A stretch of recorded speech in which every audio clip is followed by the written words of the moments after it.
Volume 5 Chapter 1. Book 5 Chap 1, The Dinner Feast at Guo Residence.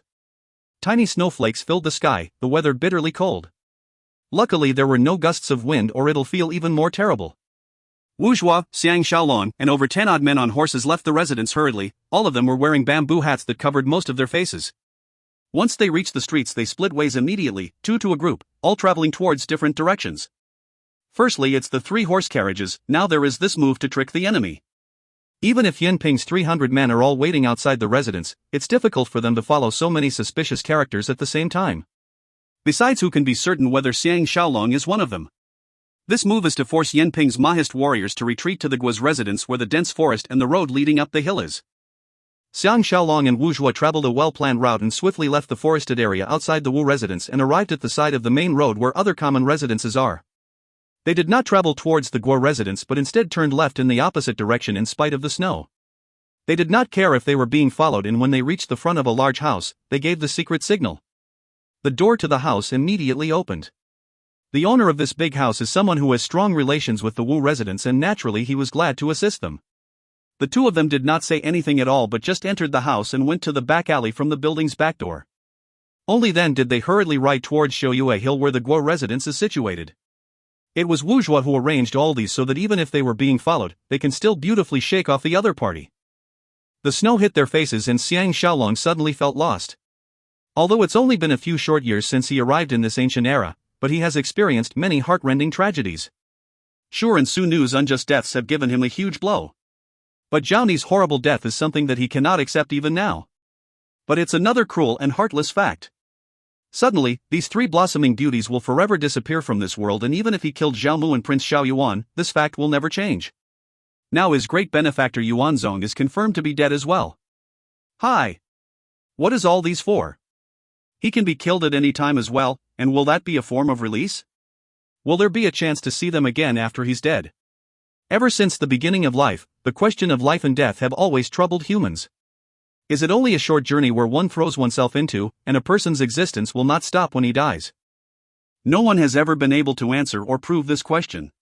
A religion's answer where heaven and hell, or anything outside life and death, may very well just be an optimistic wish. But it's something that one cannot do without. If there is only emptiness after death, it's a situation which is very difficult to accept. Wu Zhuo, who was riding next to him, called out, "Young Grand Master-in-law. Shouyue Hill is right ahead." Xiang Shaolong was woken from his reverie and gathered his thoughts, looking ahead. By now they have left the residential areas and come to the foot of the hill. There's only one road which leads straight to the top of the hill, and at the top ancient trees made up a forest, and he could catch peeps of the huge building through the trees, looking extremely majestic. However, there are no traces of men in ambush, and there's an archway at the foot of the hill. Written on it are the words Guo family residence, but there are no guards there at all. The two of them turned to the woods at the side of the road and dismounted where Tang and Jing have left markings of the secret signal. The trees and grass were all covered by white snow and the scene looked pure and alluring, but it's not advantageous for hiding or escape at all.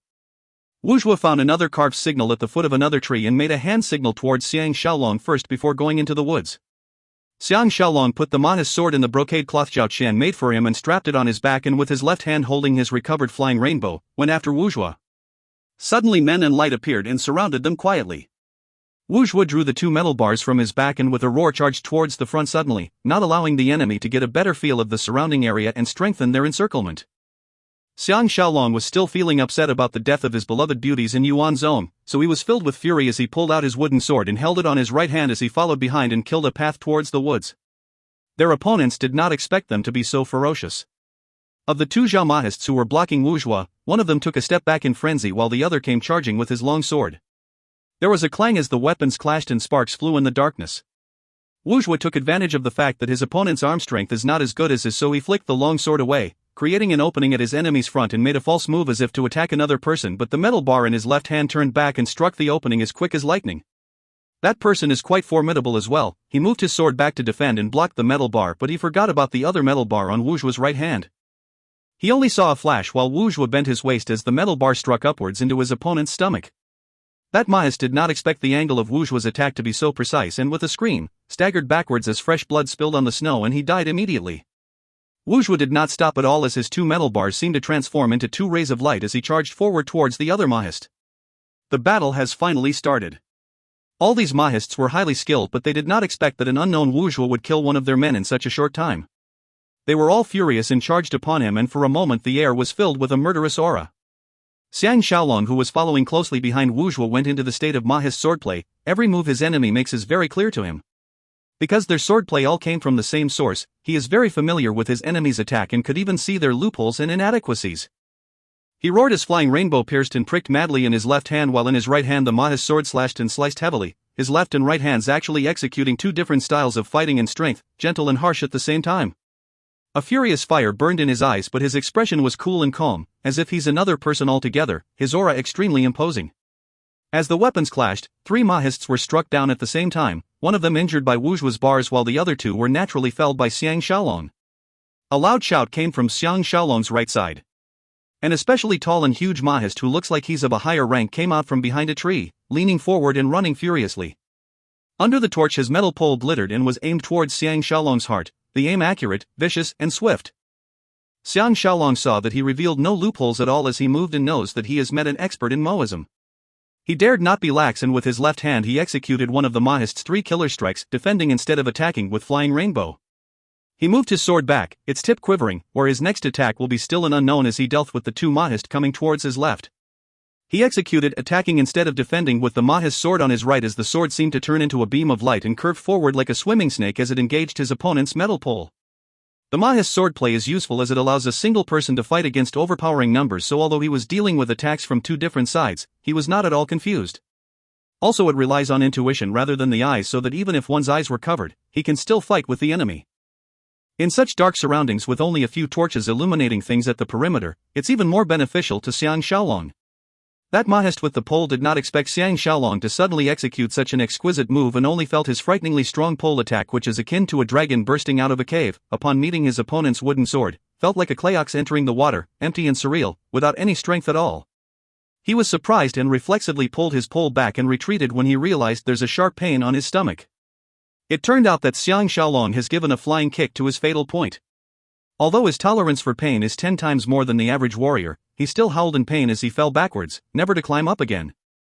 Naturally, this kick has got nothing to do with the 3 killer strikes of Moism, because for someone from the 21st century, naturally he will not stick so strictly to the rules. The 2 Mahists on the other side thought that Xiang Shaolong is now on the defensive, so they waved their swords to attack, but did not expect that with a sudden glare of light, one of them had their right hand chopped off at the wrist while the other was struck in his thigh, and as they retreated screaming, they knocked into the others advancing behind them, and the situation was chaotic for a moment. Who would have expected Xiang Shaolong's swordplay to be so precise and vicious, a total deviation from the gentle nature of the Mahist swordplay? Wuzhou's performance was not any worse either as he forced his way between 2 enemies, his hands moved to the middle of his metal rods as he executed close bodily moves. Although his enemy managed to slash him slightly on his arm, at the same time he pierced through one of his enemy's chest while another enemy's ear was hit by the end of the metal rod. In a short moment they have advanced a few feet. They heard a twang behind them. They hid behind a tree at the same time as an arrow shot past. Although they've killed many of their opponents, but the Mahist still continued to advance towards them from all directions and waves, and the situation was not to their advantage. Xiang Shaolong saw that the situation was not right and returned flying rainbow to its scabbard, and he reached into his robes to pull out the flying needles, shooting them continuously. This move was greatly unexpected by the others, and for a moment quite a handful of people fell to the ground. His opponents saw that wherever Xiang Shaolong waved his hand at, someone will be injured or killed, like magic, and they all hurriedly hid behind trees. The 2 of them dared not hesitate and advanced towards the darkness, and in a moment was hidden deep in the forest. The Mahists were all thrown off, but they still gave chase. Now there's another problem. With such running in the darkness, how are they able to see the secret signals left behind by Tang and Jing? Luckily, right at this time, the sound of a bird calling was heard from afar on their left, which sounded very authentic. The 2 of them knows it must be that mischievous and tricky Jing Jun who was making the sound, so they happily made their way towards the sound. The deeper they went into the woods, the denser it became with thick snow, making it extremely difficult to walk. After butting of countless branches, there was a small light in the sky ahead, which dropped like a meteor. It turned out to be Jing Jun, who jumped down effortlessly and blinked at them, saying, "This way." The 2 of them hurriedly went after him as if they found their savior. They walked up a slope and came to a huge rock. They could almost make out the lights coming from the Guo residence amongst the woods ahead. Tangy suddenly appeared on the stone, with one knee on the ground and holding a huge bow in his hand. He looked serious as he scrutinized the human sounds and torches that's coming nearer. The 3 of them went behind him. Wu Zhui asked in puzzlement, "What are you going to do?" Tang Yi did not reply. Wu and Xiang were perplexed. They can't see the enemy clearly in this dense forest, so what is the use of having a strong bow? Down below screams were heard. Jing Jun exclaimed happily, "They fell in." Both of them are excellent hunters, so naturally they are expert in setting traps. Twang! An arrow left Tang Yi's strong bow and shot into the dense forest. A scream was immediately heard. Impressed, Jing Jun said, "Brother Tang's arrow of the night forest is famed throughout the Han borders, even a passing rat would not be able to avoid it." As he spoke, Tang Yi released 3 arrows continuously with alarming ease and dexterity, and every time a shot was launched, a scream will definitely be heard. By now Xiang and Wu realized that there's no trace of torches below at all. It turns out that Tang Yi has shot all the torchbearers and the torches fell onto the snowy ground and were extinguished. Tang Yi continued shooting his arrows, and each arrow will definitely find a target. Wu and Xiang were utterly impressed and secretly thought that luckily he is not their enemy, or else they won't even know how they have died. Tang Yi put down his strong bow and said calmly, "No one will dare to come up now."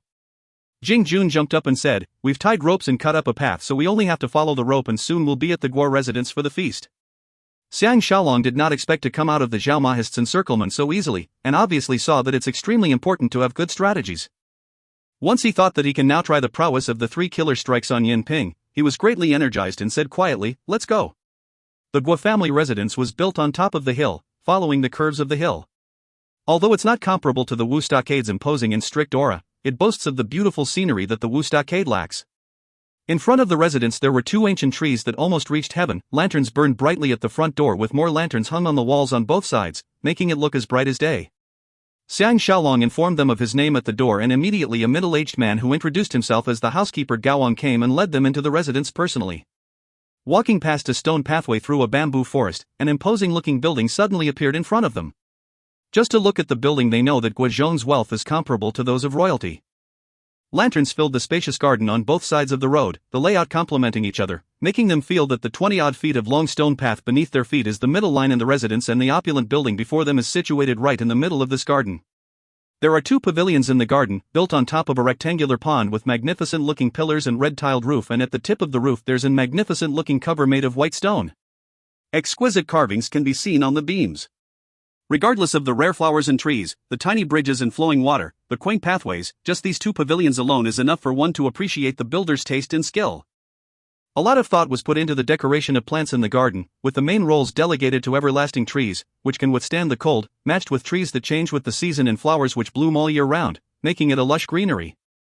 Although the garden is now filled with snow, it still makes one think of the beautiful spring/summer scenery. Once in a while they could see rare rocks brought in from other places, which increased the exquisiteness of the garden. The main residence looked even more imposing among the garden, almost comparable to the Zhao Palace. It's so imposing that it's almost unbelievable. Jing Jun, who has lived almost all his life in the mountains, was dumbfounded and went close to Xiang Shaolong and whispered, "Such a large house, how is one able to sleep in it?"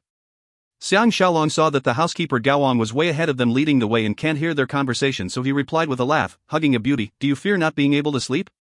Jing Jun immediately rose his eyebrows. Obviously he's thinking of the program tonight after going back to the Wu residence. Xiang Shaolong thought of the Zhao Palace and can't help but think of the perished Zhao An'ai, remembering how he flirted with her in the royal garden. He felt a sharp pain in his heart and felt like stabbing himself to relieve that heart-wrenching pain. Later he still have to put up an act with Zhao Mu. How will he be able to stand it?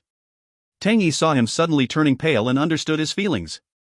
He reached out and grabbed his shoulder hard, saying, "The big picture is of most importance." The 2 of them exchanged a look, and a feeling of camaraderie welled up in them. Xiang Shaolong suppressed the pain in his heart and forced all thoughts out of his mind as he stepped up the wooden bridge, up the long flight of stairs, into the building. There were 16 tables in the building, split between the left and right side of the Great Hall. By the time Xiang Shaolong and his men arrived, the other guests are already there.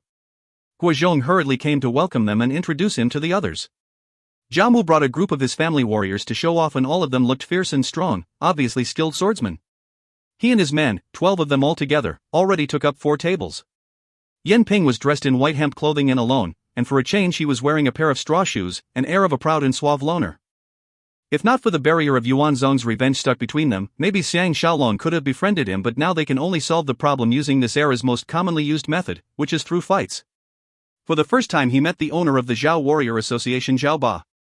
From the name he thought he'd be a huge burly man, but in face he is a lot shorter than the average person, but with big bones. Everything was expanding horizontally, wide chest and broad back with an especially thick neck, and with his slightly hunched back he formed a very impressionable piece of triangular muscle, making one think that even if you try to strangle him, there's no way you can manage to cut off his air supply. His complexion was dark, his forehead protruding with a square face and huge eyes. It felt as if he has unlimited strength in his body, and as he moved he gave off an imposing aura which created an impression on Xiang Shaolong as well. When he was in the special task force, fighting is as common as eating, so he's good at analyzing his opponents. When he saw Zhao Ba, he immediately put him under the most difficult to handle enemy category. 4 of his disciples accompanied him to the feast, and naturally they are all expert swordsmen, but what caught their attention was one of them is actually a young lady called Zhao Ji. At first glance she did not have the beauty to captivate one's soul, but her face hides an indescribable sadness, matched with her shockingly dainty phoenix eyes, slim face and sexy lips. She does exude a womanly charm. Especially when she's so tall, a head taller than Zhao Ba and only about 3 inches shorter than Xiang Shaolong. Such a tall lady and with a perfect body trained from constant exercising, it makes her look extremely outstanding. Zhao Ba, Zhao Ji, and their people all behaved coolly towards Xiang Shaolong, only giving a slight nod of their heads during the introduction, not hiding their animosity at all. When Jing Jun can't help but scrutinize Zhao Ji from head to toe, the lady looked even more unhappy and a murderous look flashed past her pretty eyes. Jing Jun was so shocked he dared not look at her again. The other 2 guests are obviously Zhao Mu's main lackeys. The philosopher Guo Kai looked like a Taoist deity, with an extremely long beard, but his eyes were darting, and just like what Lady has said, he looks conniving, but he was the warmest towards Xiang Shaolong compared to the rest. What leaves a deep impression is his feminine and shrill voice. General Yu Chang and Guo Kai are both about 30 years old, his eyes kept opening and closing and was alternating between lively and lifeless looks. He gives one the impression that he's engrossed in wine and women, with a slim body and nimble limbs. His military outfit gave him an imposing aura. Both of them have their family servants with them and took up 4 tables. Coming up next is Guo Zhong's 2 sons, Guo Qiu and Guo Ting, who looks thoroughly plain. Instead, what caught their attention was this intelligent-looking person among their family warriors called Shang Qi. His aura and grace exudes the obvious fact that he's smart and experienced, not someone to be belittled. After a round of introductions, Guo Zhong invited the guests to be seated. Firstly, he asked Xiang Shaolong to be seated on the VIP table, which is the first table on the right. Xiang Shaolong tried to reject unsuccessfully, so he had no choice but to sit at this table meant for the main guest.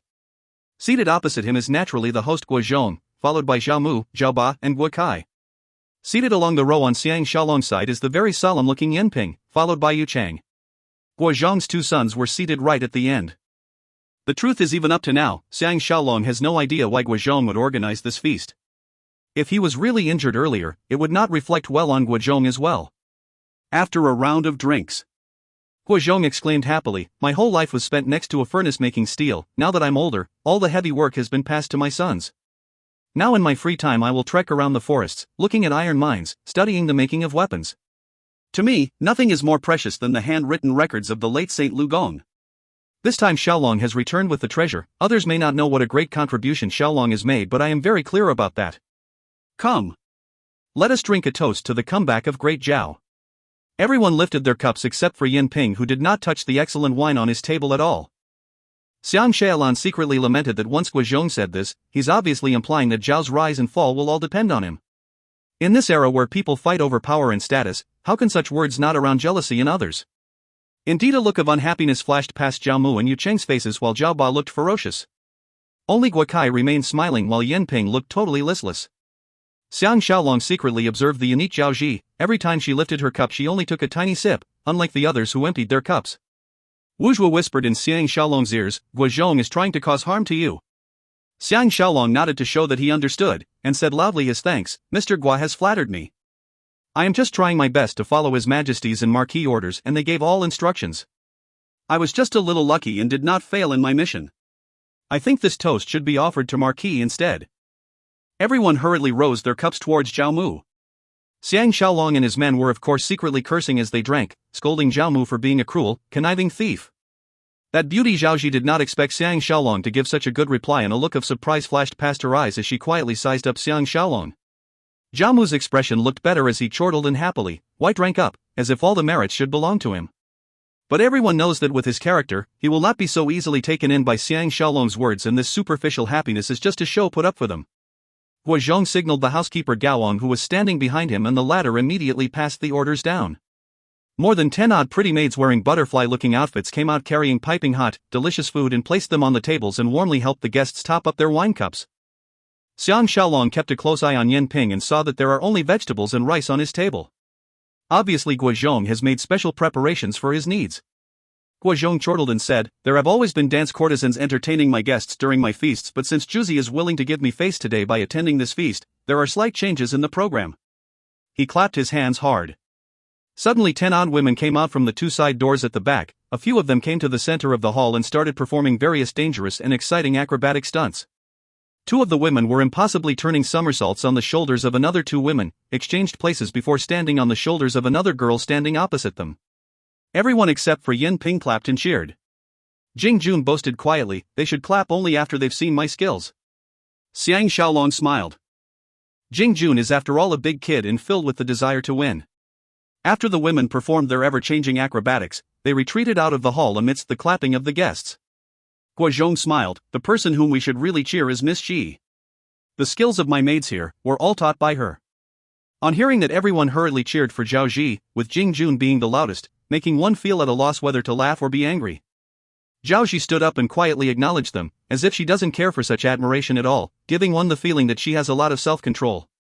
Guozhong suddenly coughed dryly and asked Xiang Shaolong seriously, "I heard that there is a slight misunderstanding between Shaolong and Juzi. Why don't I be the mediator and solve this problem?"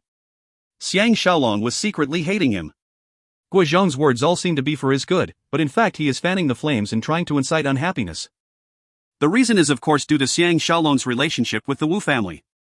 Just a few words and it has put him in an embarrassing situation. Even if he hands them the Juzi token immediately, he will offend Jiamu because he has kept the fact that he actually has the token hidden from this evil fiend. But if he does not allow Guozhong to become the mediator, Guozhong will have an excuse to deal with him. Luckily Yen Ping said coldly, "Mr. Gui, it's too late for you to be a mediator now. Now the problem between me and Commander Xiang can only be solved according to Mahist rules. Everyone knows without asking that a duel is the only way. How can all these powerful people in Handan not know about the Zhao Mahists trying to ambush Xiang Shaolong, and they also understood that Yen Ping has suffered a huge setback and this has planted an unsolvable enmity between them." Jiamu said, "One is the most esteemed guest of His Majesty while the other is the most doted Imperial Guard of His Majesty. No one would want to see any side hurt. Why don't I report to His Majesty tomorrow and let him decide?" Huakai and Yu Chang were secretly chortling in their hearts. Yen Ping is well respected in Zhao and recently he made a great contribution at the city of Fui when the Yans invaded them and is now on the same standing as the king of Zhao. If this matter is put to him, the person who lose out will definitely be Xiang Shaolong. How can this wily old fox Guozhong not know what they are thinking about? The animosity between him and the Wu family is not a recent thing and he was the one who revealed to the king of Zhao about Wu Yingyuan and Lu Buwei's relationship. Now that the Wu family has such a formidable young grandmaster-in-law, he has to destroy him no matter what. At first he did not understand Jiamu's stand, but after testing him through their conversation, they immediately came to a quiet understanding. But now King Xiaocheng regards Xiang Shaolong very highly and he has the support of Master Wu as well, so they cannot openly deal with this young swordsman who was an unknown but has now become a person of standing. Jiamu first tried the plan of testing the princess's virginity but did not expect Empress Jing to have other plans and she helped Xiang Shaolong hide the truth. Therefore he chose the highly skilled Yen Ping who has many expert fighters under him and told him that no Juzi token was found on Yuanzong in order to cause friction between them. Then he allowed Guozhong to organize this feast as a cover, but in fact it's to create the perfect chance for Yen Ping to kill him. Such ongoing vicious plans is indeed formidable. Once Jiamu said that, Yen Ping was the first to object, "I appreciate Marquis' kind intention, but the Juzi token is our sect's ultimate treasure and it cannot be in the hands of an outsider a moment longer. This matter must be settled immediately." Everyone was secretly happy, knowing that Yen Ping will immediately challenge Xiang Shaolong to a duel. Zhao Ba laughed loudly and after everyone's attention was on him, said, "The duel between Commander Xiang and Lian Jin has shocked the entire Zhao region. A pity I was at another place testing the skills of the warriors of the school and could not witness the grand event, which up to now is a regret for me. My men are hoping to witness Commander Xiang's excellent sword skill. This is purely going to be an exchange of pointers and I hope that Commander Xiang would graciously give your advice." Wu Zhuo and the rest furrowed their brows. How can there be such an unfair situation in the world? Aren't they trying to wear him down one by one? Besides, with Yen Ping testing Xiang Shaolong's skills first, it will be greatly beneficial to the later opponents.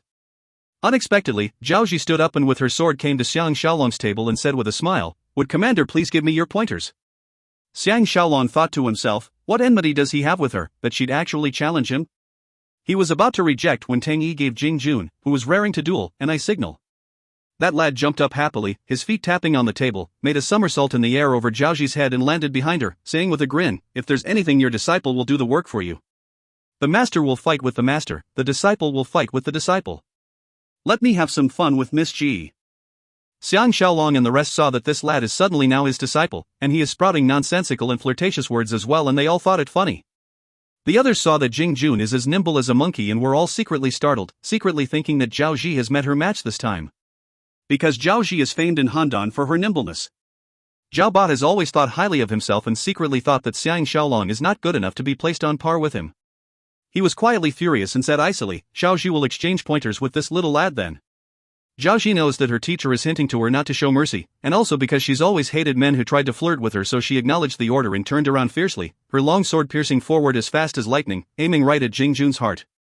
Her pose was exquisite, yet the moves were swift and vicious. It is indeed top-rated swordsmanship. Everyone saw her sudden attack and thought that Jing Jun would certainly be caught unawares and thus unable to avoid her. Even Xiang Shaolong and Wu Zhuo's hearts almost jumped to their throats, afraid that something will happen to him. Only Tang Yi remained expressionless like Yin Ping, as if even when the sky and earth splits, there will still be no change in his expression. If you find any errors, ads pop up, ads redirect, broken links, non-standard content, etc., please let us know. Report chapter so we can fix it as soon as possible. Volume 5 Chapter 2. Book 5 Chap 2, Open Animosity. Jing Jun did not expect his opponent to immediately strike without even a greeting. But he has lived all his life in the forests and grew up among ferocious animals, so he has met even more dangerous situations than this numerous times. He chortled, made a false move as if he's going to move diagonally to the left, and when the long sword is about to reach him, he moved to the right by a few millimeters and dashed to Zhao Ji's back towards the left, his speed even faster than his spirit. Zhao Mu and Guozhong exchanged a look, and both could see the surprise in each other. With such a person helping Xiang Shaolong, it's akin to giving wings to a tiger. Therefore, that Wu Zhuo and Tang Yi must be formidable as well, and they have no choice but to re-evaluate Xiang Shaolong's ability. Zhao Ji was obviously not afraid. This sword stroke is purely to test Jing Jun's reflexes, and now that she knows that her opponent is extremely nimble, she gave a soft grunt as she bent her legs and jumped up into the air, turning a huge somersault. The sharp weapon in her hand turned into a million sword sparks aiming towards Jing Jun from the air. Zhao Ba's men immediately cheered. Xiang Shaolong saw that Zhao Ji's swordplay looks nice and tightly executed as well, absolutely not just showy moves, and was secretly startled as he can deduce from this that Zhao Ba will definitely be extremely formidable. At the same time, he remembered how Lian Jin called himself invincible in Handan. People with elevated status like Zhao Mu and Yin Ping will naturally not duel with Lian Jin, but Zhao Ba is the head of the warrior association. Why did he allow Lian Jin to have his way? He had a sudden thought, as if he could grasp the meaning of it, but can't really accurately describe what he felt. Such a weird feeling is making him feel extremely uncomfortable. The empty-handed Jing Jun, who was standing in the middle of the hall, finally took out his weapon, a dagger secured to his waist. His hand reached into his clothes and a ball of something blackish-looking suddenly flew out from his hand, first aimed towards Zhao Ji's right, then it speeded up and turned back and hit Zhao Ji's long sword with a dang. Zhao Ji's sword speaks were immediately dispersed and she also dropped to the ground. That thing belonging to Jing Jun flew above his head, turning circles above following the movements of his right hand. It turned out to be a shiny, silvery crescent-shaped flying knife, which is extremely sharp on both sides, especially the sharp ends that is shaped like a cow's horns, making one feel its horrible danger. It's the first time Xiang Shaolong has seen his specialized weapon and secretly thought that it will take little effort if it's used to kill beasts. Jing Jun grinned and looked at Zhao Ji, who seemed at a loss as to how to deal with his weapon, his eyes staring leeringly at her chest. Zhao Ba raised his voice, "Such unorthodox weapons, how can it be even taken out in public?" A loud laugh was heard from the main door and someone commented, "Chairman Zhao's words are not quite right. In the world there are only weapons that can kill or cannot kill, there's no such thing as unorthodox." Everyone turned around in surprise only to see the great General Li Mu step into through the door accompanied by 10 over-family warriors. Gao Ong and a few Guo family guards were running after him. Obviously they did not even have the chance to announce his arrival. Xiang Shaolong took the chance to call Jing Jun back. A flash of icy murderous intent flashed past Zhao Ji's eyes before she quietly returned to her seat. The wily old fox Guozhong chuckled as he left the host table, his face full of smiles as he said, "When did General come back, or else you would certainly not be left out tonight." Li Mu's dynamic eyes swept over all the guests who stood up to welcome him, and when he saw Zhao Mu, a murderous intent flashed swiftly in his eyes before he covered it up and said with a cold smile, "I just hope that Mr. Guo will not blame me for coming uninvited." He stared at the embarrassed-looking Zhao Ba and said, "Chairman is in charge of cultivating talents for great Zhao, but please do not be such a stickler for customs." I have been fighting with barbarians for a long time and am used to seeing the countless changes on the battlefield. When two armies fight, the only goal is to win the other party, who cares what weapon is being used. Zhao Ba was so furious his face turned dark, but he was at a loss for words. Li Mu turned towards Xiang Shaolong and his tone softened as he said, Shaolong has accomplished a great merit. I came today to offer you 3 toasts. Bring me wine. This famous Zhao general, who was almost on par with Lian Pe, shocked the entire gathering upon his arrival, and even a bully like Zhao Mu dared not speak up and risk offending this number 2 person in the military. Words seemed to be stuck in Lu Chang and Guo Kai's throats as they dared not reply as well. Xiang Shaolong was secretly surprised. He did not expect this person who represents the Zhao military would show his support for him publicly, and now he is no longer fighting alone. Only Yan Ping remained seated, not showing any deference to Li Mu at all. Li Mu did not blame him at all and just drank 3 cups of wine with Xiang Shaolong, even seating himself down at Xiang Shaolong's table. Wu Zhuo and the rest immediately left their seats while Guo Zhong summoned his men to arrange for 3 extra tables behind for them and Li Mu's men. After everyone was seated, Zhao Mu gave a dry cough and said, Great General has just returned. I wonder how is the situation at the border? Li Mu replied icily, This is the first time the Marquis of Julu has asked about the Xiong news, but the reason I rushed back to Handan this time is because of Lady Ni's incident. After discussing with Premier Lian, we felt that there are many suspicious points regarding her suicide and decided that the military will jointly send in an official request to His Majesty to look into this matter thoroughly. Marquis is the person who dealt with this case single-handedly, so you will know that my words are not baseless. I still need to seek your advice. Xiang Shaolong was suddenly enlightened. He remembered Zhao Qian once mentioned that Zhao Ni is the daughter-in-law of Zhao Shi, a famed general of Zhao who once defeated the Qin army. Because of her insistence of preserving her chastity, she was well liked by the people and even has the support of the military. That's why even Zhao Mu dared not touch her. Now that Zhao Mu's lust has gotten the better of him and caused her death, there's no way his relations with Zhao Shi, the military and the other generals can maintain cordiality, and now they are going to fight each other face on. That's why Li Mu is being so open about his intention to deal with Zhao Mu now. Zhao Mu's expression changed for the worse immediately, but because of Li Mu's military powers and status, he dared not throw his temper. Guo Kai said condescendingly, Lady Ni committed suicide because of her pining for her dead husband. This is a fact and His Majesty is most aware of this matter. General is not putting your energy at the borders. Isn't all this unnecessary? Xiang Shaolong did not expect someone as subtle as Guo Kai would actually rebut Li Mu. Obviously the fight between the military and Zhao Mu's gang have reached a burning stage where each will not give any face to the opposite party. Li Mu is indeed a hardened soldier. He looked heavenward and laughed loudly. We're exactly afraid His Majesty will be tricked by unscrupulous people. That's why we have no choice but to interfere. The way to winning is first to settle internal problems before dealing with external problems. If you say this is unnecessary, this must be a very extreme joke. Guo Zhong has never joined in any factions fight, but the various groups will try to pull him towards their cause due to his influence, hence he was able to make friends with all sides. Now that he saw that the atmosphere is getting more and more fiery, he felt that things might be getting out of hand, so he interrupted and tried to cool things down by saying, We will not talk about state affairs tonight, but only talk about entertainment. I have arranged a very exciting show of beauties dancing with swords. Shall we all enjoy it? He has not even given the signal when Yan Ping called out, Hold it. Slowly standing up, he pulled out from his back the Juzi sword, which is at least 1.5 times longer than the average sword, and looked at Xiang Shaolong icily as he said, Commander Xiang, tonight either you will perish or I will die. Let me see what that traitor Yuan Zong has taught you. Because of Yan Ping's special status, there is no way Li Mu can find a reason to interrupt or interfere. Xiang Shaolong knows that this duel is unavoidable and thought to himself that he might as well let this duel be a form of offering for Yuan Zong. If not because that his has numbers on his side, there's no way Yan Ping can harm even a hair on that Mahist master. He stood up loudly, his eyes icy as he stared at Yan Ping and said, Who is the traitor? You can debate about it when you see Moe himself, not. Yan Ping snorted angrily. Obviously he is feeling extremely furious as he moved to the middle of the hall and stood ready. The hall was silent. Everyone knows Yan Ping's swordplay is unfathomable. Naturally some are secretly cheering while some were worried for Xiang Shaolong. Zhao Mu is secretly laughing, because if Yan Ping is killed, King Xiaocheng will still be extremely unhappy, although he knows that Xiang Shaolong has no choice. If Yan Ping were to kill Xiang Shaolong and get rid of this thorn in his eye, it will be beneficial to him. So no matter what the outcome is, he has all to gain and nothing to lose. Xiang Shaolong left his table and beyond everyone's expectations, he actually walked towards Zhao Mu's table instead, his eyes frosty as he stared at Zhao Mu unceasingly. Zhao Mu and his men were on the alert, some of them even moving their hands to their sword handles, getting ready to deal with any moves that might be harm Zhao Mu.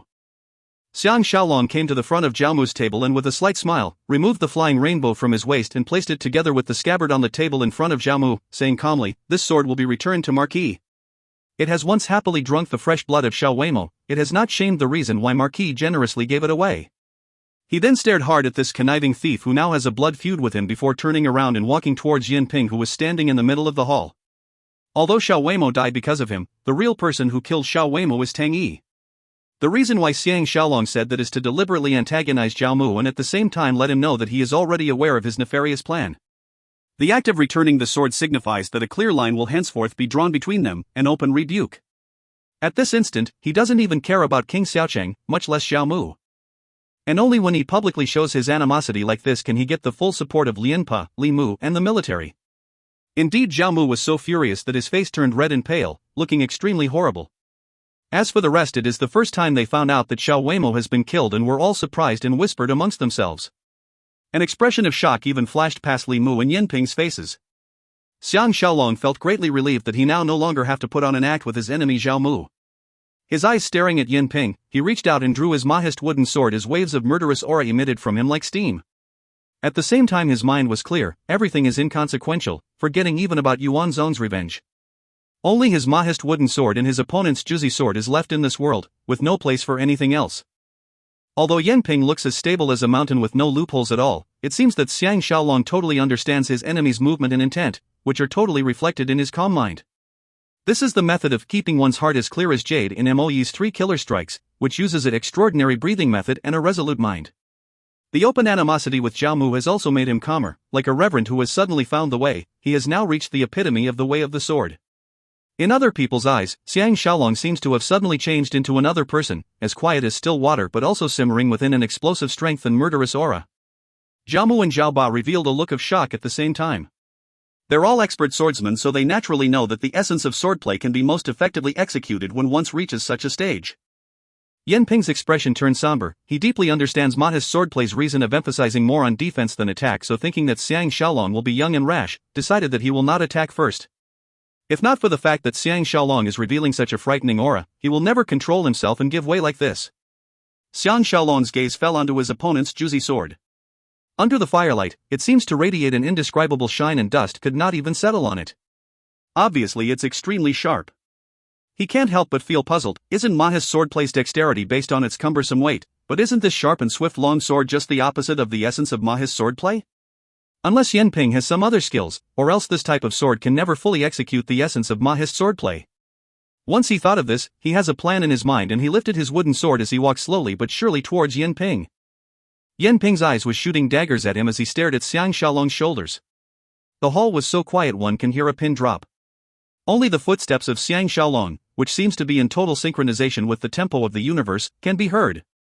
Everyone suddenly has a strange feeling, as if everything is now in Xiang Shaolong's control and everything in the universe will have to bow down to him, but little do they know that this is exactly the essence of the mahest's 3 killer strikes. Xiang Shaolong thought of the Zhouyan's observation tower in Daliang, remembered the beautiful scene of the sky filled with stars, and an encompassing feeling of the universe flared up in him as he roared and executed the move of attacking instead of defending from the 3 killer strikes. The mahest sword seems to extend yet retract, suddenly it seems to be moving weirdly in a fashion that encompasses the meaning of the mystical universe straight towards Yin Ping's face. Even for a person as calm as Yin Ping, he was startled as well. He only felt his opponent's sword styles are like the Qingjiang River, never-ending, and if he only uses mahest swordplay's defense style, he'll immediately be beaten. What is even more shocking is that his opponent's style seems to be made to go against the mahest swordplay, and yet they are undeniably mahest swordplay as well. Left with no choice, the Juzi sword morphed into icy sparks as it meets the attack with an attack. Xiang Shaolong's intent is to force him to execute his secret skills, and now that he saw his trick has worked, he suddenly retreated and executed one of the moves, returning sword stance from defending instead of attacking. Yin Ping was ecstatic, thinking that his opponent's elaborate swordplay is just a farce, and he returned to the old method of mahest swordplay. He invented this swordplay of his, and named it Breaking Moism, used especially to deal with his enemies within the mahest sect.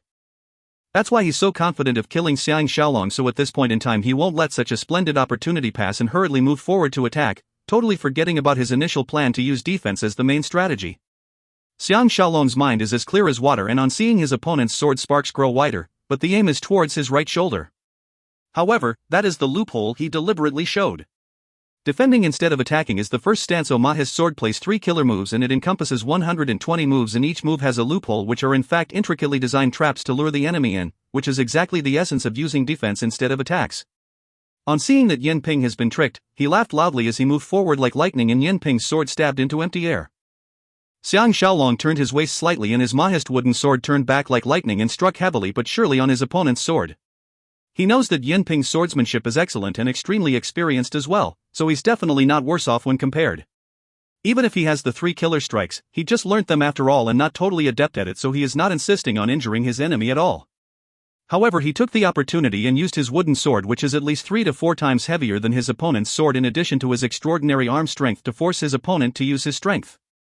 Yen Ping was immediately greatly disadvantaged as he felt his right hand go numb and his juicy sword almost slipped from his grasp. Xiang Shaolong was secretly startled. Although Yen Ping looks as skinny as a pole on the surface, his arm strength is extraordinary and the rebounding force of the clash caused his right arm to go numb as well. Yen Ping gave a quiet snort and moved away diagonally, executing the defense stance of Mahis swordplay, which is so tight that even splashing water won't be able to get past him. Just as the onlookers were dumbfounded from what just happened, Xiang Shaolong moved his sword to his left hand, and in a totally unexpected way, the wooden sword seemed like a swallow flying as it flew out in a curve and came back, sweeping Yen Ping's right shoulder.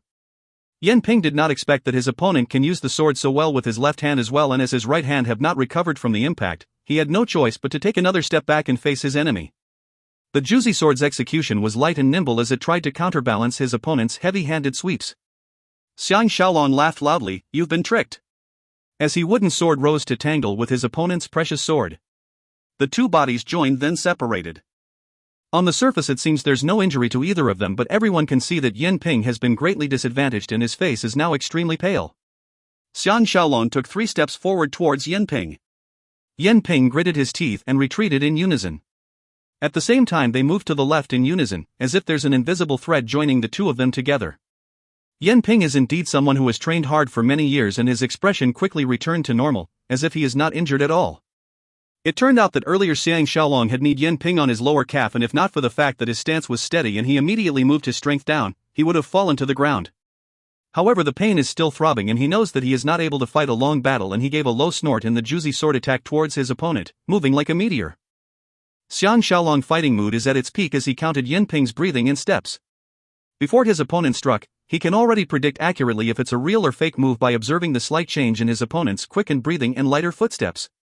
He executed the most formidable move, forgetting feelings from the 3 killer strikes, attacking and defending concurrently, throwing himself at death's door, using only the earlier advantage he gained to compete with his opponent on their innate ability and gut reactions.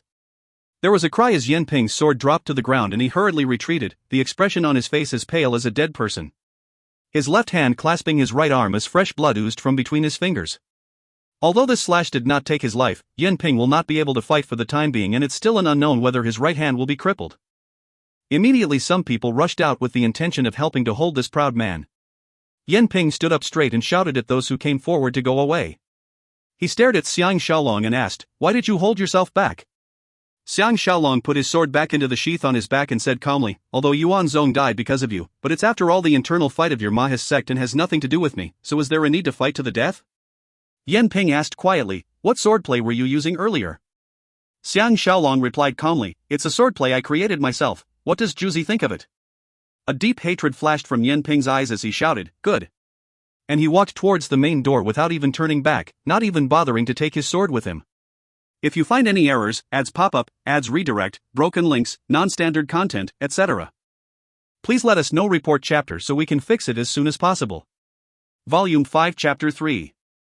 Book 5 Chap 3, Mother of Emperor Qin. After Yen Ping left quietly after his defeat, Xiang Shaolong took the opportunity to take his leave.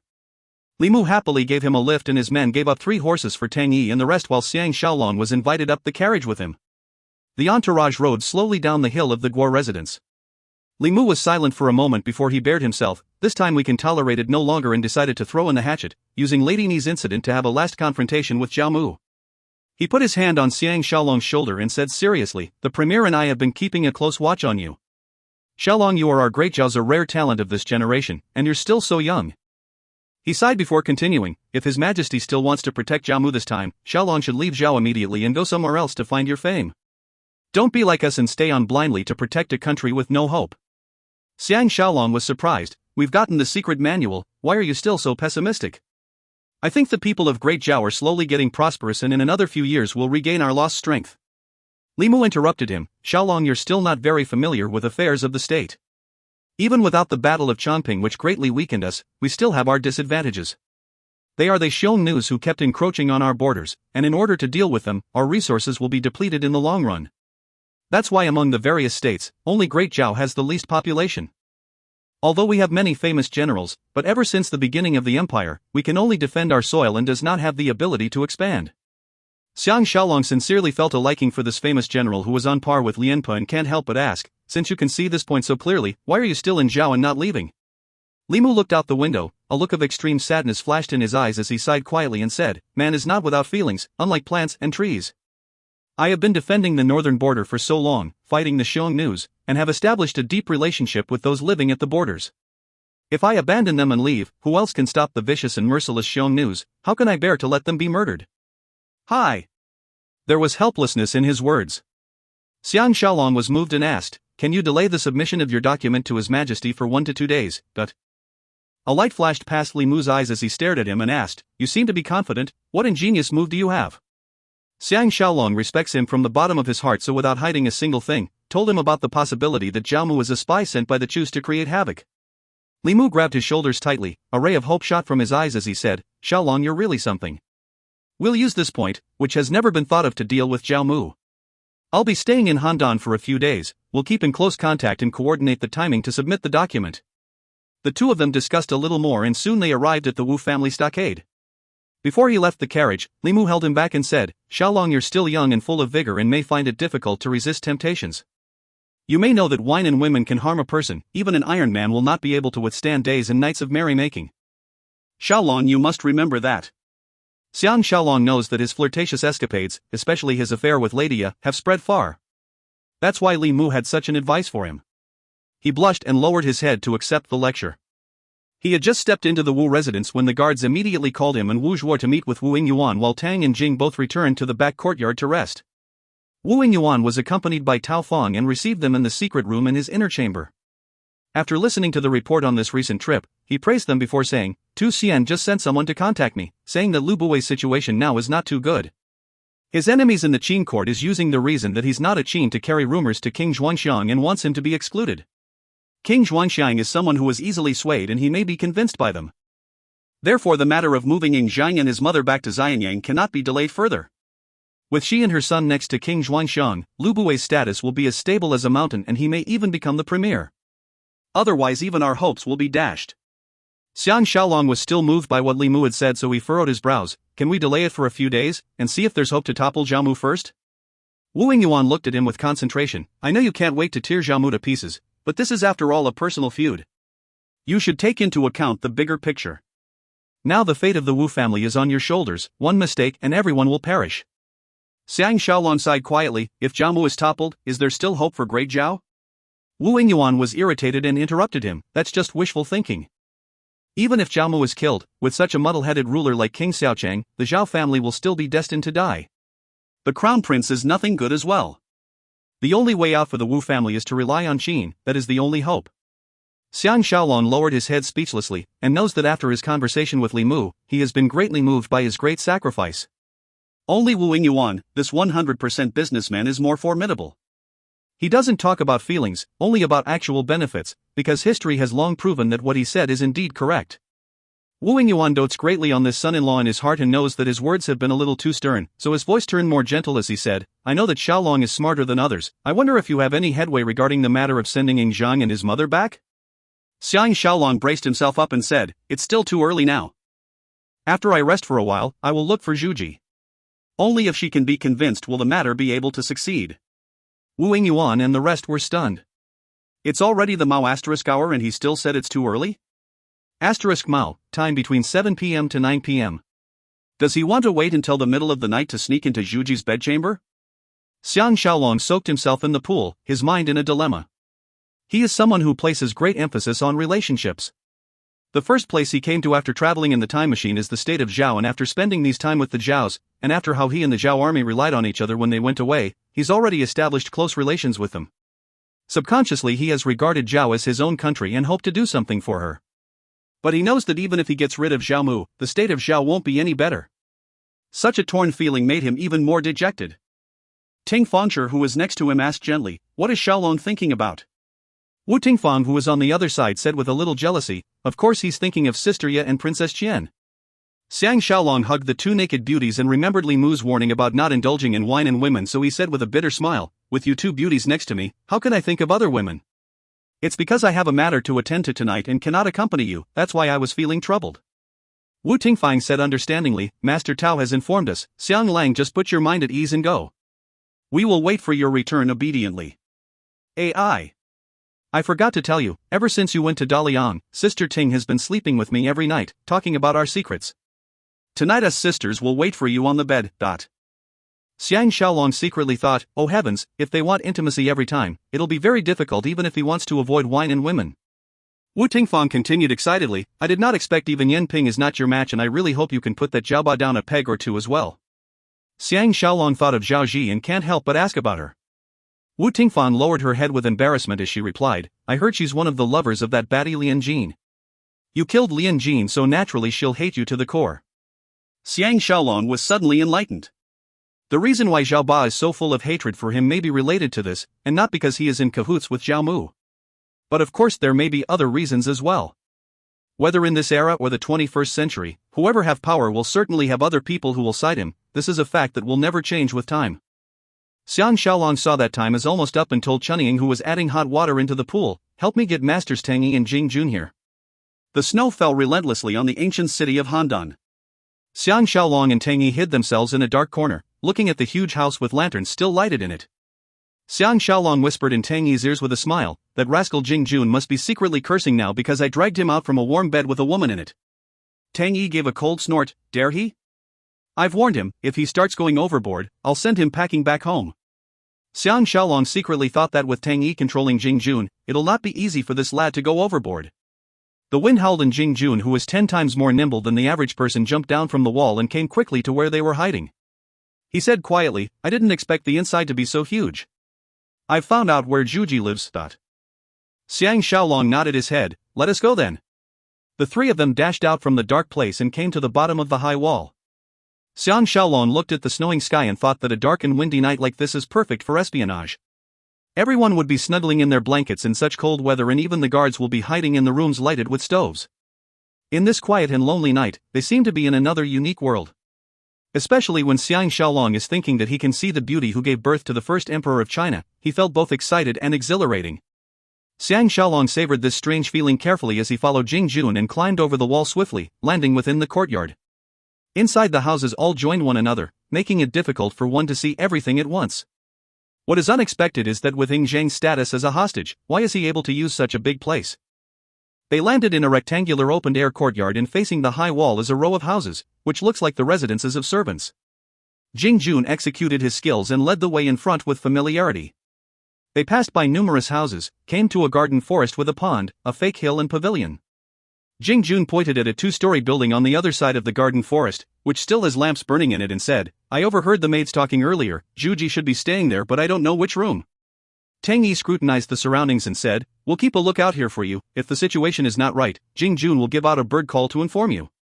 Xiang Shaolong nodded his head in agreement and snuck towards the building. He chose a window with no lights and, after checking that nothing is amiss, dashed inside. This place looks like a small hall. He quickly walked to the wooden door leading out and plastered his ear on it. On hearing that there's no one outside, he pushed the door open and went out. Outside is a corridor with one end leading to the outer hall and the other end to a flight of stairs leading upstairs. The house was quiet. It seems that the maids are already in dreamland. He had not finished this thought when he heard footsteps from the top of the stairs. Xiang Shaolong hurriedly hid back into the room and wondered why someone is still awake at a time like this. The footsteps stopped in front of the door. Xiang Shaolong was astounded. There's not enough time for him to leave by the window, and he hurriedly went to a corner and squat down behind a small cabinet. Although it's not a good place to hide, it's better to come face to face with the person coming in. Indeed, someone pushed the door and entered, followed by the sounds of cups and plates knocking on one another. Xiang Shaolong knows that the other party has no idea that someone is hiding in a corner, so he boldly extended his head out for a look. It turned out to be 2 pretty maids. One of the maids yawned and said, "He's the worst, every time he comes Madame would not be able to sleep, and we'll have to serve them at the side." The other maid said, "Madame is usually a person of few words, but when she sees him she seems to have endless things to say." The maid who spoke first laughed, "It's better than serving that lecher. His body can't make it yet he wants to rely on hateful toys. Sister Xiang has only half a life left after being toyed with him for 3 nights in a row." "Hi." Xiang Shaolong's heart dropped. Needless to say this lecher must be Ying Zhang. Now that the maids are talking about it, it seems that Lady Ya's words are not wrong at all. What is this all about? How can the heroic and smart Emperor Qin be someone like that? How is he going to exterminate Lu Buwei in future and consolidate the 6 states, building the largest foundation for China? Amongst the chatter, the 2 maids prepared the tea and left. Now that he knows that someone is still awake, Xiang Shaolong dare not go upstairs via the stairs, so he left by the window and saw that there is a darkened window on the 2nd floor. He was climbing halfway up when a group of patrol came with lanterns from the small path in the garden. Xiang Shaolong was startled, because if this is where Zhuji stays, the guards will certainly be extra alert and will not miss this person hanging in midair. He gritted his teeth and increased his speed. In a moment he went through the window into the room. It's a large bedroom for a lady. The floor was piled with thick and soft rugs while the bed is empty. Besides a few tables and mirrors, on the walls pretty paintings were hung. Xiang Shaolong was suspecting if this is Zhuji's bedroom when the familiar footsteps of the 2 maids sounded outside the door again. Xiang Shaolong secretly lamented. This is what they say, a wolf in front and a tiger below. Luckily there is a large wardrobe at the corner of the room, and left with no choice, he ran over and opened it for a look. There are 2 compartments inside, although there are clothes piled on the lowest compartment, but he can still squeeze in, if barely. He dare not hesitate any longer and immediately squeezed in, and just as he closed the wardrobe door, the 2 maids pushed open the door and came in. Followed by sounds of them arranging the blankets. After a moment the 2 maids walked out, but they did not close the door. Xiang Shaolong was secretly lamenting, it seems that Zhuji and her lover will come in any time, then won't he have to suffer in here and listen to Zhuji's moans? Tonight seems to be a difficult time to get in touch with Zhuji. Spending the night under the blankets with Wu Tingfang and Ting Fengshe is naturally 100 times better than being curled up in here. Besides, if Tang Yanjing sees that he has not come out after so long, something may happen. Just as he was feeling troubled, footsteps, one heavy and one light, could be heard coming closer, followed by the sound of the door closing. Xiang Shaolong secretly cried out, "Heavens!" And he closed his eyes and left everything to fate. Outside he could hear the friction of the clothes moving, and the moaning made by a man and woman. Since Xiang Shaolong was feeling bored, he started guessing who Zhuji's lover might be. Reasonably, it definitely cannot be Zhao Mu, since he knows that the military will soon be going to King Xiaoqing tomorrow to settle scores with him, so now he should be going to the king of Zhao and trying to poison his mind. Because after all, the king of Zhao does have some feelings for Zhao Anai, and if he really finds out that the person who caused her demise is Zhao Mu, he may ignore all marital feelings and order Zhao Mu's death. So there's no way Zhao Mu will take this flippantly. But Zhuji and her son has always been under Zhao Mu's supervision, and anyone else who wants to go near will need his permission. Who can this person be then? An extremely gentle voice can be heard from outside the wardrobe. "The thing that I asked of you, how is it now?" Xiang Shaolong was secretly complimenting her. Just by listening to her voice, he knows that this woman is very well versed in using her gift of beauty to ensnarl men. No wonder the newly crowned King Zhuangxiang could not forget about her. Since Lu Buwei chose her to captivate King Zhuangxiang, naturally she is someone extraordinary. That lover replied, "Now the situation is uncertain, it's still not the time to return to Qin." Xiang Shaolong was shocked, and he immediately recognized him as the effeminate philosopher Guo Kai. He did not expect it to be him. No wonder he linked up with Zhuji, just that he wonders if Zhao Mu is aware of this matter. Zhuji pouted, "What's so uncertain? Now that my husband has ascended the throne, as long as my son and I can return to Xianyang, Zheng'er will be the crown prince to ascend the throne. What's there to worry about?" Sounds of kissing was heard again, and Zhuji's moans became more intense. Obviously Guo Kai is trying all his means to pacify Zhuji. Zhuji exclaimed breathlessly, "Don't." Guo Kai replied, "Every second of the night is worth 1,000 gold, it's rare for us to have this chance. Come. Let's talk further within the bed." Zhuji replied a little angrily, "You're only interested in my body but not at all concerned about my troubles. Tell me. Why didn't you do what you promised me? Guo Kai replied anxiously, "Don't you know that I've put a lot of work into it? It's just that King Zhuangxiang has just ascended the throne and all parties are now keeping a close eye on both of you. Besides, Lu Buwei's status is not that stable now as well, and he's in danger of being overthrown at any moment. No matter how we see it, you should not be sneaking back into Xianyang at this moment. Xiang Shaolong gradually understood, the reason Zhuji ensnarled this important person in Zhao Mu's gang is because she wants to make use of his power to escape Handan. It's just that one wonders if Guo Kai is really planning to betray Zhao Mu or he just wants to cheat her of her body, and it seems more likely that it's the latter. One just have to think that Guo Kai now has power in his hands and he has a large extended family in Zhao, so no matter how selfish he is, once he is faced with a life and death decision, he'll certainly think of his own parents, brothers, wife and children first. The most embarrassing thing is if Guo Kai were to go to Qin, he will certainly lose his life in Zhuji.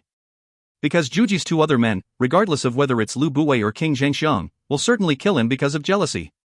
For someone as smart as Guo Kai, how can he not consider about something so important?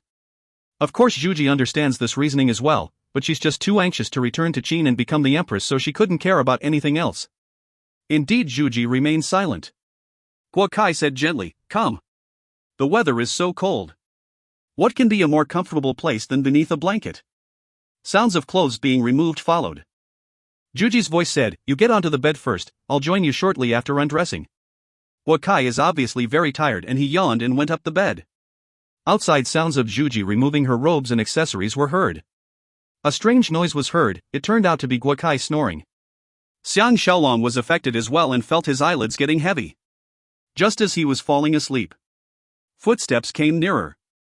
Any drowsiness was immediately dissipated, and he secretly thought that it can't be that much of a coincidence that Zhuji is actually coming to the wardrobe to take her sexy lingerie. He has not finished his thought when the wardrobe door was pulled open. Xiang Shaolong had an idea out of impulse and jumped up, hugging her and throwing her down to the ground with one hand covering her tiny mouth, pressing her voluptuous and scantily clad alluring body beneath his. At the same time, he whispered close to her ear, "I am Xiang Shaolong, here to look for you on Lu Buwei's orders." He repeated it 3 times before Zhuji stopped her struggle and her delicate body softened. On the bed, the rhythmic snoring of Guo Kai was heard. Xiang Shaolong thanked heavens and raised himself up a little, and came face to face with Zhuji. He can't help but feel his heart beat faster. He saw the lady under him was extremely enticing, filled with the allure of a mature woman with eyes that could speak volumes, which are now sizing Xiang Shaolong up. Suddenly Xiang Shaolong could feel her whole alluring body and a wave of lust course through him. He was so startled he hurriedly suppressed his lust in case the other party feels it. He slowly removed his large hand that was covering her mouth and immediately saw Zhuji's pretty face. She's certainly not a perfect and delicate beauty like Wu Tingfang, Lady Ye, or Ji Yanran. Her face is a little too long, the bridge of her nose a little crooked and her lips a little too thick, but when matched with her pretty eyes, it formed a wild beauty and allure that can take one's soul away. Especially her lips, which seems to be full of character, the corner lightly curved up, making men think that it's not an easy task to subdue her. Heavens! This is Emperor Qin's birth mother. He has been looking for Emperor Qin all this time, but never in his dreams did he think that he could take advantage of his mother like this. Her body fragrance drifted into his nose. Zhuji looked at him unblinkingly and said quietly, "I know who you are, because the person Zhao Mu most want to get rid of now is you." Xiang Shaolong recollected his wandering thoughts and went close to her ear and said, "I hope you also know the relationship between the Wu family and Mr. Lu. He sent 2 Xian to make contact with us to get you and your son back to Xianyang as soon as possible." Xiang Shaolong tried to bear with the itch he felt in his ear and suppressed the urge to take advantage of her, but he can't help but lightly bit on her rounded earlobe and said, "Firstly, I have to make contact with you to understand the situation before we can settle the details of escape." The sound of someone turning was heard on the bed. The both of them were startled. Zhuji said hurriedly, "Come again tomorrow night. I'll wait for you." Xiang Shaolong hurriedly rolled aside. Zhuji stood up nimbly, and at this time Guo Kai called for her from the bed. Zhuji blushed slightly as she lowered her head and stared at Xiang Shaolong for a moment. Xiang Shaolong can't help but feel lust welling up as he reached out and grabbed her calf, pinched it before letting go. That captivating feeling is even more touching than the actual act of copulation. Zhuji rolled her eyes at him before walking towards the bed. Only after she extinguished the lamp and went into the bed curtains did Xiang Shaolong regain his thoughts. He secretly thought that this woman is indeed formidable before leaving hurriedly. By this time, even if he made any noise, Guo Kai would not find out. If you find any errors, ads pop up, ads redirect, broken links, non-standard content, etc., please let us know. Report chapter so we can fix it as soon as possible. Volume 5 Chapter 4. Book 5 Chap 4, No Route for Advance or Retreat. After breakfast, Xiang Shaolong went to see Master Wu and his son, but he did not see Wu Zhuo and Tao Feng. He remembered the suspicious Chu who was in contact with Zhao Mu and knows that those two must be away because of this matter. When he reported the situation last night when he saw Zhuji, Master Wu and his son turned somber. Wu Yingyuan furrowed his brows and said, "This woman is extremely formidable, no man can escape her allure. But why is Guokai so bold? The servants there should all belong to Zhao Mu, so how can he hide his visits from Zhao Mu?" Master Wu replied, "Zhao Mu allowed Guokai to handle a lot of matters for him. For all you know, those people there are all placed by Guokai. That's why he can steal what he's supposed to protect without any fear at all." He turned towards Xiang Shaolong and said, "The 2 new family warriors you recruited are rare talents. Treat them well, wealth and women, just give it to them." Xiang Shaolong replied, "I understand." But he secretly thought to himself that a relationship based on such material goods, how can it sustain? Wu Yingyuan replied, "It seems that Shaolong can easily smuggle them out now. The question is how to leave Handan and avoid the pursuing soldiers along the way?" He paused and asked suspiciously, "Isn't this a little too easy?" Xiang Shaolong was only worried about the other aspect. Our Wu family has such an extended family, easily more than 1,000, how can we escape out of Zhao? Wu Yingyuan smiled, "I've arranged for this since 2 years ago. The Wu family has business all over the world, so all along there's always been people who were sent to other areas to take care of business and the farms. Recently, with the excuse of setting up a new farm, even Tingwei has been sent out, in case he lets slip of our plans when he's out merrymaking." Xiang Shaolong was suddenly enlightened. No wonder he had not seen Wu Tingwei. He asked, "Since the king of Zhao is aware of father-in-law and Lu Bui's being in correspondence, and now that we keep sending our family people out of Handan, how can he not be suspicious?" Wu Yingyuan replied, "They can only suspect. They have never gathered any concrete proof. Besides, both the Guo family and us have connections with the various powerful people in other states, and sometimes we even help the king of Zhao in overseas secret missions. If not for Zhao Mu fanning the flames at the side, what's the big deal about having relations with Lu Bui?" Xiang Shaolong is even more perplexed. Why is Zhao Mu so intent on getting rid of the Wu family? Master Wu slapped on the table and exclaimed angrily, "It's all because of that fellow Guozhong who caused all these. I don't know how he managed to find out that one of our family ancestors is a Qin, and investigated that the family name Wu was a major family name over at the Qin side. That's why the king of Zhao's suspicions of us grew day by day. Zhao Mu is just following the king of Zhao's wishes and taking the opportunity to trample us." Only now did Xiang Shaolong manage to find out what happened. Wu Yingyuan returned to the earlier topic. "Since Guokai has secretly entangled himself with Zhuji, we have to think of a way to make use of this matter to affect the relationship between Guokai and Zhao Mu. Without Guokai around to give nasty ideas to Zhao Mu, it'll be easier to handle Zhao Mu." The corners of Master Wu's lips revealed a slight mysterious smile as he said, "We'll talk about this later." He turned towards Xiang Shaolong and said, "You better think of a more concrete plan so that you can strengthen Zhuji's confidence when you see her tonight, then it'll be easier to cooperate in future." At this time a servant came to report that there's a guest looking for Xiang Shaolong. Xiang Shaolong was feeling perplexed. Who could be looking for him? By now Xiang Shaolong's status in the Wu family is even greater than before, and is obviously the most important person after Master Wu and Wu Yingyuan, so he received the guest in the main hall of the main mansion. He went to the hall, and his visitors turned out to be the old family warriors of Prince Xiaoyuan, Lu Chao, and Pu Bu. Xiang Shaolong came forward joyfully and helped the 2 of them up, asking with a mixture of surprise and joy, "I've been waiting for you to arrive every day, and finally my wait is over." The 2 of them saw how Xiang Shaolong holds them in such high regard and were so grateful that hot tears welled in their eyes. Xiang Shaolong asked about the situation in Daliang. It turns out that ever since Xiang Shaolong escaped out of Prince Xinling's residence, Prince Xinling has been livid. After he found out that besides the front section of the Lugong secret manual, the rest has been swapped and stolen, he was so upset he almost committed suicide. He even suspected his sister Lady Pingyuan had leaked the news to Xiang Shaolong and started behaving coldly towards her and her son. Because of this, Prince Xiaoyuan became very bad-tempered and kept on scolding and beating his family warriors. Pu Bu and the rest took the opportunity to resign. Without the support of Prince Xinling, Prince Xiaoyuan faces the difficulty of supporting 200-odd family warriors, so he might as well dismiss them. Therefore Pu Bu and 40-odd other men returned to Handan. They are familiar with the surroundings here, and after finding out that Xiang Shaolong is safe, came to find him immediately. Xiang Shaolong suddenly has an idea, and after summoning someone to borrow from Wu Yingyuan a large sum of money, he stuffed the money to the 2 of them and said, "Find a place to settle down, but you must remember not to reveal your relations with me. Have fun and make merry all you can. When I need your help, I will look for you." The 2 of them knew that he is now in a life and death fight with Zhao Mu, and on hearing what he said, understood his meaning. They also saw that he is 10 times more generous than Prince Xiaoyuan, but his character is 100 times better, so obviously they will want to follow him loyally. Lu Chao said, "We're very popular in Handan, and now that we've officially left the Pingyuan residence, why don't we pretend to throw in our lots with Zhao Mu's devious faction so we can become your eyes and ears?" Xiang Shaolong secretly thought that this is indeed a good idea. Who would have thought that the family warriors of Pingyuan residence who used to be his enemies would now belong to him? They discussed who they should align themselves with and decided on how to make contact before the two of them left happily. Xiang Shaolong felt more relieved and went to look for Tang Yi. Seeing that he was training the warriors of the Wu family, he thought of the idea of the special task force and told him, "See if my suggestion is doable. Among these 2,000 warriors, choose about 100 of the best and name them superior troops. Bring them to the farm and train them separately, let them learn the various different skills. If every one of them has half the skills of you and Jing Jun, it won't be an impossible task when the time comes to force our way into the hostage residence to save people."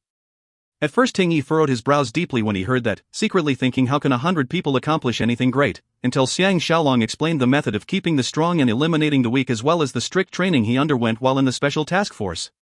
This extremely experienced and ferocious warrior had to admit defeat and say, "This is the first time I've heard of such training methods. Shaolong, you're absolutely an incomparable military genius. War in your hands has become a form of art."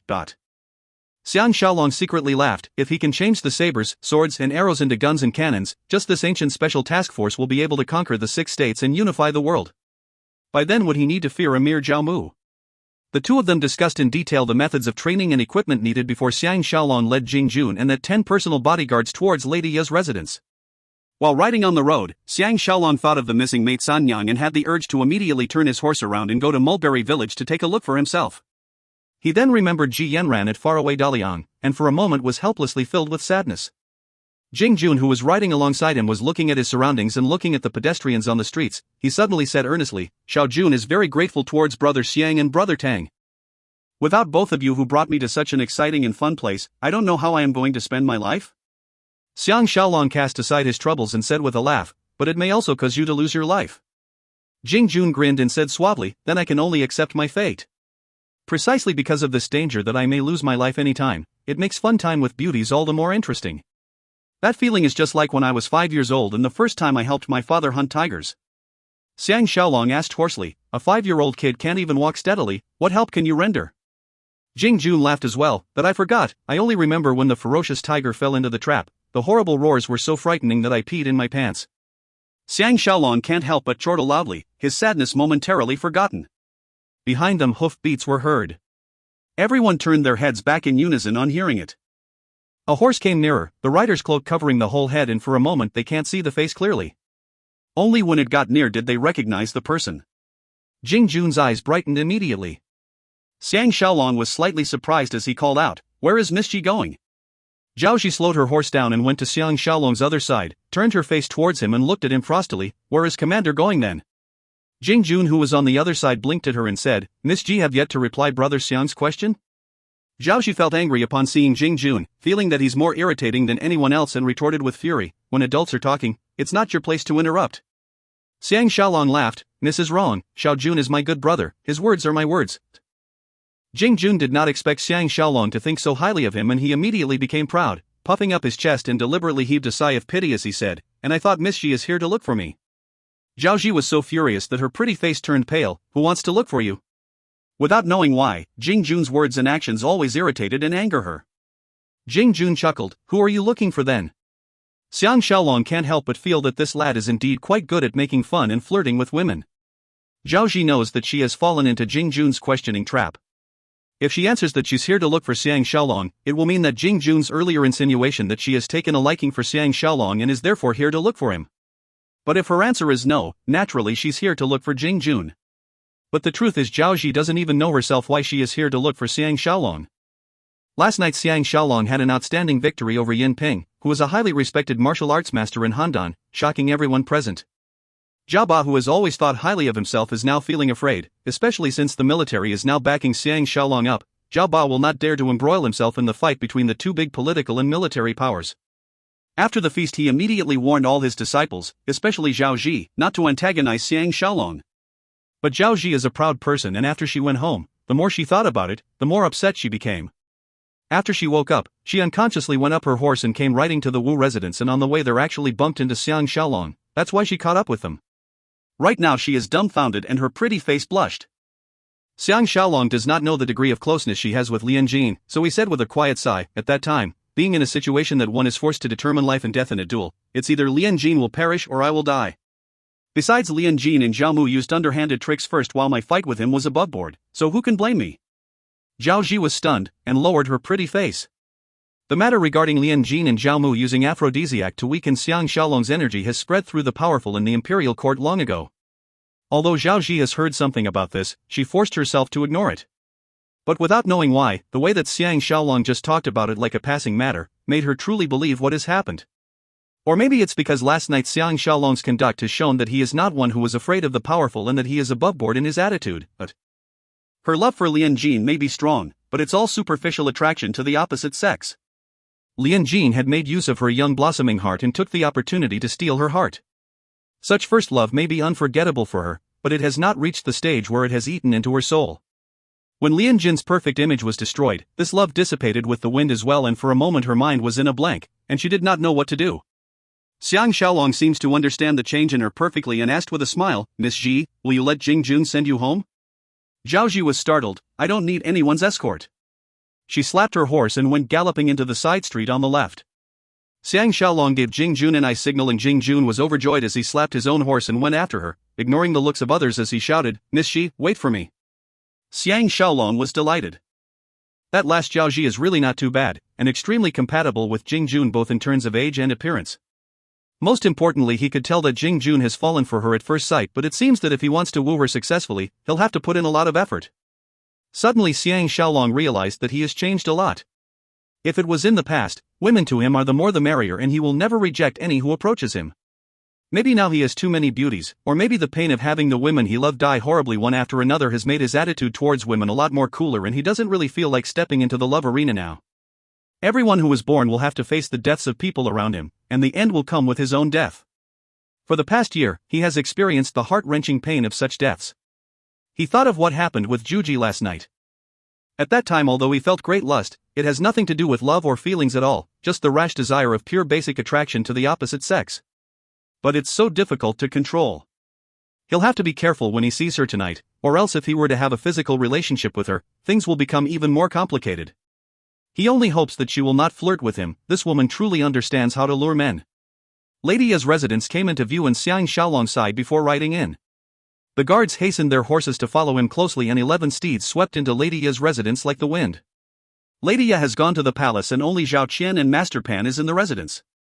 Zhao Pan has matured in a short time, unlike in the past where he will slip out and have fun the whole day or make fun of the maids or forming up gangs to create trouble. Zhao Qian pitied him because of the horrific experience he went through and accompanied him in his studies.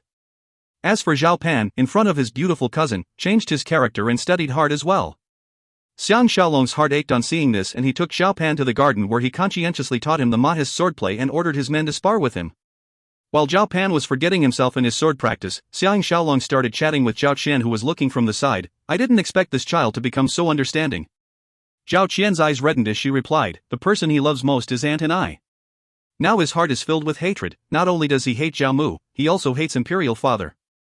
That's why he sees you as a role model and wants to become as smart and brave so that he can avenge Antonia. Xiang Shaolong looked at Zhao Pan, who has a face of darkened concentration and determination, which is clearly a mismatched expression for a person of his age at all, and he felt iciness in his heart. His intuition tells him that Zhao Pan will definitely not be an ordinary person in future, but for now he cannot guess what great things will he accomplish. Zhao Qian said quietly, "He accepted me partly because I belong to you, and also because like him, I hate Imperial Father and Zhao Mu greatly as well." Xiang Shaolong suddenly felt terrible and he asked, "Doesn't your Imperial Father respect Lady and I the most? Why would he just sit there and look at Zhao Mu commit murder?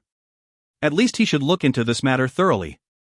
Besides, this matter has caused the military much unhappiness and this can become the greatest danger for Zhao since the Battle of Chongping." Zhao Qian sighed sadly. No one can understand Imperial Father, he wasn't like that in the past. But after the Battle of Chongping, he changed totally, becoming indecisive and kept on changing his mind about matters, to the extent that he's even a little afraid of facing his officials, especially the generals from the military. He allowed Zhao Mu to exercise soul power and cover everything up. Like this matter regarding Lady and I, he should have given strict orders for a thorough investigation, but after Zhao Mu's interference, he made this into a small matter very easily and thus settled it, making all in the palace disheartened with him. From Zhao Qian's courts, Xiang Shaolong saw the other effect the Battle of Chongping has done to the state of Zhao. The defeat of that battle is mainly because King Xiaoqing fell for the Qin's extremely juvenile trick of sowing discord and allowed Zhao Guo to replace Lian Pa. It can also be considered a clash of power between a newly crowned leader and a powerful old general. After this greatest defeat in the history of Zhao, which totally weakened them, King Xiaoqing lost his confidence and became someone who runs away from reality, to the extent that he's even afraid of seeing the silent reproach in his minister's eyes. Therefore Zhao Mu took the opportunity to come in and fulfilled his mental and physical needs. Maybe the king of Zhao became a homosexual because he has given up on himself, and was embarking on destroying himself out of guilt. Of course it is also possible that he is born like that, but what is the true reason? Maybe even King Xiaocheng does not know himself. Zhao Qian said sadly, I still miss the time when we were escaping from Daliang, hoping to have you hugging and loving me every night. Xiaolong. When will we leave this hideous place, find a deserted place and let Xianer cook for you while you hunt for our livelihood? Xiang Shaolong was laughing bitterly to himself. If he had stayed on at Mate Sanyang's valley, maybe he would be able to spend the rest of his life like that. But now it's as if he is already riding on the tiger and finds it difficult to dismount, and he can't do it even if he wants to. Even if he goes to Qin, what he will meet may be even more complicated fights for power. In this ancient warring states period, it seems that there is no paradise to live in. Or else Mate Sanyang would not have been almost raped by bandits and Tang Yi's wife and children would not have been killed. He sighed and told the story about paradise to Zhao Qian. When this pretty princess is totally engrossed in the story, as if her soul has flown to that human utopia, Zhao Ye came back with a somber expression. Xiang Shaolong and her went into a quiet room for discussion. Zhao Ye sighed. On the battlefield Li Mu is an unmatched and fierce warrior, but when it comes to political intrigue he is really too impetuous and also underestimated Zhao Mu's influence over Imperial Brother. Xiang Shaolong was secretly alarmed and asked, what happened? Zhao Ye did not reply him directly but said with a troubled look, they do not understand that after the Battle of Changping, what Imperial Brother fears most is others telling him he has made a mistake. Now Li Mu is obviously trying to force Imperial Brother to admit that he has slipped up in the matter of Sister Ni and blaming him for covering up for the suspected murderer, so how will he be willing to accept this? Xiang Shaolong furrowed his brow. What actually happened? Zhao Ye looked at him and said, after the feast last night, Zhao Mu entered the palace immediately to look for Imperial Brother, but no one knows what he told him. Most likely he's blaming the military for using this opportunity to create chaos and to shake Imperial Brother's hold on the throne. Naturally he won't have anything good to say about you either. Only now did Xiang Shaolong understand the term a muddle-headed ruler will bring downfall to the country. When power is concentrated in the hands of one person, this person will become the key to success or failure. Although the modern democratic system is full of cons, but it's 100 times better than having a muddle-headed ruler controlling the life and death of everyone. Zhao Ye continued, this morning Imperial Brother summoned me and asked me in detail about you and forced me to reveal my real relationship with you. I almost could not handle the questionings. Xiang Shaolong asked in shock, how did you answer him? Zhao Ye started to look a little unnatural as she replied, of course I won't reveal the truth, but it seems that he still believes that I am not enamored of you, or maybe because my reputation in the past was just too bad. After she spoke she lowered her pretty face, looking troubled. Xiang Shaolong pinched her chin and lifted up her pretty face, saying, now I'm involved with the military and the Wu family, two important factions, your Imperial Brother won't dare to do anything against me rashly. Zhao Ye exclaimed miserably, I'm worried to death. You must not overestimate the power of the military and the Wu family. If Imperial Brother ignores everything and execute you immediately, by then it'll be too late and no one will really come to a face-to-face confrontation with Imperial Brother over you. A fury welled up within Xiang Shaolong as he said with an icy laugh, want to kill me? I'm afraid King Xiaocheng will need to mobilize his army to do that. I will not let myself be caught so easily. Zhao Ye pouted, sometimes you're really like a person with all brawn and no brains. Just Imperial Brother's personal guards alone total 20,000, there are about 30,000 soldiers guarding the city and the commander Li Cheng is Zhao Mu's man. If something happens, who can save you? If something were to happen to you, how can I continue living? As she finished her sentence, hot tears flowed out. Obviously she is extremely worried and frightened, but it seems that there's something else as well. Xiang Shaolong gathered her into his arms and said with a smile, don't worry. Someone has once said that I am the new saint who will face many dangers, so I definitely won't die. Zhao Ye was stunned, who said that? What is a new saint? She paused and continued without interest, I am at a loss right now and feeling very troubled. Shaolong, teach me quickly what I should do. Xiang Shaolong was silent for a moment before replying, now there's not much choice left, only by escaping from Handan will we have a chance of survival. But before we leave I must tear the Zhao Mu into pieces before the hatred in my heart can be appeased. Zhao Ye caressed his cheeks lovingly, you must promise to bring Yara with you. Xiang Shaolong said with surety, that is of course, not only will I bring you, Xiao Pan and Xianer will come with us as well. Zhao Ye asked quietly, are we going to Qin? Hi. The Qins are even more frightening than the people from other states. Xiang Shaolong said with a laugh, don't forget I am the new saint. He stood up and continued, I'm afraid I will only have time to accompany all of you after we reach Qin. King Xiaocheng's reaction is totally beyond my expectations. I have to look for Li Mu immediately to discuss this and try to mollify your imperial brother's feelings. Zhao Ye accompanied him out and said, I will be in charge of keeping an eye of the situation in the palace. Luckily Empress Jing is on your side speaking up for you and imperial brother is still wavering, so for the time being he would not dare to use such harsh methods to deal with you yet. As she finished her words she suddenly lowered her pretty face, a look of unfathomable confusion flashed past her pretty eyes. Of course Xiang Shaolong did not see that, but he just felt troubled. Zhou Yan may really believe that he is some new saint, but he knows that there's no such thing at all. If there is a new saint, it should be Ying Zhang. But the Ying Zhang now, how can he be the new saint who unifies the world? Xiang Shaolong greatly misses the high-tech weapons he used in the 21st century. In this era, even the most formidable swordsman can only deal with a dozen odd people but not 100 odd people, much less thousands of well-trained soldiers. Therefore he can only use strategies and tactics so that he will have a chance to preserve his life and escape. Suddenly, he felt as if he can't bear to leave Handan. It's finally time to leave this great ancient city. If you find any errors, ads pop up, ads redirect, broken links, non-standard content, etc., please let us know. Report chapter so we can fix it as soon as possible. Volume 5 Chapter 5. Book 5 Chap 5, Secret Discussion of the Grand Plan. Xiang Shaolong came to Li Mu's great general residence in Handan. Over 1,000 men and horses were gathered in the open area within the walls, all decked out as if they are about to leave immediately. Xiang Shaolong's heart sunk, and when the guard took him to see Li Mu happened to walk out from the building, all dressed in his military attire. When he saw Xiang Shaolong, he pulled him aside and said, There's no hope for Great Zhao. His Majesty summoned me to the palace today and wants me to return to the northern border immediately to deal with the Xiong news. He did not give me a chance to bring up Zhao Ni's matter at all and even said openly that Zhao Mu will be in charge of Handan. You better leave quickly. Or else you might lose your life. King Xiaocheng's reaction is obviously beyond the expectations of this famed general. Li Mu continued in a low voice, A lot of commanders within Handan used to be my subordinates. I have told them about you and instructed them to help you secretly. He then told him a few names. He added, If Zhao Mu sends people to go after you, you can escape to the northern border. As long as you're within my region of power, I will have a way to protect you, and even His Majesty can't do anything about that. But Xiang Shaolong did not expect that this person whom he has only met 3 times would actually have such strong feelings of friendship and chivalrous. He was so touched that he was at a loss for words. Li Mu removed his sword and pressed it to him. This sword is called Bloodwave and a lot more times better than Flying Rainbow. It can cut a flying strand of hair and slice through enemies' armor like air. With your out-of-the-world swordplay, having this would be akin to adding wings to a tiger. Do no reject, or else I will look down on you. Hot tears streamed out from Xiang Shaolong's eyes as he received this precious sword with the frightening name. Li Mu patted his shoulder and said, Wherever can accommodate you, just go to that place. Maybe one day we will meet on the battlefield, and by then we're serving different masters and we may have to fight to the death. I will definitely not give way, and you must do the same to me as well. But after he finished his words he laughed loudly, with seemingly unending sadness and bravery. He then got up his horse and left his residence, towards his journey north. Xiang Shaolong's feelings were mixed as he looked at him numbly and for a moment felt all alone in the world. He took the sword out for a look and saw on the especially long and shiny sword, there seems to be red lines on the body, looking like waves. On the pommel of the sword were the words Blood Wave written in the ancient form. The joy from last night has suddenly flown away without a trace, and the only thing he can do now is to rely on his own intelligence and ability and make sure that the Wu family and those that he loved will be able to leave this lawless place safely. Xiang Shaolong left the great general residence feeling at a loss. Without a highly respected man like Li Mu handling the situation, no matter how unhappy the military is with Zhao Mu, they would not dare to risk the lives of their whole clan and speak up about Zhao Ni's case, and no one will dare to stand on his side.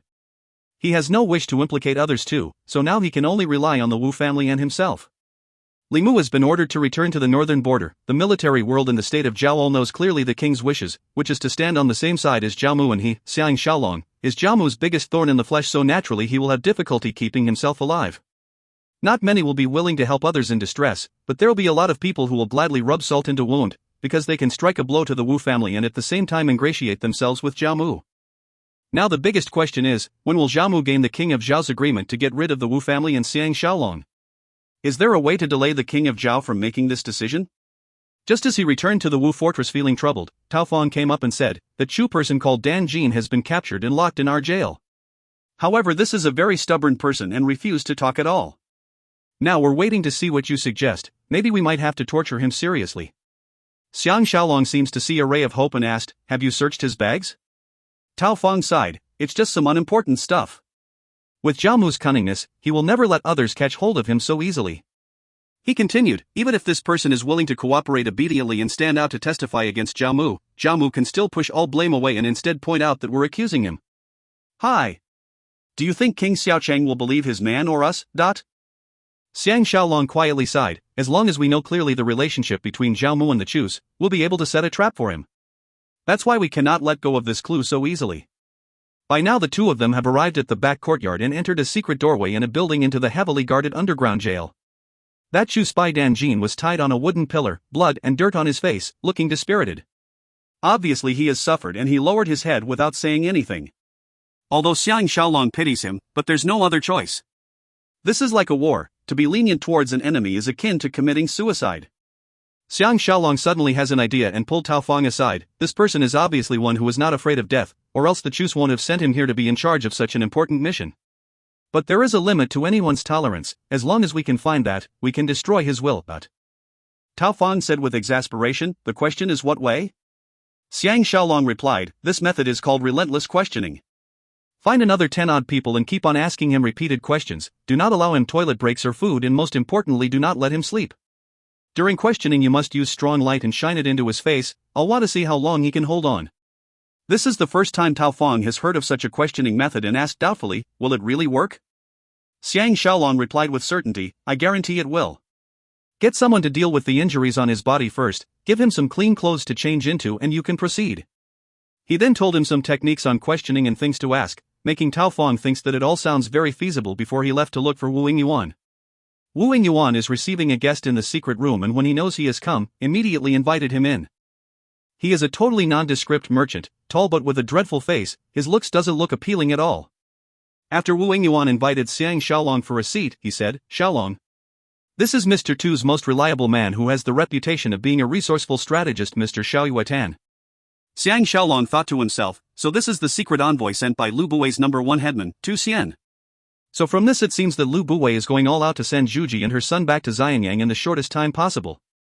Xiao Yuetan is quite polite and said, before I came to Handan, I've already heard the great name of Master Xiang. Please do not be offended, but my face now is a fake one but due to uncontrollable circumstances, I cannot see others with my real looks. Xiang Shaolong suddenly realized that this person is an expert in disguise, and no flaws could be seen at all on the surface. He had an idea and said, so it means that Mr. can turn the crown prince and his mother into any looks. Xiao Yuetan nodded his head, Master Xiang's train of thought is very quick, this is exactly one of the reasons Master Tu sent me here to Handan. But as for sneaking them out, it will have to depend on all of you. Xiang Shaolong was about to say that it's not difficult at all to sneak them out but Wu Yingyuan gave him a kick under the table so he hurriedly swallowed his words. Wu Yingyuan interrupted, if we can save mother and son, how will Mr. Lu receive us on his end? Only now did Xiang Shaolong suddenly realize that with their abilities, and with Xiao Yuetan's skills for disguise, it's not a problem saving mother and son at all. The difficulty is that the Wu family are all going to run away at the same time, that's why Wu Yingyuan is linking Ying Zheng and his mother with the Wu family in order to force Lu Buwei to receive them as well. Indeed, Wu Yingyuan added, the hostage residence is heavily guarded and ever since King Xuanxiang ascended the throne, a troop of imperial guards have been stationed permanently in the residence. The city of Handan's strict security is also famed throughout the land so other than a forceful attack, there is no other way. But Mr. Xiao need not worry, we have already made plans and can guarantee that we will send both mother and son out of the city without any danger to them. Xiang Shaolong knows that he is exaggerating, there's no grand plan to save them yet but if it was him, he can only do the same thing as well and lie to gain the other party's trust. Xiao Yuetan replied, my master has discussed this matter with King Xuanxiang. When the time comes our army will pretend to attack Prince Taiyuan and attempt to take over the city to lure the Zhao's attention while Master Tu will personally lead a troop of elite soldiers and infiltrate into the Zhao border to receive you. As long as you can reach the western bank of northern Liaoyang's lake, Master Tu will be able to escort you past the borders of Wei and Han back to our country. He paused and asked, can I first listen to your marvelous plan? Xiang Shaolong secretly thought him formidable. He has said so many things, but in actual fact he did not reveal at all the position and route of the elite troops Tu Xian is leading. Because if they are to work in tandem, Tu Xian should already be within Zhao borders. Wu Yingyuan kicked him under the table again, obviously he wants him to immediately present a non-existent plan to deal with this esteemed guest. Xiang Shaolong has no plans at all, so he pretended to be mysterious and said, can Mr. Xiao wait for 3 days, because the most important factor in the plan is to make contact with the mother and son and I am still in the midst of arranging this matter. Only after I get some headway on this can I make final confirmations on the other details, but Xiao Yuatan said a little unhappily, at least you should reveal a little information to me? Xiang Shaolong said calmly, your appearance may lead to changes to the whole plan. We may even make use of your skill of disguise to let us leave Handan without anyone even realizing it, that's why we need to make new arrangements. Xiao Yuatan's expression looks a little more soothed as he said, I understand a little now. He turned towards Wu Yingyuan and said, I heard that the Dace courtesans in the Wu family are famous throughout the land, how can I miss that? Wu Yingyuan chortled, I've made arrangements for you long ago. Xiang Shaolong knows that he's no longer needed so he slipped out. As soon as he stepped out of Wu Yingyuan's inner residence, Xiang Shaolong felt extremely fatigued. The fortress is peaceful in the afternoon. In the garden the maids and children were playing ball, with waves of laughter. The snow on the ground has already been swept clean but icicles still hung on the tree branches. When he walked past, the prettier maids were making eyes and flirting with him, hoping to gain his attention. But this man who has always been flirtatious only felt a sense of sadness. Although Wu Yingyuan said that he will move most of the people out of Zhao earlier, but everyone knows that it only means the closest and direct family members. As for the distant relatives and these maids in front of him here, they will all be heartlessly deserted and ultimately become the object of the Zhao people's wrath. This is a helpless matter, even Xiang Shaolong can do nothing about it. In this era where men vie with one another, a person's fate is not controlled in his own hands. Heaven will suddenly turn into horrible hell. He is not worried that Lu Buwei will betray them. In this unstable land with constant wars, the Wu family's livestock business is extremely important to the military and economy, and with the formidable father and son team in the Wu family, they will certainly spread out part of their resources and won't leave anything to the Zhaos. That will be a fatal blow to the state of Zhao and they will find it even more difficult to survive. This is also the retribution of the king of Zhao. Wu Yingyuan is a strategist, and has already planning everything quietly since a few years ago. Just looking at how he has taken a liking to him and married his most beloved daughter to him, is enough to prove how bold and far-sighted he is. Only this kind of person can live happily in a world like this. Whistling was heard from behind. Before he even have a chance to turn his head back for a look, Jing Jun is already next to him like a gust of wind, his attitude relaxed. Xiang Shaolong asked curiously, succeeded? Naturally he's asking about Zhao Ji. Jing Jun shook his head happily and said nonchalantly, she kept on ignoring me, in the end I followed her home but she chased me away with her sword. Xiang Shaolong was surprised, then I really cannot guess why you can still be so happy now. Jing Jun chuckled, the interesting thing is that her father is actually a schoolteacher, he came out and reprimanded me sternly, saying a whole lot of things about see no evil and speak no evil or words to that meaning. Actually I didn't hear a single word he said, but on the account of his pretty daughter, I pretended to accept his teachings and lowered my head. Maybe he saw that I should be good in studies, he actually said something about teachings, and told me to go to school every day and learn the ways of being a man. I just have to give him some smoked meat during the New Year or major festivals. At that time Zhao Ji was almost mad with fury and kept staring at me, but there's nothing she can do at all. Brother Xiang, don't you think this is exciting? Xiang Shaolong shook his head and laughed. To be harassed by someone like Jing Jun, Miss Zhao Ji is going to be in trouble. She can't win him in fights nor can she chase him away, how is she going to deal with him? Jing Jun asked, where has Brother Tang gone? Xiang Shaolong replied, he has a special task and has gone to the farm outside the city. As he said this, he suddenly had an idea and asked, is there a way to make thousands of warhorses suddenly feel weak in the legs and unable to walk? Jing Jun furrowed his brows, just have to feed them some herbs, but if the quantity is too huge, it might be a little difficult. Xiang Shaolong thought that he should be asking Wu Yingyuan this, since the Wu family has been in the livestock business for generations. No one would be more experienced than them. Jing Jun said excitedly, is there anything you want me to do? Xiang Shaolong shook his head, just go and study in peace. But remember Brother Tang's instructions, don't go overboard, we still have to go to the hostage residence tonight. Jing Jun gave a reply and left laughingly. Xiang Shaolong stepped into his hidden dragon abode and only thought of having a good sleep, not wanting to think of anything else. When he woke up, it's already dusk. Xiang Shaolong regained his spirit and he felt more optimistic and energetic as well. Naturally Wu Tingfang and the rest served him meticulously. Chunying and the rest of the maids looked a little upset, naturally they were blaming him for not having had his way with them today yet. He can only laugh bitterly in his heart. His stamina may be a lot better than the average person, but resources are still limited, and although the four ladies are young, beautiful, and alluring, but more important matters are at hand, so he can only suppress his urge. During dinner time, Lady Ya's loyal servant Zhao actually came looking for him.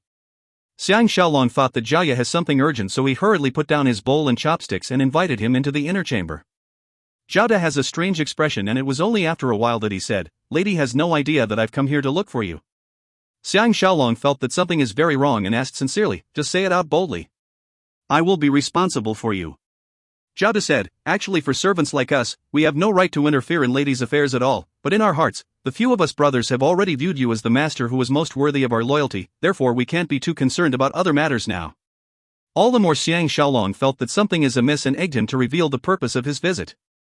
Zhao made up his mind bravely and said somberly, after Lady returned, in less than a month, a person called Qiyu who was a royalty from the state of Qi came to Handan as an envoy.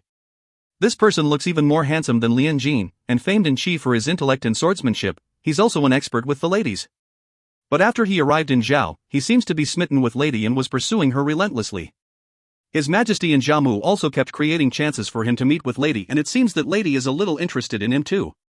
Xiang Shaolong was relieved on hearing that. He is very confident of himself in this aspect, and he also does not believe that Zhao, who has gone through difficult times with him, would have a change of feeling so easily. Zhao looked at his expression and said anxiously, there are some things which I must say even if I don't wish to. After Lady came back, she missed you so terribly that she has no appetite at all, and there were constant rumors in the city about your death. That Qiyu took the opportunity and spent a few nights in Lady's room. It was only after your return that Lady kept her distance from him, but he came last night again to harass Lady and only left this morning. Us brothers had a discussion before deciding to come and inform you. Xiang Shaolong's heart froze immediately. With Zhao's sluttish character, in such a situation where she was pining for him, she really needs the consolation and excitement of other men in order to rid herself of the pain and loneliness. Humans are not without feelings. Such matters between men and women, once started, will be difficult to break off, especially when this Qiyu is not any worse than him. That's why Zhao is still being tangled up with him right now. Hi. A.S.Lut is always S.Lut. It may be something to do with the hormones in her body. To ask her not to have a man for a long period of time will be a very difficult matter. A feeling of pained betrayal welled up in him.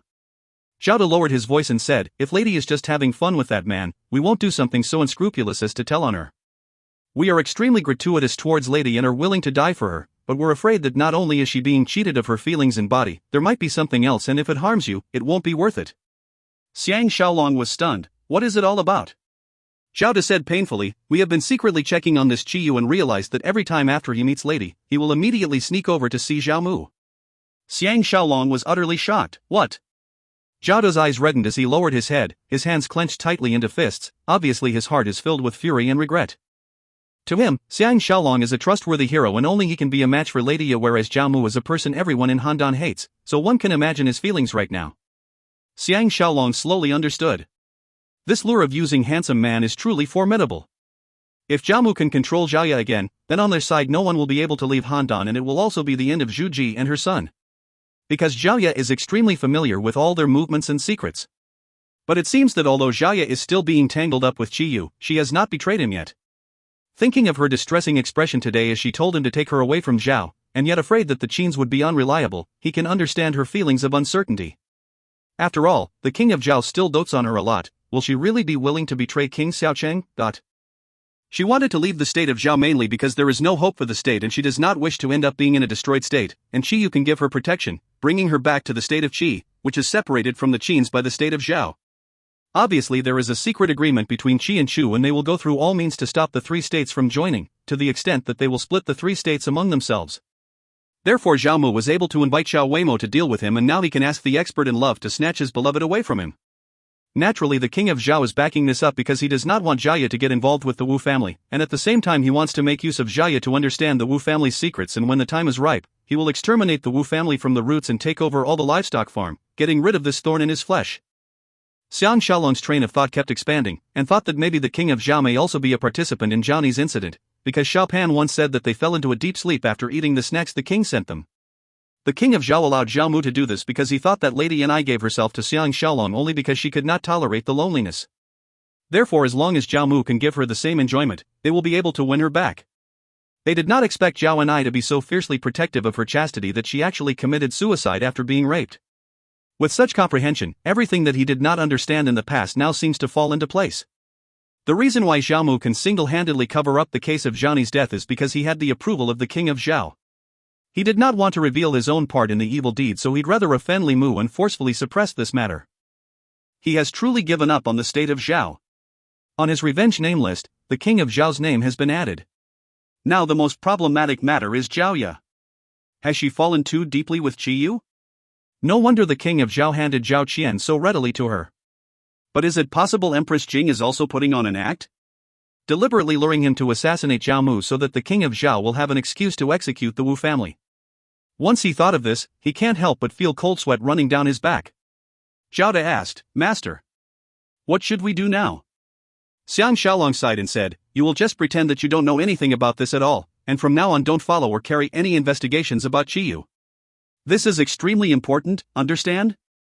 Zhao De nodded his head, wanting to say something but stopping himself. Xiang Shaolong thought of a matter and asked, All of you are so loyal towards your lady, but aren't you going to tell her when you obviously know that Qiyu has been going to see Zhao Mu? Zhao De replied, We told her long ago but was instead reprimanded, saying that Qiyu is the envoy from Qi, so naturally Zhao Mu will have to make him feel welcome. She even said she will not let us off lightly if we continue to follow Qiyu. Xiang Shaolong was secretly alarmed. It seems that Qiyu has really enticed this fickle-minded Lut. Why else would she not allow Zhao De to continue his investigations? If he can snatch her away from Lian Jin's hands, of course others can snatch her away from his hands. This is very fair. Besides, with Lady Yi giving out favors so readily in the past, proves that she always liked to try new things. Zhao De could not take it any longer and said, If Lady really allies herself with Qiyu, we all hope that we can come and follow you instead. With Zhao De's loyalty, to actually say such words that betrays his master, obviously shows how disappointed and upset they are towards Zhao Ye. Zhao Ye has already betrayed him once, will history repeat itself again? When she knows that there's no hope of escape, will she betray him again because of Qiyu and her own interest? Xiang Shaolong felt extreme fury and said quietly, One day, if I can really become someone important, I will be most happy to accept all of you if you come and look for me. Zhao De thanked him happily before leaving. Xiang Shaolong was feeling troubled, his mind in a blank, not wanting to think at all. The ladies all saw his strange expression and hurriedly asked him for the reason. How can he tell them his worries, so he hardened his heart and said, Chunying, all of you go and prepare hot water, I want all of you to accompany me in the pool. Chunying and the rest all understands what he is referring to and their pretty faces blushed immediately, but they cannot conceal their happiness as they all rushed towards the pool. Xiang Shaolong forced his spirits up and secretly thought that he will face problems as they come. He's not afraid of anyone at all. At this moment what he needs the most is excitement, so that his spirit can be released from feelings of despair and anger. The stronger person will conquer. Fine. Let me, Xiang Shaolong, see who is the stronger person. If you find any errors, ads pop up, ads redirect, broken links, non-standard content, etc., please let us know. Report chapter so we can fix it as soon as possible. Volume 5 Chapter 6. Book 5 Chap 6, The Real and Faking Zhang. As the northern wind blew, Xiang Shaolong and Jing Jun climbed over walls quietly, avoiding the patrols and gantry posts and arrived at the garden outside Juji's building. Jing Jun stayed behind as a lookout while Xiang Shaolong took the familiar route to the window on the second floor, pushed it gently, and the window opened immediately. Zhu Ji's voice called out quietly from inside, Is it Shaolong? Come in quickly. Xiang Shaolong slipped in through the window. Zhu Ji hurriedly closed the window, turned around and leaned on the window ledge, her chest heaving. Obviously she is feeling very nervous. Only a weak, lone lamp was shining in the room, but because it's placed on the corner of the window ledge, it will not reflect their shadows on the papered window. The lamp emphasized half of the right side of Zhu Ji's body while her left side was cast in the shadows, making her dainty and voluptuous body look all the more dimensional and extremely alluring. A stove was lit in the room, making it as warm as spring, which is why although Zhu Ji was thinly dressed, she still felt comfortable. Her pretty eyes burned like fire, with a warmness that can scald as they stared unwaveringly at Xiang Shaolong, as if she's trying to scrutinize him inside out. This is the first time Xiang Shaolong has met such a bold and wild character, a woman who is not afraid of men at all and his heart can't help but beat faster, but on the surface he looked at her coolly. This is definitely not a simple woman. Zhu Ji's lips quivered slightly as she asked, Xiang Shaolong, can I trust you? Xiang Shaolong smiled slightly, it seems that lady has no other choice. Zhu Ji's pretty eyes stared at him, even if I can trust you, but what ability do you have that will enable you to take me and my son away? Xiang Shaolong secretly thought, since I can infiltrate into this place, naturally I can bring you out. He was about to blurt this out when he suddenly felt that something was amiss and changed his words. This is the reason why I came to discuss with lady, because I guess that Zhao Mu will certainly gather all his men at the hostage residence. Zhu Ji nodded her head, you're very astute, no wonder Zhao Mu is so wary of you. Every time they talk about you, I will listen very carefully. I did not expect Buwei to actually find you, it's really great. Xiang Shaolong heard that when she was talking about Lu Buwei, she seems to be talking about a stranger and was secretly startled. I seems that she will not be loyal to any man. Men are making use of her, she is also making use of men. He furrowed his brows and asked, how is the situation at the crown prince's side? Zhu Ji sighed lightly, unless you can lead a huge army and successfully attack Handan City, or else you can forget about taking him away. Ever since my husband ascended the throne, Zhao Mu has transferred 200 highly skilled warriors who is constantly by his side day and night on rotation shifts. He also added high walls outside, making it a residence within a residence. Also, there is a troop of almost 1,000 soldiers who have been posted here permanently to guard. Unless you can turn into a bird, or else you can forget about infiltrating that place to see him. Xiang Shaolong's brows furrowed deeply on hearing this. When Wu Yingyuan was telling Xiaoyuan about how heavily guarded the hostage residence is today, he was not exaggerating, instead he even understated the real situation. Zhu Ji continued nonchalantly, besides it's no use even if he is saved. Zhao Mu is an expert in using drugs and has given him strange herb and he must take the antidote regularly to ensure his safety. If there's no antidote, he will die of poisoning in less than 10 days, but Xiang Shaolong feels as if his whole spine has been frozen into an ice pillar. Oh my gosh! Is this going to be the future Emperor Qin? This time he is really stuck between a rock and a hard place, unable to advance or retreat at all. And he thought that saving mother and son would only require the lifting of a finger. He is really too naive. He breathed out a gush of cold air. By keeping the crown prince like this, besides giving vent to their anger, what other good does it do to the Zhaos? Zhu Ji said lightly, you should have heard of Zhao Mu's nefarious plot, to deliberately use wine and women to make him into a useless person. To tell the truth, Zhao Mu can't wait to send him back to become the king of Qin.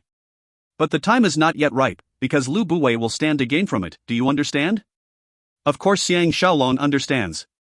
The reason why Lu Buwei is so anxious to send mother and son back to Xianyang is because he wants to strengthen his relationship with King Xuanxiang. At this instant he finally realized that when Zhu Ji was talking about her son, she only said he and did not address him in any other form or utter his name directly. His tone was so indifferent that it's scary and for a moment he can't help but feel perplexed. Zhu Ji suddenly said with hatred, it's better that this lad is dead, I get furious for no reason just at the sight of him. Xiang Shaolong was stunned. People said that no matter how vicious a tiger is, it will not eat its offspring. Why would Zhu Ji curse her precious son who can make her become the Empress Dowager? Zhu Ji moved over, took his hand and pulled him as she walled towards the bed and said gently, come. Let's continue the conversation on the bed.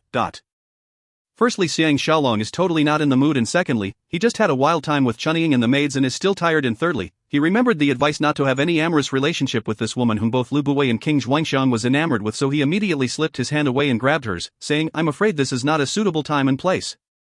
Zhu Ji pouted, don't you think I know? It's just that those maids have been ordered to come and check on me every once in a while. It's a lot safer hiding in the bed. Xiang Shaolong thought that he has misunderstood her, so he hurriedly followed her into the curtained bed and immediately a fragrance wafted into his nose. Zhu Ji told him to lie down inside and used the blanket to cover the both of them.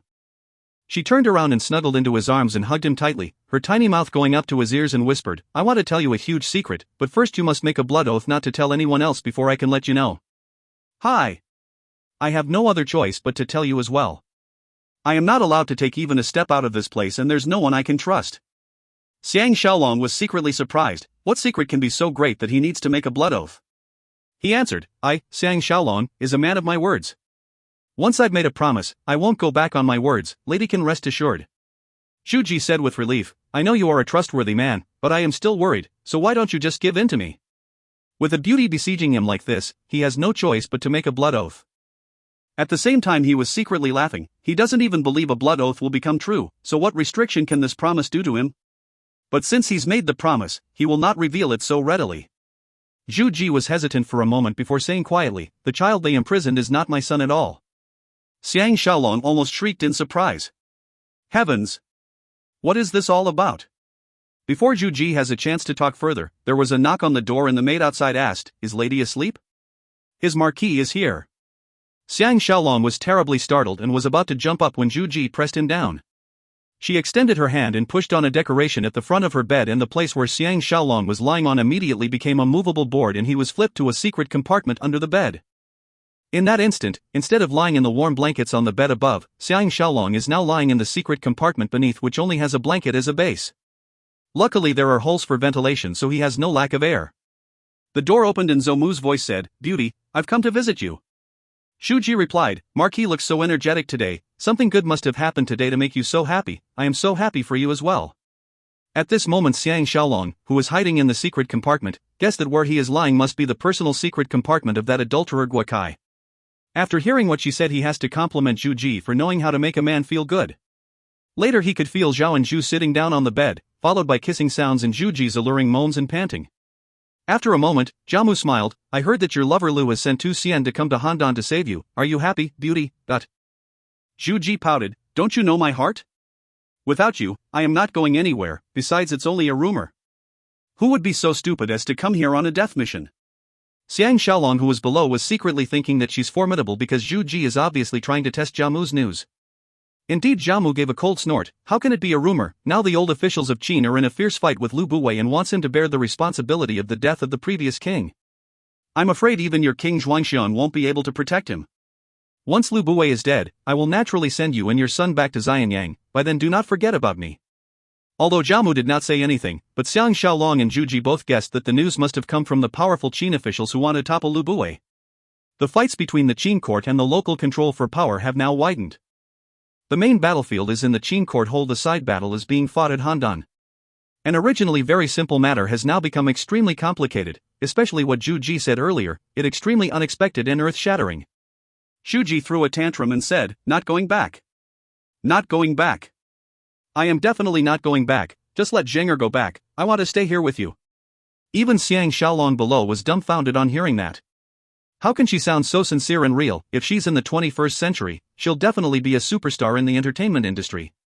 Jiamu was totally taken in and they started kissing again, followed by the sounds of Jiamu removing their robes and the lecherous laughter and moans of the coupling between a man and a woman. Xiang Shaolong can only lament on his bad luck down below. If they start to have fun on the bed, he will feel even worse. If he wants to kill Jiamu now, it'll be as easy as lifting a finger, but of course he won't be so stupid as to do that. Luckily Jiamu was still in the mood for talking, so he stopped Zhu Ji's attack and said, the reason I'm so happy today is because that S.Lut Jaya has finally fallen into my trap and unable to pull herself out of it. No one understands her more than I do. Not only does she hanker after wealth and riches, she also loves the new and will discard the old. But she's been giving special treatment to Xiang Shaolong. Luckily I still have a killer move, which is King Xiaocheng using their relationship as siblings, and by telling her on the pros and cons, there's no way she will not submit.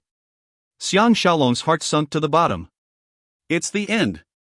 Zhao Ya has really betrayed him. He wonders how much about him has she revealed to her imperial brother? Luckily, in order not to cause her undue worry, he did not tell her a lot of things, or else the outcome would be unthinkable.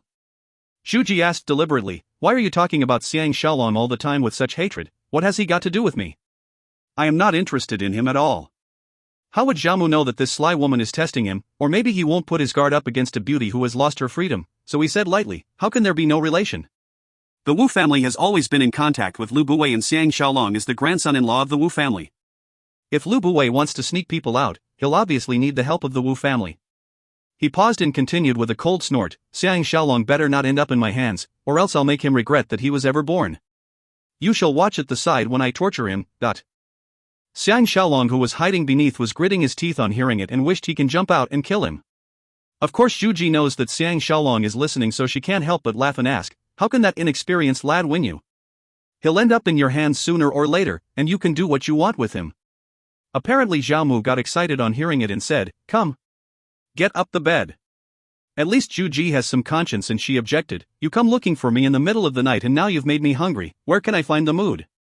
Obviously Jiamu was totally enthralled by her and hurriedly summoned the servants to prepare snacks for her before saying with satisfaction, no one in Zhao dares to offend me now. As soon as I exterminate the Wu family from the roots, no one else will dare to do anything without my approval. Zhu Ji flattered him and said gently, I think Xiang Shaolong must be a total idiot, or else why would he think that Jia, who was famous in the world for being a S.Lut, would be loyal to him? Xiang Shaolong can only laugh bitterly. These few words of Zhu Ji are obviously meant as a free gift for him. Jiamu did not expect that there is a twist to all this and replied seriously, you're wrong. Jia has indeed given her true feelings to Xiang Shaolong, that's why she's still helping him hide a lot of things. But I understand her too well, so there's no way she can win me. If she doesn't want to die together with Xiang Shaolong, she'll have to work with me obediently. He sighed comfortably and said, not only is Xiang Shaolong not an idiot, he's very formidable as well. If not for Zhao Ya this weak link, it'll still be uncertain who will win in the end. Xiang Shaolong thought of one thing and was sweating immediately. If Zhao Qian told Jia Ya about how Ji Yanran and Zhou Yan saved them in Daliang, and she told Jiamu, then Ji Yanran and Zhou Yan will be in big danger. At this time the maids came to inform that the food is ready. Zhao Mu and Zhu Ji went out of the room. What better time to leave than now? Xiang Shaolong secretly thanked heavens and slipped away. Zhao Qian tossed and turned in bed, unable to get to sleep. Without Xiang Shaolong next to her, she felt lost and alone. She then thought of Zhao Pan, this child who has lost his mother is slowly becoming frighteningly melancholy.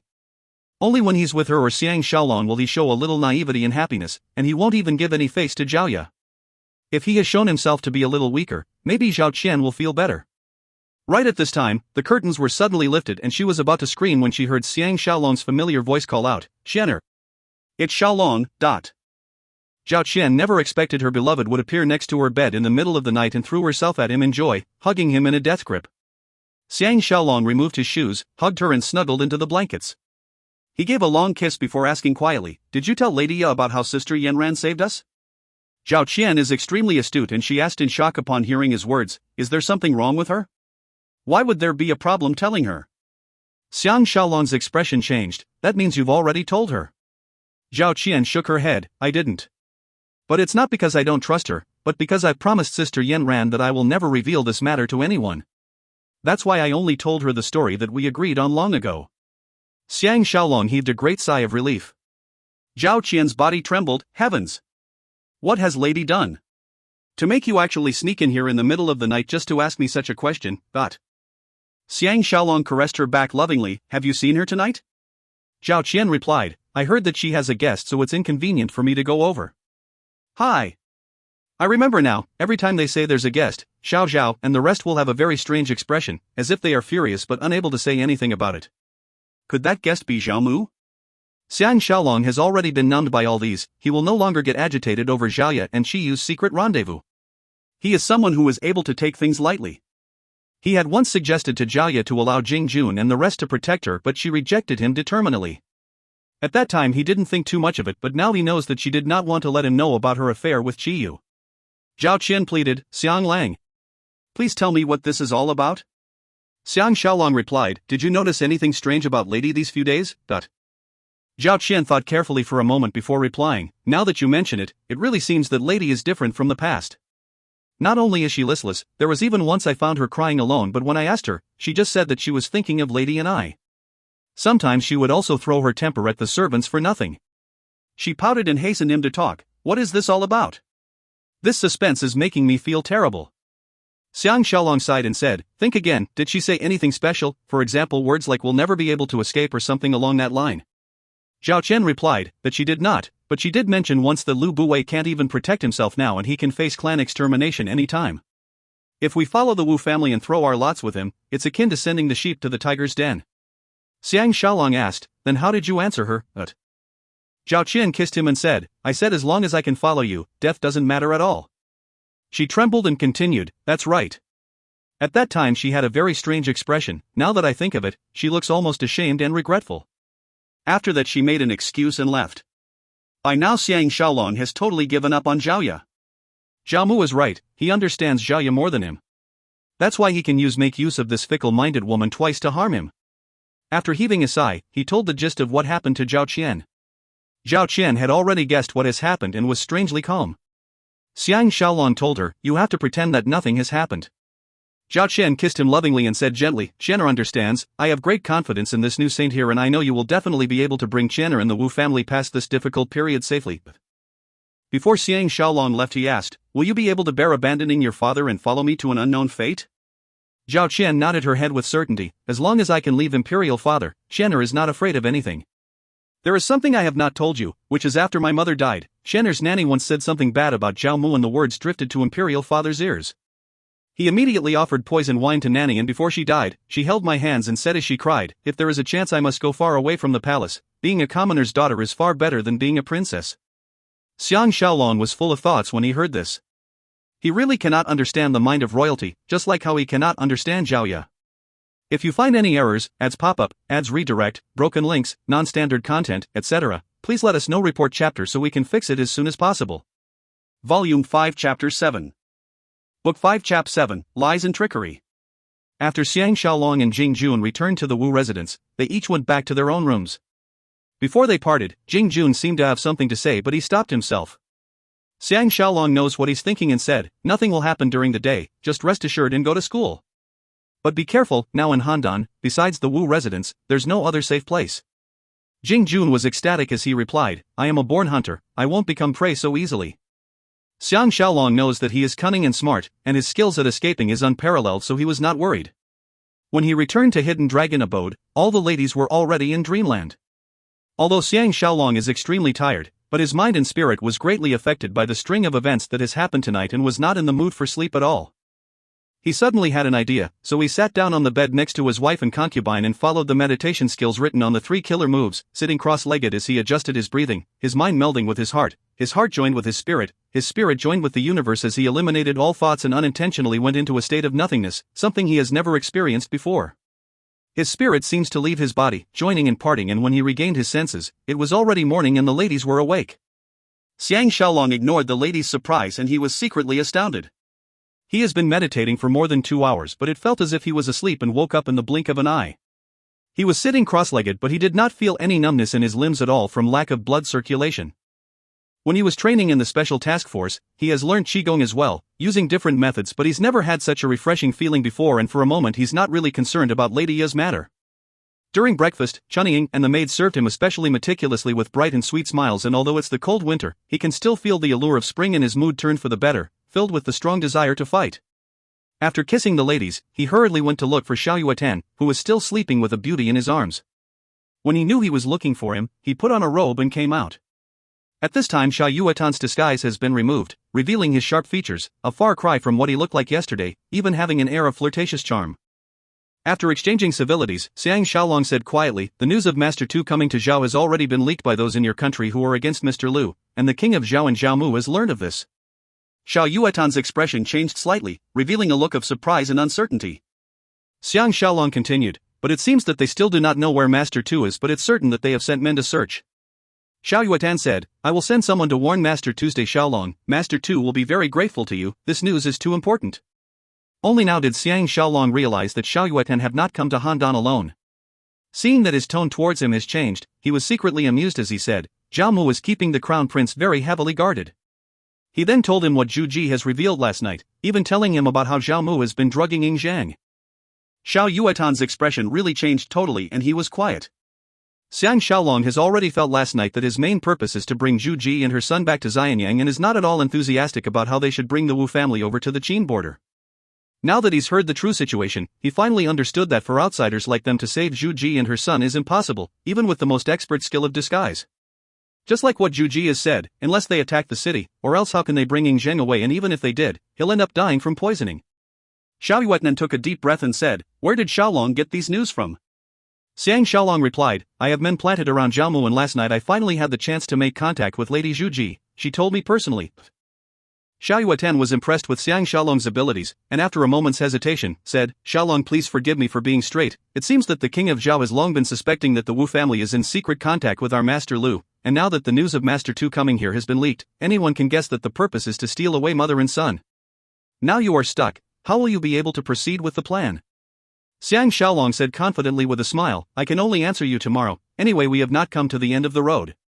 Can you please pass the message to Master Tu that if he really wants to bring the crown prince and his mother back to Xianyang, both sides must be able to cooperate sincerely? Xiao Yuetnan knows that Xiang Shaolong has seen through their intentions and said with a slight blush, this is but of course. Ha! I will inform Master Tuesday. He continued with furrowed brows, Zhao Mu was famous for his art in using drugs, how can we solve this issue? Xiang Shaolong laughed, tomorrow I will have a satisfactory answer for you. Xiao Yueten saw how energized and relaxed he looked and his confidence was raised as well and said with a nod, it seems that I'll have to make a personal trip to see Master Tu and I can only be back about 3 to 4 days even at the earliest. I hope by then Shaolong will have good news to share. Xiang Shaolong continued talking to him in secret a little more before he left and on the way back bumped into Tao Feng who was out looking for him. He looked spirited and Xiang Shaolong thought that the Chu spy could not even hold out for a day and has revealed the truth.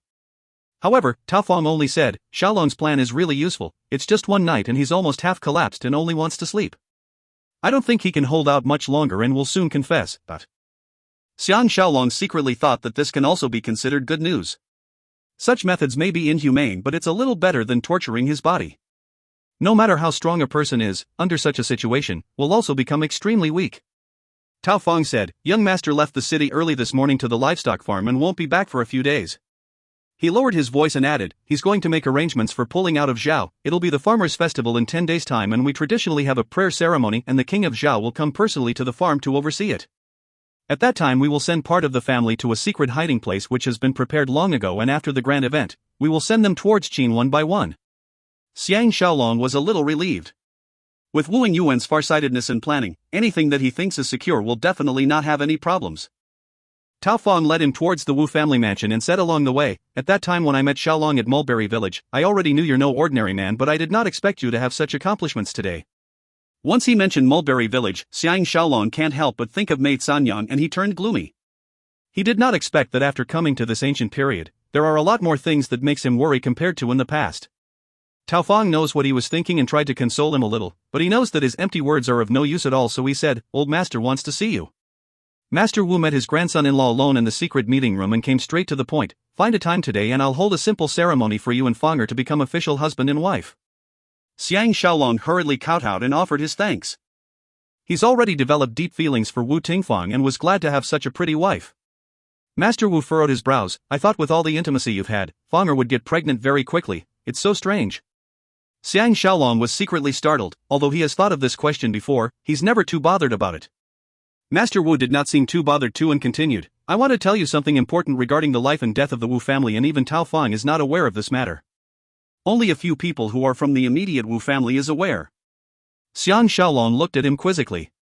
Master Wu said with seriousness, all the residences of princes and royalties will have secret tunnels used for escape, and this is an open secret to all. We are no exception, we have 4 secret tunnels leading to the outside of our estate and the exit are all near the fortress. But for us, this is just a cover. Xiang Shaolong's eyes immediately brightened and he asked unbelievably, is there a secret tunnel that leads to outside the city? Master Wu said proudly, exactly, this tunnel that leads to outside the east city gates took 3 generations, about 70-odd years to complete, and is 3 li long. Countless Wu family members have sacrificed their lives building it, a lot of effort was put into just the layout of the ventilation holes. It's more than 10 feet deep underground and even digging a well won't be so deep down. We made use of an underground river to build it, and the entrance is at a secret cave at the back of the hill, and it can only be reached via a short tunnel at the back of the house and is extremely covered. Only now did Xiang Shaolong understand why the Wu father and son are so confident about escaping from Handan. Master Wu said, that's why as long as you have the ability to bring Zhu Ji and her son to the Wu residence, we will be confident of escaping. Xiang Shaolong was greatly excited and felt his confidence soaring. It seems that the most difficult problem has suddenly been solved. Master Wu suddenly exclaimed, this secret tunnel is not easy to travel, it's wet and stuffy. I've used it once when I was young and have never gone down since, and I had hoped that I will never have the need to use it to escape. Now that I'm old, it'll be even more difficult for me to travel. Xiang Shaolong said, I heard from Master Tao that during the farmers' festival, we will take the opportunity to send a group of people away, grandfather you. Master Wu interrupted, if I were to leave as well, it'll be strange if that muddle-headed ruler King Xiaocheng does not take immediate action. Everyone can leave except me. Xiang Shaolong's expression changed on hearing this. Master Wu smiled slightly, as if he's almost at the end of his road, and said gently, the world now belongs to youngsters like you. I am old and my days are numbered, I do not have the courage to face a new life in Qin, and neither can I survive the scares and difficulties involved in escaping. That's why I've already told Ing Yuan that I have decided to stay here and not leave. Xiang Shaolong was stunned, how can the king of Zhao let you off then? Master Wu chortled, who wants him to let me off? I won't even leave a piece of my skin for him to find. I have been prestigious all my life, and even in death will I not be humiliated. Xiang Shaolong cried out hoarsely, grandfather. For the first time he felt sincere admiration for this plump old man from the bottom of his heart.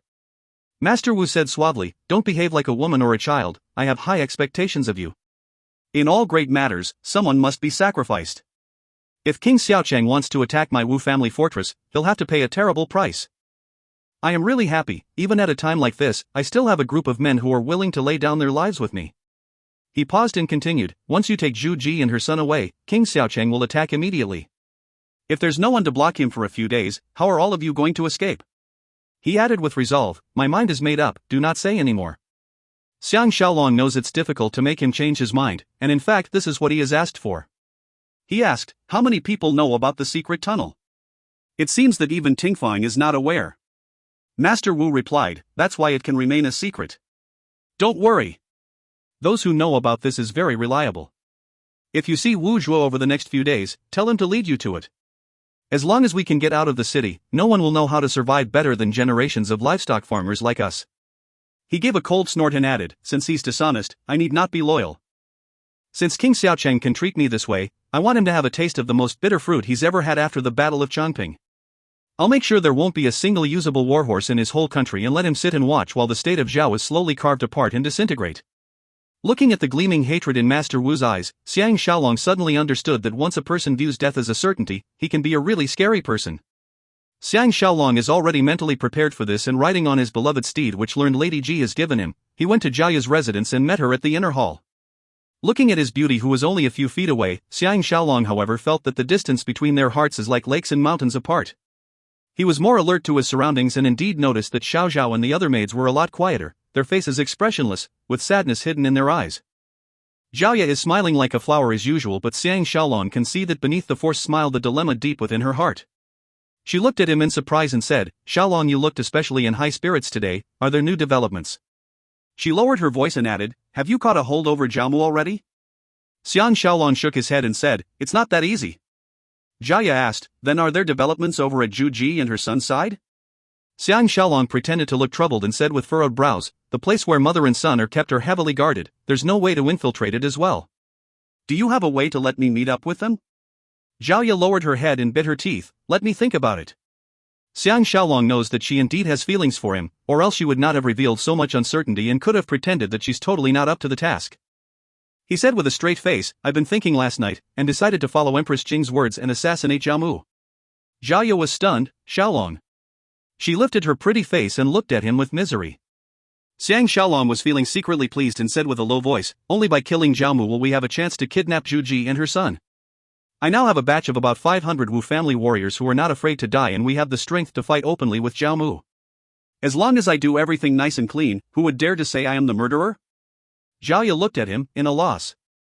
Of course Xiang Shaolong knows that she thought he has already fallen into Empress Jing's trap, and only felt an indescribable pleasure. "Lut, since you want me to die, then let me lie to you for some fun. What is the best place to make the move?" Jiaya lowered her head and said quietly, "It's the farmers' festival 10 days later. Jiamu will go with Imperial Brother to the livestock farm outside the Wu family fortress for prayer ceremonies." "Hi. Shaolong, you must think it through again." Xiang Shaolong can feel her inner struggle and pain, and his heart softened a little as he said gently, "Don't be so unconfident in me. I will split the 500 men into 2 groups. One group will lay an ambush along the way to ambush your Imperial Brother and Zhao Mu's carriage." Jiaya exclaimed hoarsely, "What? Even Imperial Brother?" It is exactly Xiang Shaolong's intention to force Jiaya to thoroughly betray him. Only by making use of Jiaya will he be able to trick the king of Zhao and Zhao Mu. He need not make a pretense of the deep hatred in his eyes as he said, "The way your Imperial Brother covered up for Zhao Mu regarding Lady Ni's matter, needless to say it's because he is the cause of all this.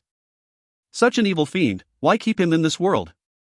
Jiaya looked at him in a loss, then suddenly lowered her head as if she has come to a decision as she bit her lips and said, "Then the other group will go to the hostage residence and kidnap them, but how are you going to leave the city?" Xiang Shaolong said confidently, "I will open a short tunnel that will lead us out of the city at the west of the city. The Wu family has enough manpower and equipment in this area, so it's guaranteed that no one will find out. We will also prepare men and horses outside the city and will leave by over 10 different routes to escape. Along the way there will be pre-prepared hiding areas so that even if the big army comes after us, it would be difficult for them to find us. Besides, by then the city of Handan will not have a leader after your Imperial Brother and Zhao Mu's death, so they will certainly be in a mess. If Empress Jing comes to power, she won't be so enthusiastic in going after us. This plan can be considered foolproof, and later on I will arrange for you and Shen'er the time and place to meet." Jiaya lowered her head and did not speak. The rapid changes in her expression, which she tried to hide, are all revealed to Xiang Shaolong's eyes. He pretended to be surprised and asked, "Yawer, what's wrong? Is there something wrong with my plan?" Jiaya was startled and regained her composure as she shook her head and replied, "Nothing's wrong, it's just that everything's too sudden for me to accept so quickly." Xiang Shaolong deliberately made fun of her and said, "This is being deliberate. As long as we strategize well, I guarantee that the muddle-headed ruler and corrupt official will only live for the next 10 days. Jiaya took a sad look at him and did not say further.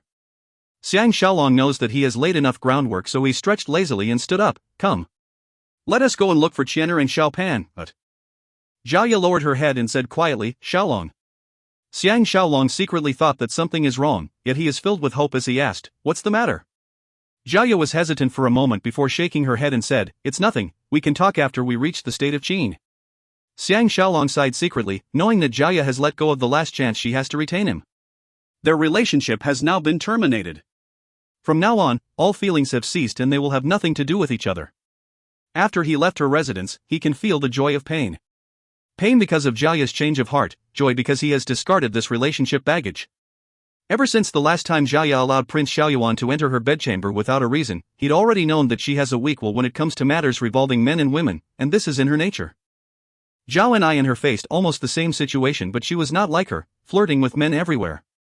This is called a short pain is better than a lengthened torture.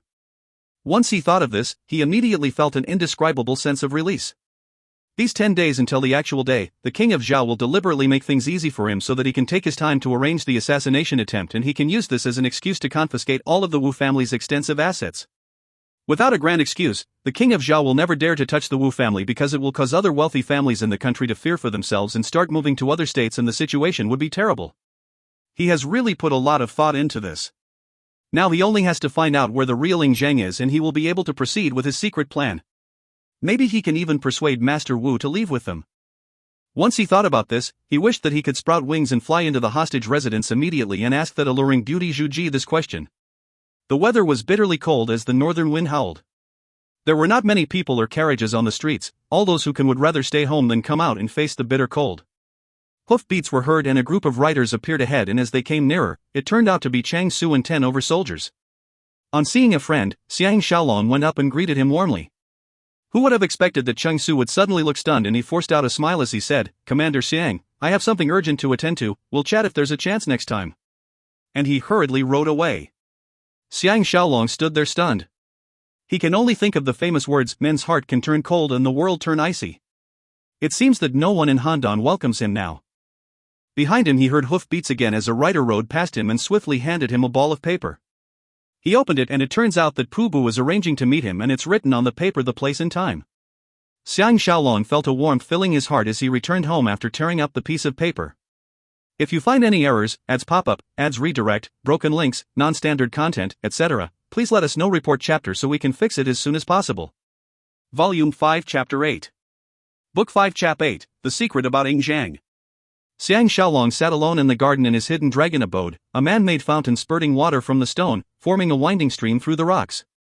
By now the stream is almost turning into ice, with only a small portion of water still flowing in the middle, looking extremely intriguing. Wu Tingfang and the rest all dared not disturb him. Thoughts rolled in his mind as he thought of how he first met Jiaya on the streets on Handan, how he conquered her in his own way. He also thought of how Zhao Mu touched her all over in the carriage, of how aroused she was with all his ministrations. But there are already premonitions that she will develop feelings for someone else, because she cannot defend herself from any man's flirtations at all. She is just following her heart, not caring about right or wrong, or else she won't have been so intimate with Zhao Mu, knowing fully well that he is causing harm to the country and the people, until he has treated her so badly before she left him. If it were Zhao and I or Zhao Qian, they would not have gone against him under such threats. But he still trusted her. Upon seeing her pretty and wonderful side, he truly believed her honeyed words. Of course, if he is still planning to stay on in Zhao, maybe their relationship could have continued. But now it has been proven that she cannot withstand the test of benefits and lust.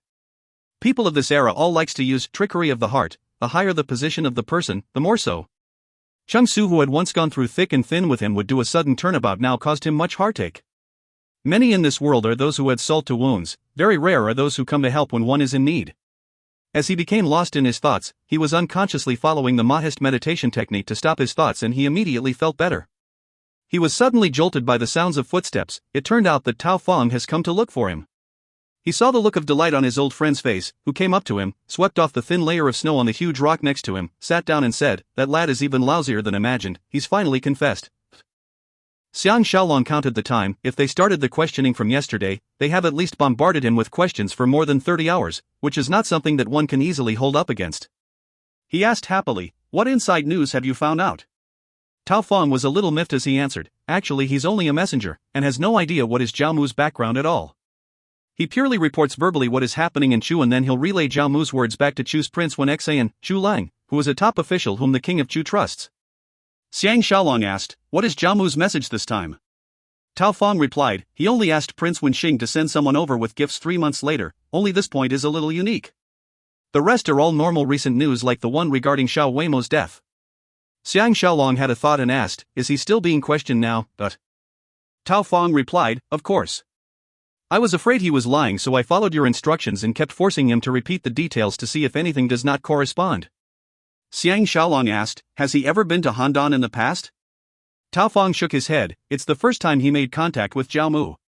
In order to avoid suspicions, I believe they send different people here every time. Xiang Shaolong asked, how long does it take at the fastest to travel between Chu and Zhao?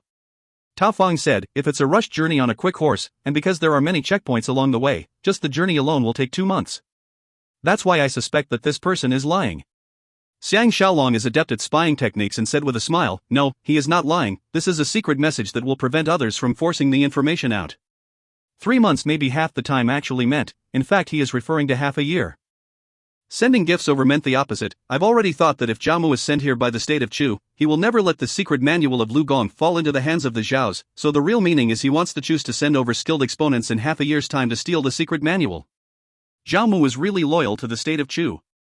Tao Fong was enlightened, so the words all meant the opposite, it's taking gifts, not giving gifts. The Chus are really wily, and Prince Wenxing already knows that the gift refers to, so he will know once he hear the message. Xiang Shaolong's eyes shone, most importantly we have to find out who he pretended to be when he came to Handan and what are the ways he used to make contact, the more details the better. I was just worrying that I won't be able to kill Jiao Mu, but this trip will really prove to be exciting. Tao Fong is beginning to understand his thinking and left excitedly. Tao Fong had just left and Jing Jun came looking for him, looking totally dispirited. Xiang Shaolong stood up and smiled, it seems that the lesson is not that interesting, right? Jing Jun came to him and said honestly, I was bored to death and I dared not offend my future father-in-law. And to think that I had to spend money to buy 10 caddies of waxed meat for him, and I did not even get to touch Zhao Ji's hand in the end. Xiang Shaolong asked, you did not get to see her? Jing Jun sighed, what's the use of seeing her, there are so many students, do you think I can really walk up and start touching her? I think most of the people goes there for lessons because of her.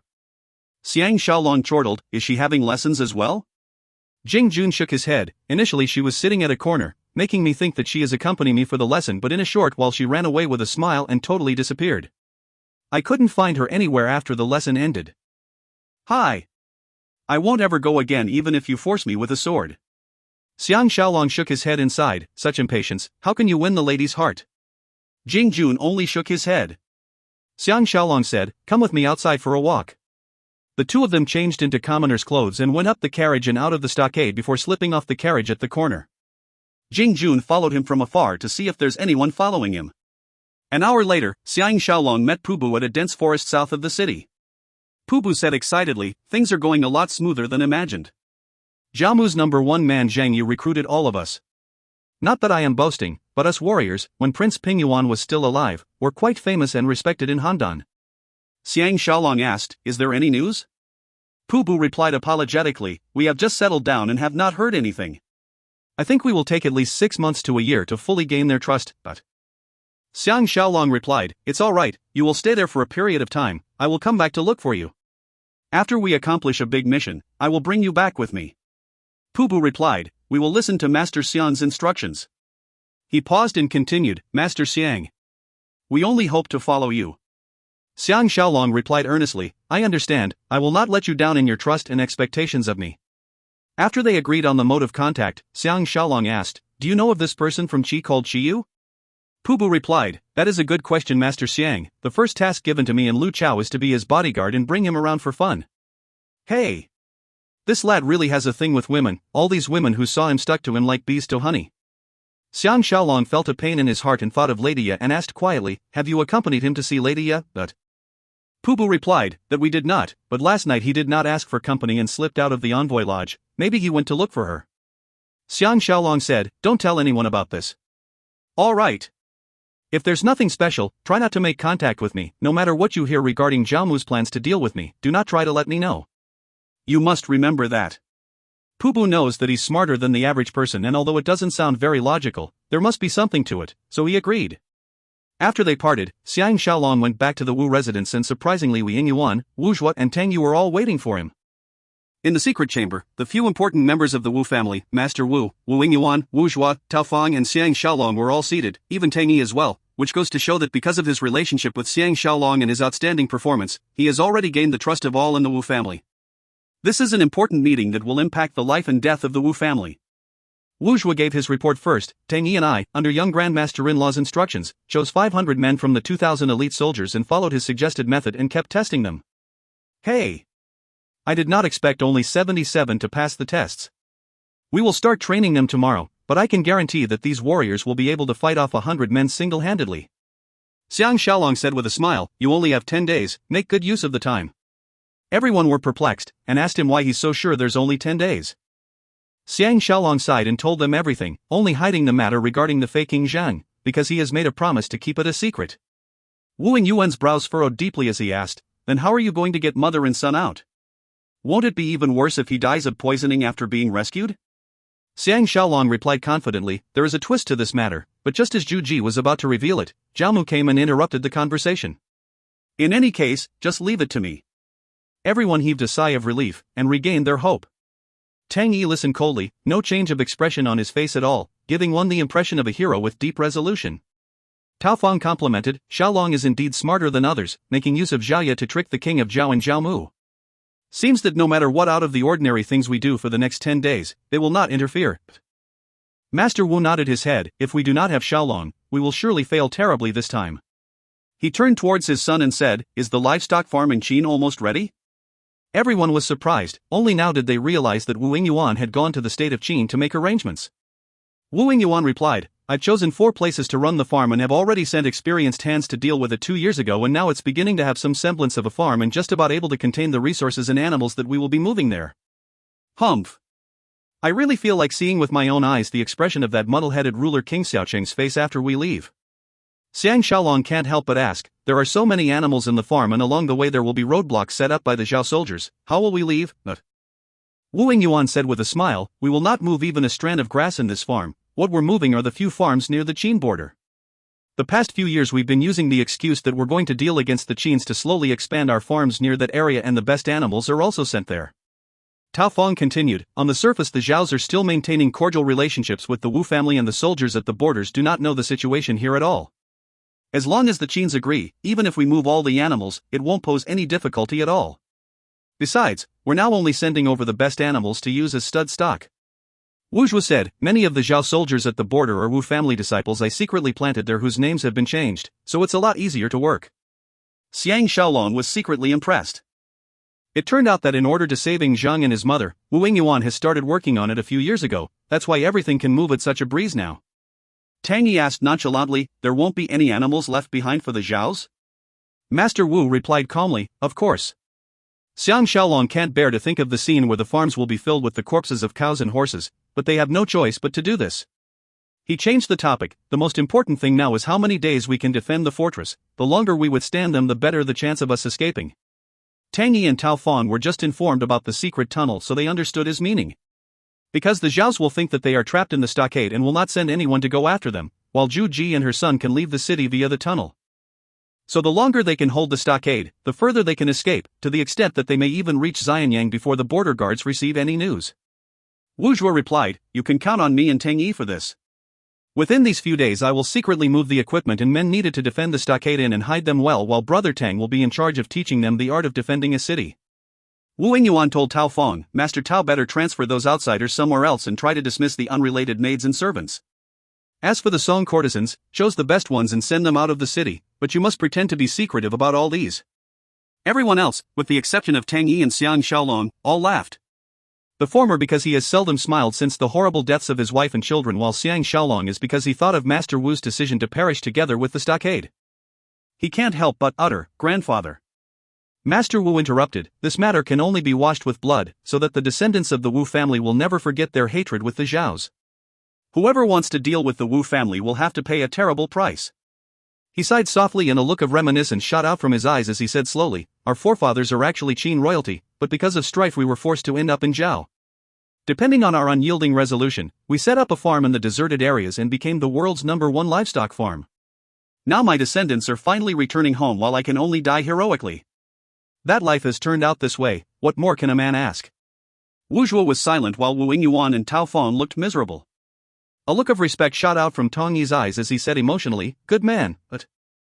Master Wu smiled and stood up with some trouble, saying, "That's why I am going to enjoy myself to the fullest for the next few days. Do not bother me if there's nothing important." He chortled and under the looks of everyone present, left the room humming a tune. Tang Yi and Xiang Shaolong walked side by side back to the inner hall and asked, "What do you plan to do with Xian'er?" Xiang Shaolong knows that he dotes on this pretty princess and was worried that he will abandon her, so he assured him, "I will bring her along no matter what." Tang Yi was assured and turned around to look for Wu Zhua. That evening, Master Wu held a secret wedding ceremony for Xiang Shaolong and Wu Tingfang and at the same time accepted Tingfangshi as his mistress, so that both now have a formal status.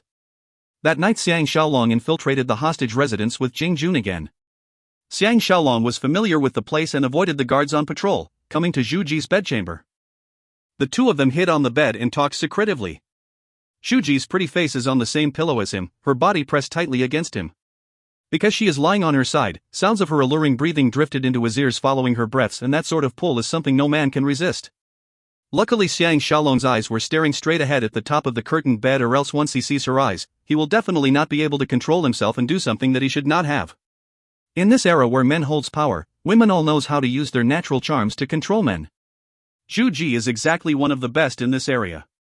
Or else King Zhuangxiang won't be pining away for her, and intelligent men like the bisexual Zhao Mu and Guo Kai won't be enamored with her at the same time.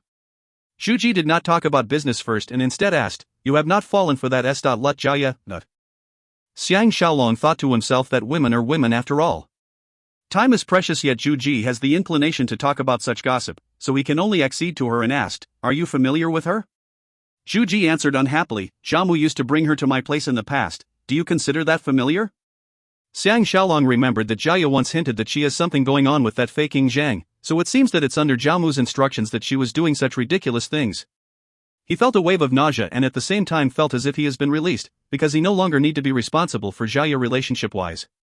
Zhu Ji suddenly laughed lightly and said smugly, "Zhao Mu may be wily, but he is definitely not our match. You should know how to make good use of this lut." Xiang Shaolong secretly thought her formidable, she was able to see through his plans immediately. He took a deep breath and said, "If the plan succeeds, it'll really be all thanks to her help." He can't help but ask, "Lady, where exactly is your son?"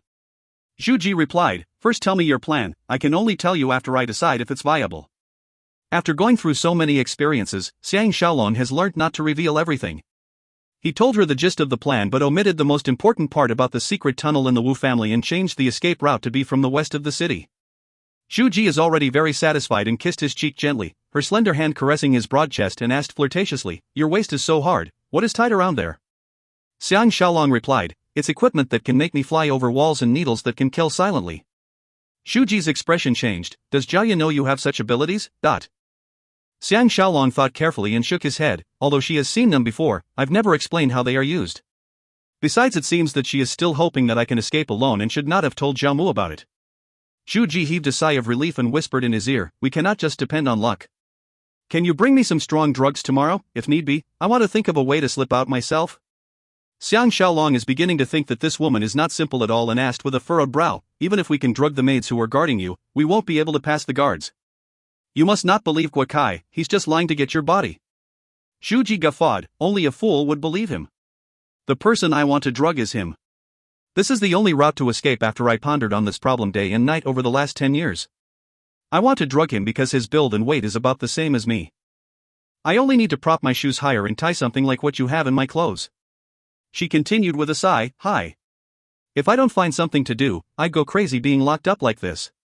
She paused and continued in a sharp voice that sounded exactly like Guo Kai, "That's why I imitated his way of talking and actions every day.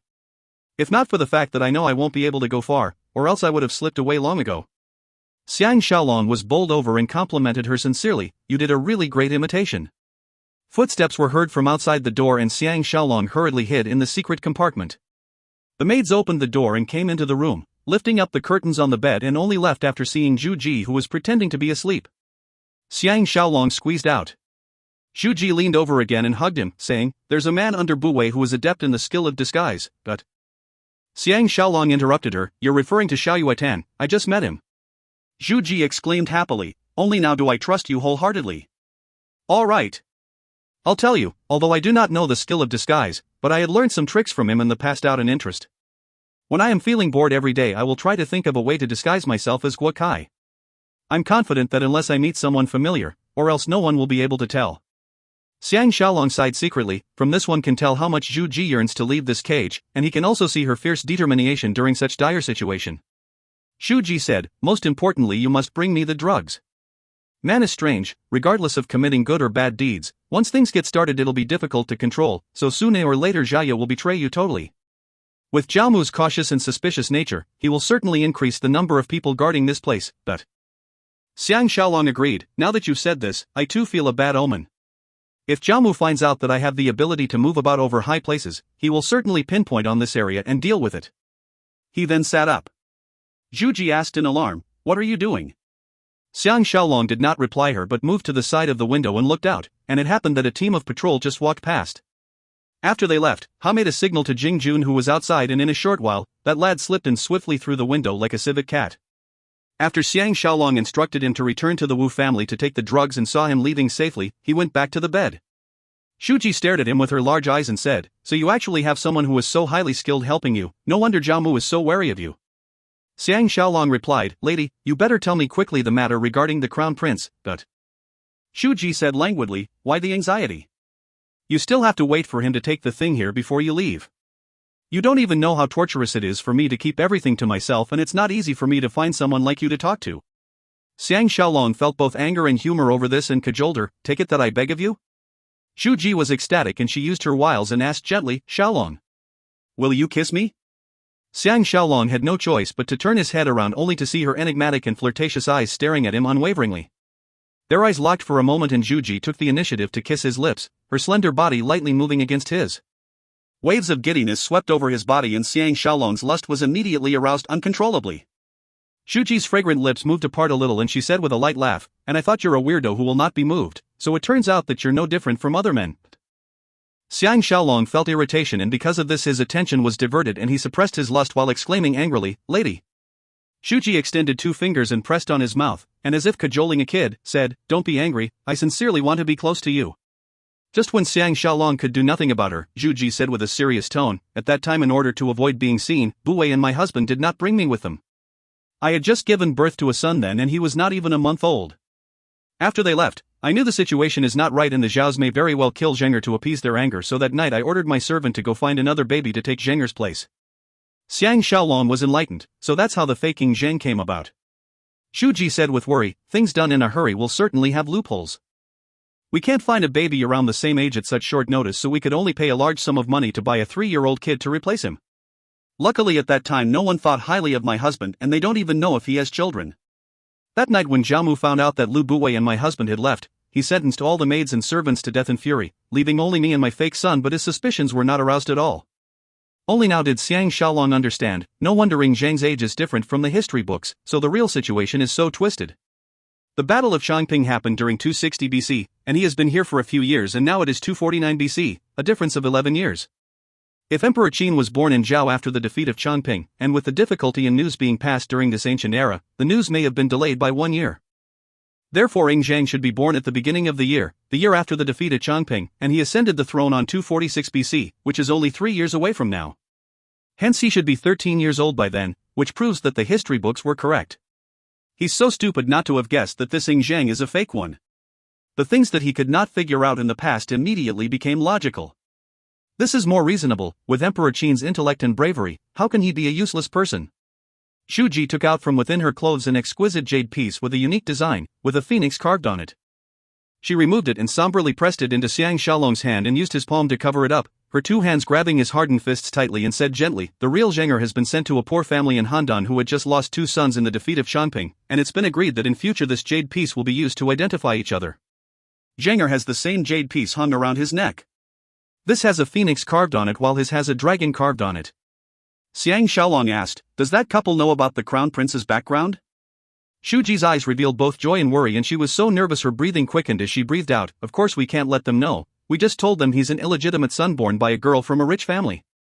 At that time I didn't expect to be put under house arrest immediately and the servant who knew about the matter has been killed. Therefore I only have the opportunity to tell you this matter when you came today. Heavens! You must find him for me, or else I won't want to live either. Xiang Shaolong can feel the remaining body warmth of Zhu Ji from the jade piece in his hands, and he said confidently, I can guarantee with my head, I will certainly find him. Of course he is confident, or else history would not have ended up thus. Zhu Ji whimpered, don't try to cajole me. Xiang Shaolong replied, I am someone with special abilities, my intuition will certainly not go wrong. Zhu Ji looked at him doubtfully for a moment before moving to his ears and telling him the secret in her heart, the name and address of the person who took in her son. Xiang Shaolong memorized it. There was a soft sound at the window. Jing Jun has returned and he was carrying a big bag of drugs and came grinning to the curtain. He was eyeing Zhu Ji up and down and was immediately dumbfounded and forgot to speak. Zhu Ji giggled and naturally she looked alluring. Xiang Shaolong said with a reprimanding tone, Xiao Jun.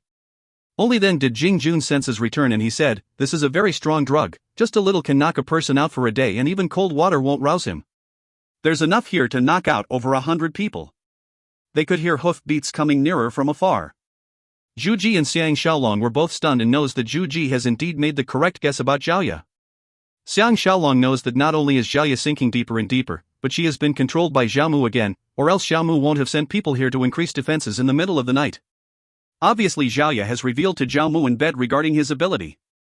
After he hurriedly made an agreement with Zhu Ji on the time and place for escape, the two of them left swiftly. They've just climbed over the wall when the guards came rushing over from where the faking Zhang stayed to start a new defense formation. From this moment on, this resilient mother of Emperor Qin will have to use her own strength and intellect to escape. If you find any errors, ads pop-up, ads redirect, broken links, non-standard content, etc., please let us know. Report chapter so we can fix it as soon as possible. Volume 5 Chapter 9. Book 5 Chap 9, The Big Exchange. Early the next morning, an impatient Xiang Shaolong slipped quietly into the streets and deliberately went a big round before coming to where the poor lived in at the west of the city. Although it's where the poor lived, their lives are not that bad, only their houses were a little run down and the fallen walls not repaired. Most of the people here used to be farmers, but the wars destroyed their farms and hence they have no choice but to find work in the city. He followed the address and came at last to the south alley which Zhu Ji told him. At this time he can't help but feel nervous as he grabbed a passerby and asked, where is Zhang Li's house? That person saw that he looked respectable and pointed to a fenced-up house at the end of the alley and said, that is his house. He seemed to have some words which he found difficult to say, but he just shook his head, sighed and left. Xiang Shaolong was not concerned at all and his mood became more relaxed. He secretly thought that this should be right, and walked over. He went to the door and shouted, Zhang Li. Zhang Li. A 40-over-year-old average-looking woman stuck her head out and eyed Xiang Shaolong suspiciously for a moment before asking, who was looking for Zhang Li? Xiang Shaolong said with a smile, you must be Madame Zhang. He took out the jade piece and showed it to her. With a bang, Madame Zhang slammed the door close as if she has seen a ghost. Xiang Shaolong was totally dumbfounded by her reaction and stared at the closed wooden door like a retard. In a short while an argument between a man and a woman can be heard from inside. Xiang Shaolong now understood. Naturally they are unwilling to return a child whom they have raised for 10 years, so he can only compensate them well with money. He reached out and lightly knocked on the brass ring on the door. After a pause the door opened and a man stood next to the door and said with lowered head, Sir, please come in. Xiang Shaolong saw that he looked honest and secretly complimented Zhu Ji's subordinate for knowing how to choose a person rightly. He stepped into the house and saw that woman sitting at a corner weeping. A cloud of gloom hung in the house and there's no liveliness in it at all. He did not even hear any child's voice or clothing in items. Xiang Shaolong furrowed his brow and asked, where's the child? The woman sobbed even more uncontrollably. Zhang Li's eyes reddened as he said painfully, dead. That word sounded thunderous and made Xiang Shaolong's body tremble. He almost had an heart attack as he exclaimed in shock, how did he die? Zhang Li said miserably, few years ago when the Yans attacked Handan, all children above the age of 13 were conscripted to defend the city, and he was killed by one of the random arrows shot by the Yans. Although we took your money, we could not protect the child, just kill us. There's no meaning living on anyway. Xiang Shaolong exclaimed hoarsely, but he wasn't even 10 years old last year. He remembered the behavior of the passerby earlier and now understood that he was feeling sorry that they have lost their son. Zhang Li replied, we can only blame that he's a lot bigger built than 13-year-old kids. While he was outside playing one day, he was captured by passing soldiers. Xiang Shaolong collapsed onto a chair and buried his face in his hands. Heavens! Emperor Qin is actually dead, what should he do? No! This is impossible, this couple must be lying. But looking at their expressions, he knows that this is the truth, especially when there's a new memorial tablet placed on a table on one side of the wall. Zhang Li took out a jade piece and handed it to him, this was taken from his body. He's buried in Outback Garden, would sir want to take a look? Xiang Shaolong removed his hands and his eyes fell on the jade piece. A ridiculous yet bold idea came uncontrollably to him. Xiang Shaolong went to Lady Ya's residence and as expected, Zhao Ya has not returned. There are more unfamiliar faces in the residence. He did not see any of those whom he is familiar with like Zhao De and the rest. Amongst the maids, with the exception of Xiao Zhao and Xiao Mei, the rest have all been transferred away. Xiang Shaolong knows that Zhao Ya will certainly have a very good excuse for all these arrangements, but he still wants to hear her say it personally. The more she lies to him, the more he can turn his love for her into hatred. Zhao Pan was practicing his swordplay alone in the back garden with deep concentration, but once Xiang Shaolong stepped into the garden, he could detect him and he ran forward with his sword as if he has seen the only family he has in the world. Xiang Shaolong pulled out the sword named Bloodwave which Li Mu gave him and shouted, "Lad, look out for the sword." Zhao Pan's eyes gleamed as he slashed forward with his sword. Xiang Shaolong stood easily with his sword and said with a stern expression, "Do you think this is a game? Be more vicious." Zhao Pan roared as he executed the Mahesh swordplay and slashed and stabbed at Xiang Shaolong, making a total of 7 attacks. When he reached the 7th stance, he was finally disarmed by the reverberations mainly because he is smaller sized and not as strong.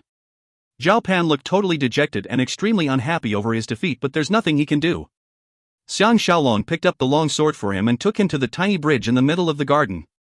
They sat on the low barrier and he said seriously, "Xiao Pan, do you really have the perseverance to eliminate all difficulties and avenge your mother?" Zhao Pan nodded his head with resolution. "No matter what, I must kill Zhao Mu and the king." Xiang Shaolong asked solemnly, "Aren't you good friends with the crown prince?" Zhao Pan said unhappily, "He's never been my friend, he only knows how to use his position to bully me. Ever since mother got to know you, he's been going around telling everyone that mother is a.lut. If it's possible, I want to kill him as well." He suddenly added, "But even if I become as formidable as teacher, I still won't be able to kill them, or else teacher would have killed them long ago." Xiang Shaolong was secretly surprised at his astute observation and said with a smile, "You want revenge, I want revenge as well. Why not we split duties? I will deal with Zhao Mu while you will deal with that muddle-headed ruler King Xiaocheng, how about that?" Zhao Pan did not expect Xiang Shaolong to think so highly of him and he stared at him with huge eyes, looking morosely at his only family. Xiang Shaolong said, "Now I am going to tell you a very important thing. If you really have the determination to avenge your mother's humiliation, then instruct me to go ahead. Otherwise you are never to reveal anything about this at all, not even to Princess Qian and Lady Ya." Zhao Pan jumped up, kneeled on the ground and kowtowed to him 3 times, his eyes reddened as he said, "As long as I can avenge mother, I am willing to do anything." Xiang Shaolong said quietly, "Stand up." Zhao Pan stood up, his eyes filled with the look of extreme curiosity. Xiang Shaolong smiled a little and continued, "I want you to become Emperor Qin who unifies the 6 states." Zhao Pan was stunned for a moment before asking quizzically, "What is Emperor Qin?" By the time Zhao Ya came into the garden, Xiang Shaolong has just hung the jade piece on Zhao Pan's neck. From this moment onwards, he is the heir to the Qin throne in Zhang. Zhao Pan looked both shocked and overjoyed, but the look in his eyes was unwavering, filled with a determination which was never there before. No one can understand better than him, a child who grew up in the palace, how rare this chance can be. And only by becoming the ruler of the strongest state in the world can he have the ability to kill the king of Zhao and avenge his mother Lady and I. Not only does he hate the king of Zhao, but also every other Zhao who just stood by the side and gave him the cold shoulder. Now the only person he trusts totally is Xiang Shaolong. Zhao Ya came towards them with a smile and complimented, "I've never seen Zhao Pan so hardworking before." Xiang Shaolong gave a look to Zhao Pan and the latter slipped off obediently. Zhao Ya tried to force a smile on her face, but her countenance was pale and tired, obviously she did not have a good night. Xiang Shaolong asked deliberately, "Are you feeling unwell?" Zhao Ya stammered slightly, "No. Nothing much. I was going around these few days trying to gather information for you and am so tired." Xiang Shaolong furrowed his brows as he asked, "Why are there so many unfamiliar faces here now, where has Zhao De and the rest gone?" Zhao Ya seems to have prepared an answer long ago and said nonchalantly, "I had them transferred to my residence in the palace. Without their help, it's inconvenient for me to work in the palace." She was afraid that he would pursue the topic so she changed the subject. "How is the plan progressing? Have you contacted Ying Zhen?" Xiang Shaolong answered dejectedly, "It seems that other than a direct attack, there is no other way. But the Wu family's warriors can fight 1 against 10, so my plan will definitely succeed. Zhao Mu and King Xiaocheng can forget about living past the farmers' festival." Zhao Ya lowered her pretty face, unable to hide the pain and uncertainty in her expression. Xiang Shaolong thought secretly, "Let me give you another chance," and asked with concern, "You seem very troubled these few days. Why don't you say what is troubling you so that I can share your problems? There is nothing that cannot be solved. Jiaya was stunned. Nothing is troubling me, I'm just a little scared. She gathered up a smile and collected her spirits and said, Xiaolong, you better tell me the details of your plan on that day so that third princess and I can work with you, in that way we can avoid any last-minute mishaps. Xiang Shaolong replied with a smile, no need to be so anxious, I will tell you the detailed arrangement in a few days, because there are some areas which we still have not settled on. He secretly sighed and understood that Jiaya is really going all the way out to betray him. Jiaya suddenly asked, Shaolong, have you heard any rumors about me recently? Xiang Shaolong said lightly, you're referring to Qiyu's matter. How can it be? I absolutely trust my good Yuer, and understand that you are pretending to be on their side so that the king of Zhao will not suspect us, but... Jiaya's expression started to look unnatural, as if she's a little afraid to be alone with Xiang Shaolong, and said, aren't you going to see your beautiful princess? Xiang Shaolong stood up suavely. Jiaya looked at his expression, which is full of heroic air, morosely, her eyes looking totally lost. Xiang Shaolong gave a cold snort in his heart, and once he thought of the fact that later on, she will understand that he has been lying to her, and he felt an extreme satisfaction rising in his heart. The next few days, everyone in the Wu family were getting ready. Men and supplies we constantly streaming in secretly from the tunnel into the stockade. Xiang Shaolong personally trained those 77 members of the Wu family's special task force. The methods he used overwhelmed even Tang Yi, who was well versed in the art of warfare, and how could he have known that these are the training methods from the 21st century? He also visited Xiaopan frequently and taught him how to pretend to be the Ying Zhang who has lived with a poor family for 10 years, and in the end, it was Xiaopan who told him the things he has thought of instead. Xiang Shaolong saw how smart and obedient he is and was greatly assured. Unconsciously, it is now only 3 days away from the farmers' festival. The situation became tense. The most worrying thing for Xiang Shaolong now is Zhu Ji. If she cannot get out, they will really have to invade hostage residence by force. Without her, Xiaopan will not be able to become Ying Zhang. That's why they have another backup plan. That afternoon, Xiao Yuatan, who has been gone for 7 days, finally returned. After entering the secret room, Xiao Yuatan's attitude is vastly different and said apologetically to Wu Yuan and Xiang Shaolong, firstly, Master Tu asked that I apologize to you first, because we had other selfish plans then and the words I used were not the whole truth. But I guarantee that from now on, we will sincerely cooperate with all of you. To Wu Yuan it is like a dream, and he doesn't know what has Xiang Shaolong done to make this person's attitude change so drastically. However, Xiang Shaolong was secretly startled and knows that this Tu Xian is a courageous and wise person, and only then will it be possible for the plan to succeed. Xiao Yuatan said, luckily Xiaolong tipped us off, or else Master Tu may have been captured by the Zhaos. Xiang Shaolong asked, how many of your men are here? Xiao Yuatan replied, there are 30 men who came into the city with me and they are all top-notch fighters. He paused and continued, there are 120 men with Master Tu and they are the most elite among his men. Xiang Shaolong said, Mr. Xiao better order all those who have entered the city to come to the Wu residence. Xiao Yuatan was stunned and asked, is Shaolong thinking of fighting head-on with the Zhaos? Xiang Shaolong replied with a smile, it may be that, but it may not be that too.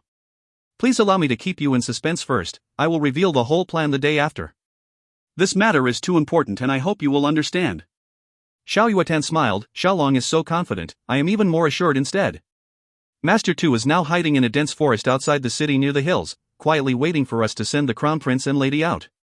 Wu Yuan laughed, Mr. is really formidable, those few Song courtesans who had served you were all pining for you. Just a word from you and we will send them to your residence in Xiangyang.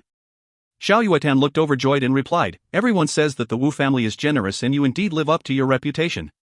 I am definitely making you my friends. Xiang Shaolong took his leave and on the way bumped into Jing Jun, who came to look for him. It turns out that Tang Yi had something to discuss with him. They went to a small building near the city walls which has now become their temporary command center. Tang and Wu were studying the detailed map of the hostage residence.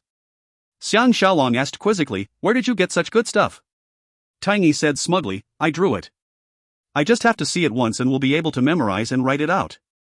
Xiang Shaolong was greatly surprised and did not expect Tang Yi to have such amazing memory and excellent drawing skills. After complimenting him, he continued, I hope we don't have to use the backup plan of invading the hostage residence by force. Otherwise, even if we succeed, we will suffer heavy casualties as well. Tang and Ma nodded their heads at the same time, obviously they have some fear and reservations about attacking the hostage residence. Jing Jun said, if we were to successfully attack the hostage residence, it is indeed an extremely difficult task. But if we only need to rescue Zhu Ji, the situation will be totally different. I just have to lead those elite army. He then revealed his plan, which sounded totally reasonable. The other three were astounded and all changed their impressions of him.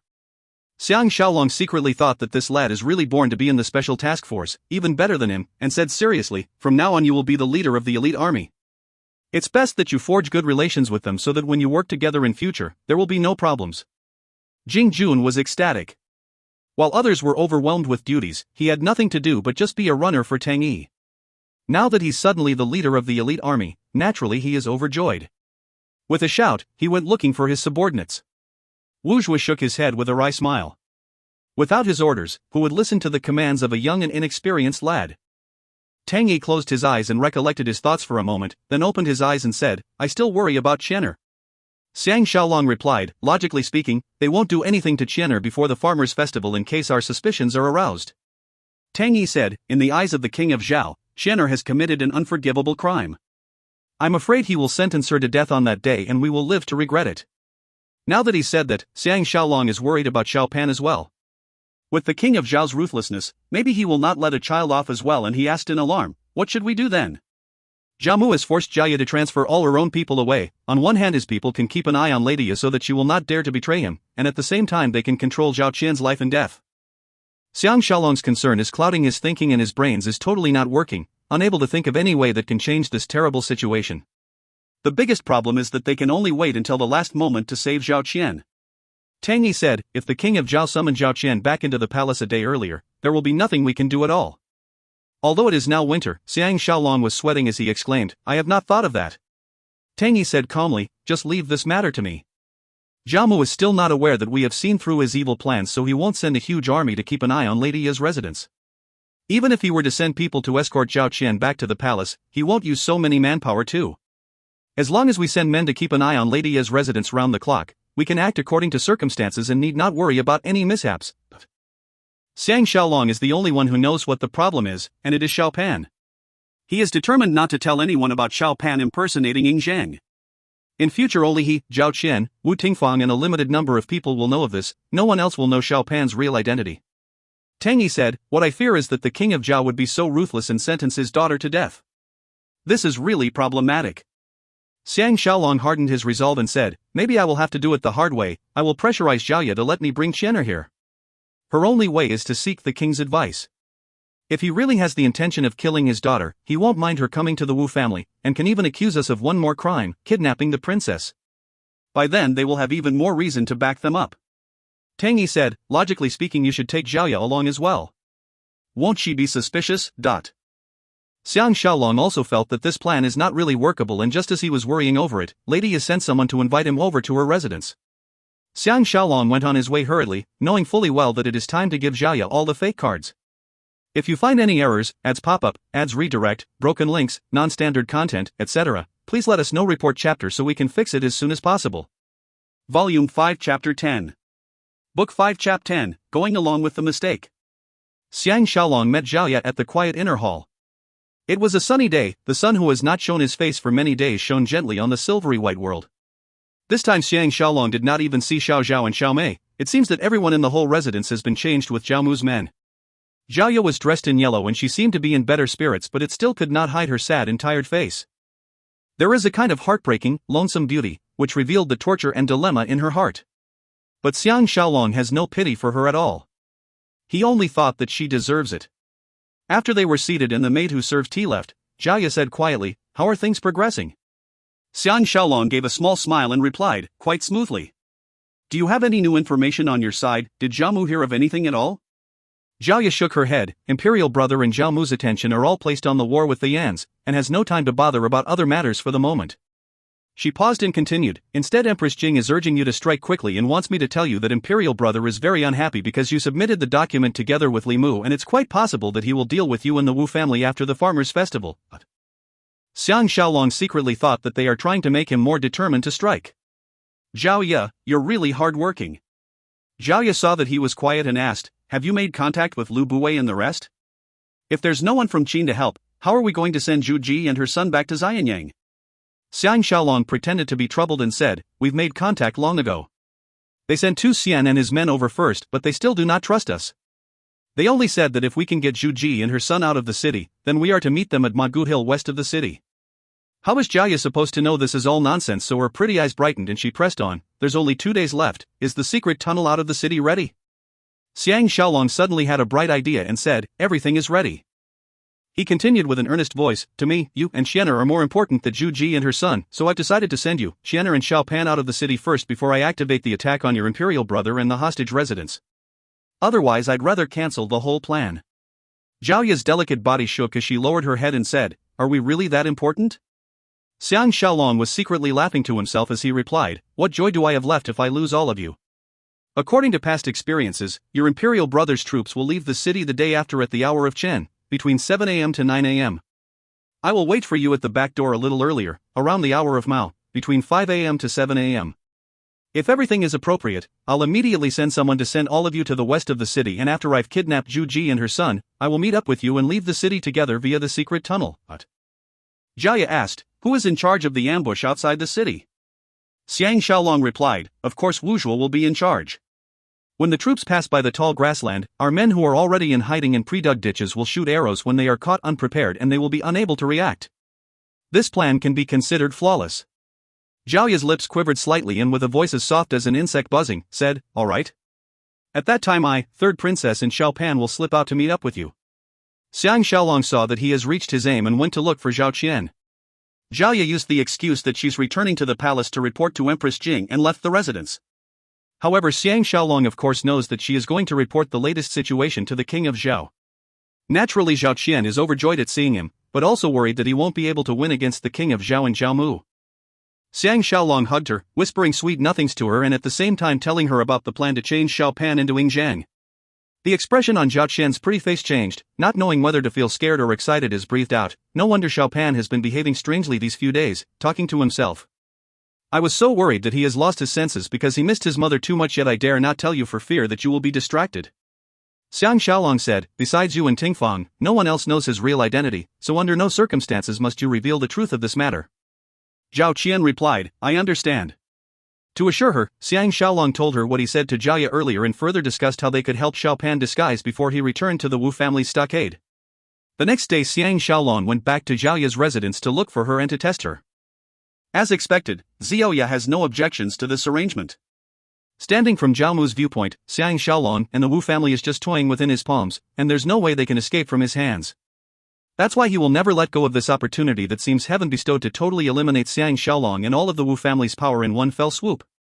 Xiang Shaolong smiled and said, kids are more easily frightened, I'd like to take Xiao Pan away first, does Yuer have any thoughts about this? Why on earth would Jia bother about an unimportant orphan? So she nodded her head in agreement. Xiang Shaolong stood up and was about to leave. Jia called out softly, Shaolong. Xiang Shaolong turned around and Jia threw herself into his arms, her slender hands encircling his neck as she kissed him, using all her strength to portray the pain in her heart. Although Xiang Shaolong is not at all interested, he had to pretend to lustily savor her tiny mouth. As their lips parted, Zhao Ya's tears flowed uncontrollably. Xiang Shaolong pretended to be surprised and asked, do you have any problems? Zhao Ya leaned on his shoulder and wailed, only recollecting herself after a long while and said, I'm just too happy, that's why I behave this way. Xiang Shaolong was secretly cursing. Zhao Ya stepped away and wiped her tears as she said, go and look for Xiao Pan. Xiang Shaolong took Xiao Pan away openly and along the way he changed him into some torn and old clothes he prepared earlier and gave him some instructions before bringing him back to the Wu stockade. Before that he has already told the needed people that Ying Zhang is actually another person. Those in the Wu family were very excited and the happiest is Xiao Yuatan, because this has changed the entire situation. They have just stepped through the door when Wu Yingyuan and Xiao Yuatan rushed forward and knelt down, calling out Crown Prince. Xiao Pan pretended to be overwhelmed and hid behind Xiang Shaolong, and kept crying out that he wants to see his real mother. Xiang Shaolong told them, he's still not used to his real identity. Let me bring him to Tingfang for her to look after and we'll talk again after he's seen the Empress. They did not suspect a thing at all and happily showed this fake prince into the inner mansion. Time passed, and the day of the farmers' festival finally arrived. Everyone in the stockade woke up before dawn.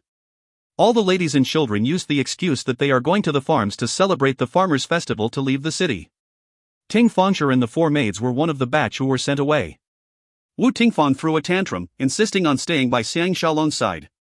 No one could do anything about her, so they had to agree. Inside the stockade, besides the 2,000 elite soldiers under Wu Zhuo, there are also 700-odd loyal warriors and 200-odd male and female strong servants, in all about 3,000 people. In addition to the high walls and the moat, they are a force not to be reckoned with. This is also the reason the king of Zhao dare not make any rash moves. It'll be easier to deal with them if they can be lured out of the strong fortress.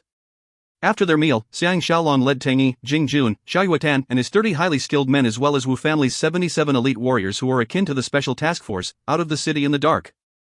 Shortly after they left the stockade, Wu Zhuo led another 50 skilled men and a horse carriage towards Lady Ya's residence. The sun only came out slowly an hour later, after they reached the back door of Lady Ya's residence.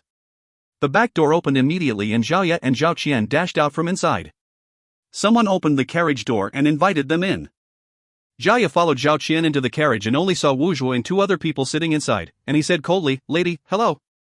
Zhao Ye tried to be calm as she asked, "Where is Shaolong?" Wu Zhuo signaled the 2 men with his eyes and they immediately struck, tying Zhao Ye up sturdily and even sealed her pretty mouth. Wu Zhuo passed the pre-prepared clothes to Zhao Qian to let her wear over her clothes and in a short while, she is turned into a man. Unless one looks closely, no one will be able to tell the difference, especially the fake mustache above her lips is so well made. Zhao Ye's alarmed and pretty eyes looked at Wu Zhuo, and looked at Zhao Qian who seemed not to care about her and finally realized what is happening. She felt a mixture of shame and regret. Wu Zhuo looked at her with distaste, "You're such a stupid and cheap lut, how dare you betray our master Xiang, you really do not know your own ability." And he spat at her.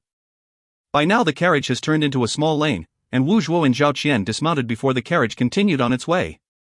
Zhao Ye's tears finally flowed uncontrollably. Outside the carriage window, snow suddenly fell. Xiang Shaolong, Tang Yi, Xiao Yuatan etc. were hiding in the dense woods opposite the hostage residence, concentrating on the happenings at the main door. Everything seems to look normal, there aren't even guards at the door, as if they are not prepared at all. Xiao Yuatan asked doubtfully, "Would Lady be able to slip out so easily?" Xiang Shaolong looked at the falling snow and secretly thought that it is indeed written in history books that Zhu Ji and her son arrived at Xianyang safely, so this seemingly impossible matter should happen smoothly. He said with confidence, "Definitely." Before he could finish his words, the door to the hostage residence opened. First 10 Zhao soldiers on horses came out, followed by an elaborate horse carriage, and another 20 riders followed behind it as they came out to the streets pompously, turned left and rode towards the west. Everyone was ecstatic and hurried to act. Jing Jun, who was hiding in ambush at that side, received the flag signal and immediately gave orders to prepare to attack. 30 elite members swiftly used their pre-prepared ropes and climbed up the trees lining on each side of the road, their bows and arrows aimed at the fast-approaching target. Just as the carriage was about to reach the trees where the men were hiding in ambush, loud hoofbeats were suddenly heard from behind and a Zhao soldier on horseback came rushing up, signaling them to stop their advancement. The leader of the carriage team was startled and ordered his men to stop moving. Suddenly the sounds of arrows flying were heard and 31 men, including the last Zhao soldier, were all killed, with 1 arrow in each of them as they fell down their horses. The elite soldiers all jumped down and landed squarely on the horses' backs, controlling the alarmed and neighing war horses. Jing Jun landed lightly on the roof of the carriage, and just as he was about to lean upside down and poke his head in to claim his reward from the fake Guokai, who was in fact Zhu Ji, a man with a sword banged the door open and dashed out. Everyone were stunned. This person was dressed in finery and looked to be about 25 to 26 years of age, his height comparable to Xiang Shaolong, his looks extremely handsome and suave. His eyes were so alluring it captivates the soul, and he is more than qualified to be the dream man of any woman. He's also very alert. On seeing the bodies of the Zhao soldiers on the ground and surrounded by enemies, he roared and wanted to dash into the woods at the side. However, his neck felt tight and he was grabbed around the neck by young Jun, who was on top of the carriage, and the sword in his hand fell to the ground. 2 elite soldiers dashed up and immediately tossed him flat on the ground and at the same time punched and kicked him. He was in such pain that he curled up on the ground. Xiang Shaolong, Xiao Yuatan and the rest arrived, and on seeing such a scene, their expressions changed. The horse carriage was empty. Xiang Shaolong stepped on that man's stomach and shouted, "Who are you?" Jing Jun grabbed his hair and pulled his face up to reveal a pretty toy boy. That man was so frightened he turned pale as he stammered and pleaded, "Sir, spare my life, I am an envoy from the state of Qi and has no enmity with you." Xiang Shaolong and Jing Jun looked at each other. They did not expect this Qiyu to be so useless, cowardly, and afraid of death. Xiao Yuatan exclaimed agitatedly, "What shall we do?" Obviously Guokai did not go to Lady's room last night. Everyone were immediately aware that this man in front of them must have tried to go and take advantage of Zhu Ji and only left now after breakfast. Even though Zhu Ji has the ability to entice all men on earth, there is no way she can use her ability, because since she wasn't able to get Guokai to her bed, of course she has no chance to drug him. Xiang Shaolong pulled out blood was, pointing it at Qiyu's eyes and roared, "You want your left eye or right eye?" Qiyu stammered, "Spare me. I promise to do anything you ask." Xiang Shaolong regained his calm and composure and said with a smile, I only want you to go back to hostage residence. The team rode back to the hostage residence in spite of the heavy snow. Xiang Shaolong and Xiao Yueten sat in the carriage, holding the shaking Chi Yu as hostage. Looking at this Casanova, they don't know whether to be angry or to laugh. The door opened and someone called out, Why has Master Qi returned? Under Xiang and Zhao's threatening gestures, Chi Yu called out, I've left an important document behind and need to take it back from Lady's place. That guard said, Master Gua has ordered that no one is allowed into hostage residence. Chi Yu followed what Xiang Shaolong whispered in his ear and said, This document has something to do with your country's king and is extremely important. I'll be responsible for anything that happens, let me in quickly. That guard had no choice but to let him in because of his special status and also because he just came out of the residence earlier. The accompanying Zhao soldiers are of course Jing Jun and his men in disguise. Firstly, it was snowing heavily and also because these soldiers sent to protect Chi Yu are from a different camp to those guarding the residence, so they do not know one another, and for the moment no one could detect anything wrong. Everyone heaved a sigh of relief as the carriage hurriedly arrived at the empty space next to Zhu Ji's residence. Jing Jun is in charge of staying outside the residence, and on seeing the various defense set up in the garden and the ditches for archers, he can't help but heave a sigh of relief, feeling glad that they need not force their way in. Xiang Shaolong and Xiao Yueten escorted Chi Yu on his left and right, with 4 more men following them, and went into the building. The 4 Zhao soldiers standing guard at the steps recognized Chi Yu, and although they saw that he looked pale, they thought it's because he exerted too much energy last night and so did not suspect anything amiss. 2 of the guards followed them into the building. 2 pretty maids were cleaning up the hall and they both smiled and came towards Chi Yu to welcome him once they saw him. Xiang Shaolong gave a secret signal and the 4 elite soldiers struck at the same time, using the techniques they learnt from Xiang Shaolong to knock the 2 maids and 2 guards out. They immediately tied them up tightly with ropes, stuffed their mouths and dragged them to a corner. Xiang Shaolong asked Chi Yu frostily, How many others are there in the house? Chi Yu replied obediently, There are another 5 maids and 2 of them are accompanying Zhu Ji. To stay alive, he is indeed revealing everything that he knows. Just as the 4 elite soldiers were about to go search, the main door suddenly opened and Guo Kai dashed in and asked Chi Yu unhappily, Why have Master Envoy come back again? Didn't you have enough fun last night? His tone was filled with jealousy. Xiang Shaolong knows that he must have heard the news from the faking Zhang, and this came over hurriedly to make sarcastic remarks at Chi Yu, who was taken as Zhu Ji and felt like laughing. Chi Yu could only look at him and smile bitterly. Only now did Guo Kai have the time to look at the people accompanying Chi Yu, and when his gaze fell on the coldly sniggering Xiang Shaolong, his expression changed immediately, and before he has the chance to shout, a sword was already at his throat. Xiang Shaolong asked with a smile, How have Master Guo been? Guo Kai stammered, You will never be able to escape. Xiang Shaolong replied nonchalantly, Who is escaping? He deliberately emphasized on the word escaping. Xiao Yueten ordered, Escort them.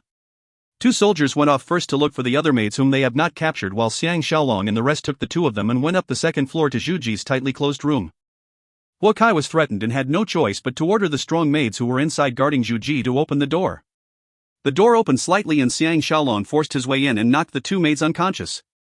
Zhu Ji was sitting in a daze in front of the copper mirror, looking unhappy when she suddenly saw a Zhao soldier dash in and hit the maids. Just as she was totally scared stiff, Xiao Yueten has already dashed forward and knelt on the ground, saying quietly, Your subordinate Xiao Yueten was late in saving you, lady must have suffered. As she spoke, he was so overcome by emotions that he almost wept. Xiang Shaolong thought that this person really does know how to act, no wonder Lu Buwei thought so highly of him. He reminded them, Lady, disguise yourself as Guo Kai quickly. Only now did Zhu Ji recognize that it's Xiang Shaolong, and she jumped up with joy. She first went to Guo Kai and Chi Yu and gave each of them a slap on the cheek. Xiang Shaolong secretly thought her formidable and at the same time ordered, Bring the 2 of them out first, remove Master Guo's clothes and then tie him up. 2 members of their group obeyed the orders and pushed them out of the room. With Xiao Yuetan's expert help, when Zhu Ji put on Guo Kai's signature long beard and wore his official robes and hat, even Xiang Shaolong could not see the difference. Zhu Ji remembered something and asked, Where is Zhenger, he voice obviously shaking. Xiang Shaolong said with a smile, Fortunately he's still alive. Zhu Ji exclaimed in joy and almost wanted to rush forward to hug and kiss Xiang Shaolong. She turned to Xiao Yuetan and asked, Does he look like His Majesty? Xiao Yuetan coughed drily and stole a look at Xiang Shaolong before replying with embarrassment, Extremely like him, but he looks as good as Lady too. With such a question and answer, Xiang Shaolong knows immediately that even Zhu Ji herself is not sure who this son of hers belonged to. Of course she would never imagine that the son she is about to see is not her own flesh and blood at all. Such a messy affair, who knows how it can be explained. They dare not stay any longer and walked out of the room. Guo Kai was tied tightly, and when he saw himself walking out from the room, he was so shocked his eyes almost fell out. Shuji imitated his voice and said, "Kill him for me." Guo Kai and Qi Yu's faces immediately paled. Xiang Shaolong has no wish to kill a defenseless person, so he said laughingly, "Keeping him alive will be even more torturous than killing him."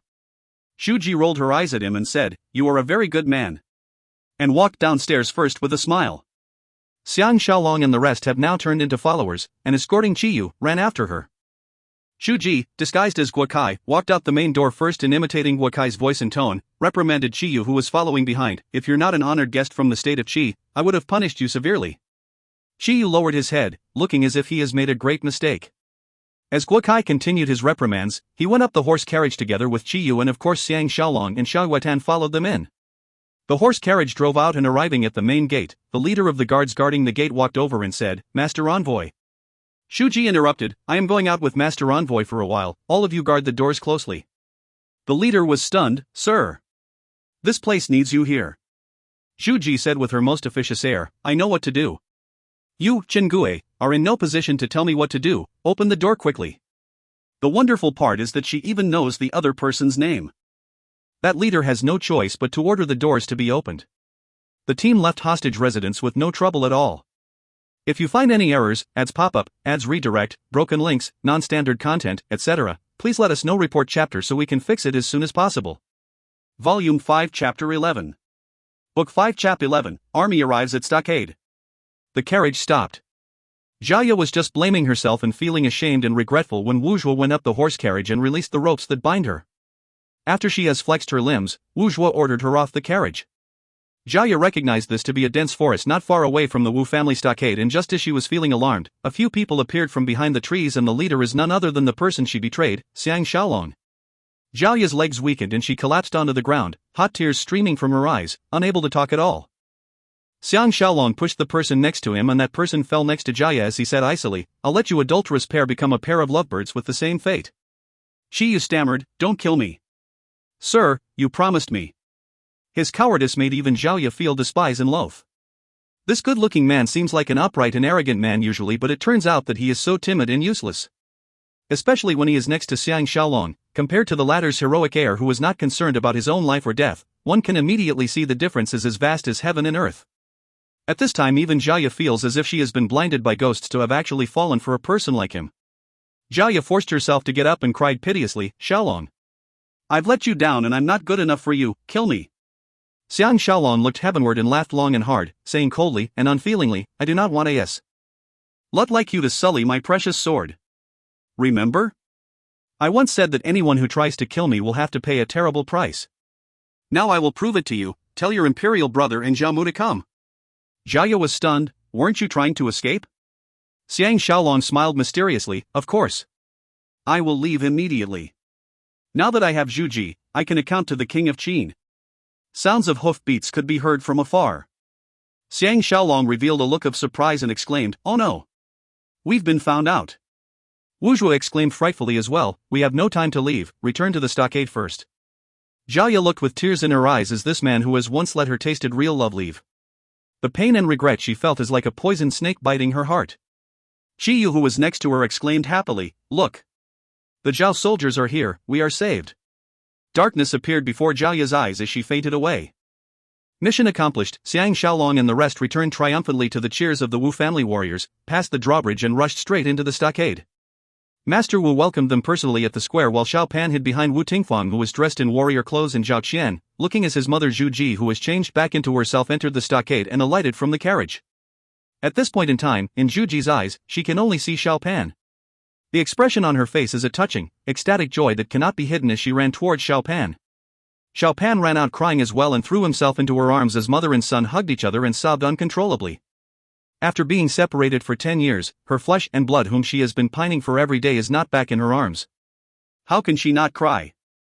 And because of this mother he thought of his real mother, so he sobbed even harder than Zhu Ji and even more honest, the anger that has been simmering inside him flooding out in waves. Master Wu came to the mother and son and said with much feeling, "Lady, this should be a time of joy." The horns were sounded. It means that the Zhao soldiers have already arrived at the stockade. Shuji lifted her pretty face, her pretty eyes now red and swollen from the crying as she looked at Master Wu and said, "It's all thanks to Master Wu's chivalry that us mother and son will have this day. I won't say any words of gratitude, But as long as us mother and son still have some say in Qin, we will protect the Wu family and ensure you'll have riches and your descendants will be safe. She has already learnt that Master Wu is planning to perish with the stockade heroically so that they can escape, so she spoke sincerely from the bottom of her heart, which she seldom does. With tears shimmering in his eyes, Master Wu laughed loudly. With lady's words, I will be able to smile in the underworld.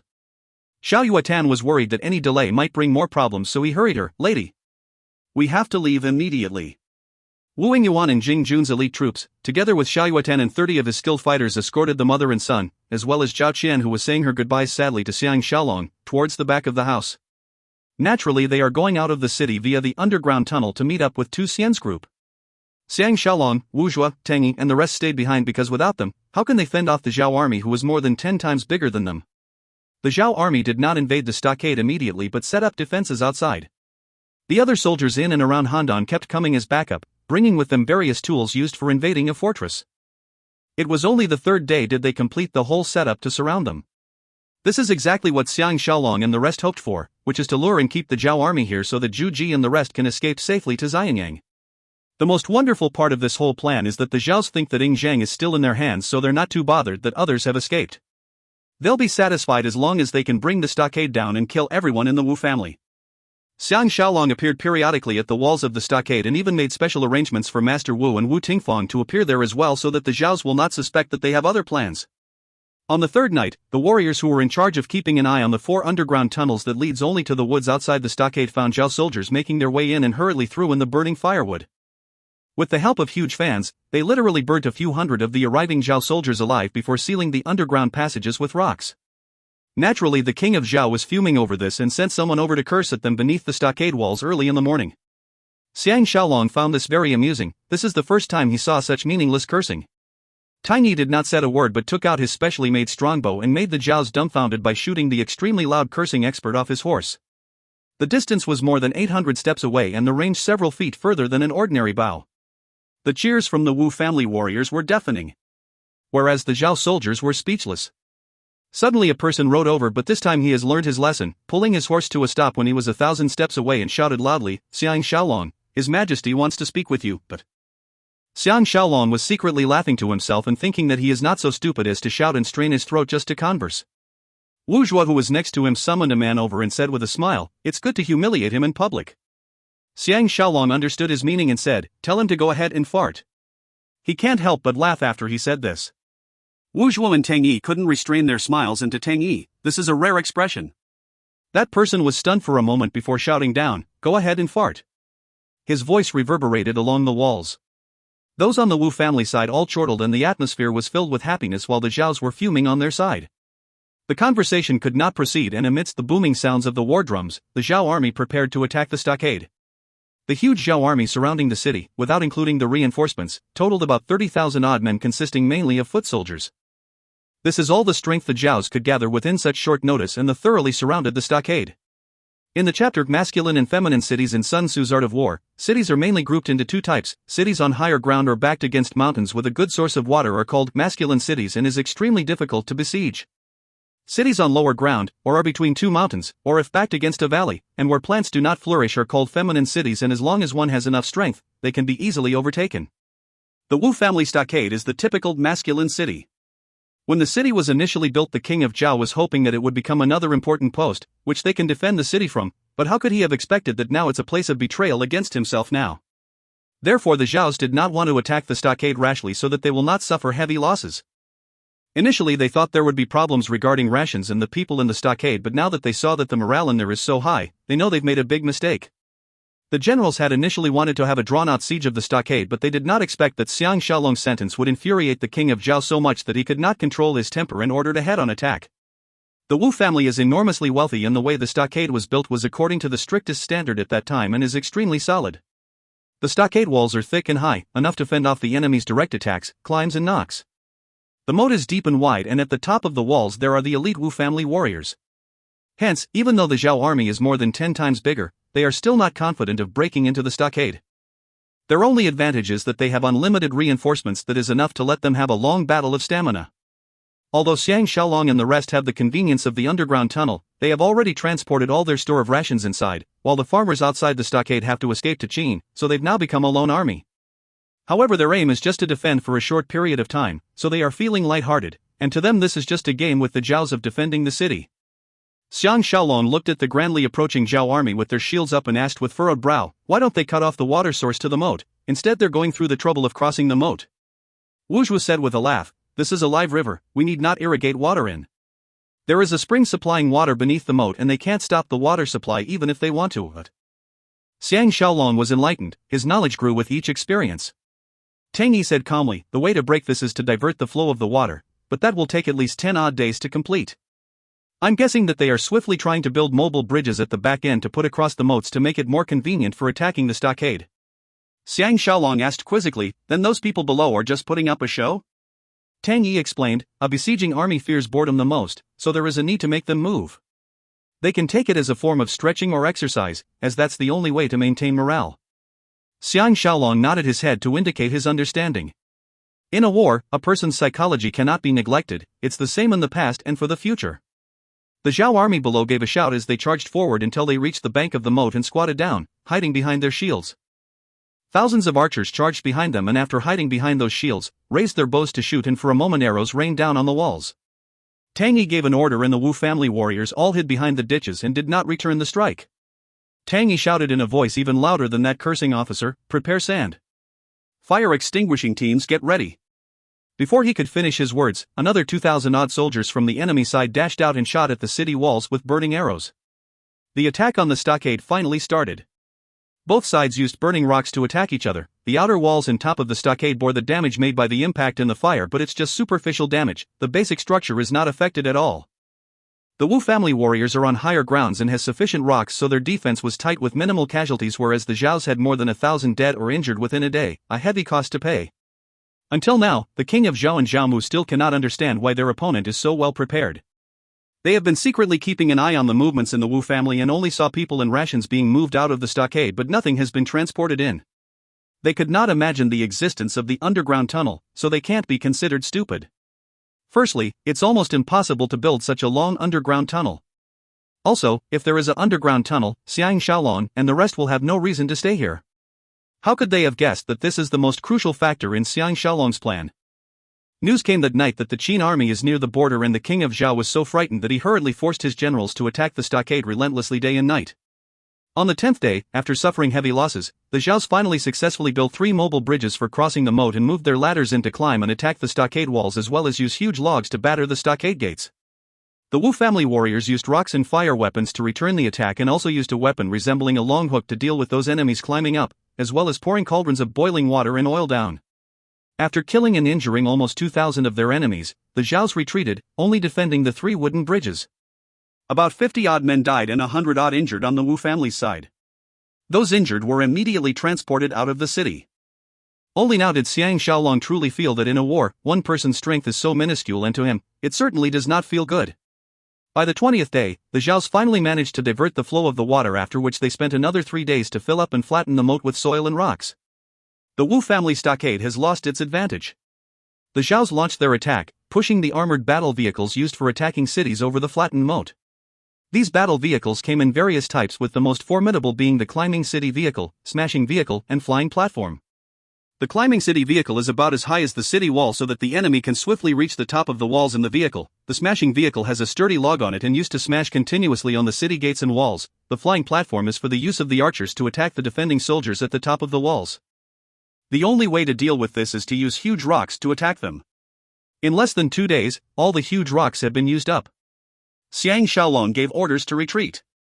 By the time the Zhao army entered the city, the whole Wu family stockade has been set ablaze.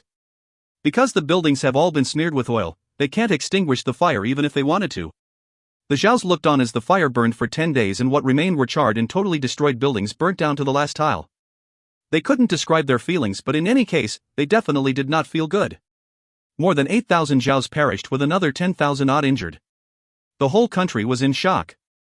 The Wu family have always enjoyed good reputation among the common Zhao people, and now that the king of Zhao had forced them to rebel, there were naturally lots of complaints. By the time the king of Zhao found out the underground tunnel leading out of the city from amongst the rubbles and realized that he has fallen for Xiang Shaolong's trick, it's already more than a month later. Although the king of Zhao was fuming, there was nothing he could do. At this time he did feel a small sense of regret. Such a capable man like Xiang Shaolong, not only did he not make good use of him, but have now given him away to the Qins. How torturous indeed.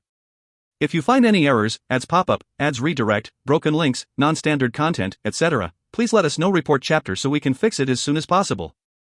Volume 6 Chapter 1. Book 6 Chap 1, Arriving Safely in Xianyang. The state of Qin was founded on the eastern bank of the upper streams of the Qin River.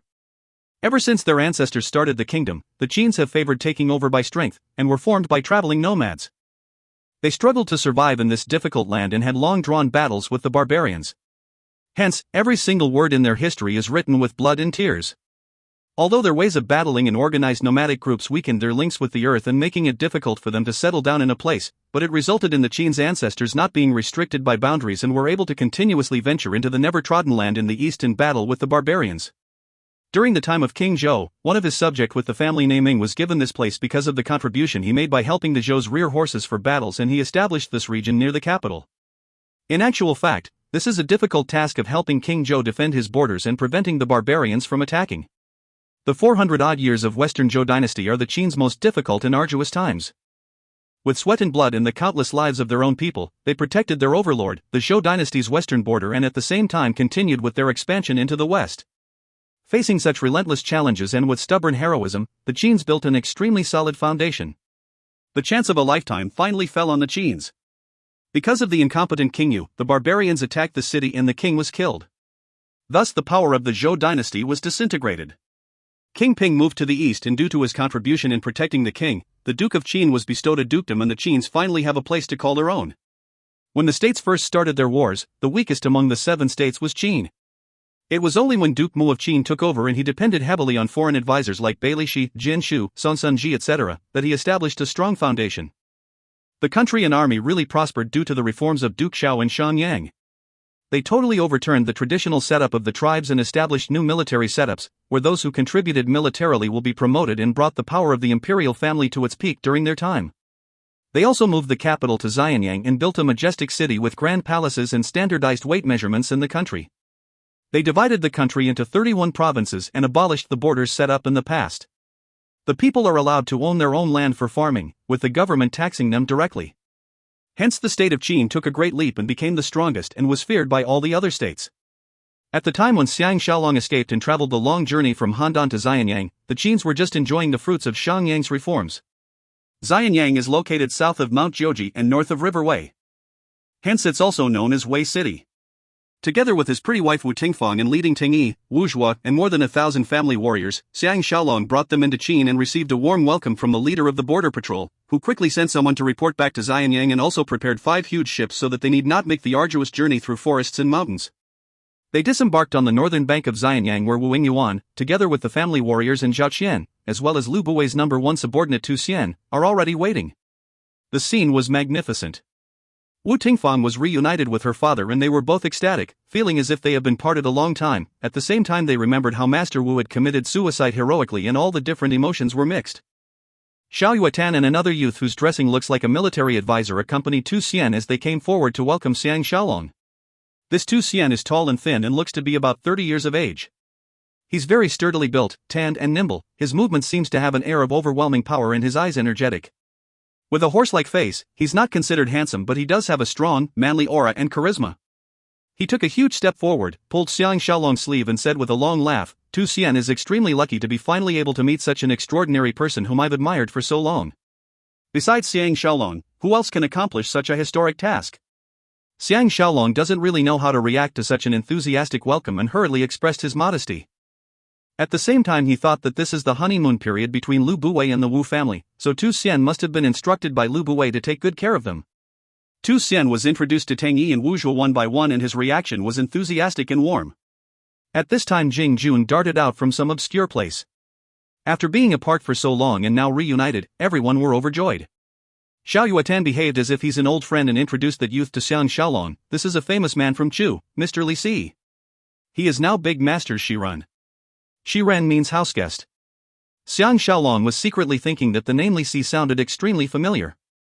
He suddenly remembered and exclaimed, so it's that Mr. Li Si who has the grand ambition of helping a great ruler conquer the world. Li Si's body trembled as he lowered his head and said, Mr. Xiang must be joking. I can't call this a grand ambition. I only hope that I can make good use of my abilities under the leadership of Premier Lu and will be contented if I can accomplish that. A puzzled look flashed past Xiao Yuetan's face. He quietly thought that when he introduced Li Si as a famous man from Chu, it's just out of courtesy. The truth is Li Si is a nobody, just that he is a smooth talker and Lu Buwei has some liking for him. He had asked to follow them today so that he can witness Xiang Shaolong's glory, so why did Xiang Shaolong seem that he has long heard of this name? He can't help but ask, where has Shaolong heard about Mr. Li? Xiang Shaolong secretly cursed himself, he can't possibly tell Xiao Yuetan that he got to know about Li Si from the movie Emperor Qin. He quickly changed the topic and asked, has Master Lu become the premier? Tu Xian went to Xiang Shaolong and said with gratitude, Master Lu has instructed me to clearly express his gratitude towards old Master Wu, Master Ring Yuan, and Shaolong. If Empress Ji and Crown Prince Zhang did not return to Xianyang safely, things might have been totally different. Empress Ji and Crown Prince Zhang has been praising Shaolong in front of His Majesty and Master Lu, and His Majesty is going to throw a feast for you tomorrow night so that you will have some time to rest. We'll all be one family in future. Xiang Shaolong sighed secretly to himself that this all sounds very nice, but in fact they just want to trick him into becoming Lu Buwei's lackey.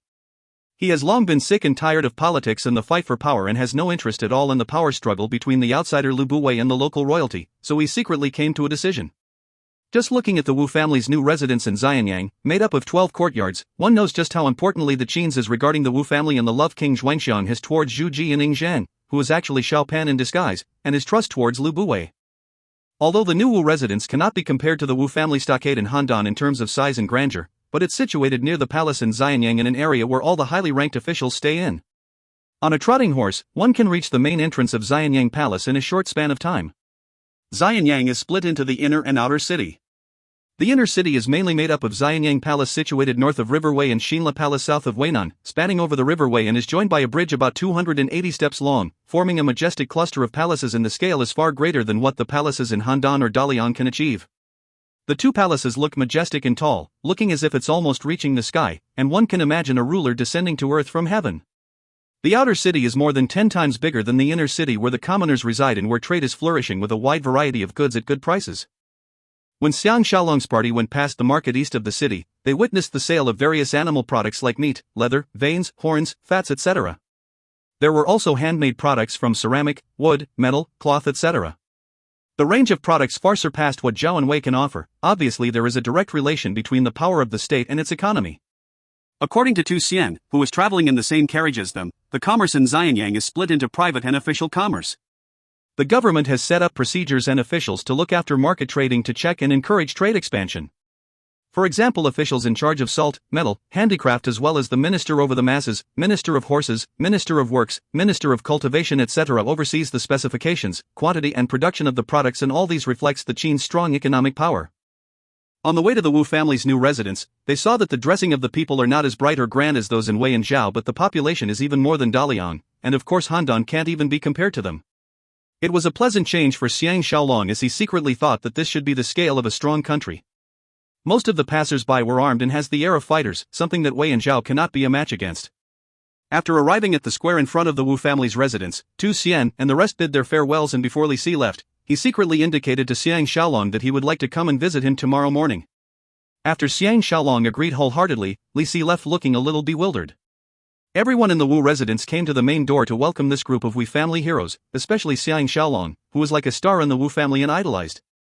Wu Yingyuan arranged 4 groups of houses as temporary housing for the men, as most of them will start on their journey tomorrow morning to the large farm at the outskirts north of Xianyang. Because the state of Qin is so big but underpopulated, therefore the scale of the farms can be even bigger than before. It was only after Xiang Shaolong dealt with the congratulations from the clan Conchunying and the other maids were able to surround him with Wu Tingfang and Zhao Qian and bring him to his new hidden dragon abode. Ting Fangshi was unable to take the difficult journey and had fallen ill, and Xiang Shaolong was so alarmed that he hurried to her room. His love has lost much weight and her countenance pale. She fell sick partly because she was worried about Xiang Shaolong, and now that he is back, she hugged him and cried with joy. By dinner time, she was in better spirits and was able to get down from her bed. Looking at how happy Chunying and the other women were, Xiang Shaolong's worries were all gone as he embraced Ting Fangshi and Zhao Qian's trim waists and asked happily, "Who will accompany me tonight?" The 2 girls blushed prettily. Naturally they both would like to be with him. Wu Tingfang said with a smile, "Why don't the 3 of us accompany you? I'm just afraid you won't be able to handle it." Zhao Qian added with a giggle, "What about the other 6 maids? Let's see how you'll handle it." Xiang Shaolong looked at Chunying and the other three maids and asked bewilderedly, how can there be 6? Ting Fancher said with a smile, you forgot about Princess Qian's Tsuedong and Suilu? Xiang Shaolong was stunned, didn't they stay behind in Handan? Zhao Qian pouted, you forgot about them. Luckily I told Master Tao to secretly bring them out amidst the chaos. They arrived in Xianying 10 days earlier than you. Xiang Shaolong was overjoyed, why don't you ask them and quickly see me? Zhao Qian called out and two pretty maids ran out from the inner hall and collapsed in front of Xiang Shaolong and started crying uncontrollably. Xiang Shaolong felt apologetic that he has forgotten about them and felt really sorry for them.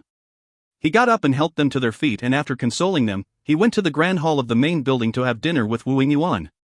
Tao Feng, Wu Zhua, Tang Yi and Jing Jun were also there.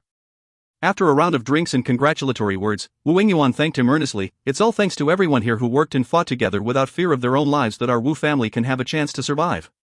Tao Feng added, this time we can really settle down in peace. After the Empress and the Crown Prince returned to Xianyang, Master Lu was immediately appointed as the premier. If he makes another military contribution, he will be appointed as a duke or marquis, and with the Wu family having such a huge backing, Old Master will be able to rest in peace in heaven. With the mention of Master Wu and his wives, concubines, maids and servants who chose to perish with him, everyone became somber. Wu Yingyuan said through gritted teeth, Premier Lu will certainly collect this blood debt for us. Supervisor 2 told me in private that the Premier already has plans to attack Zhao and hopes that Shaolong can lead it. Xiang Shaolong was secretly lamenting. Honestly, his main enemy is Zhao Mu, the king of Zhao is at most just an accomplice. It is not his wish to lead an army to destroy the cities in Zhao and bring misfortune to the people. He deeply felt the revulsion towards offensive wars. There's another bigger problem. He must not become Lu Bui's lackey no matter what, because in history, Emperor Qin was on bad terms with Lu Bui 10 years after he ascended the throne, so how can he stand on Lu Bui's side?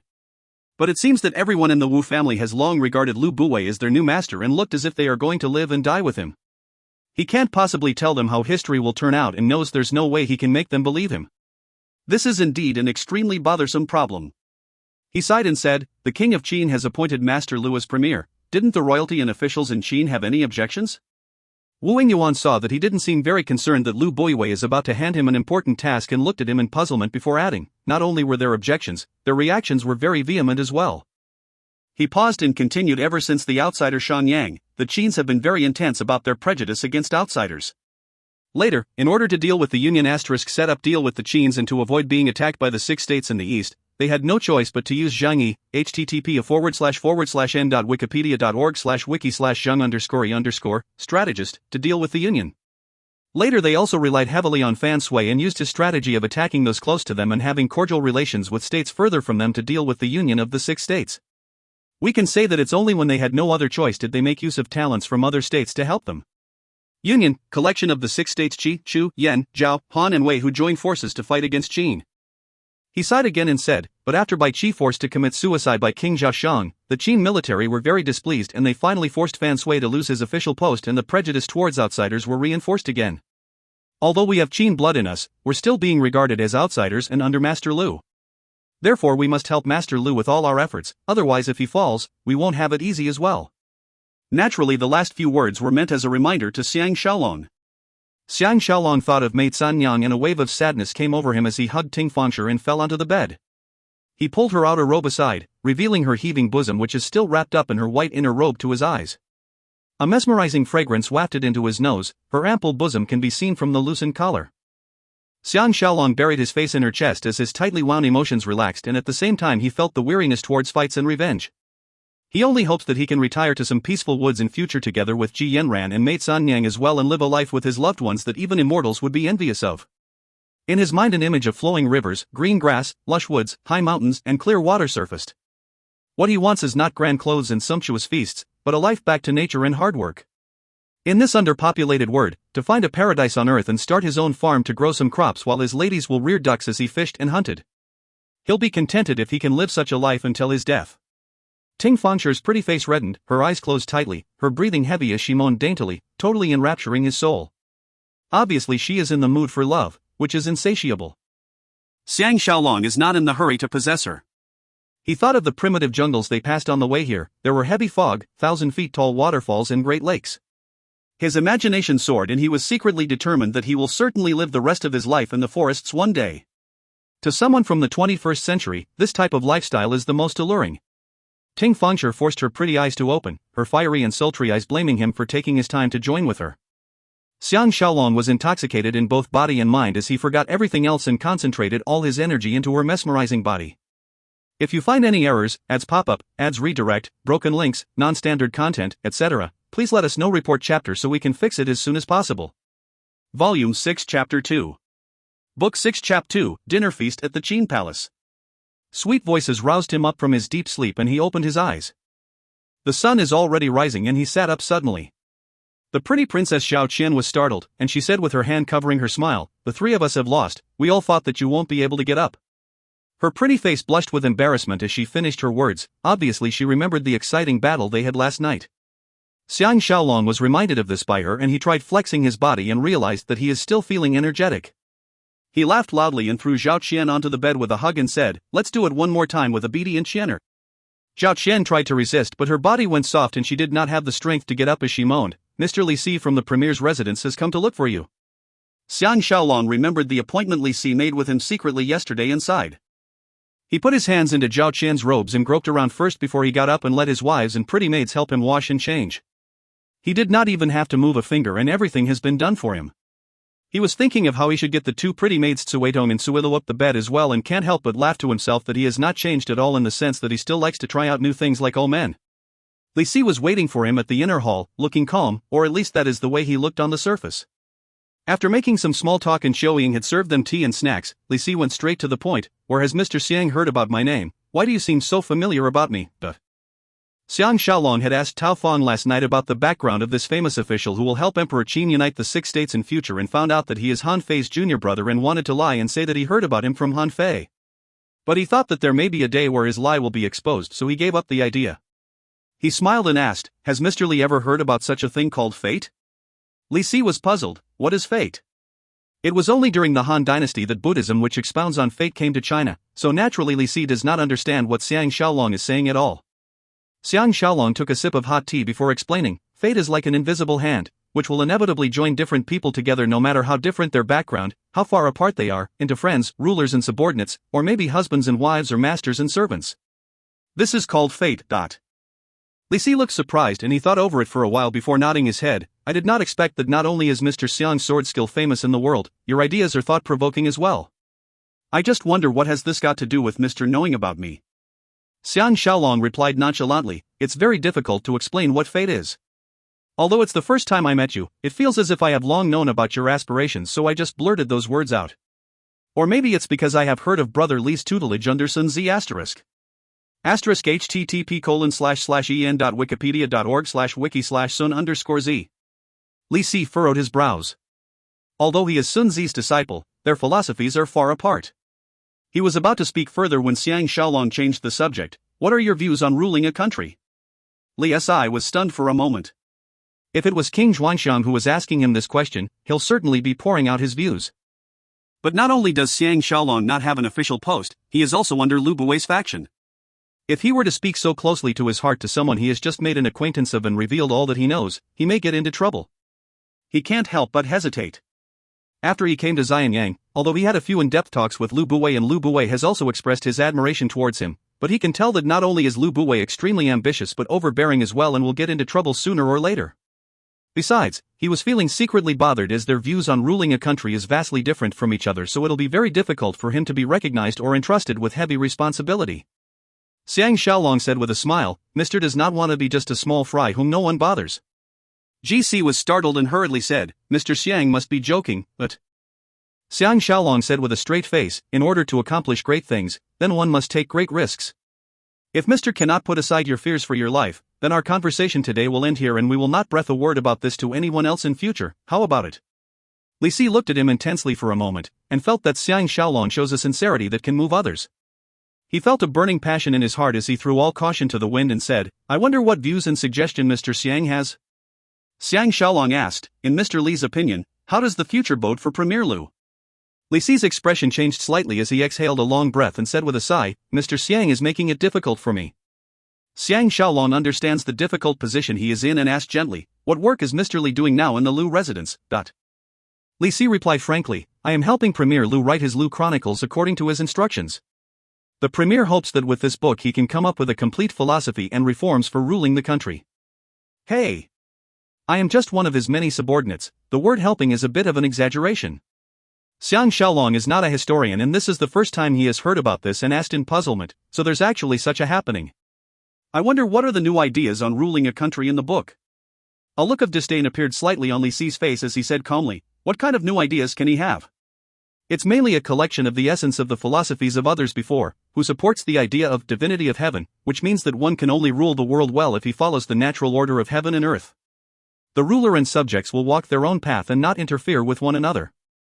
A ruler should rule the country with benevolence and reflect on himself from time to time, seeking virtuosity constantly until in the end, the ideal state of having nothing to govern is achieved. Xiang Shaolong saw that he was clear on his reasoning and was secretly impressed and asked gently, does Mr. think that Premier's ideals will work? Li Si dare not reply him at all and asked instead, what does Mr. Xiang think?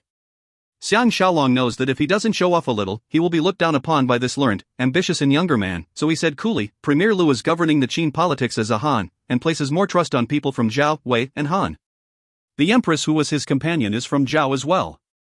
On top of that, ever since Xiang Yang's reforms, Qin has been using legalism and militarism to govern the country, which is a polar opposite of Premier Lu's ideals.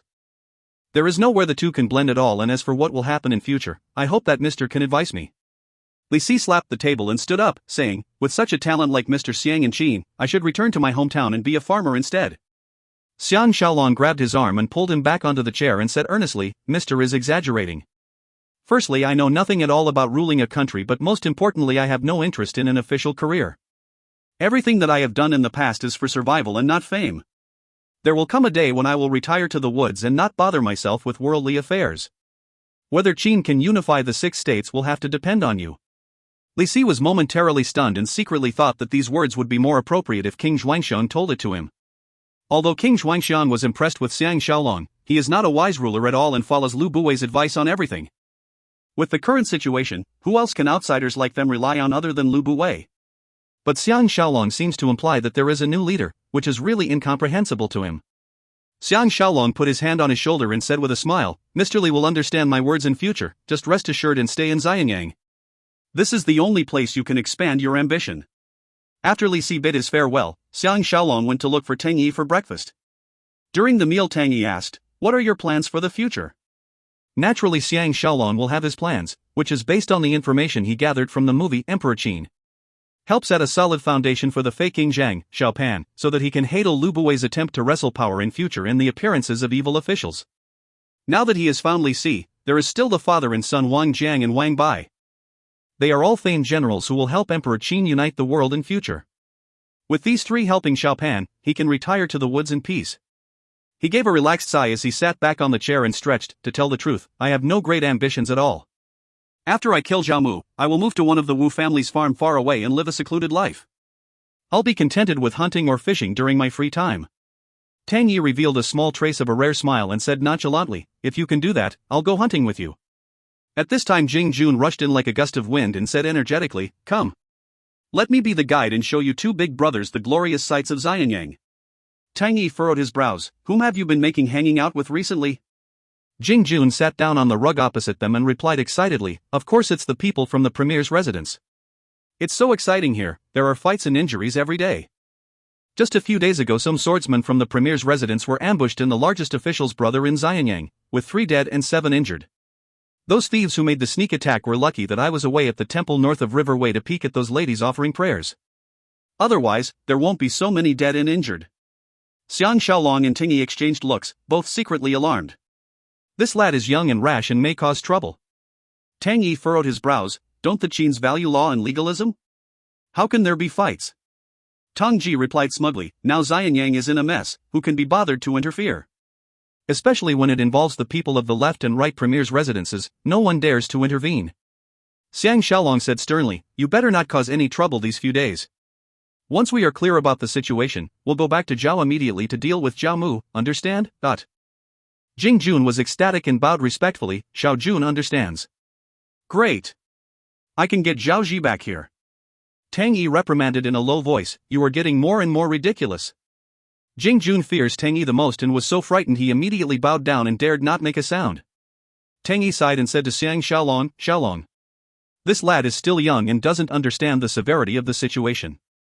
I will take him in hand, you don't have to worry. Xiang Shaolong said with a laugh, why would I blame him?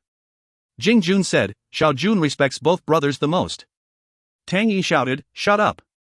He made an eye signal at Xiang Shaolong, signifying that he wants to reprimand Jing Jun in private.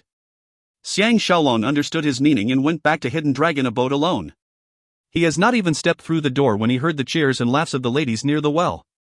He hurried over for a look, and it turned out that his wives and maids have all changed into light and short dresses and happily playing ball, while Ting Fengshi sat at a side and watched with a smile. Chunying and Xiaoying rushed forward and dragged him into the game. This day was therefore spent amidst such happy atmosphere. At dusk, Wu Yingyuan asked someone to invite him over so that they can go to the palace together for the feast. When he thought of how he will soon be meeting this famous Lu Buwei who can affect the history of the warring states, Xiang Shaolong can't help but feel a little nervous. How could he have expected that just a fight at Black Leopard Bar can totally change his fate? The horse carriage drove slowly into the grand entrance, past a round-shaped corridor, into the square in front of the main hall. There were rest areas for soldiers on both sides of the main door, where there are 2 camps of troops under the command of the military official. After some routine questionings, they allowed the 12 riders who were protecting Xiang and Wu's carriages into the inner palace. Although Xianyang Palace is a few times larger, its layout is the same as the Zhao Palace, where it's front court back rest format. The outer part is where the king of Qin deal with state matters and hold court, the inner part is where the king and his concubines and children's bedrooms are. The 3 main halls in the front part looked grand and majestic, the premier hall and various departments are on each side. The inner part consisted mainly of the king of Qin and the empress's 3 back palaces, and on the right and left side there are the 6 eastern palaces and 6 western palaces, where the empress dowager, concubines, and various princes reside in. Xiang Shaolong was sightseeing along the way and saw halls, courtyards, woods, pavilions, platforms, corridors etc., which looked solemn yet respectable, something that the Zhao Palace cannot be compared to. The construction of the buildings at the inner court is even more diversified and the layout compact, with groups of buildings surrounding a courtyard with walls surrounding them and the different sections separated by tall walls. If there's no one to lead the way, being lost is no big surprise. Once he thought that Xiao Pan will one day become the master of this place, and he was the one who single-handedly facilitated all this, Xiang Shaolong can't help but feel pride and a sense of achievement. King Zhuangxiang's feast is held at the health-cultivating palace at the back, which is also the inner palace's most grand wooden building, a 3-story tall building. On the tall platform there are 2 pavilion-looking buildings, and on each side of these buildings and the lower platform there are each 10 rooms of different sizes. There are bedrooms, rest areas, bathrooms etc. which are connected by corridors. There are drawings on the walls and the steps on the corridors are carved with dragons and phoenixes, and the whole place looked grand and magnificent. The horse carriage stopped at the square and Lu Buwei had specifically told his housekeeper Mr. Tu to welcome them there. Naturally he was especially happy and courteous when he saw them. As they walked up the long steps, Tu Xian said in a low voice, besides Premier Lu, Lord Yangquan is also here tonight. This person thinks that he has made a great contribution to His Majesty in the past and is extremely proud and overbearing. Even His Majesty and Premier Lu have to give in to him a little, the 2 of you will have to handle him carefully. Wu Yingyuan saw how forthright he was towards them, obviously he is regarding them as family, and was secretly overjoyed as he kept on agreeing. Xiang Shaolong thought that there will come a day when they have to oppose Lu Buwei and was secretly sighing instead. Maybe this is the pain one has to suffer for knowing the future, and he can't help but feel all the more determined to retire away from the world. They had just stepped into the door when they heard a long laugh and saw a grandly dressed man whose body shape and limbs are a lot more stout than others striding towards them. He was wearing a tall hat with feathers and ornaments on it, and the feathers flapped as he walked, boosting the power he exuded. This person is about 40 years old with a square face and big ears. He looks a little unique, and his eyes a little too thin and long but shining, giving others the impression that he is profound and formidable. Wu Yingyuan hurriedly pulled Xiang Shaolong to kneel and pay his respects, crying out Premier Lu. Before they were on their knees, Lu Buwei has already dashed forward to help them up. His lighted eyes landed on Xiang Shaolong as he exclaimed in surprise, no wonder Empress Ji and Mr. Xiao kept complimenting Xiang Shaolong. I, Lu Buwei, have traveled the world, and it's the first time I've seen such a talent like Shaolong. His loud booming voice reverberated in the hall. Xiang Shaolong saw that Lu Buwei is only a little shorter than him, but his aura is intense. He was secretly impressed and hurriedly said humbly, Premier, you flatter me. He sneaked a peek and saw that besides the 3 tables at the top level, there are 2 other tables each on the left and right side of the hall, and next to each table stood 2 palace maids. He heaved a sigh of relief as he need not handle so many people and was naturally a lot more relaxed. Lu Buwei did not put on the airs of a premier at all as his left and right hand grabbed theirs and pulled them towards the table on the right at the top level as he said quietly in Xiang Shaolong's ears, "I was just worrying that I have the army but no general, and it's good that Shaolong is here. I no longer have to worry I won't accomplish great things." And he chortled. Wu Yingyuan, who was on the other side, said happily, "We will have to depend on premier to promote us." However, Xiang Shaolong is secretly lamenting. Man have feelings, and with Lu Buwei having such high regard for him, how will he be able to extract himself from all these and retire to a life in the farm? At this time 3 people came to their table and Lu Buwei waved his hand and dismissed the maids first before saying in a low voice, "I have already arranged with His Majesty to let Xiaolong become the vice-general to General Meng Ao. General Meng is originally from the state of Qi but has always been ostracized by the local generals ever since he came to Qin. He was depressed that he was unable to use his abilities. In fact, his military strategies are something no one in Qin can compare with, and if he has Xiaolong's help and make great military contributions, I will certainly reward both of you well, but..." Xiang Shaolong secretly thought that Lu Buwei is formidable to use such a method to pull him over to his side, direct and forceful. How can anyone not work for him wholeheartedly? He pretended to be touched before saying, "Premier regards Xiaolong so highly, I am willing to die for you with no hesitation at all. The problem is Xiaolong's greatest enemy Zhao Mu is still living. As long as I am unable to tear that fiend to pieces, it's difficult for me to put my mind on other matters." Lu Buwei grabbed his arm tightly as his eyes flashed and said, "I can't wait to skin him and break his bones as well. Xiaolong, just go ahead and do whatever you want, I will support you in everything. After you get his head, remember to bring it back to Xianyang so that His Majesty and I can have a look at it." It's only now that Xiang Shaolong fully have a taste of Lu Buwei's formidability. No wonder he can become the right premier of the strongest state in the world, although he is only a merchant. Also, he could deduce with just those few words he said that he was planning to sneak back into Handan to assassinate Zhao Mu. From this it can be seen how quickly and astutely his mind works. The door official cried out, "General Meng Ao arrives." Xiang Shaolong almost wanted to blurt out, "To speak of Cao Cao, and here he comes." Luckily he remembered that Cao Cao has not been born yet and hurriedly kept his words. Chinese idiom, similar meaning to speak of the devil.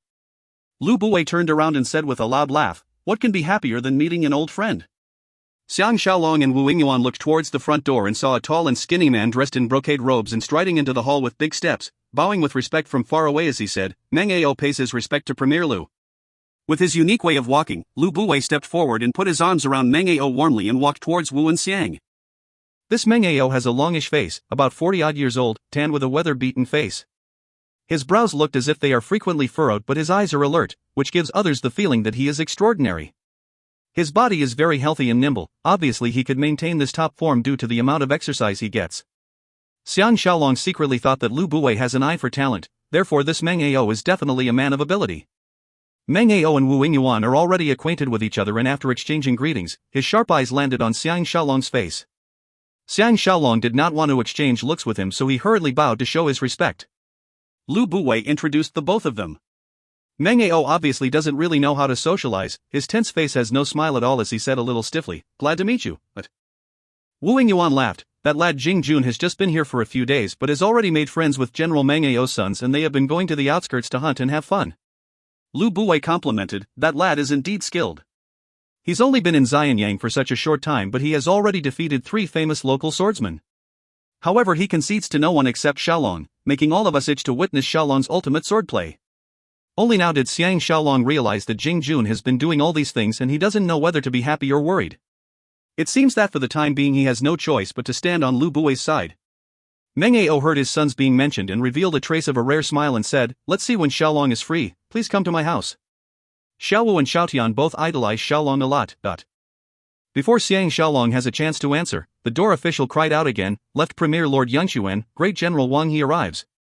Meng Ao's smile immediately disappeared while Lu Buwei gave a cold snort. It seems that the battle between the new and old, outsiders and locals have reached a stage when they don't even try to appear cordial. Xiang Shaolong looked towards the main door and saw a short, fat man wearing a grand robe together with a big and stout man wearing battle robes walking over with large steps and heads held high. The Qin style is really different from the Zhao's. There are no family warriors surrounding them or a band welcoming them. Everything is simpler, and this made Xiang Shaolong more relaxed. Xiang Shaolong secretly found it funny that both Lu Buwei the right premier and Lord Yangxuan the left premier brought with them a general to the feast, and this is obviously not a coincidence but an arrangement by the king of Qin to ensure that the power on both sides are balanced. But this Wang He is an important pillar in Qin while Meng Ao is an unsuccessful general. Obviously Lu Buwei has not gotten the support of the Qin military, and this can be his fatal weakness, which is why he is trying so hard to get Xiang Shaolong on his side. Otherwise this materialistic merchant will not be bothered to take even a look at him. Lord Yangquan and Wang He's gaze fell onto Xiang Shaolong. Xiang Shaolong and Wu Yingyuan hurriedly bowed to show their respect. Wang He is very magnanimous and smiled in return. Lord Yangquan looked proud and nodded slightly as he squinted his evil-looking eyes surrounded by flesh and said with his cold laugh, "How many days have Commander Xiang been here? If I did not come and attend this feast today, I'm afraid I still won't be able to see you in your glory." These words were obviously blaming Xiang Shaolong for not visiting an important person like him after he arrived in Xianyang. Wu Yingyuan was secretly cursing, but on the surface he smiled and said, "My foolish son-in-law arrived only yesterday, and I hope Lord Yangquan can be magnanimous about his lapse and not take it to heart." Xiang Shaolong was relieved instead. This Lord Yangquan's moods are reflected so clearly on his face, and he is quite ordinary, definitely not Lu Buwei's match. Instead it is Wang He who is more formidable. Dang! A sound was heard. 18 stout and broad warriors with long spears came into the hall from the back hall in neat lines and stood on both sides. Next, sounds of close footsteps coming down the stairs could be heard from behind the hall. Xiang Shaolong then realized that King Zhuangxiang had been in the hall upstairs all along and only came down to host the feast when he was informed that all the guests have arrived. At the same time he guessed that Lu Buwei was upstairs earlier in a secret discussion with King Zhuangxiang, and from this one can see how close their relationship is. Everyone split into two sides and knelt to welcome the arrival of King Zhuangxiang. Firstly 4 guards with serious expressions stepped out, followed by 8 pretty young palace maids. They are dressed mainly in purple, with red and blue sleeves, which looked a little dowdy as compared to the embroidered and grand dresses of the palace maids in Zhao and Wei. They were split into 2 groups, with 2 men and 4 women in each group, standing in 2 straight lines looking very serious. The sounds of accessories clanking could be heard. A pretty lady with the bearing of royalty and wearing long robes holding the hand of a splendidly dressed child about 10 years of age walked in slowly. Xiang Shaolong peeked and thought that it was Zhu Ji and Xiao Pan, but upon close look, he realized his mistake. At this time the servant cried out, "Lady Xioli, Prince Cheng Chongqiao arrives." Xiang Shaolong thought to himself, so this is the prince that Lord Yangquan is supporting. That lady's beauty is extraordinary, she should be a concubine that King Zhuangxiang appointed after his return to Qin from Handan. For her and her son to be able to attend this feast, it means that she has the ability to vie with Zhu Ji and Xiao Pan. Obviously King Zhuangxiang is smitten with her too, otherwise she would have been banished to the cold palace. The sounds of accessories can be heard again and Xiang Shaolong's eyes brightened immediately. Zhu Ji was in a short dress with gold embroidered floral patterns which dazzled, with another floor-length long dress beneath. Together with her coiffed hair, she walked lightly like a willow tree swaying in the breeze, showing off her slender waist, lush bottom and natural allure. Immediately she wins that Lady Xioli hands down. With one hand holding her dress and the other holding Xiao Pan, who was dressed mainly in black, she looked especially enchanting. Xiang Shaolong remembered how he had once held her under the bed covers and talked, that was another experience altogether. He lowered his head to avoid eye contact with her. The servant announced, "Empress Ji, Crown Prince Shang arrives." 2 pairs of mother and son came to the side of the tables and knelt down to await the arrival of King Zhuangxiang. Xiao Pan's eyes did not shift, not even taking a single look at Xiang Shaolong at all. Xiang Shaolong secretly complimented him. He had in the past instructed Xiao Pan not to treat him any differently, otherwise it may arouse the suspicions of Zhu Ji or other people. The 4 guards cried out in unison, "His Majesty arrives."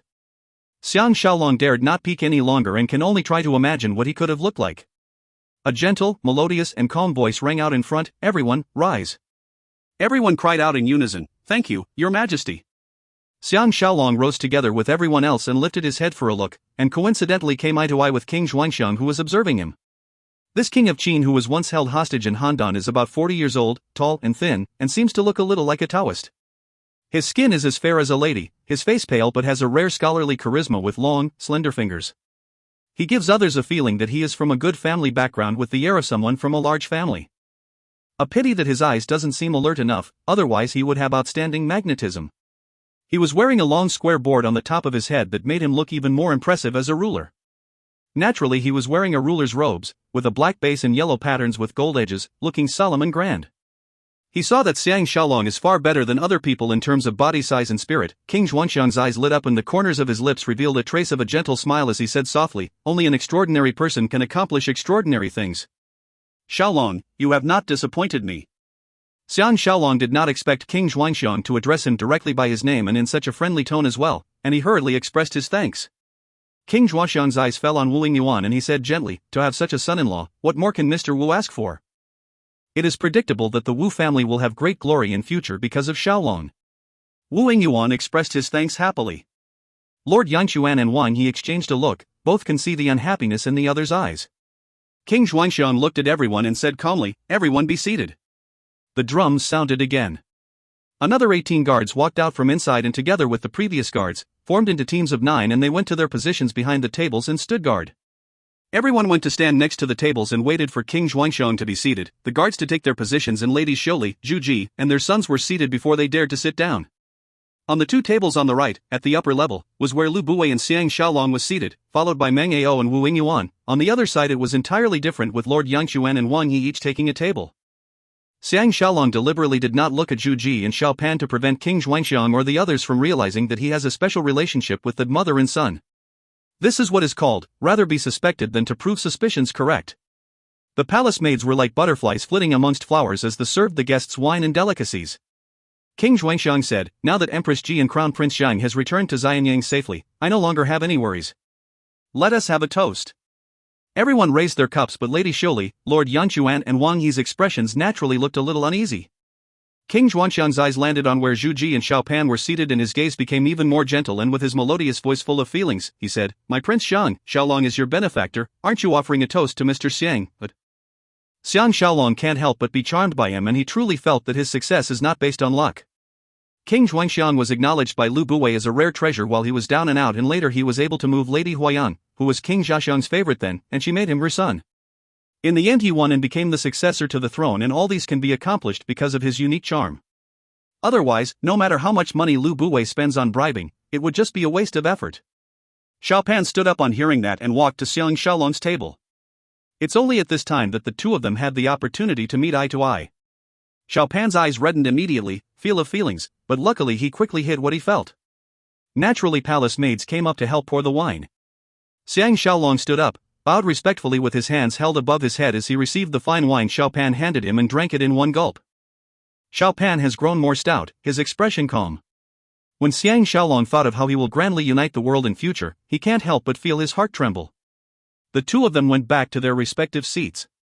Xiang Shaolong can't help but take another look at Xiao Pan and realized Zhu Ji was looking at him with a smile, her eyes gentle and he was so shocked he quickly lowered his eyes.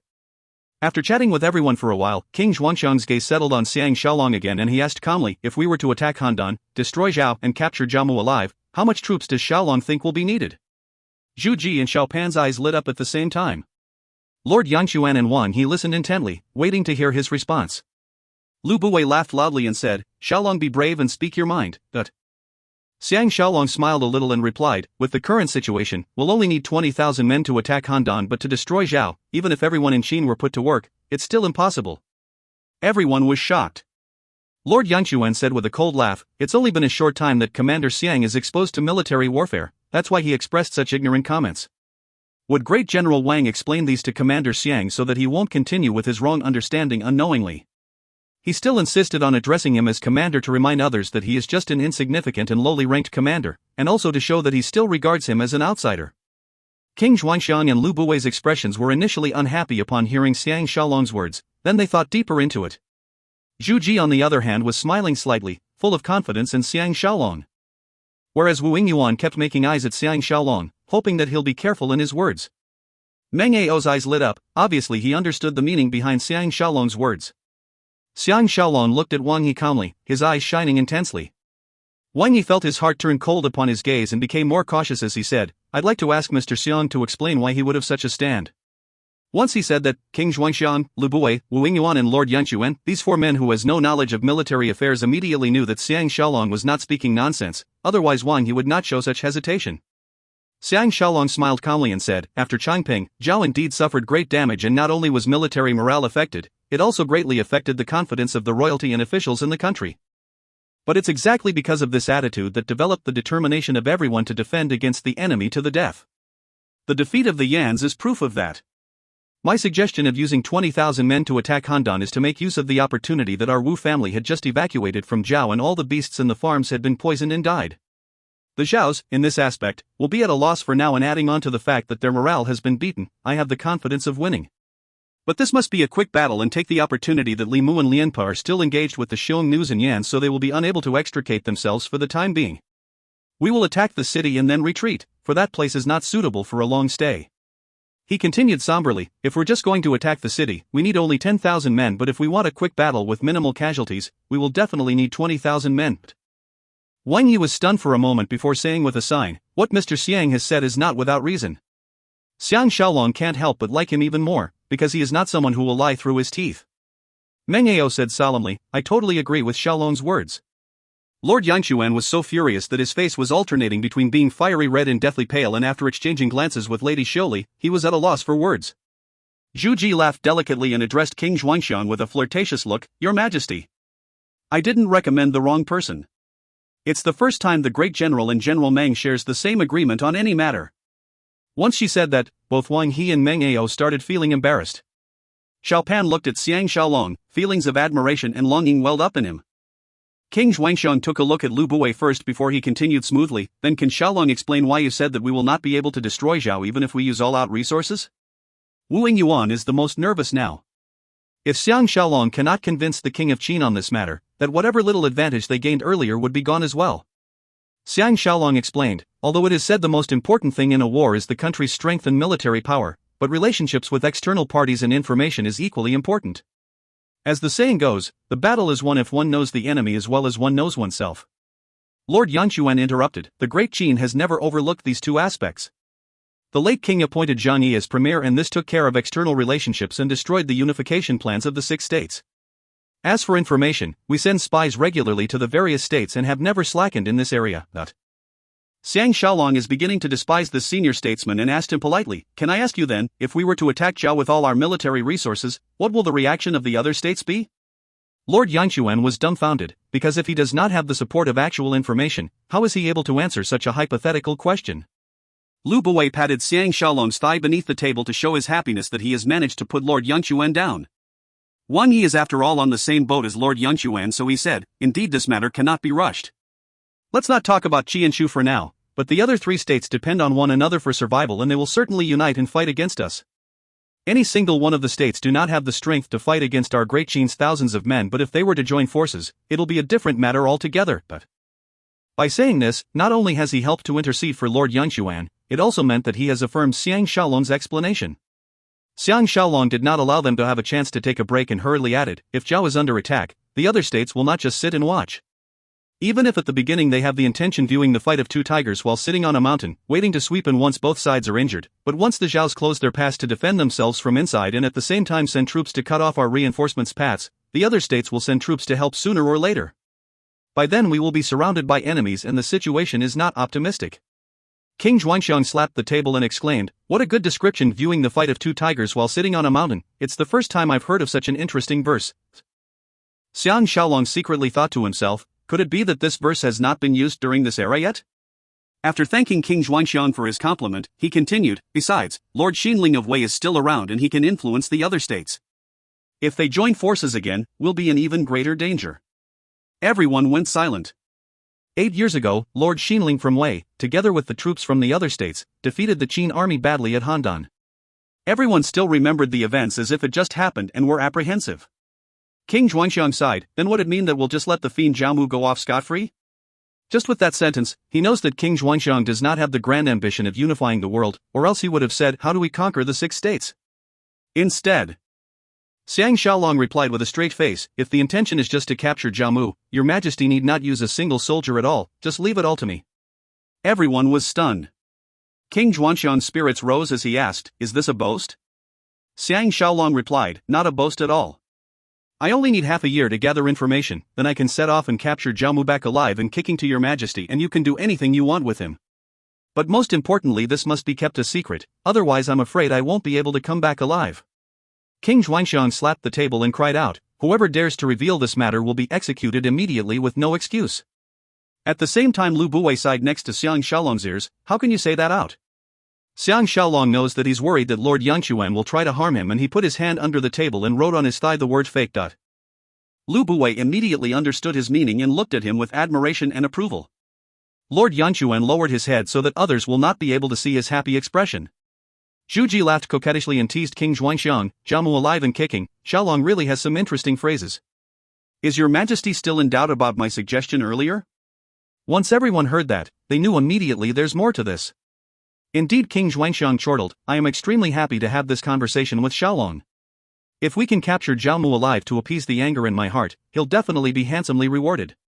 From now on, Xiaolong will be my guest as well as the Crown Prince's grand tutor, to teach Zheng'er martial arts and the art of war. Lu Buwei was ecstatic and hurriedly raised his cup to congratulate Xiang Shaolong. The Crown Prince is the successor to the throne, and if one can become his teacher, when the Crown Prince ascends the throne in future, he will be able to exert the most direct influence. Therefore this is not a minor official post and everyone is eyeing this position. Lord Yangquan walked out from behind his table and knelt on the floor, beseeching, Your Majesty, please reconsider. Our great Qin has been established for hundreds of years and are famed for our fighting ability. All those grand tutors who are fit to teach the crown princes are the best swordsmen in the country, and never has an outsider taken this position. Besides, Commander Xiang firstly has not made any military contribution, and secondly we do not know if his swordplay is really as good as rumored. Why don't your majesty decide again after Commander Xiang captures Zhao Mu back? But his words can be considered reasonable, so obviously this person still has some brains, but King Xuanxiang is not listening at all and said unhappily, how can I possibly judge a person wrongly? We'll just do it this way, there is no need for left premier to speak any further. Wang Yi can't help but step out as well and knelt down, Your Majesty must reconsider, otherwise I'm afraid others will not agree in their hearts. Once this great general speaks, it's akin to the military in Qin voicing out their objections, and although King Xuanxiang was furious, he can't help but hesitate. On seeing this, Xiang Shaolong knelt and said, What left premier and great general said is not unreasonable. Your Majesty, please retract your orders. Let's see if I can capture Zhao Mu first before you decide. Wu Yingyuan and Zhu Ji secretly thought it's a great pity, and Zhu Ji was secretly lamenting that her chances of getting in touch with Xiang Shaolong has now been reduced. Whereas Xiaopan almost felt like giving Lord Yangquan a good beating. King Xuanxiang sighed and said, Officials, please rise. Lord Yangquan and Wang He knows that he has changed his mind and went back to their tables happily. Xiang Shaolong walked back to his table calmly. Wang Yi saw that he did not seem at all bothered and can't help but feel curious. Before King Xuanxiang could speak, Lu Buwei laughed loudly and drew everyone's attention to him. Lu Buwei said seriously, how can the position of Crown Prince's Grand Tutor be left empty for more than half a year? Regarding military knowledge, Xiaolong has shown his remarkable observations, and in both Zhao and Wei, Xiaolong managed to overcome enemy troops with a smaller number of men. He also executed Xiao Weimo, and his fame has spread throughout the land. As long as Lord Yangquan and Great General invite who they think is the greatest swordsman in our country to have a duel at a later date in front of His Majesty, we'll be able to see immediately who is better. King Xuanxiang was overjoyed, we'll do it this way. All right, let us drink and be merry. He clapped his hands and a group of dancers floated into the hall immediately to sing and dance, but they could not dispel the tense atmosphere hanging in the air. Both sides were getting ready to make the other side fall badly. Xiang Shaolong laughed bitterly to himself, knowing that he is now embroiled in the Qin court's power struggle. Maybe this is what they refer to as having no choice when one is out in the martial arts realm. If you find any errors, ads pop up, ads redirect, broken links, non-standard content, etc., please let us know. Report chapter so we can fix it as soon as possible. Volume 6 Chapter 3. Book 6 Chap 3, News from Afar. The following 10 days, Xiang Shaolong spent the most relaxing time ever since he arrived in this ancient era. Together with his wives and maids, Tang Yi, Jingjun, Wu Zhuo and the 1,000 family warriors who followed him from Handan, they went to the Wu family's newly established farm at the outskirts to rest and relax. The farm is very big, and on a fast horse it takes at least 2 hours to ride from one end to the other, and it has 18 simple but well-equipped houses. They chose a courtyard next to a pretty valley and named it Hidden Dragon Courtyard. Every morning when they wake up, he will ride with his wives and maids on the open plains and at the same time practice his archery.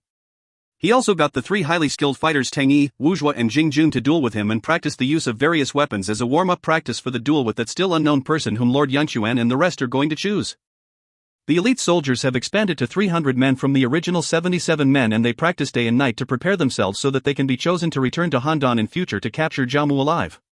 With a real special task force warrior like Xiang Shaolong heading the unit, this batch of people improved by leaps and bounds and learnt the various spying and tactics used once they have infiltrated the enemy camp. There are a lot of people in the Wu family, and some of them are craftsmen who know how to work with metal. Following Xiang Shaolong's instructions, Wu Zhuo set up a workshop for the blacksmiths, and they made secret weapons like climbing hooks and flying needles according to his designs. Xiang Shaolong also did not forget to meditate according to the instructions on the scroll taken from the Mahis token. Tang Yi was very interested after he found out about this and learnt the technique from him, and he practices it with greater effect than Xiang Shaolong. Xiang Shaolong might as well just give him the scroll so that he can study the military and sword fighting techniques on the scroll on his own. Their relationship is now even closer than real brothers. Just as they were enjoying the bliss, Tao Feng came. Everyone gathered in the hall for a meeting. Tao Feng exclaimed excitedly, "There's news from Handan and it's really exciting." But he did not immediately continue with his story. When everyone saw him trying to keep them in suspense, they were so anxious. The only exception was Tang Yi, who remained unmoving and calm as usual. Tao Feng said with a laugh, "Let me tell you one issue at a time. This time the person who was most affected by us is Zhao Mu. Only when the Zhaos found our secret tunnel that led to outside the city did they realize they have been tricked. Later then received news that the real Ling Zhang has reached Xianyang, and King Xiaocheng was so upset he fell sick and also gave Zhao Mu a terrible scolding, refusing to see him for 1 whole month. Their relationship only improved a little recently, but Zhao Mu's influence is not as before. Instead, that Gui Kai must have said something and managed to trick that muddle-headed King Xiaocheng into trusting him." Xiang Shaolong can't help but ask, "How is Zhao Ya's situation?" Tao Feng knows that he has not forgotten this capricious beauty and said with a sigh, "She fell very ill as well.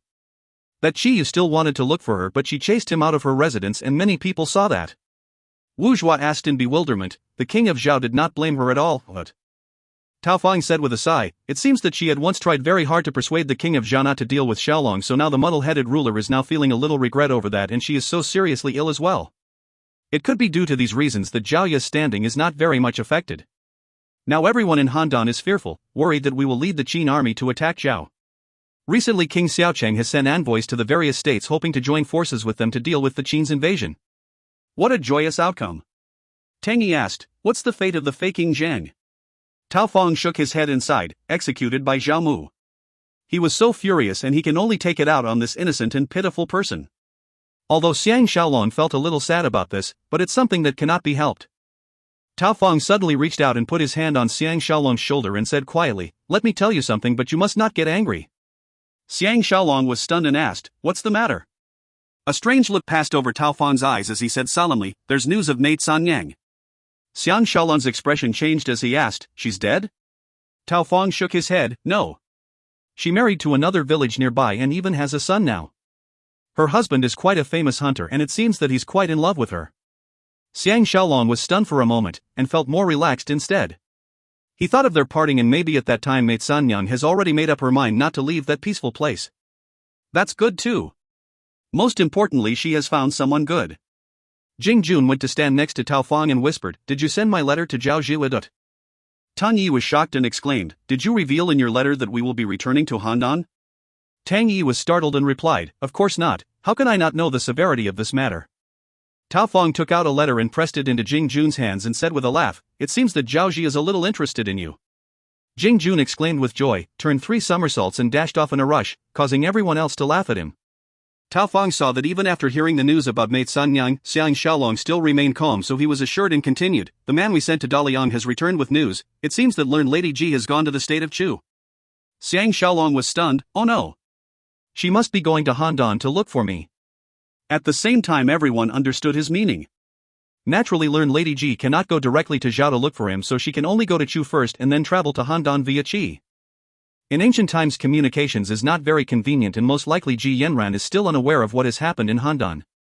However, Xiang Shaolong could not think straight due to his concern and said with determination, "We'll go to Handan immediately." Tao Feng replied, "We have to at least wait until the day after.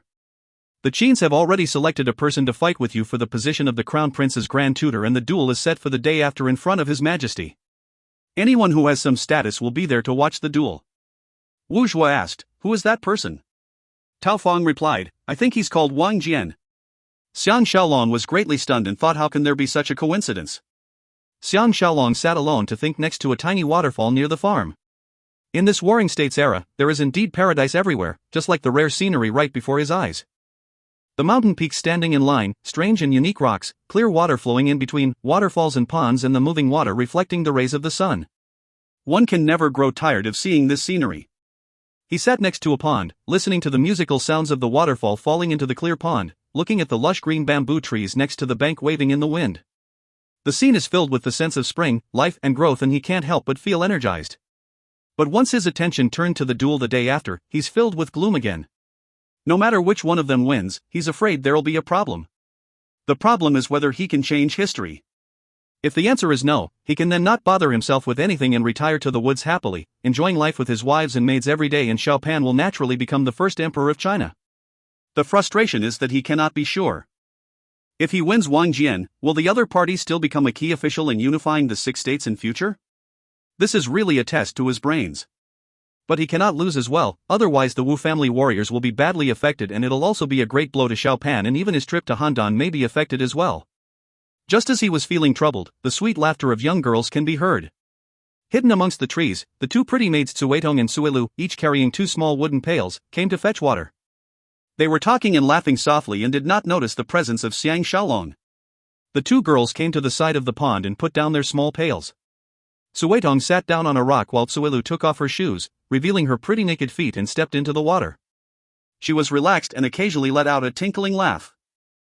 Xiang Shaolong remembered how he flirted and had fun with mate San Yang at the lake in the valley, and a wave of emotions came over him. Suetong suddenly asked, "Has young master hugged you before?" Suelu giggled and asked her back, "What about you?" Suetong blushed and nodded her head. She looked bothered as she said, "Hi. He just lightly put his hand around my waist and kissed my face, that's all." Suelu laughed, "Our little lass is in love." Suetong said angrily, "You're not much better than me, you were calling out for young master last night in your dreams." Suelu cried out with embarrassment, "Don't say any more." Looking at the 2 girls, the troubled Xiang Shaolong can't help but feel his heart lurch and stood up from where he was hidden. The 2 girls suddenly saw that there's a person and turned their heads around. When they saw it was Xiang Shaolong, they were initially shocked, which quickly turned to embarrassment as they blushed, not knowing where to hide themselves. Xiang Shaolong was afraid they'll run away out of embarrassment and quickly moved to their sides and grabbed their soft hands. The 2 girls' bodies went soft immediately as they collapsed onto the ground next to the pond and refused to get up, their heads bowed so low that it seems they're trying to hide them in their bosoms. Xiang Shaolong's lust was ignited on seeing this and asked with a laugh, "You refuse to move? Then we can just have fun here in this pond." The 2 girls were greatly shocked and cried out in unison, "No! We'll be seen." Xiang Shaolong threatened them, "You don't want to be seen? Then come with me obediently." The 2 girls stood up helplessly, filled with embarrassment and joy. Xiang Shaolong pulled the 2 girls along, stepping on the uneven rocks as they walked along the river upstream, and after a short while came to a small pond at the highest level. It offered them a bird's-eye view of the pretty scenery down the valley. He told the 2 girls to sit down next to him, and with his arms around their shoulders, they admired this fairy tale-like scenery. The 2 girls can't help but lean towards his embrace, their fragrance intoxicating him. Is civilization a good thing or a bad thing? Man is caught in his own trap by the technology 2,000 years later by constantly spoiling this beautiful nature. If anyone could have come to his era like he has, they will certainly be filled with regret that nature has changed so much. Suetong asked quietly, "Has young master been sitting there all this while earlier?" Xiang Shaolong replied mischievously, "I was sleeping and didn't hear anything about a light hug, kissing faces, or someone talking in their dreams last night." The 2 girls were immediately shamefaced and groaned as they buried their pretty faces in his arms. Xiang Shaolong was secretly commending that men in this era is really fortunate as his hands caressed their soft cheeks, massaging them gently. The 2 girls were trembling under his touch as their breathing quickened. At this point in time, there is no need for words. Xiang Shaolong lowered his head and, as if looking for a treasure, searched for Cuetong's fragrant lips, and he kissed her hard. Whereas his other hand started his invasion towards Suelu. Suelu has no defense against his expert caresses and teasing, so she moaned in protest, "Young master." By now the sun is slowly setting and a white cloud happened to float across and became a bright red fireball hanging in the sky under the reflection of the setting bright sun. Xiang Shaolong left Suetong's fragrant lips, and this pretty young girl who was aroused gave a soft moan and turned around to hug his strong waist. He lowered his head towards the blushing Suelu whom he was caressing. This pretty girl was sneaking peeks at him, and on seeing his direct gaze she became totally embarrassed. That captivating look made Xiang Shaolong unable to control himself, and he asked with a laugh, "With the grass as our bed and the sky as our blanket, will the 2 elder sisters object?" The 2 girls were moaning so much that they couldn't speak. That night Xiang Shaolong thoroughly enjoyed himself, but even when he was being captivated, images of Ji Yanran, mate Sanyang, and even Jiaya flashed through his mind. The women all knew that he will soon be leaving for Zhao, and in their sadness, they tried even harder to make him happy, unable to bear the parting with him. Time seems to pass especially fast under such situations, and they left this pretty little valley 2 days later to return to Xianying City. With the exception of Jing Jun, Tang Yi and Wu Zhuo both stayed behind to continue the training of the elite troops. They have just reached the Wu residence and Wu Yingyuan has already dragged him aside, saying seriously, Tu Xian has done a check on that Wang Jian. It seems that not only is this person's swordsmanship is the best in Qin, he is most formidable in horse riding and archery. He can fire 3 arrows consecutively and he uses an iron bow with copper string. No man or beast within 500 steps can escape. He thought of that irritating Lian Jin, whose archery skills may not even be better than this person's. Xiang Shaolong can't help but feel his head grow numb as he asked, how old is this person? Obviously Wu Yingyuan is worried for him and said with a sigh, he should be around 20 this year and it seems that he has quite gentle and scholarly features. No one would be able to guess from his looks that he is so formidable. He continued somberly, Tu Sen found out that Lord Yangquan and Wang Yi have already decided long ago that he will duel with you, but they dragged it for so many days so that he can make use of this time to practice harder. These people are up to no good and knows that you have been separated from your wives for so long, you'll certainly expand a lot of energy between the sheets. To think that they can even think of that. Even Premier Lu is very worried now. Xiang Shaolong remembered his amorous night and felt guilty and at the same time thought that he is indeed belittling his enemy. Wu Yingyuan tapped his shoulder and said, try to conserve your energy as much as possible. I will explain to Fonger. Xiang Shaolong returned to Hidden Dragon Abode and hid himself in the solitude room to meditate according to the modest instructions, and in no time he was deep in meditation, forgetting about everything else. Coke! Coke! The sound of the door being knocked woke Xiang Shaolong up abruptly. Xiang Shaolong hurriedly opened the door only to see Wu Tingfang's looking distressed and stammering, Xiao Jun has been beaten up and he's quite seriously injured, but... Xiang Shaolong was shocked and hurriedly made his way to the main building. Wu Yingyuan and Tao Fang were all there as well as the 2 Wu family's resident physicians who were helping to stop the bleeding and bandaging Jing Jun. Xiang Shaolong squeezed his way to Jing Jun and after instructing everyone else to stand back, he began to inspect his injury. He has at least 7 to 8 stab wounds and the most serious was the one on his left chest, which almost pierced his heart. The other injuries may look scary but they're all superficial wounds. However, 2 of the stab wounds were so deep that his bones can be seen and his flesh and skin is opened wide, looking extremely frightening. Jing Jun lost too much blood and is now in a semi-conscious state, his face contorting in severe pain occasionally. Although Xiang Shaolong was upset, he knows that he should be able to survive this. He retreated to stand between Wu Yingyuan and Tao Fang and asked, who did this, that? Wu Yingyuan replied, we've already informed Tu Xian, they will send someone to investigate. Luckily this lad has a strong constitution. He's so seriously injured yet he only collapsed after he dragged himself back. He's really formidable. Tao Fang said, these people are obviously after his life. The guard was heard calling out, Premier Lu arrives. Everyone did not expect Lu Buwei to visit personally and they turned around in surprise to welcome him. Lu Buwei walked in under the escort of a dozen odd bodyguards and after taking a close look at Jing Jun's injuries, he walked to one corner to speak with the 3 of them. He said seriously, this must be the ploy of Lord Yangquan and his men. They want to kill Xiao Jun so as to affect Xiaolong's mind.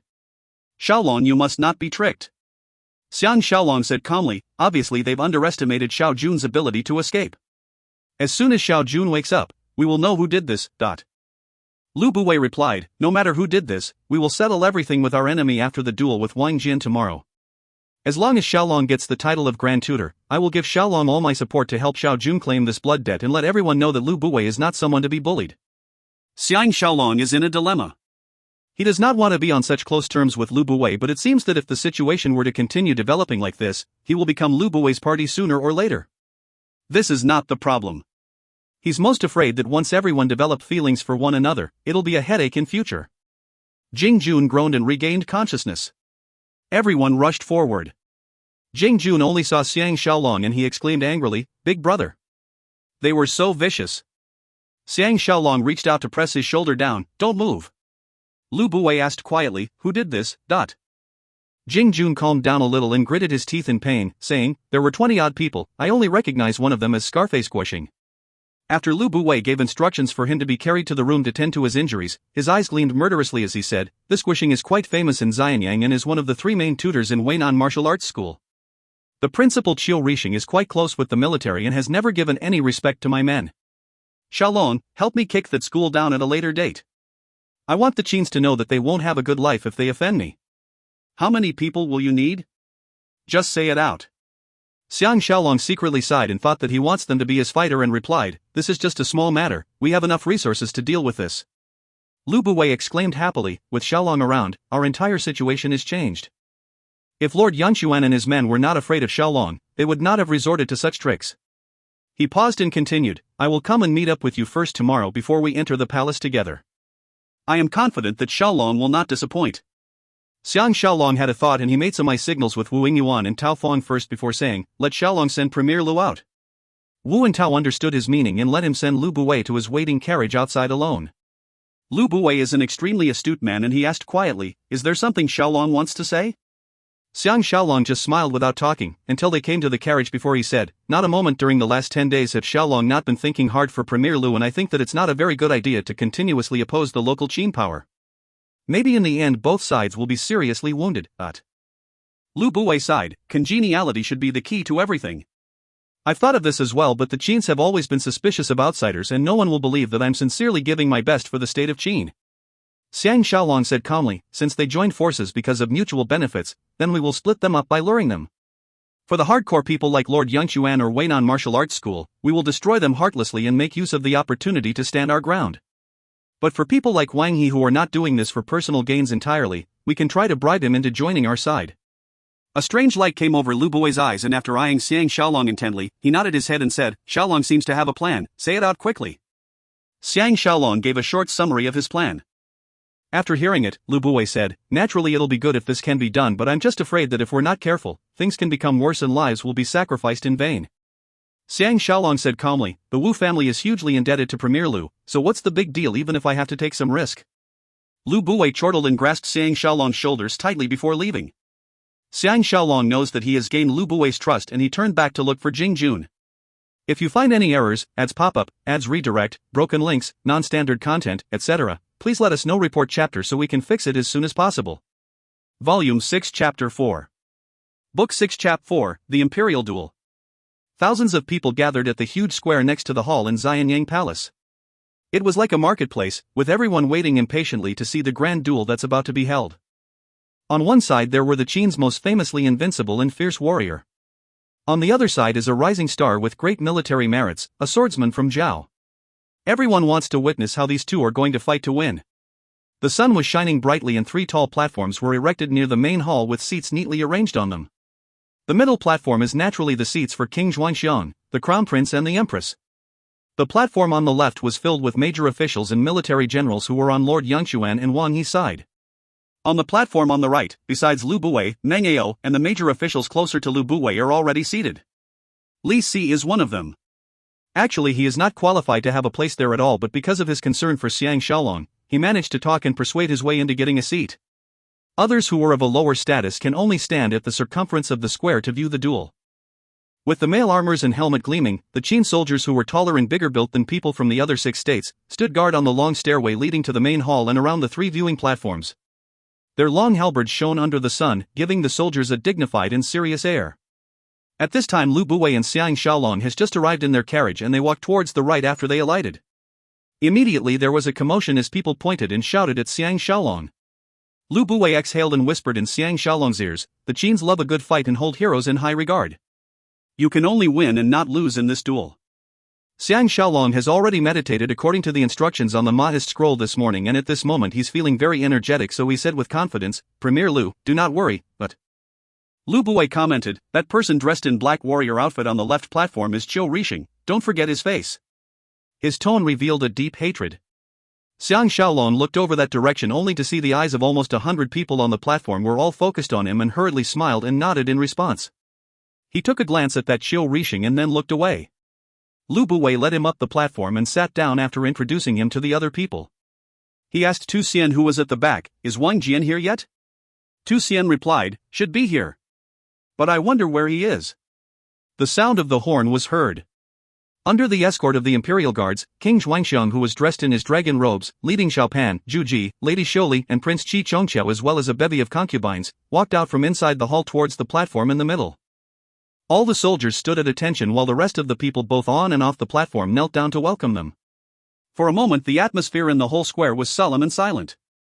Xiang Shaolong was secretly complimenting, on seeing this situation he can see the nobility of the King of Qin and how much importance the Qins place on compliance and discipline. It's only after King Xuanxiang and the princes and concubines were seated and the attendant declared everyone to rise and be seated did the atmosphere return to what it was previously. However, everyone stopped talking and quietly waited for King Xuanxiang's announcement. The attendant cried out, where is Xiang Shaolong? Xiang Shaolong hurriedly rose and at the same time removed his outer robe to reveal his perfect physique. He left the platform to come to the front of the main platform and bowed his acquiesce to the king. King Xuanxian looked at Xiang Shaolong happily and kept on nodded his head to show his approval. He has lived abroad for many years and basically he can be considered an outsider, therefore he feels a special affinity to this young swordsman from Zhao who rescued his wife as well. The attendant cried out again, "Where is Wang Jian?" He has just finished his sentence when the sounds of hooves were heard only to see a steed running in from the palace gates like a gust of wind. The crowd cheered thunderously as they all gave way to let the steed pass unobstructed. When it comes to flaunting, Xiang Shaolong has obviously lost greatly. Wang Jian's horsemanship is astounding. In such a short distance, he has already executed several difficult poses and just as he is about to stop, he miraculously curled under the horse's belly and mounted onto the horse's back on the other side before leaping off the horse to kneel at the ground as he cried out loudly, "Your soldier Wang Jian! Paying his respects to your majesty!" Once again everyone cheered deafeningly, pushing the whole atmosphere into a high. Lu Buwei and the rest of the people on the platform, including Wu Yingyuan and Tao Feng who were full of confidence for Xiang Shaolong, started feeling a little shaken after seeing his astounding horsemanship. The confidence of Lu Buwei and the others who have not truly seen the ability of Xiang Shaolong were even more affected. King Xuanxiang revealed a look of surprise and kept nodding his head. Because Zhu Ji has a special liking for Xiang Shaolong, she grabbed Xiao Pan's hand anxiously only to realize Xiao Pan's palm is sweating as well. Everyone on Lord Yangquan's platform looked ecstatic instead as if Xiang Shaolong's defeat is a sure thing. Wang Jian stood up and looked at Xiang Shaolong. At the same time Xiang Shaolong looked across with a smile and they saw each other directly. Both of them revealed a look of surprise at the same time, both shocked at the other's physique and charm. This Wang Jian is indeed as Wu Yingyuan described, fair and delicate looking but it's not enough to really describe him. He's only about half an inch shorter than Xiang Shaolong and he wore a red and black warrior's outfit with an armor vest. His arms and shoulders were wide and his build robust, giving out a heroic air. His nose is high with deep-set eyes which looked unfathomable, his jet-black hair combed into a small bun at the top and secured tightly with a red rope with its two ends dropping down to the back of his neck which made him appear even more powerful. Xiang Shaolong was secretly admiring him and smiled in return, thinking that with such a capabilities, no wonder he could help Xiao Pan conquer the world and unite the 6 states in future. Wang Jian saw that Xiang Shaolong looked friendly and his countenance relaxed as well and politely returned the greeting but his eyes was still filled with enmity. At this point in time the attendant from the main platform read out the purpose of the duel this time and naturally at the same time offered encouragement to the contestants and emphasized the importance of maintaining good sportsmanship. Towards the end, the attendant announced loudly, "The duel today will be split into 2 parts, with horse riding and archery first followed by swordplay." Xiang Shaolong was secretly lamenting and thought that although he has improved greatly on his riding skills recently, but if he were to compare with Wang Jian, he won't be able to catch up even if he goes back and train for a few more years. Wang Jian accepted the orders loudly so Xiang Shaolong can only follow him and agree as well. With a whoosh, Wang Jian leapt up the horse in a graceful motion and rode off. When it looks as if he's almost knocking into the spectators standing at the corner of the square, he pulled his horse back with a stand and the horse turned around gracefully and came to a sudden stop. Naturally another round of applause and cheers sounded. 2 soldiers took out a target board from the side of the square and placed it right in the middle of the broad square. At this time Lu Buwei ordered his man to lead Jifeng out. Xiang Shaolong smiled calmly and jumped up the horse's back from its rump and clasped his legs around the horse's belly. Jifeng galloped around the square with astonishing speed and came to another corner of the square and they also received many cheers. Wang Jian took out his steel bow from the side of his saddle and held it high above his head, which immediately caused another uproar of admiration. Xiang Shaolong knows that he is very confident and was prepared to display his archery skill. He recollected his feelings and shouted to Wang Jian from afar, "How can a still target be compared to a live target? Why don't brother Wang shoot 3 arrows at me? I guarantee that I won't use my shield to block." Silence immediately spread through the square but everyone has an incredulous look in their eyes, as if thinking whether this person is seeking death? But Xiang Shaolong is the only one who can understand the difficult position he is in. Instead of waiting to be defeated, he might as well take the risk and make use of his own swordsmanship and agility to deal with the other party's arrows. If he succeed, then he'll be able to pass this stage. Wang Jian is not one who likes to take advantage of others and he shouted back, "Arrows have no feelings, has brother Xiang thought clearly about this?" Xiang Shaolong bowed to King Xuanxiang from afar and cried out, "Would your majesty please approve?" King Xuanxiang hesitated for a moment before signaling with his hand his approval. The almost 2,000-odd people at the square held their breath, waiting for that heart-stopping scene to appear. Wang Jian lifted his bow with one hand while he pulled out 4 long arrows from his back with his other hand, holding them between his 5 fingers, his stance showing his familiarity and making others feel that it's as easy as breathing for him to shoot these 4 arrows. Xiang Shaolong was secretly lamenting in his heart.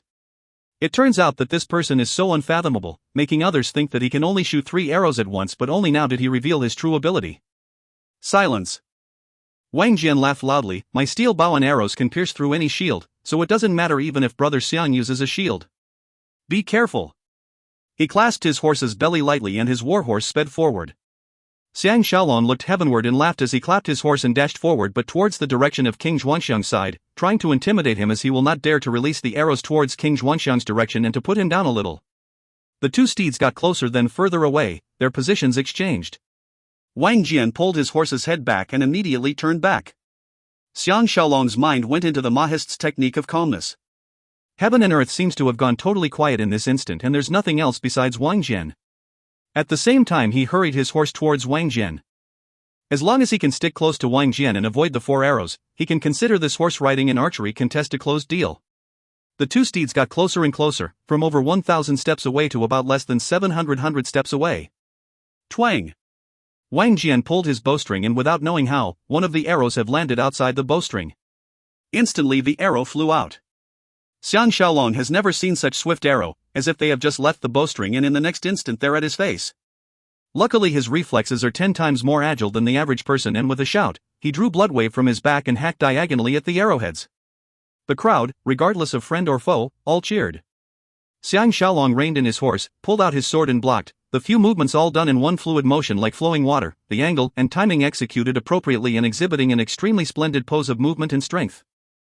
Everyone who saw this were moved and cheered for him. From this one can see that the Qins are straightforward and sincere people. With a crisp dang, the steel arrow landed on the ground. Wang Jian cried out loudly, good, and in an instant he was missing and it turned out that he has flipped under the horse's belly. Xiang Shaolong was secretly stunned. His opponent's arrows earlier were filled with power and the impact caused his whole right arm to become numb and he almost dropped his precious sword Bloodwave. And now he can't even see Wang Jian at all, which means that he did not even know how he fired the arrow, so how can he not be shocked? The square is now so quiet one can hear a pin drop, and it seems as if everyone stopped breathing as well. What are left are only the thundering hoof beats of the warhorses. Both parties drew nearer, from 700 steps away to 500 steps away. Without hearing the bow twang at all, Xiang Shaolong saw from his angle 2 arrows shooting out at the same time from beneath the horse's belly from the right at an angle, one aimed at his heart while the other speeding towards his thigh, calculated with absolute certainty the precise point when Xiang Shaolong falls, his expertise making others pause in awe. Xiang Shaolong knows that they are now 200 steps closer to each other and his arm has still not recovered from the numbness yet, so there's no way he can use his arm strength to counter his opponent's powerful arrows, so he made a risky decision and forcefully used the hilt of the sword to hit down on the incoming arrow and at the same time with his innate reflexes, his leg kicked out like lightning towards the other arrow. Before the crowd can worry for him, he has already knocked the arrow off target with his sword hilt forcefully while he felt a sharp pain near the tip of his shoes as he kicked the other arrow. Because of the impact, the arrow flew off tangent and flew diagonally up past the front of Xiang Shaolong's body to the highest point in the air before falling down. By now the two steeds are only 300 steps away from each other. Xiang Shaolong suddenly felt that something was amiss. It turned out that the last arrow has flown out quietly from the side of the horse's neck at a very difficult angle, and unless he can flip down to the horse's belly, there's no way he can avoid the arrow. But by now it's too late. Xiang Shaolong's arm is aching so much by now that he can't even lift or put it down, and it's pure luck that he can still hold on to Bloodwave. He roared in his left hand, drew out the wooden sword on the side of the horse and attempted to sweep his opponent's last arrow away. Puff! The steel arrow was swept aside. The crowd cheered thunderously. Even Wang Jian can't help but cried out, excellent, as he hung his bow back on his horse's back and pulled out his sword to charge towards Xiang Shaolong. Xiang Shaolong dare not let down his guard. He put Bloodwave back across his back and waving the wooden sword with his left hand, urged his horse forward.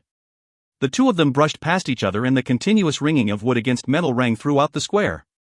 Xiang Shaolong could feel that his opponent's arm strength is the same, if not better, than his own and was secretly startled. He deliberately rode to the edge of the square before turning his horse back so that he can gain more time for his right arm to recover. All the spectators felt as if their hearts are now in their throats. Wang Jian raised his long sword high up and sped forward in his horse. Xiang Shaolong transferred the wooden sword to his right hand, took a deep breath and rode towards this strong opponent. The two steeds came closer and closer at lightning speed, and when they're 50 steps away, Xiang Shaolong suddenly increased his speed as he sat on the handsome steed which his bosom confidant Ji Yanran gave him like an arrow on full speed, looking as if he was riding on a cloud and speeding towards Wang Jian's horse. Xiang Shaolong executed one of the 3 killer moves of using defense to attack in the Mahis swordplay, whirlwind style. The wooden sword sprang up halfway into the air and turned one round, extremely forceful as it swept across. Because of his opponent's horse's sudden surge, Wang Jian's estimation was thrown awry. His plan to use his horsemanship to win came to naught, followed by he was confused by his opponent's strange moves. Only when the danger is almost in his face did he manage to barely block it with his sword. Xiang Shaolong came up with such a strange plan precisely because he was wary of his horsemanship. If he can figure out Jifeng's speed and his own sword style, he'll definitely lose if it's going to be a long-drawn battle. To Wang Jian, he is even more agile on the horse than off. There was a loud clang, and Wang Jian almost fell off his horse together with his sword from the upper hand slash because Xiang Shaolong's attack made use of the force of nature's gravity to increase the strength of his attack. The wooden sword is very heavy in itself, that's why he was able to achieve such an accidental upper hand. Wang Jian leaned low on his horse's back to defend against Xiang Shaolong's attack. Xiang Shaolong's wooden sword was a whirl of movement on his top right, and at the same time when the two horses brushed against each other, he took the opportunity to use his feet to point at two spots on Wang Jian's thigh. However, the spectators were all focused on his wooden sword and the horses' bodies blocked most of the view from the spectators, therefore only the two of them knew in their hearts what happened and not a third person was aware. Naturally, Wang Jian knew that he was being lenient. Xiang Shaolong knows that the time is now ripe and he waved their pre-arranged signal with his wooden sword towards Lu Buwei who was on the platform. By now the two steed have exchanged places and looking at each other from afar. Wang Jian looked totally dejected. He is a valiant hero, so a loss is a loss and he will not attempt to deny it. Just as he was about to abandon his sword and admit defeat, Lu Buwei stood up forcefully and cried out, "Stop!" Everyone looked at him in astonishment. Lu Buwei walked to the side of the stage and knelt towards King Xuanxiang and said, "Regardless of swordsmanship or horse riding and archery, both Xiang Shaolong and Wang Jian are on par with each other. Your subordinate would not wish to see any of them injured. I beseech your majesty to declare that there's no winner or loser in this duel and both of them will have the honor of being the crown prince's grand tutor and bear the heavy responsibility of guiding the crown prince." Half of those people seated on Lord Yangquan's side looked flabbergasted as they did not expect Lu Buwei to be so magnanimous. Although they did not see the two light kicks Xiang Shaolong gave to Wang Jian earlier, everyone saw how Wang Jian almost fell off the horse due to the impact of Xiang Shaolong's sword and knew that he has lost his advantage. King Xuanxiang nodded his head slightly and asked Xiang Shaolong, "What does my beloved subject Xiang think of this? Are you willing to put a halt to this?" By saying that, naturally it's because he could tell that Xiang Shaolong has a higher chance of winning. Anyone with some sense, on seeing Wang Jian's expression, will not feel optimistic for him. Xiang Shaolong returned his sword to his sheath and replied respectfully, "General Wang's horse riding and archery skills are astounding and his swordsmanship extraordinary and I am very impressed. Premier Lu's suggestion is like the fresh water after a long drought and I am most willing to accept it." King Xuanxiang chortled and stood up as he announced, "From today onwards, both Xiang Shaolong and Wang Jian will both be the crown prince's grand tutors and will both serve the prince as equals." Cheers erupted thunderously. The most grateful person is Wang Jian.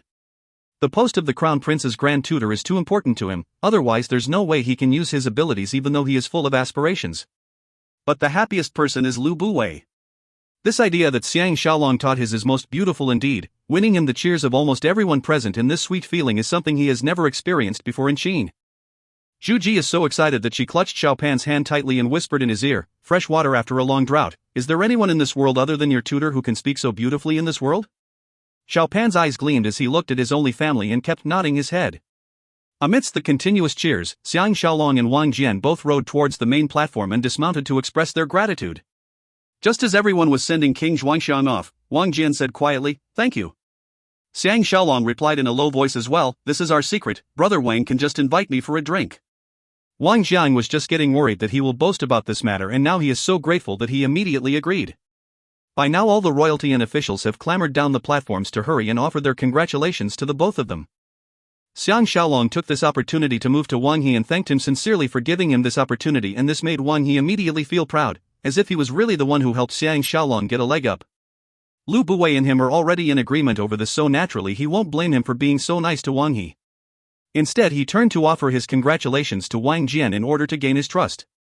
On seeing such a splendid ending, King Xuanxiang beamed as well. Besides Lord Yangquan and a few of his hardcore followers who looked somber because they failed to defeat Xiang Shaolong, everyone else was in a cheery and festive mood because they've witnessed such a magnificent duel. They managed to pass a thunderstorm safely. If you find any errors, ads pop-up, ads redirect, broken links, non-standard content, etc., please let us know. Report chapter so we can fix it as soon as possible. Volume 6 Chapter 5. Book 6 Chap 5, Making a Strange Encounter. After the duel, King Xuanxiang summoned Xiang Shaolong and Wang Jian into the palace to offer his encouragement. He also praised Lu Buwei in public, impressed with his wonderful suggestion. That night Lu Buwei held a private feast at his residence and the only people invited were Xiang Shaolong, Wu Yingyuan and Meng Ao. On his side, besides Lu Buwei himself, there was only his trusted aide Tu Xian and a few respected houseguests. Li Si is still not qualified enough to be part of such high-class and intimate gatherings. During the feast Lu Buwei was in high spirits and kept encouraging Xiang Shaolong to drink more. Meng Ao witnessed Xiang Shaolong's extraordinary swordsmanship and how he faced death heroically and was thoroughly impressed and changed his opinion of him. Wu Yingyuan was even more ecstatic on seeing how his beloved son-in-law has made such a great contribution. Wine was passed for several rounds as the singers and dancers have ended their entertainment. Lu Buwei chortled and told Xiang Shaolong, who was sitting opposite him, "Recently the Qis have sent me 3 Song courtesans who are all rare beauties and well versed in music, chess and dance. A beauty is a match with a hero. I will in turn offer them as gifts to Shaolong, Mr. Wu and General Meng, please do not decline." Wu Yingyuan and Meng Ao were secretly thinking that the beauties Lu Buwei is giving out must be good and expressed their thanks happily. Xiang Shaolong thought to himself that he already cannot handle his beautiful wives and pretty maids at home, and he's also not used to the thinking of the people during the Warring States period where they regard women as tools or decorations, so he hurriedly rejected. Shaolong is appreciative of Premier's kind intentions, but the journey to Handan is like an arrow already pulled on the bow and must be fired. Shaolong does not wish to be distracted by beauties for now, and I hope Premier will forgive me. Lu Buwei saw that he is not greedy for beauties at all, and a sense of respect welled up in his heart. On top of that, he was not conceited about his feat, so Lu Buwei said with a smile, "Then I will ask Mr. Wu to keep her for you, and Shaolong can enjoy yourself after you've captured Zhao Mu." There was uproar as everyone made fun of Wu Yingyuan, saying that he might not be able to hold himself back and use the beauty for himself instead, and the atmosphere became festive. Xiang Shaolong saw that there's no way he could object, so he can only accept the gift with a wry smile. Meng Ao asked, "When does Shaolong plan to leave for Zhao?" Xiang Shaolong thought of Ji Yanran and wished that he could set off immediately. He took a glance at Lu Buwei's houseguests and hesitated. Lu Buwei knew what he was concerned about and said with a smile, "It's all our own people in here, Shaolong can just speak your mind." Xiang Shaolong said in a low voice, "We'll set off immediately as soon as Xiao Jun recovers." Lu Buwei nodded his head and said, "I will bring this matter up to His Majesty, and when the time comes we'll just find an excuse, maybe say that we want you to go somewhere on a mission, then Shaolong will be able to secretly go towards the Zhao border without anyone noticing." Right now he has full confidence in Xiang Shaolong, and although he does not know how Xiang Shaolong intends to capture Zhao Mu alive, he truly believes that he will succeed. Lu Buwei changed the subject and said, "Xiao Jun must be avenged. How does Shaolong plan to deal with that Qiu Rixing and Guoxing?" Wu Yingyuan seems a little worried about this as he asked, "If this matter gets out of hand, will His Majesty be displeased?" Lu Buwei replied with a laugh, "Don't worry. I have brought this matter up to His Majesty earlier, and he is also very unhappy with Qiu Rixing's despicable methods, so Shaolong can go ahead and do whatever you want. I will bear responsibility if anything happens." Xiang Shaolong was extremely furious that Jing Jun was almost killed, and his gaze turned icy as he said coldly, "Shaolong knows what to do now. After staying in this era for such a long time, he is long familiar that a lot of matters have to be settled through brute force, otherwise sooner or later he will be the one who will be in danger. If not for the fact that Jing Jun managed to escape this time, otherwise they won't even know who has killed him. So he can't be too bothered by allowing himself to become Lu Buwei's fighter for once. If he does not teach the other party a hard lesson, the same thing can happen to Tao Feng or Wu Yingyuan, and by then it'll be too late for regrets." The feast continued amidst such festive atmosphere until both the hosts and guests have drunk their fill before they all went home. On the way back Wu Yingyuan was feeling tipsy as he said with a sigh, "To have such a fine son-in-law like Shaolong, not only is it Tingfeng's good fortune but also the Wu family's good luck. If not for Shaolong, how can we possibly have such lavish lives in Qin?" Xiang Shaolong has developed deep feelings of his astute father-in-law. Almost right from the start, Wu Yingyuan has supported this son-in-law of his without asking for anything in return and even married his beloved daughter to him, so how can he not feel grateful? Hot tears flowed out of Wu Yingyuan as he continued, "Once Shaolong captures Zhao Mu, you must most importantly ask His Majesty to build a grand cenotaph in Xianyang for father. Once I think how he is gone with no remains left behind, Xiang Shaolong was worried that his health will be affected after all the drinks, so he hurriedly consoled him. He felt a mix of emotions. It seems that he should build cenotaphs for Zhao and sure, and Sunu as well, so that at least there's something to pay his respects to. Naturally, that night at Hidden Dragon Abode, he was engaged in loving copulation with the ladies. The next morning, Tang Yi and Wu Zhua had rushed back after hearing news of Jing Jun's injury, and they even took with them 15 highly skilled swordsmen from the elite troops. Jing Jun was in better spirits now and can sit up and talk. After taking a look at his injuries, Tang Yi nodded his head and said, "They are out for Xiao Hun's life indeed." Jing Jun said worriedly, you must include me on your trip to Handan. Wu Zhuo replied, then you'd better have a good sleep. He made eye contact with the other two before leaving the room. Xiang Shaolong and Tang Yi followed him out into the hall. Wu Zhuo said, the only way is to repay violence with violence, otherwise the same thing will happen again sooner or later. Xiang Shaolong replied with a smile, and we must do it openly, try our best to amplify the matter and let everyone know that us Wu family is not one to be bullied. Tang Yi said, no more delays then, I have not exercised my muscles for a long time. Xiang Shaolong chortled, then why don't we set off immediately? After teaching those idiots a lesson, we'll still have enough time to enjoy a sumptuous lunch. The three of them stood up and leading those 15 excellent fighters, rode out of the Wu residence towards the martial arts school. Along the way, the streets were filled with people, carriages and horses, making it extremely lively. This is the first time Xiang Shaolong is riding through Xianyang on a horse and everything seemed interesting. Along the way he chatted and pointed at interesting things with the rest of the group, feeling very happy. Tang Yi suddenly reined his horse to a stop and looked towards the direction of sounds where there was some commotion, only to see chaos on the pavement. There was a bang. As a fruits and vegetables stall set up outside a provisions shop was knocked to the ground and everyone jumped out of the way. Suddenly a woman with a long scarf covering her head and face scurried out of the crowd and dashed towards another passageway with 5 to 6 huge and ferocious-looking men running after her. Right at this time a mule cart rode over and that woman whose features cannot be seen clearly screamed in alarm. Just as she was about to be knocked down by the cart, she fortunately managed to step back in time but she tripped on something, lost her balance and fell. The scarf covering her head fell and her long silky hair fell, touching the ground. The few brutish men caught up with her and surrounded the woman. The woman raised her pretty face and screamed, "Kill me! I will never go back." Xiang Shaolong and everyone else's eyes brightened, they did not expect this woman to be so young and beautiful. Tang Yi shouted as he jumped off his horse. One of the men sniggered, "You dare to interfere in our matters, are you tired of living?" Tang Yi stepped in between two of the men in one large stride. The two men roared in anger as they raised their fists to punch. Tang Yi lowered himself slightly as his iron fists extended out from his left and right. The two burly men immediately were thrown off upon impact with his fists, unable to get up again. The other 4 men all pulled out their weapons. Wu Zhuo gave a secret signal and the 15 warriors all leapt down their horses and stood in formation. Tang Yi ignored those people and came to the young lady's side, extending his hand as he said, "Miss, get up." The young lady looked up at Tang Yi deeply, her pretty face filled with anguish as she shook her head and said, "You cannot win them, leave. Otherwise all of you will be implicated." Xiang Shaolong, who was still on his horse, was secretly stunned.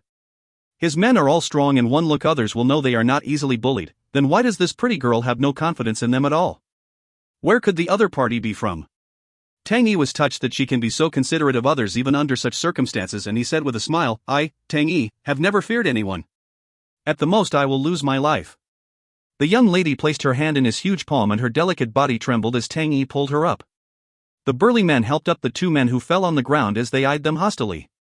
One of them suddenly saw Xiang Shaolong who was behind seated on a tall horse and exclaimed hoarsely, "Isn't that Grand Tutor Xiang?"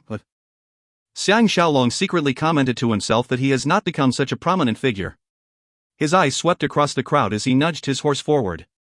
The burly men's attitude suddenly became very respectful as he asked, "What is this all about?" The leader of the men said, "Your lowly one is called Zhang Lang, from Premier Lu's residence. I was under Premier's orders to send 2 Qi ladies to your residence but this lady slipped away along the way." Xiang Shaolong and Wu Zhuo exchanged a look and chortled, "So it's just a misunderstanding. All right. Just take it that you have handed this Qi lady to me, all of you may return to report your mission accomplished." The man said, "There's one more, in the horse carriage behind." Xiang Shaolong was secretly feeling hilarious as he said, "Then I'll have to trouble you brothers to send her to my house." The men saw how polite he was and developed a liking to him as they bowed and left. Xiang Shaolong moved his horse next to Tang Yi and that Qi lady and on seeing that beauty leaning on Tang Yi helplessly, he had an idea and said, "Shall we find a restaurant nearby to sit down and talk?" Xiang Shaolong and his men split up into 4 tables and they ordered food and wine. Naturally the Qi lady sat with Xiang Shaolong, Tang Yi and Wu Zhuo. After drinking a cup of hot tea, color started returning to her previously pale face and she looked even prettier. No wonder Lu Buwei praised their beauty. Tang Yi remained silent but there was a strange expression in his eyes. Xiang Shaolong asked gently, "How can I address Miss?" The Qi lady took a peep at Tang Yi and seeing that he was looking straight ahead, felt a little disappointment as she lowered her head and answered quietly, "My name is Shanlan." Wu Zhuo asked, "Why do you still want to run away when you've already reached Xianyang?" Martial law is very strict here, with 10 families forming a group, and if any one family breaks the law, the other families will be punished as well, and those who hide the truth and not make any reports will be executed. Who would dare to hide you? Shamlin's eyes reddened. I am prepared to die, so I don't care that much. Tang Yi's muscular body trembled as he lowered his head and stared at the steam rising up from his cup of hot tea. Xiang Shaolong asked gently, now that Miss Shan knows that you were supposed to come to our residence, do you still want to run away? Shanlan was stunned for a moment before lowering her voice in reply, I don't know. Xiang Shaolong said with a smile, why not this? I will give you 2 choices, either we will send you back to Qi to be reunited with your family, or you will marry my brother Tang Yi. And he tapped Tang Yi's shoulder. Tang Yi's body shook as he looked at Xiang Shaolong, his expression both embarrassed, but there is unhidden gratitude as well. Love always comes so unexpectedly. Shamlin's sad situation and her pretty yet piteous face have greatly moved this strong man's already dead heart. Xiang Shaolong is adept at interpreting others' expressions, so how can he not be aware of Tang Yi's mind? Shanlan stole another look at Tang Yi and her eyes reddened, and whispered her reply so softly, I no longer have a home to return to. Wuzhua slapped the table happily, then I shall have to congratulate brother Tang. Tang Yi furrowed his brows, Shaolong. She's supposed to be. Xiang Shaolong interrupted him, if you say this then you're not taking me as your brother. Hi. I'm so happy I almost feel like crying now that brother Tang has once again accepted a happy life. Wuzhua said with a laugh, guess today is not too suitable to seek trouble with Zhou Rixing, but... Xiang Shaolong replied happily, we'll go back first and talk. He can't help but heave a sigh of relief. He has settled the problem of the Qi lady and Tang Yi with a happy ending. What else can be more ideal than this? If you find any errors, ads pop up, ads redirect, broken links, non-standard content, etc., please let us know. Report chapter so we can fix it as soon as possible. Volume 6 Chapter 6 Book 6, Chap 6, The Spring and Autumn Annals of Lu. They have just arrived at the Wu residence when Tao Feng came up to them and said, I was about to send someone to look for you, and luckily all of you came back. Xiang Shaolong was startled, what can be so important? Tao Feng replied with a smile, it is important matter indeed, but it's something good. His Majesty has ordered you to enter the palace immediately to see him. He then pulled him aside and added with a low voice, Shaolong, don't blame me for being an old nag, but at the duel yesterday, the way the Empress looked at you was very strange, you must be careful. Xiang Shaolong knew the meaning behind his words and said reassuring, I know what to do. Even if it will not implicate anyone, I would still not do such a dishonorable and foolish act. Tao Feng knows that he is a man of his word and is relieved. Xiang Shaolong turned his horse around and after rejecting the offer from Wuzhou and the rest for escorts, he rode towards the Qin Palace. The width of the streets of Xianyang is between those of Handan and Daliang, but only in comparison with the few larger streets in the capital of Zhao and Wei. On average, the streets of Xianyang are a lot wider. He has just turned into the street leading south when Xiang Shaolong had a feeling he was being watched. It's a feeling that's very difficult to put into words. Xiang Shaolong was secretly startled. Maybe it's because he has meditated so frequently that his senses have become so sharpened. He's also feeling perplexed. Why would anyone spy on him? The place is linked to the market at the south side with shops and residences mixed together. On both sides of the road a huge tree is planted at a space of about every 2 feet and the trees grew in lush abundance so it'll be easy for the secret attackers to hide themselves. He swept the area with his eyes and noticed a few suspicious characters. 2 men were seated at a table next to the window at the second floor of a restaurant and when they saw Xiang Shaolong looking up, they immediately lowered their eyes and pretended to chat. Another person is a hawker with a stall selling assorted goods at the side of the road, surrounded by a group of people who seem to be buying something. They were haggling about the price but Xiang Shaolong noticed that he was staring at the area where he stood and was so nervous that he could see the vein popping on his forehead. Amongst the people who had their backs to him, 2 to 3 of them were stout-looking men and most likely as part of his gang. On the other side of the street opposite this masquerade hawker, 2 persons saw Xiang Shaolong riding over and hurriedly snuck behind a tree, obviously up to no good. However, Xiang Shaolong was thinking about something else. It's not strange that someone will want to hatch a plot to kill him, but the strange thing is how did that person manage to know his route and timetable so accurately? The only explanation is that the other party knows that King Zhuangxiang had summoned him into the palace, therefore they are able to set a death trap for him on this only route to the palace. And judging by the numbers, his enemy was not afraid that he would have escorts because when they made the plans they would not have expected him to travel alone. He can't help but feel secretly startled once he thought of this. By now he can almost be sure that the person who wants to kill him is Lord Yangshuan because he is the only one who can be sure of the King of Qin's every move through Lady Xioli and he is the only one who has the guts and power to deal with him. He'd actually turned to deal with him after he has dealt with Jing Jun? The sound of a horse carriage was heard. 4 horse carriages carting hay came towards him, with a rider on each carriage. They were split into 2 carriages in each group and riding towards him close to the pedestrian path on the left and right sides of the road, leaving a few feet of space in between and enough for him to run straight across. Just by looking at the time, place, and way the horse carriages appeared, Xiang Shaolong knows that something is wrong. At this point of life and death, he dare not delay, and he held Jifeng's reins lightly as he pretended not to notice and rode towards the horse carriages, and at the same time secretly drew out 2 steel needles from his waist and hid them in his palms. Both sides got closer to each other. Xiang Shaolong was secretly thinking it hilarious. He clasped the horse's belly lightly with his thighs, and Jifeng, who has been his steed for quite some time, already understands his needs and immediately increased its speed and in an instant was riding between the 4 carriages.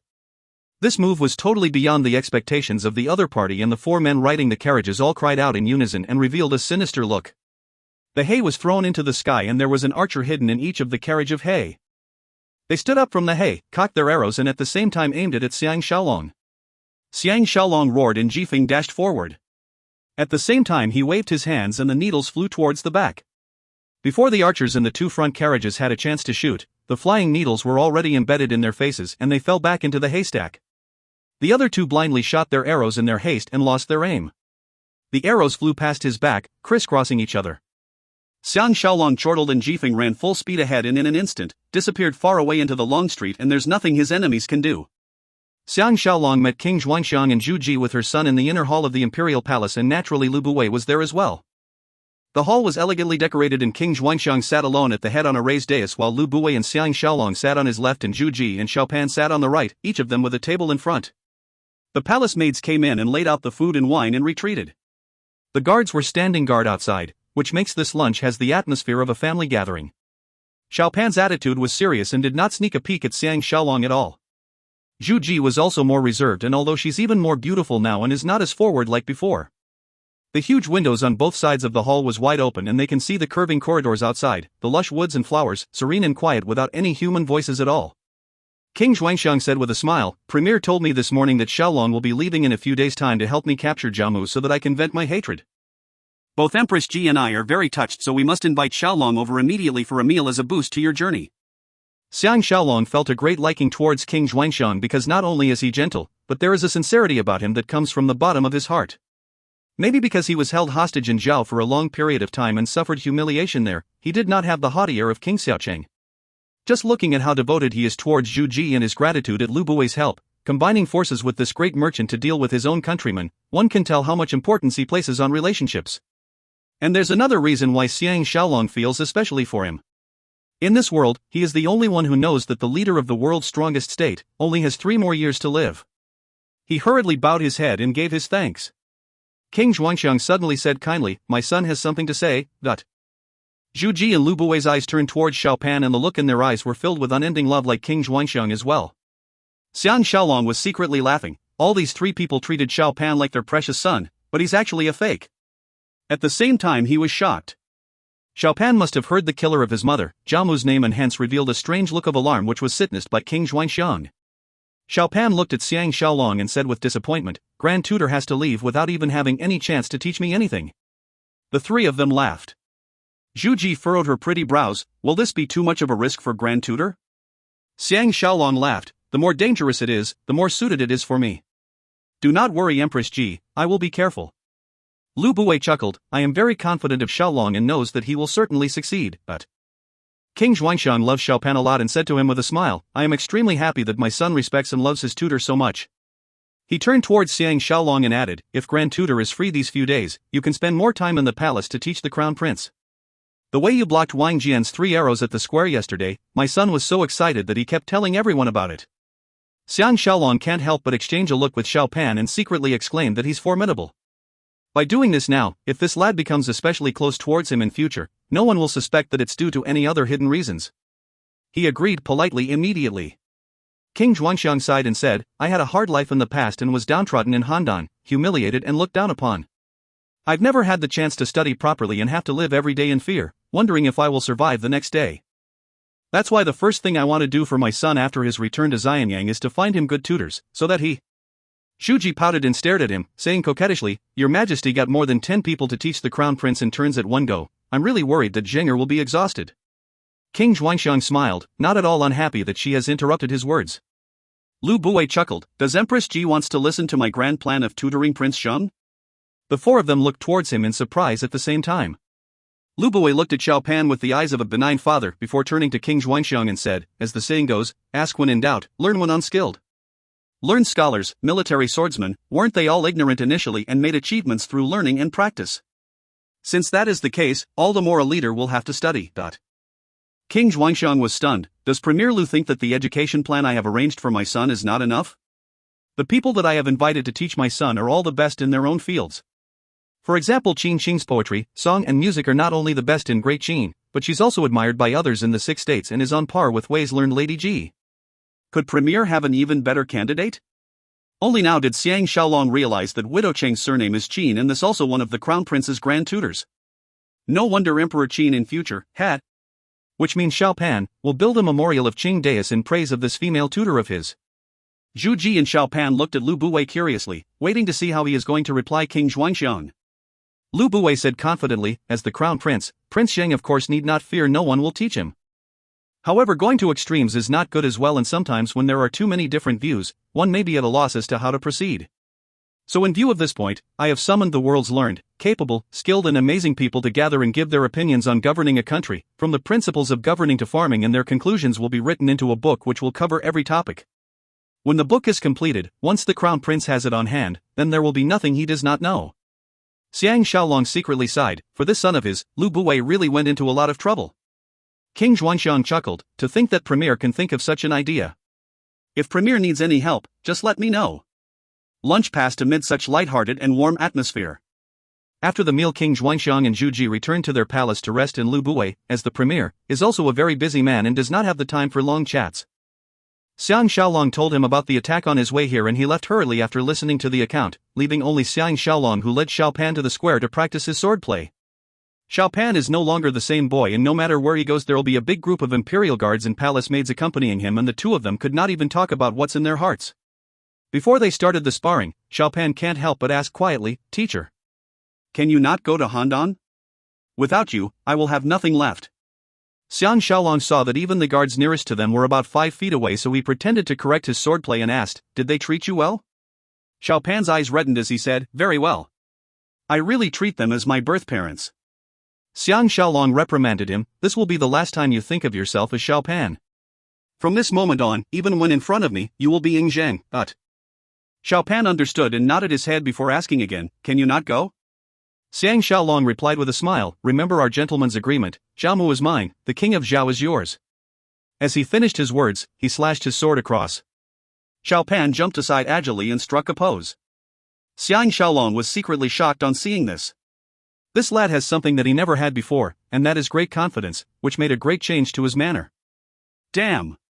This is the giant who will unify the world and become China's first emperor in future. Once he thought of this, a rush of uncontrollable feelings seemed to well up from his heart. Right at this time an attendant came to announce that Qin Qing is here. Although Xiang Shaolong very much wanted to take a look at this widow Cheng, whose fame is on par with Ji Yanran, to see how beautiful and delicate she is. However, he has no excuse to do so, and it's not something within courteous norms. Besides, Xiao Pan had to bath and change, so he had to return to the Wu residence. He had just stepped through the door when the guard came to report that Wang Jian has come to look for him and is now chatting with Wu Yingyuan and Tao Feng at the main hall, so he hurried in. Wang Jian was joyous when he saw Xiang Shaolong and came forward to hold his hand in greeting. Xiang Shaolong saw that he was dressed in an ordinary warrior's outfit that exuded a strong military air and can't help but feel a sense of camaraderie as he replied earnestly, sorry to have made brother Wang wait so long. Wu Yingyuan and Tao Feng stood up and the former said, Grand Tutor Wang is here to bid farewell to Shaolong. Xiang Shaolong was stunned, farewell? Wang Jian replied excitedly, yes. I am setting off to the northern frontier immediately to go to war with the Xiongnu's. Xiang Shaolong felt uncomfortable and secretly thought that if he is going to battlefield, he'll need the consent of King Xuanxiang and Lu Buwei. Ever since Xiang Yang's reforms in Qin, the tribe's leadership power was wrestled away and they lost the right to succession. Governmental and noble ranks were granted based on military contributions. Any reassignment of more than 50 soldiers will require the approval of the king of Qin. This was an unprecedented move at that time. This made the central pillar of Qin power reach its peak. All the great generals only hold one half of the token, and without the king of Qin's other half of the token, it'll be difficult to reassign troops. Besides the military token, the king of Qin's written document stamped with his imperial seal is also needed before it is recognized. Therefore it is a lot more difficult to rebel in Qin as compared to the other countries. Wu Yingyuan and Tao Feng knows that the two of them have things to say, so they gave an excuse and left. After the two of them sat down, Xiang Shaolong ordered the maids to serve scented tea as he wondered if Lu Buwei is so intolerant after all, and deliberately transferred Wang Jian away so that he would not be able to fight with him for attention. Once he thought of this, he felt greatly apologetic. Wang Jian asked quizzically, "Why do Brother Xiang suddenly look so terrible?" Xiang Shaolong sighed and said, "Brother Wang has just been promoted to the Crown Prince's Grand Tutor and now you have been transferred away. I feel injustice for you. No. I must speak to His Majesty on Brother Wang's behalf." Wang Jian is a man with both brains and brawn. He was stunned for a moment before he suddenly understood, and he was touched, saying, "Only now do I know that Brother Xiang really cares for me. But you've misunderstood, I was the one who spoke about this mission to His Majesty." Hi. To tell you the truth, seniority and experience plays a huge part in the military. Without some personal connections, one can forget about thinking of leading an army into battle. This time they did not want Brother Xiang to get the position of Grand Tutor, so they had no choice but to get me out to duel with Brother Xiang. Now my status is no longer the same. When I met His Majesty this morning, he asked me what wish do I have, and I immediately said I would like to offer my services at the northern frontier. After discussion with Premier Lu, His Majesty asked me again the strategy one have in mind, and he then gave me the token on the spot and let me be the main commander at the northern frontier. This has always been my dream and I did not expect it to come true. I am here to tell you the good news and to thank you as well. This time it is Xiang Shaolong's turn to be stunned. For a long time, the Xiongnu and the Hus have been trying to invade the borders of Qin, Zhao, and Yan, and the three states, in order to gain control of Central Plains, have always used the method of building long walls along the border to keep them at bay, but there's still nothing they can do to the strong nomadic groups that travel around the high Mongolian plains. Therefore everyone thinks that it is an arduous and thankless task to go into battle with Xiongnu, and one may very well lose his life if he's unlucky. The Xiongnu are nomadic and have hard lives, therefore they are especially predatory. Using the advantage of the speed of their cavalry, their strategy is to attack when the enemy is retreating and retreat when the enemy is attacking. They frequently encroach into Central Plains and attack and pillage the various states whose main concentration is on farming. And Qin is exactly one of the states facing this problem. When Li Mu offended the king of Zhao, he was reassigned to the northern border, and everyone knows that it is a form of punishment. Therefore, how could he have expected that it was Wang Jian who volunteered and begged to be reassigned to the northern border? Looking at how concerned Xiang Shaolong is, Wang Jian said with a smile, "I can't blame Brother Xiang for not understanding. Ever since I was young, my thinking has always been different from others." Xiang Shaolong was relieved, and now he became curious as he asked, "Why don't Brother Wang tell me about it?" Wang Jian drank the scented tea in one gulp before replying seriously, "I have always admired King Wuling of Zhao Star. If not for his great bravery in implementing the two reforms, the state of Zhao not only became one of the stronger states, and he also changed the way of fighting battles in the world." Xiang Shaolong has long heard of this story, and he nodded his head in agreement. Is Brother Wang referring to his Hu uniform and horse archery? Wang Jiang became excited. Exactly. At that time the clothes of the Zhaos had long sleeves, thick belts, wide collars and huge bottoms. Such long and huge robes is extremely inconvenient when horse riding or archery. Therefore King Wuling ignored the country's senior officials' old-fashioned arguments about it being against the people's hearts that rules are changed, and ordered the whole army to change into Hu uniform. The huge sleeves and long robes were changed into a refreshing look with smaller sleeves with short coats, belts, and boots. On hearing this, Xiang Shaolong thought it was interesting as well and said with a laugh, "This reform affects their reputation and the change in society, and naturally there will be strong opposition to it." Wang Jian gave a cold snort. Compared to dying for the country, what is this little reform? He continued, "Another more thorough reform is to abandon the method of using carriages as the main force of attacks and change to using cavalry as the main force of attacks." In a short time he built up a huge and strong team of cavalry who not only swept the Xiongnu but also Central Plains, becoming invincible, and numerous generals gained fame. If not because of the appearance of that muddle-headed King Xiaocheng, we might not even win the Battle of Chongping even if we had Bai Qi, the unparalleled military genius, with us. Xiang Shaolong was enlightened. Therefore you want to go to the northern frontier to follow in King Wuling's footsteps and bring a whole new change. Wang Jian smiled confidently. Although I am experienced in battles, I've always been on the front lines and never had the chance to lead an army. When will I ever have the chance if we're fighting the other states in the east and south? Therefore I volunteered so that I can have a taste of leading an army. At the same time I can practice my horse archery and find some Xiongnu to sharpen my sword with."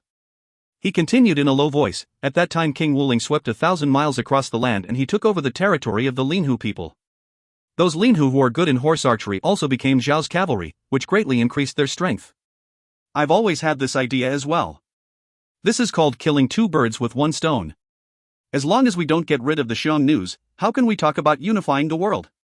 Xiang Shaolong reached out and placed his hand on his shoulder and said with sincerity, Brother Wang is indeed an extraordinary man to be able to think of so many advantages from a task that everyone regards as torturous. Your precious sword and arrows will definitely lead the way when the time comes in future to unify the world. This is the first time Wang Jian met a person who did not say that he is an idiot. He raised his hand and grabbed his arm tightly and said with gratitude, Brother Xiang is the extraordinary man instead, the only reason I have this day. Xiang Shaolong interrupted him, if you mention that again, then you're not treating me as your brother. Wang Jian's eyes reddened as he said earnestly, Brother Xiang, please do not think that I am regarding myself highly.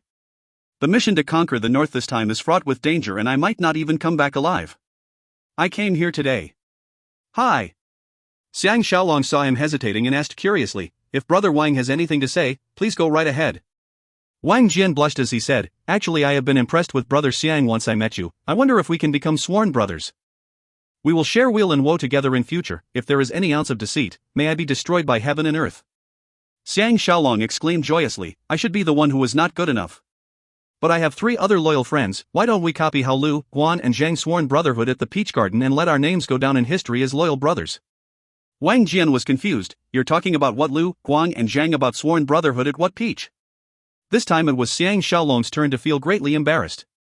Liu Bei, Guan Yu and Zhang Fei's sworn brotherhood happened during the era of the 3 kingdoms, so naturally Wang Jian has never heard of this. He immediately gave some nonsensical answers and muddled his way through. He found Tang Yi and Wu Zhuo and the 4 of them, together with a recovering Jing Jun, made the serious vow of brotherhood together at Jing Jun's bedside. A big feast followed it before Wang Jian left happily. That night Xiang Shaolong was in a great mood and had fun with Wu Tingfang and the rest, throwing aside all his worries and his lovesickness for Ji Yanran for the time being. Suddenly, Xiang Shaolong felt as if he is at the happiest and proudest moment of his life. As soon as he fetches Ji Yanran back to Xianyang and capture Jiamu, then he will have nothing more to ask for. If you find any errors, ads pop-up, ads redirect, broken links, non-standard content, etc., please let us know. Report chapter so we can fix it as soon as possible. Volume 6 Chapter 7. Book 6 Chap 7, Love at the Qin Palace. The next morning, Tu Xian's best advisor Xiao Yueten came to look for Xiang Shaolong. The 2 of them sat in the small hall in the inner courtyard and Xiao Yueten said, it was the premier who asked me to look for Grand Tutor, to see if there's anything I can be of help, but Xiang Shaolong had too much fun last night and drank a little too much as well, so he replied with a heavy head, there's no need for Mr. to be so polite, just call me Shaolong. No matter what rank I hold, we're still friends who have been through thick and thin, so we can speak as equals. At the same time he tried to figure out the reason he has come. Xiao Yueten saw that he did not put on any airs at all and was secretly overjoyed. After expressing his humbleness, he told him the reason for the visit, it's to make it more convenient for Shaolong to work in Zhao. If you depend purely on trying to disguise yourself, not only is it troublesome but inappropriate as well. Therefore the premier has ordered me to specially help Xiaolong, Xiaojun, Brother Tang and Brother Wu make 4 exquisite masks based on the shape of your faces. You'll just need to add some minor details like change the hairstyle and color, and I guarantee that you'll be able to hide from Zhao Mu. Of course. Xiaolong and the others will still have to work on your voices and mannerisms, otherwise you'll still be recognized. Xiang Shaolong felt as if he has just woke up from a dream and asked happily, Premier indeed thinks of everything, I wonder if you've brought the things here. Xiao Yueten proudly took down the little package he is carrying on his back and opened it, and indeed there are 4 masks inside. He took out one of them to let Xiang Shaolong wear it, and immediately Xiang Shaolong turned into a coarse-looking man with a face full of beard. Xiao Yueten reached out with his fingers and started touching the area around his eyes and said with a smile, the most unique thing about this design is that the connecting parts are mostly at where the hair is. For example, the hole here which reveals your eyes, not only has it made your eyebrows thicker, but it also made the shape of your eyes rounder, so even for those who knows you, they won't be able to recognize you from the shape of your eyes. As for the rest of the connecting parts, just apply a layer of powdered oil and it'll be seamless. Xiang Shaolong hurriedly took a copper mirror for a look and was extremely impressed. Xiao Yueten took out a chalk and made some markings on the mask before removing it for him, saying the mask still needs some refining, I'll be able to hand it over within 3 days. Xiang Shaolong replied with astonishment, Mr. Xiao is indeed gifted in your art, you're able to make such a well-fitted mask based only on your memory. What material is this? Naturally Xiao Yueten was overjoyed that someone found him impressive, and he replied happily, this is made from a precious beast called leopard deer from the northwest. It's a little larger than hunting dogs and extremely rare. I collected them at a high price and only managed to get 4 skins, and now I've used them all up at one go. Xiang Shaolong secretly thought that such a rare beast that he's never even heard of before most likely became extinct because of Xiao Yuatan. After thanking him, he called for Tang Yi and the rest to let them try on the masks to see if any changes need to be made. Tang Yi and the rest all expressed admiration for the masks, and they became more excited about the trip to Handan. Jing Jun's physique is so good that it's unbelievable. He was able to move freely in just a few days, but of course he still cannot turn somersaults. When Xiang Yuatan removed the mask for Tang Yi, he asked in bewilderment, "Has Brother Tang encountered some joyous event? Why have your whole countenance changed?" For the first time Tang Yi blushed as he hemmed and hawed his way though. Neither does he dare to look at the others in the eyes. After Xiao Yuatan wrapped everything up, he lowered his voice and said, "About the ambush on Shaolong yesterday on the streets, Premier has already sent someone to investigate. They should be from Weinan Martial Arts School, because 2 of their warriors passed away coincidentally yesterday and they carried out the funeral secretly." Once he said that, everyone knows in their hearts that Tu Xian has bribed someone from the martial arts school, otherwise how else would he know such tightly guarded news? Xiao Yuatan added, "But Premier would like to ask Shaolong to tolerate this for the time being, because he already has an even better plan which can get rid of Lord Yangquan and Qiu Rixing at one go, so he would not want to put them on their guard at this juncture." Jing Jun was furious. "They come and deal with us as and when they like, sooner or later someone will be killed by them, but..." Xiang Shaolong secretly thought that Lu Buwei is getting more and more formidable, no longer is he intent on just getting a moment's revenge. This type of ruthlessness indeed makes one's heart run cold, and after stopping Jing Jun, he said, "Mr. Xiao, please tell the Premier not to worry, we know what to do." Obviously Xiao Yuatan is on good terms with Jing Jun, and he pulled him aside to explain and guarantee that they will not let Qiu Rixing and his men off before leaving the Wu residence. They discussed the problem of security for the Wu family and came up with a plan. Xiang Shaolong told them, "All of you get ready, once we get the masks 3 days later, we'll depart immediately." He turned towards Tang Yi and said with a laugh, "Brother Tang, better thoroughly enjoy the next few precious days." Tang Yi said with a wry smile, "Even you're making fun of me, but..." At this point in time an attendant came and informed that the Empress has summoned Xiang Shaolong to enter the palace immediately. Xiang Shaolong obeyed the order with consternation and left the residence. Naturally this time he brought along a huge entourage of Wu family warriors, not like the last time when he traveled alone. After Zhu Ji ordered the maids and attendants to leave, only Zhu Ji, Xiao Pan and Xiang Shaolong was left in the huge pavilion in the Imperial Garden. Even the guards who are nearest to them are at least 10 feet away and they can only see, but not hear them. With Xiao Pan around, naturally Xiang Shaolong is not worried that Zhu Ji would try to entice him. That would have been a huge headache for him. Zhu Ji filled up the wine cup that was on the stone table for him, and after trying to get him to drink, her pretty face blushed from the wine she's drunk, making her look even more alluring. This beauty indeed has the charisma to fall a city, and her charm makes one think of the term beauties are a source of trouble, especially when Xiang Shaolong remembers what will befall her in future. Zhu Ji's expression turned serious and she said earnestly, "I asked Shaolong here today with His Majesty's approval, to allow us mother and son to express our gratitude. Now I have no other wants, my only wish is to groom Zhenger so that he can be a good ruler in future." Her gaze moved towards Xiao Pan, revealing a look of motherly love. She added in a low voice, "Luckily this child has not disappointed me." Xiao Pan's eyes reddened slightly and moved closer to Zhu Ji. Xiang Shaolong understood. This is very reasonable.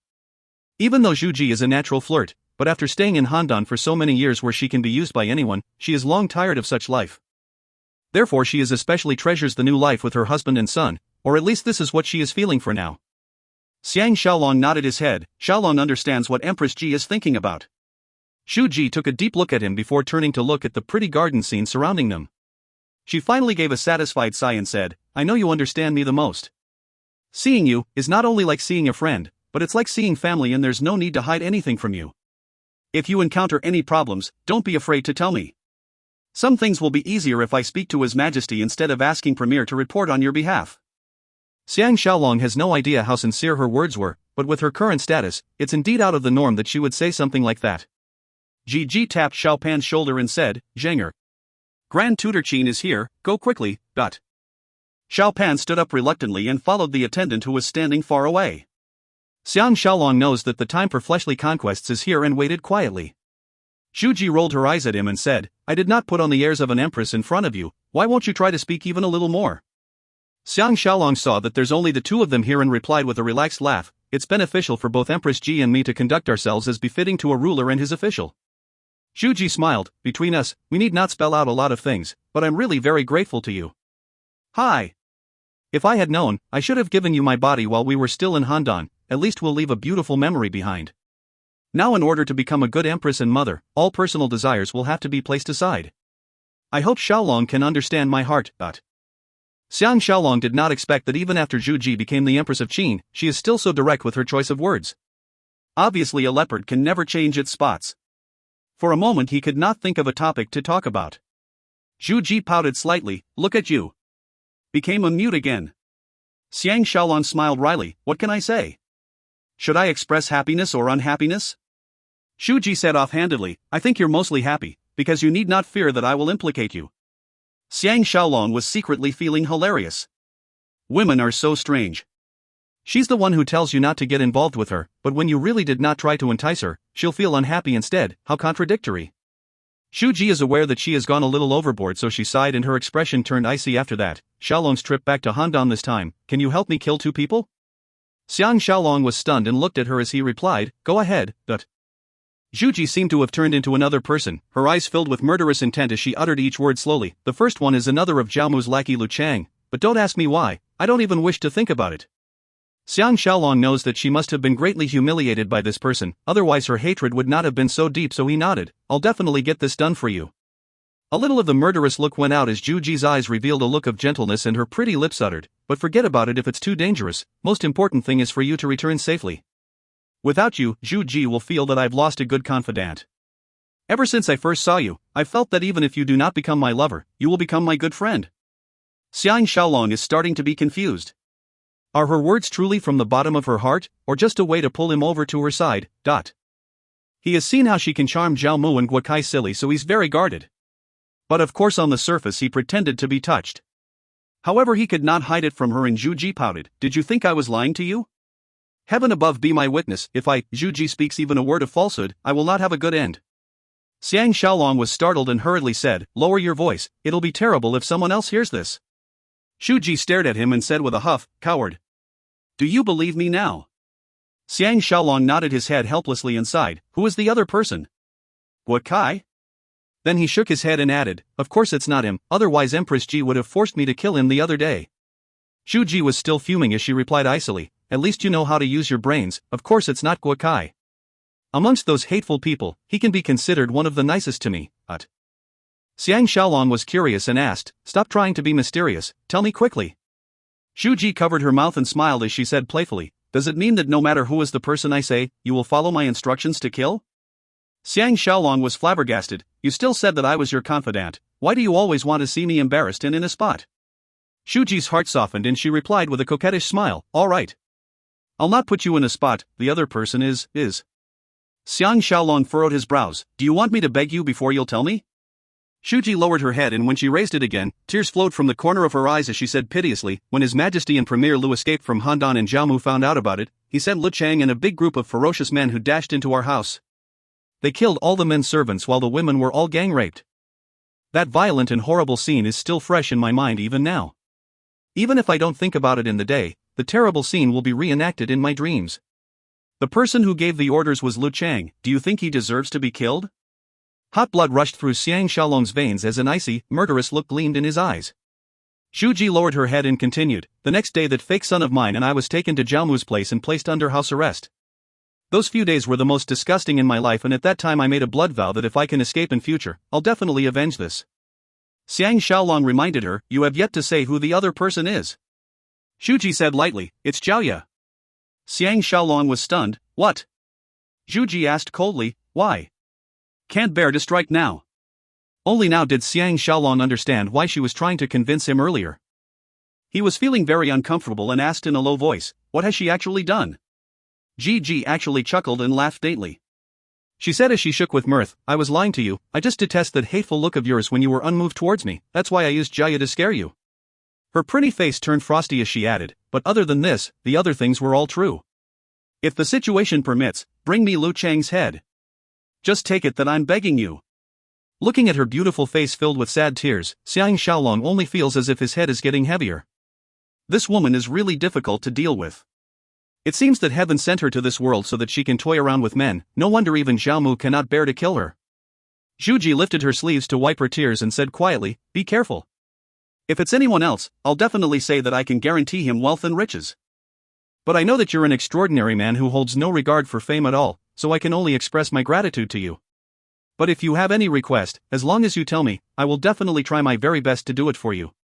She suddenly smiled faintly. "For example, the world's most beautiful widow Cheng, does Xiaolong want me to introduce you to her?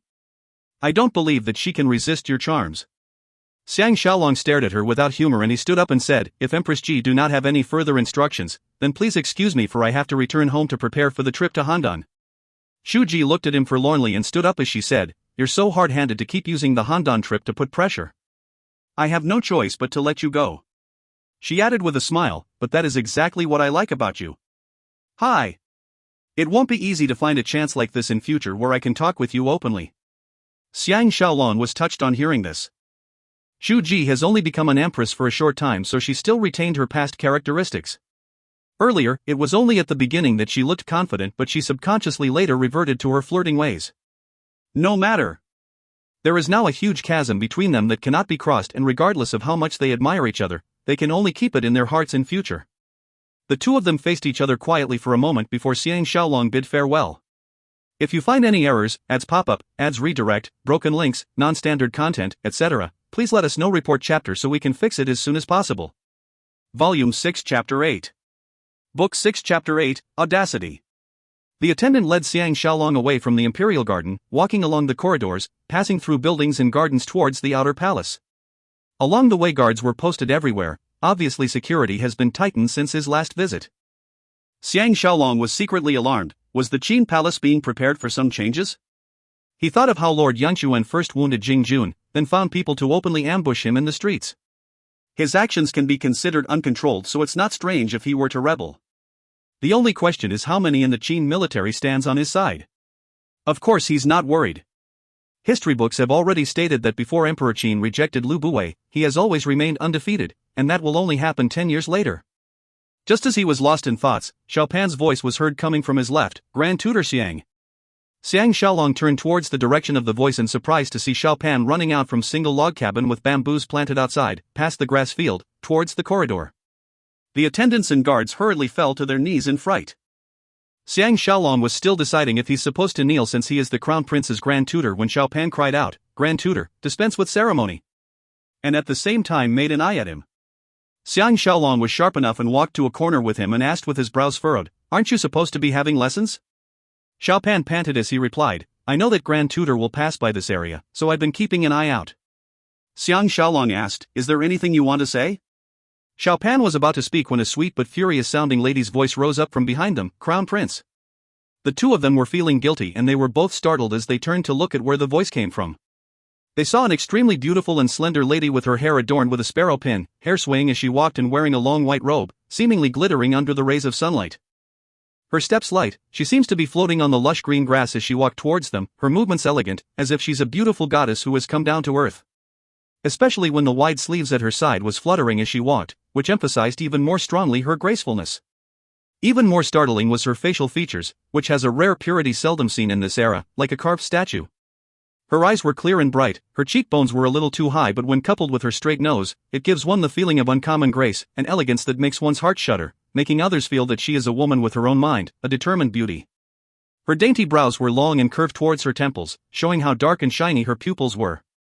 Her phoenix eyes and dainty brows has an air of classical beauty, and this is the first time Xiang Shaolong has seen such allure and uniqueness. Even with Xiang Shaolong's immovable attitude towards women now, he still can't help but feel his heart lurch.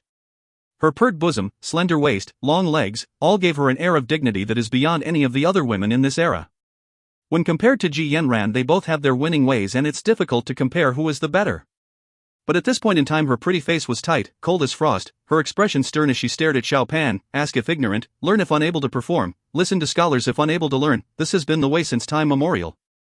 Crown Prince, you are so easily distracted and has no heart in your studies, how will you rule the country and the people in future? Xiao Pan is after all still a child, so naturally he hid behind Xiang Shaolong in fright, and it became a situation where it seems the two grand tutors were having a confrontation. The attendants who were leading the way were so frightened they retreated to one side, afraid of being implicated. The guards around them averted their eyes, pretending that they did not see anything at all. Although Qin Qing was furious, her expression is a chilly calm, her breathing even, her hands behind her back. She lifted her head to look Xiang Shaolong, who was half a head taller than her, and asked gently, "This is the Grand Tutor Xiang that Crown Prince Xiang has been talking about all the time?"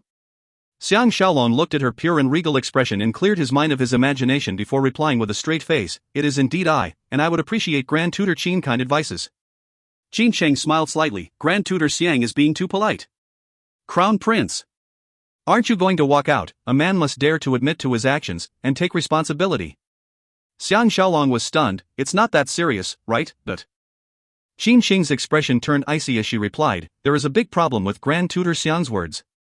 It is just a small matter to slip away from studies, but to cower on seeing someone, when he becomes the ruler in future and still has such a disposition, how can he handle the country's affairs? If Grand Tutor Xiang only knows how to protect and abide with the Crown Prince, how can you answer to His Majesty who has bestowed such an important task of teaching the Crown Prince?" Xiang Shaolong answered with a wry smile, "Don't make it sound so serious, alright? Take it that I'm at fault, I'll wave the white flag and surrender, alright?" He reached out and patted Xiao Pan, who was still behind him, and said, "Crown Prince Xiang, come. Show Grand Tutor Qin how heroic and manly you are by daring to admit to your actions and impress her." Qin Chang was dumbfounded on hearing that. How can a senior official talk like that, as if playing a fool? Xiao Pan walked out on hearing that and stood next to Xiang Shaolong, puffing his chest out and sucking his stomach in, posing like a great man, but his tiny face was trying to contain his laughter and he looked totally hilarious. Qin Sheng's eyes settled on Xiao Pan's face, and seeing how his little face was puffed red from trying to control his laughter, can't help but chuckled, although she knows she must not laugh. She turned her head aside and covered her face with her sleeve. On seeing that, how can Xiao Pan control himself any longer and started clutching his stomach and chortled. Xiang Shaolong can't help but laugh as well. Laughter is the most contagious, especially in such a solemn environment, and the attendants and guards around them all were secretly smiling as well. Qin Sheng lowered her sleeve, revealing her face that was wiped of any trace of a smile, and arched her delicate brows as she softly reprimanded, "Laughed enough, but..." Xiao Pan and Xiang Shaolong were so stunned that they immediately looked serious and stood straight. But once a can of laughter has been opened, it's difficult to control. Right now not only Xiang Shaolong and Xiao Pan's expressions looked strange, this pretty widow was not much better as she tried to look serious and chided. No one since time memorial can become wise without studying. But not concentrating on one's studies is akin to not learning anything at all. Crown Prince Zhang should reflect on your behavior today. If you think that you cannot concentrate on your studies, Qin Sheng can only resign from her post as Grand Tutor. Xiao Pan hurriedly replied, "Grand Tutor Qin, Xiao Zhang will not dare to do so anymore. I guarantee there won't be a next time." "Hi. What do I have to memorize again this time?" Qin Sheng is obviously a person who looks stern on the outside but soft-hearted on the inside. She sighed and said, "This time I only want you to earnestly reflect." "All right. That's all for today." She turned towards Xiang Shaolong, and before she has a chance to speak, Xiang Shaolong has already bowed towards her suavely with respect, his movements especially splendid. Qin Sheng was dazed on seeing this, and she lowered her head, avoiding his heated gaze, and bowed slightly before turning around and left gracefully. Xiang Shaolong was secretly glad. At least he fulfilled a wish and saw this rare beauty who has not disappointed him. To him, this is enough. The Xiang Shaolong now no longer has the mood to hunt for beauties, unlike when he just arrived. Xiang Shaolong returned to the Wu residence, and his father-in-law Wu Yingyuan has just sent off a group of powerful men from the Qin court and was in high spirits. These few days Wu Yingyuan has been active with his socializing strategy, continuously giving away song courtesans and fine horses to those Qins who hold influential positions in order to set a foundation for their intended long stay in Qin.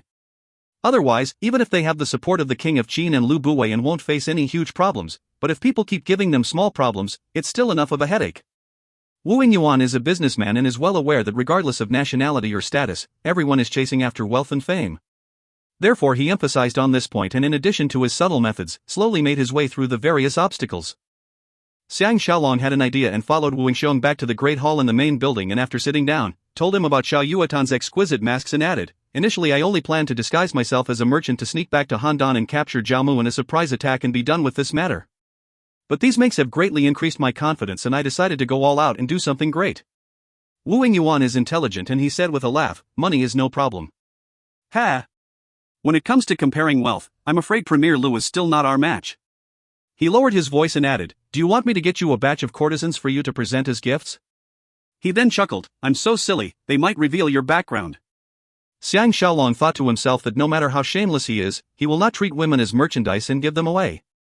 He laughed, "I only need a herd of warhorses of the finest quality who will not reveal our backgrounds." Wu Yingyuan was slightly taken aback. "You really intend to go all out?"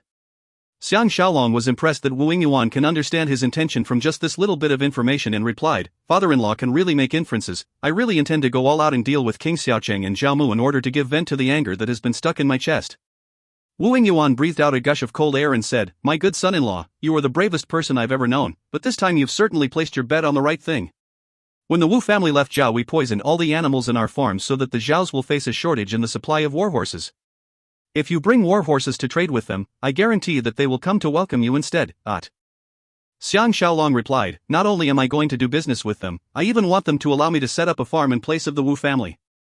Father-in-law is most familiar with this trade. What sort of background must we use so that the Zhaos will find most believable?" Wu Yingyuan furrowed his brow and thought for a moment before he banged the table and cried out, "I've thought of something. At Xiaoshui in the state of Chu there is a person famous for breeding horses, called horse fanatic Dong Zhuang.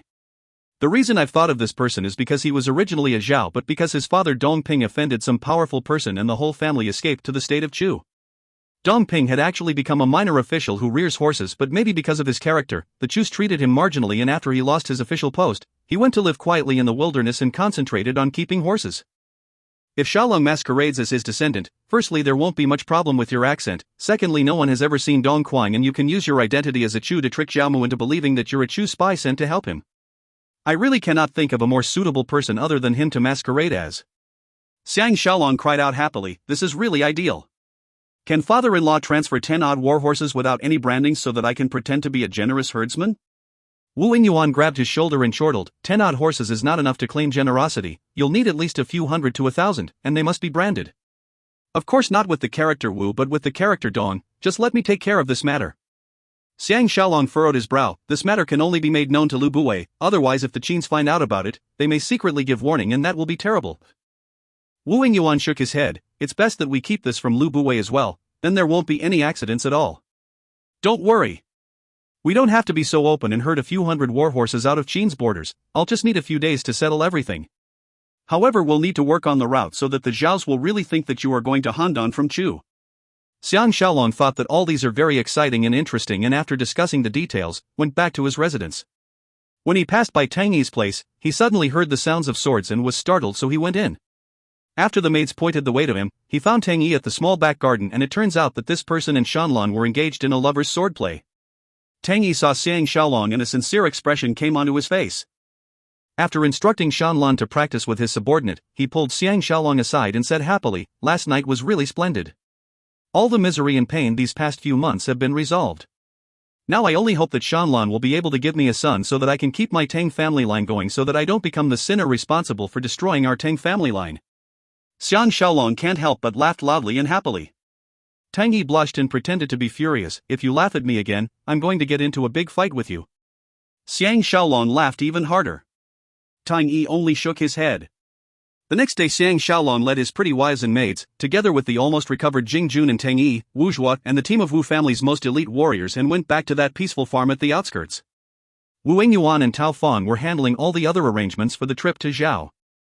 Xiang Shaolong concentrated on spending time with his wives and concubines, and when there's free time he'll intensify the training of the Wu family's special task force together with Tang Yi and the rest. Of course he did not forget to tell them all the background information they need to know about their fake identities so that they will not slip up.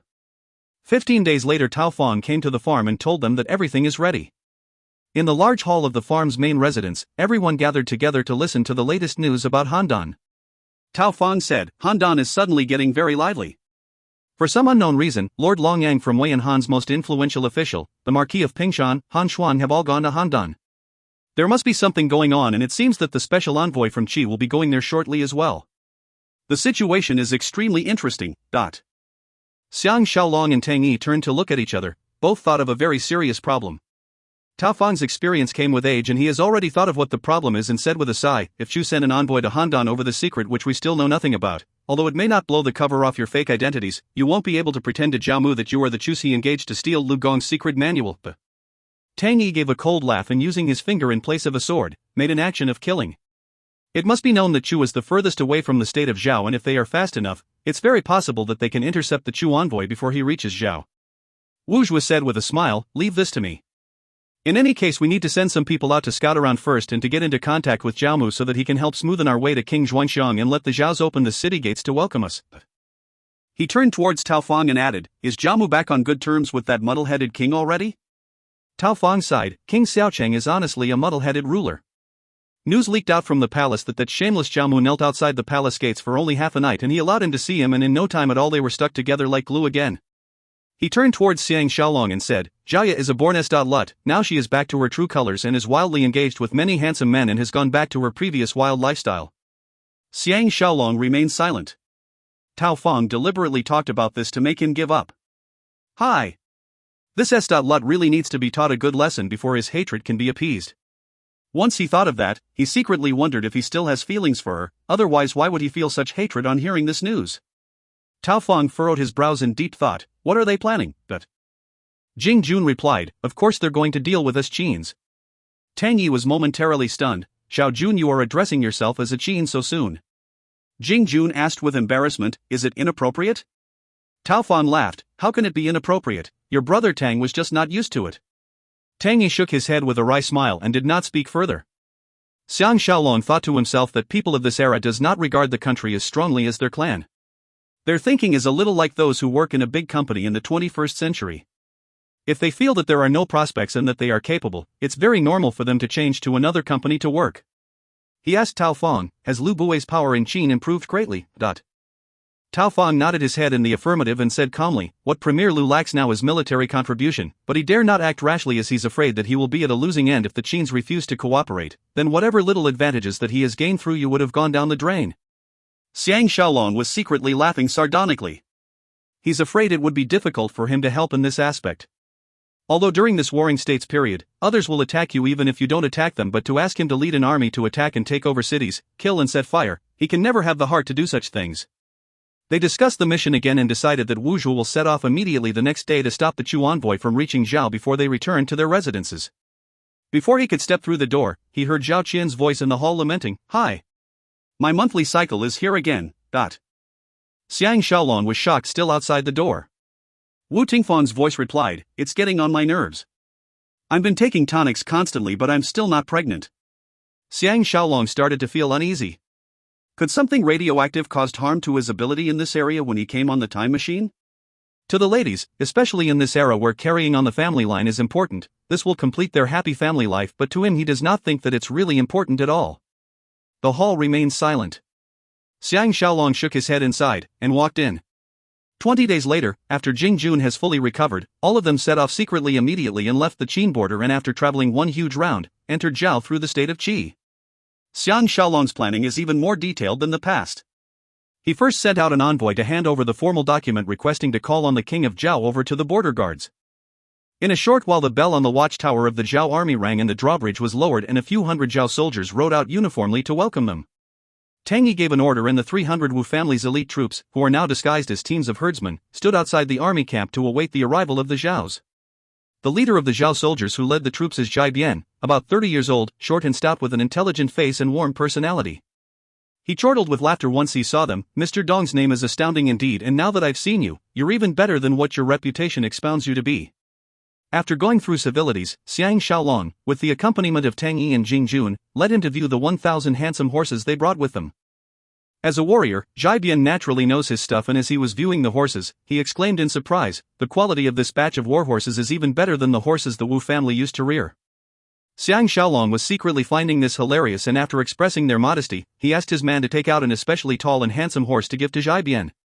Naturally, Zhai Bian's attitude became even warmer and he hurriedly opened the city gates wide and invited the team in grandly, saying as they moved along, "His Majesty is extremely happy to learn that Mr. Dong is coming afar from Chu, especially now that our country is in dire need of warhorses. Mr. has really come at the right time."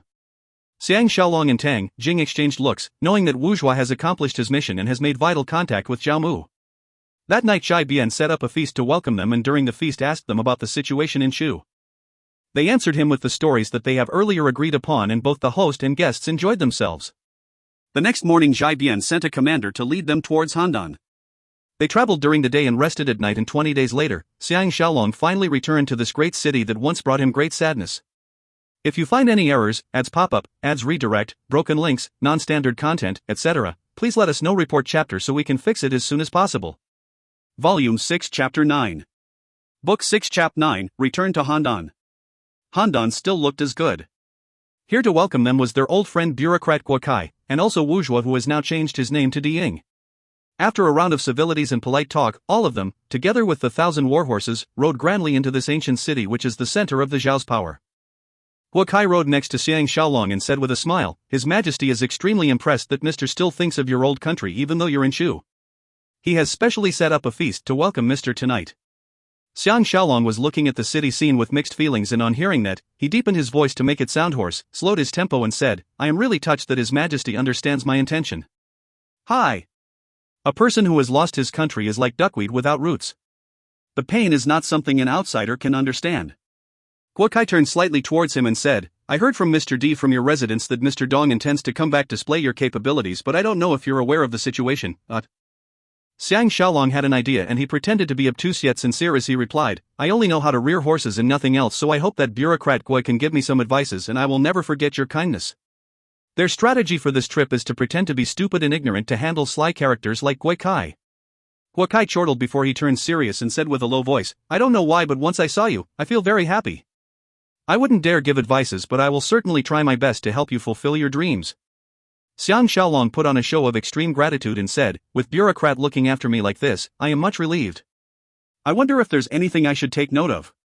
Guo Kai replied very sincerely, "Over at His Majesty's side, I will help you with the affairs. But there are two people in Handan that you must be on your guard against, otherwise not only will you find your dreams difficult to fulfill, you may even end up in trouble and meet the same fate as Master Wu." Xiang Shaolong pretended to be extremely startled as he stared and stammered his reply, "I have no enmity with anyone at all, why would anyone want to harm me?" However, he was secretly laughing in his heart.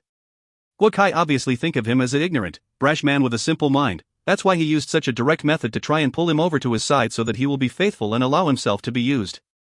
From this he can tell that the king of Zhao intends to use him to replace Master Wu. That's why Guo Kai thinks that he is of value and worthy to be bought over. Guo Kai's bright and sleazy eyes first scanned the surroundings and saw that the Zhao soldiers who were leading the way in front and Wu Zhuo and the rest who were behind are a safe distance away before he lowered his voice to say, "The first person you have to be wary of is Guo Zhong. This person will now allow the appearance of another Master Wu." Xiang Shaolong nodded his head to indicate his understanding. Guo Kai's words are not unreasonable. This is called a mountain cannot have two tigers. But if he, Dong Quang, wants to have as much wealth and power as what Master Wu had, it would take at least a few generations to accomplish it. Therefore Guo Kai is trying to scare him.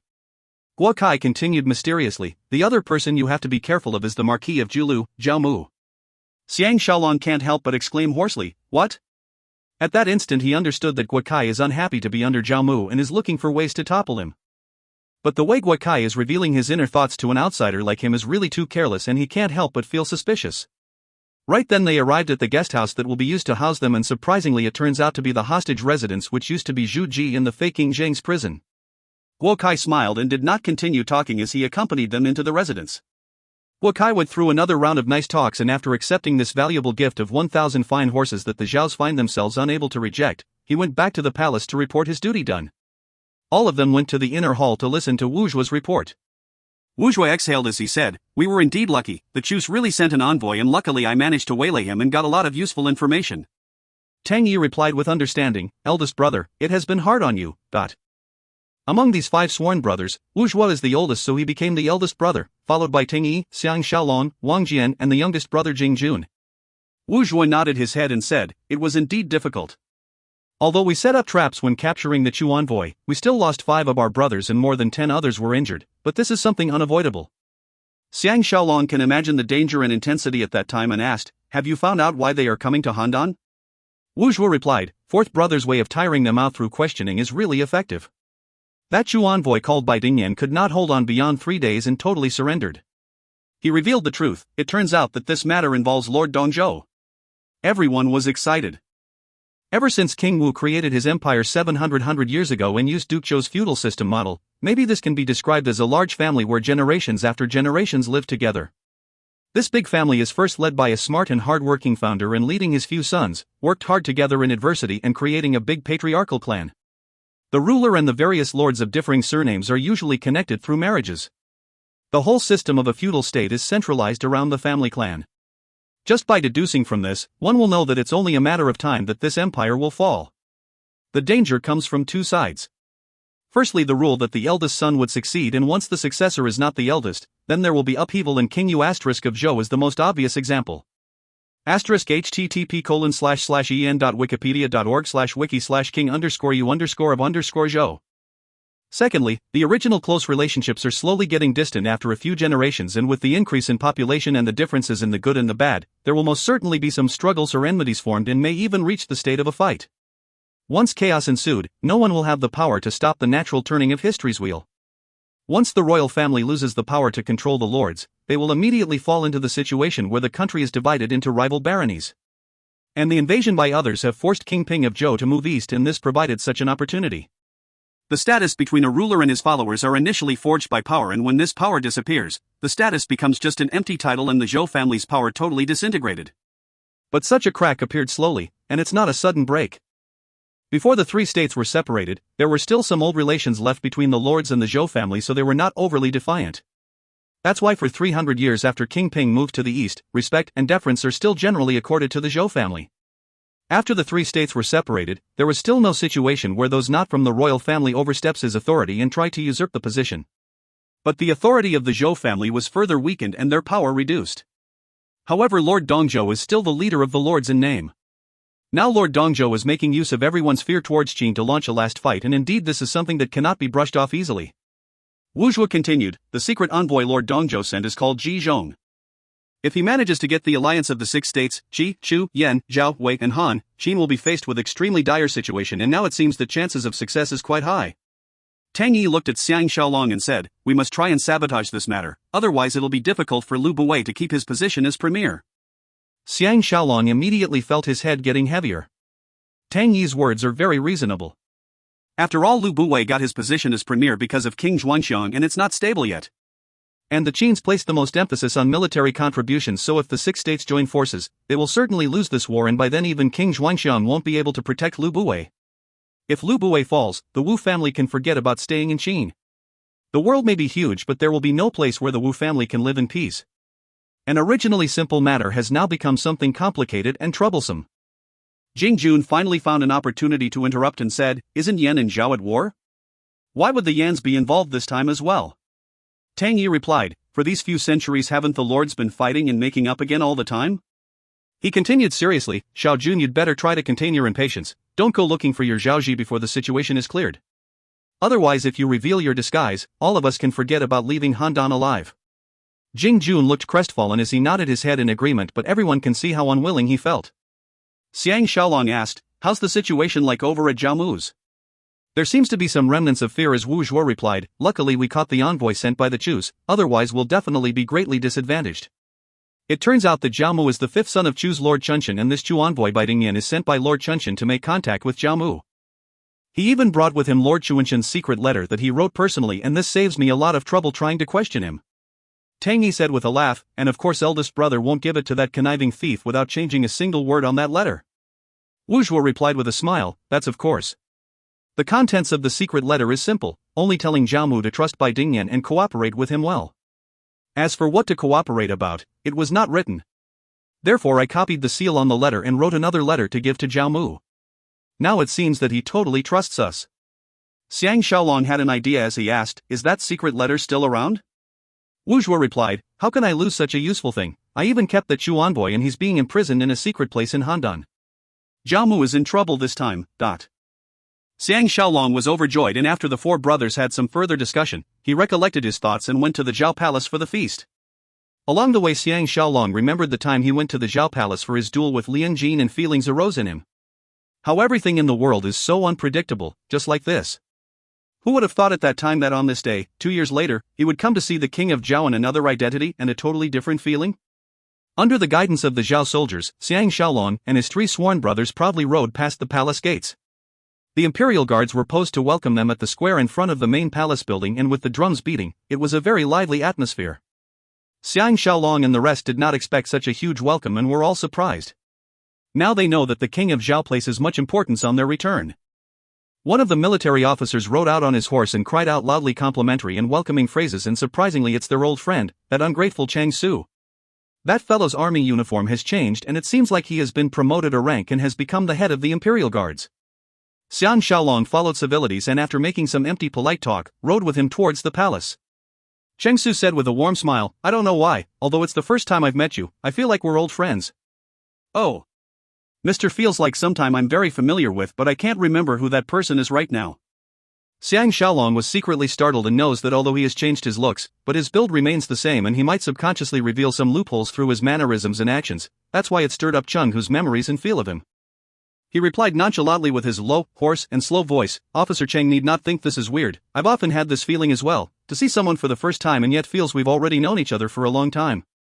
Cheng Su seems enlightened and replied, seems like that's the case. By now they have reached the square in front of the Jade Hall at the inner palace and Cheng Su dismounted first followed by Xiang Shaolong and Tang Yi and the rest. More than 10 imperial guards were lined up on each side of the Jade Hall, standing in attention with their halberds. That conniving thief Jiao Mu, with the accompaniment of Lu Chang and Gui Kai, walked down to welcome them. Xiang Shaolong and the rest sighed in their hearts on seeing this. To think that even after they have given King Xiaocheng such a severe lesson, he still relies on Jiao Mu so much. Jiao Mu started chuckling from afar as he said, I am the Marquis of Julu, Jiao Mu. Mr. Dong has arrived just in time, His Majesty is getting anxious from the wait. Xiang Shaolong pretended to be terrified as he replied respectfully, if I've made His Majesty anxious, how can I ever answer for it? Jiao Mu came forward, extended his hands to grasp his and said with a smile after making an eye signal at him, His Majesty has personally seen the war horses that you've sent and is very satisfied. With your help, us great Zhao will certainly be able to show off our military prowess. Xiang Shaolong saw that Jiao Mu did not recognize him and was relieved as he answered happily, as long as I can make His Majesty happy, then this trip is not a wasted one.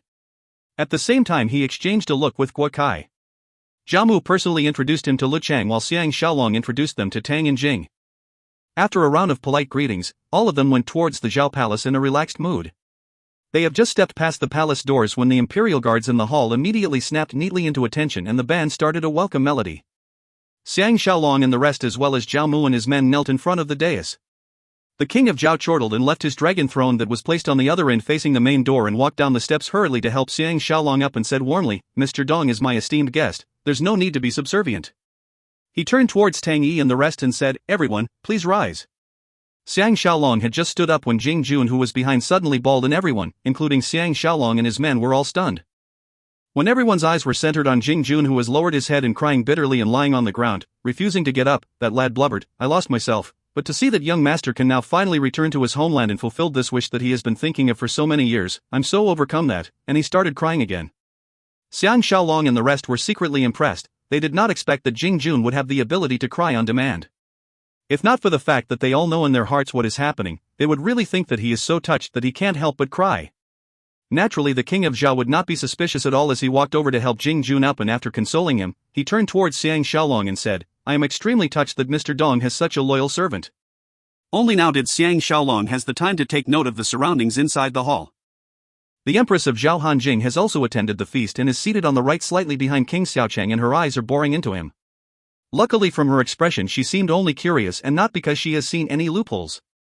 On the bottom of both sides of the King of Zhao's table there were another 4 tables.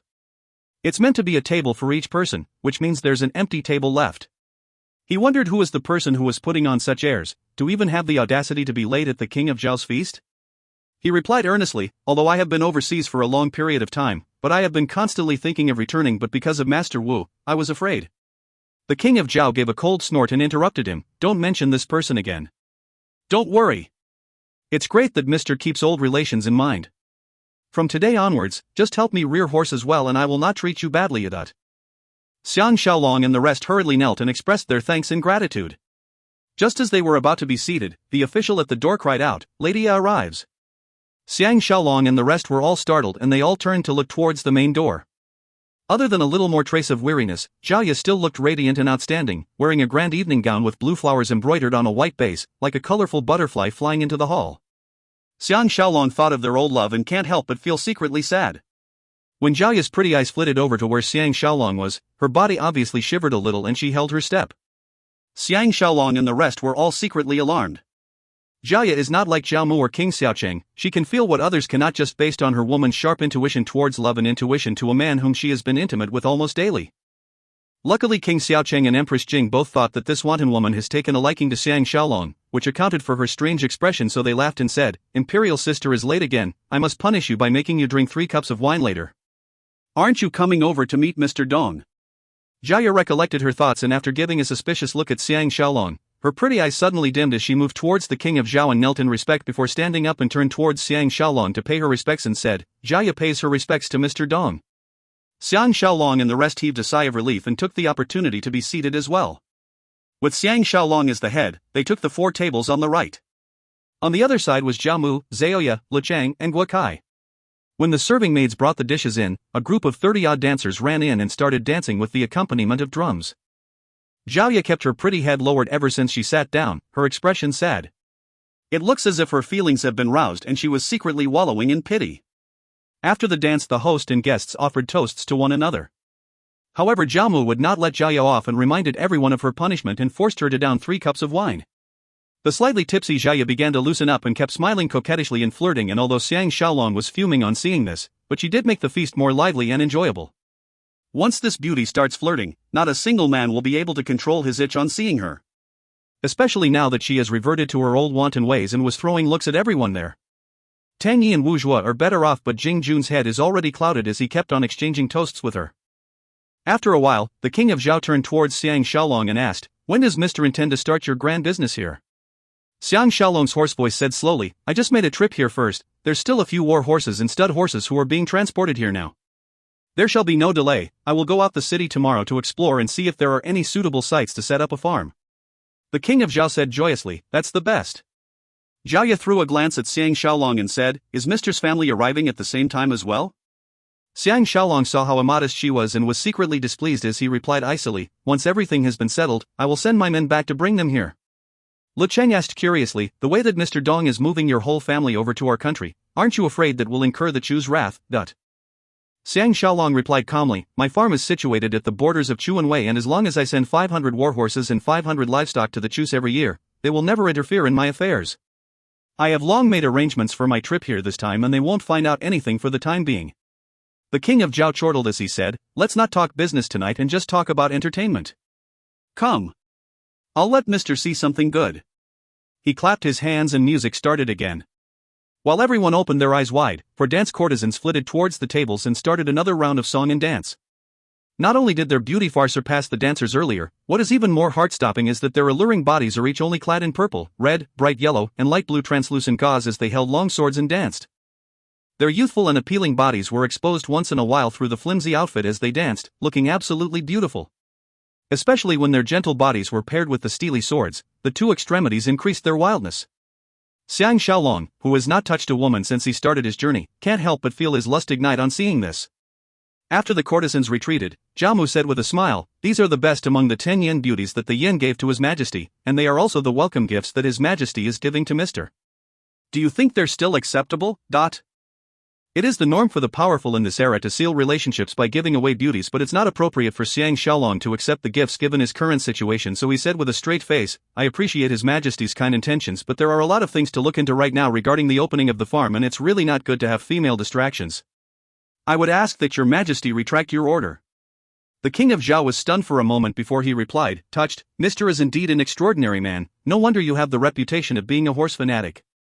Since that is the case, I will keep these 4 yen ladies in the palace and will send them to your residence once everything has been settled. Zhaoya eyed Xiang Shaolong with great interest as she asked, I wonder if Mr. has decided when to leave the city to explore, Xiang Shaolong knows that she has gotten curious now that she saw how unmovable he can be over beauties and was secretly lamenting as he replied with furrowed brows, I'll leave before dawn tomorrow, and hope that General Lichang can arrange for the city gates to be opened. He guessed that now that Zhaoya has returned to her old flirtatious and languid ways, there's no way that she will try to wake up that early, which is why he deliberately mentioned that. As expected, Zhaoya revealed a look of disappointment and did not say anything. The feast continued, and although it was said that they shall not talk business, but because Xiang Shaolong is pretending to be an unrefined man who only knows husbandry, the topics always revolves around this area. When the king of Zhao asked about the situation in Chu, Xiang Shaolong already has his answer prepared and answered them easily. The host and guests drank to their heart's content. After the feast, Jiamu used the excuse of sending Xiang Shaolong home and shared the same carriage as him and took the opportunity to have a secret discussion. This is the second danger after Zhaoya. The carriage went out of the palace gates. Jiamu's expression immediately turned stony as he asked icily, who thought of the idea to actually give 1,000 fine war horses to the Zhaos? Xiang Shaolong was secretly finding this hilarious but replied calmly, of course it's Lord Chuanshan's idea. Jia Mu's expression turned dark as his gleaming eyes stared at Xiang Shaolong coldly as he asked, "Are you really that horse fanatic Dongquang?" Xiang Shaolong lowered his voice, "Of course not. The real horse fanatic did have the intention of returning to Zhao and has long been killed by his highness and had his possessions confiscated. These 1,000 war horses are only part of his property, but..." Jia Mu commented with incomprehension, "I only asked you to send people here to get Lu Gong's secret manual from Guozhong. Why have you come to Handan with so much fanfare instead? If something happens, even I may become implicated." Xiang Shaolong replied slowly, "This is Lord Chuanshan's ingenious plan. Since the incident with the Wu family, the state of Zhao is badly affected. They strong on the outside but is actually crumbling inside, and this may become advantageous for Qin, Wei, and Qi. His Highness has seen this coming, so he changed his strategy and hopes that Master can take the place of the King of Zhao. In that way, Great Chu would be able to take control of Zhao without wasting even a single soldier." Jia Mu's body shook as a joyous look flashed through his eyes and he asked hoarsely, "Father really has such a plan?" Ever since he arrived in Zhao, his power has been growing day by day, but he has always felt himself in a dilemma. Lord Chuanshan's original plan was for him to control the Zhao king and use the Zhaos to keep a reign on the Qins and spoil the secret plan to unify the three states. But man is not without feeling, and after staying in Zhao for more than 10 years, Jia Mu can't help but feel a sense of belonging in Zhao. But this is just useless thinking on his side, for he is still under the control of the Chus even from so far away. If he harbors any other thoughts, the Chus can expose his identity at any time, and that would be a very bad feeling indeed. But if he can grab the position of the King of Zhao, that would be an entirely different situation. Man will always aim high, and this is exactly Jia Mu's dream. Xiang Shaolong saw his expression and knows that he has struck a chord in his heart, so he added, "How would I dare to lie to Master? The warriors who came with me this time are all top-notch fighters, and there'll be a few thousand others will enter Zhao later on the pretext of sending the animals over. As long as we can get rid of influential generals like Lian Pu and Li Mu, the kingdom of Zhao will fall into your hands easily." Jia Mu replied happily, "So this is the case. Let me go back and think about how we should proceed with this plan." He reached out and clasped his shoulder, coming to his ear and whispered, "If I can really become the ruler of Zhao, I'll certainly make it worthy for Mr." Both of them exchanged looks and chortled at the same time. Of course they are laughing for entirely different reasons. After the return to the Grand Ex-Hostage residence, Tang Yi told Xiang Shaolong that S.Lut is very interested in third brother, "You'd better be careful," but Young Jun commented with envy, "Third brother can use another identity and tryst with her a few more times, wouldn't that be thoroughly exciting?" Before Xiang Shaolong has a chance to speak, Tang Yi reprimanded Jing Jun unhappily, "Your head is always filled with lustful thoughts, but doesn't understand that lust can impede plans. That S.Lut had a close relationship with your third brother in the past, and if they have a physical relation again, she'll definitely be able to burst Xiang Shaolong's real identity just by gut feel. Just the scent alone won't be able to escape her." Xiang Shaolong was alarmed and secretly on the alert. To tell the truth, he is still quite interested in Jiaya's body and won't think of copulating with her as an undesirable task, but he did not think of the possibility that Jiaya will be able to sniff him out. He said with a laugh, "Luckily I'm masquerading as a horse fanatic who only loves horses and not beauties, so it's useless no matter how interested she is in me." After they discussed their plans for the next day, everyone went back to their rooms for the night. After he went back to his room, Xiang Shaolong removed his mask and laid on the bed, his thoughts in a turmoil and unable to get to sleep. The main reason is because of Zhaoya.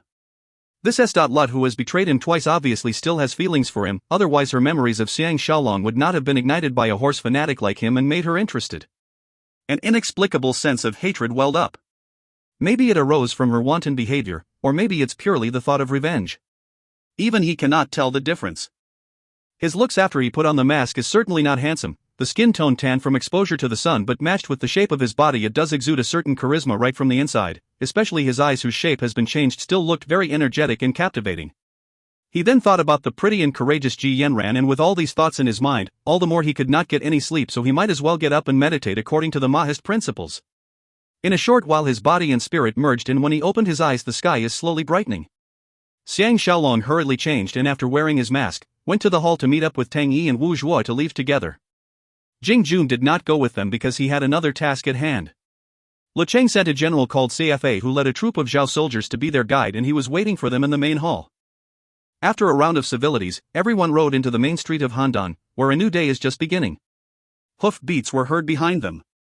Everyone turned their heads around in surprise to see a team of horsemen coming after them, and shockingly, it was Jiaya and 10 out of her personal guards. Xiang Shaolong exchanged looks with Tang and Wu but had no choice but to rein in their horses to wait. No one expected Jiaya's interest in Xiang Shaolong to be so huge.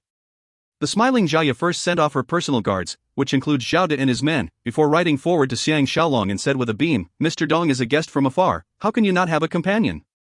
Xiang Shaolong saw that she was dressed in a tight-fitting light blue horse riding wear with a short skirt and long pants and long boots, openly showing off her alluring curves. He felt a rush of feelings and was at a loss for words. Jiaya rolled her eyes at him and asked, "Mr. Dong does not welcome me?" Xiang Shaolong replied slowly in his hoarse voice, "Lady, you think too much. I'll only be too delighted to have lady accompany me." Jiaya sent out a tinkling peal of laughter as she urged her horse forward and said, "Then follow me." Xiang Shaolong sighed secretly and followed her on his horse. They left the city via the east gate and galloped. Looking at the wild forests changing from spring to summer, Xiang Shaolong was in a euphoric mood as he threw away all his troubles. At the same time, he has made up his mind to do one huge job here and create chaos among the Zhaos, and this time he will not hold himself back because of a soft heart. If you find any errors, ads pop up, ads redirect, broken links, non-standard content, etc., please let us know. Report chapter so we can fix it as soon as possible. Volume 6 Chapter 10. Book 6 Chap 10, Meeting on a Narrow Road. Jiaya rode her horse exuberantly and the rest of them had to chase after her. After passing through the large plain outside the city, Jiaya left the official path and rode towards the rolling hills at the northeast. The landscape began to change as the grass changed into strange rocks and stones as they traveled along waterfalls and dangerous cliffs, with clouds and fog surrounding them, creating an extremely beautiful scene. After passing through a mountain, they came to a valley with cliff walls reaching into the clouds on both sides, and the clear sky is just a line in the horizon. Jiaya slowed down in front, and just as Xiang Shaolong was about to chase up with her, Tang Yi came alongside him and said quietly, "Shaolong, if you talk to Jiaya with that earlier expression and tone, she'll find out sooner or later." Xiang Shaolong was extremely startled and knows that Tang Yi can see things more clearly as a bystander.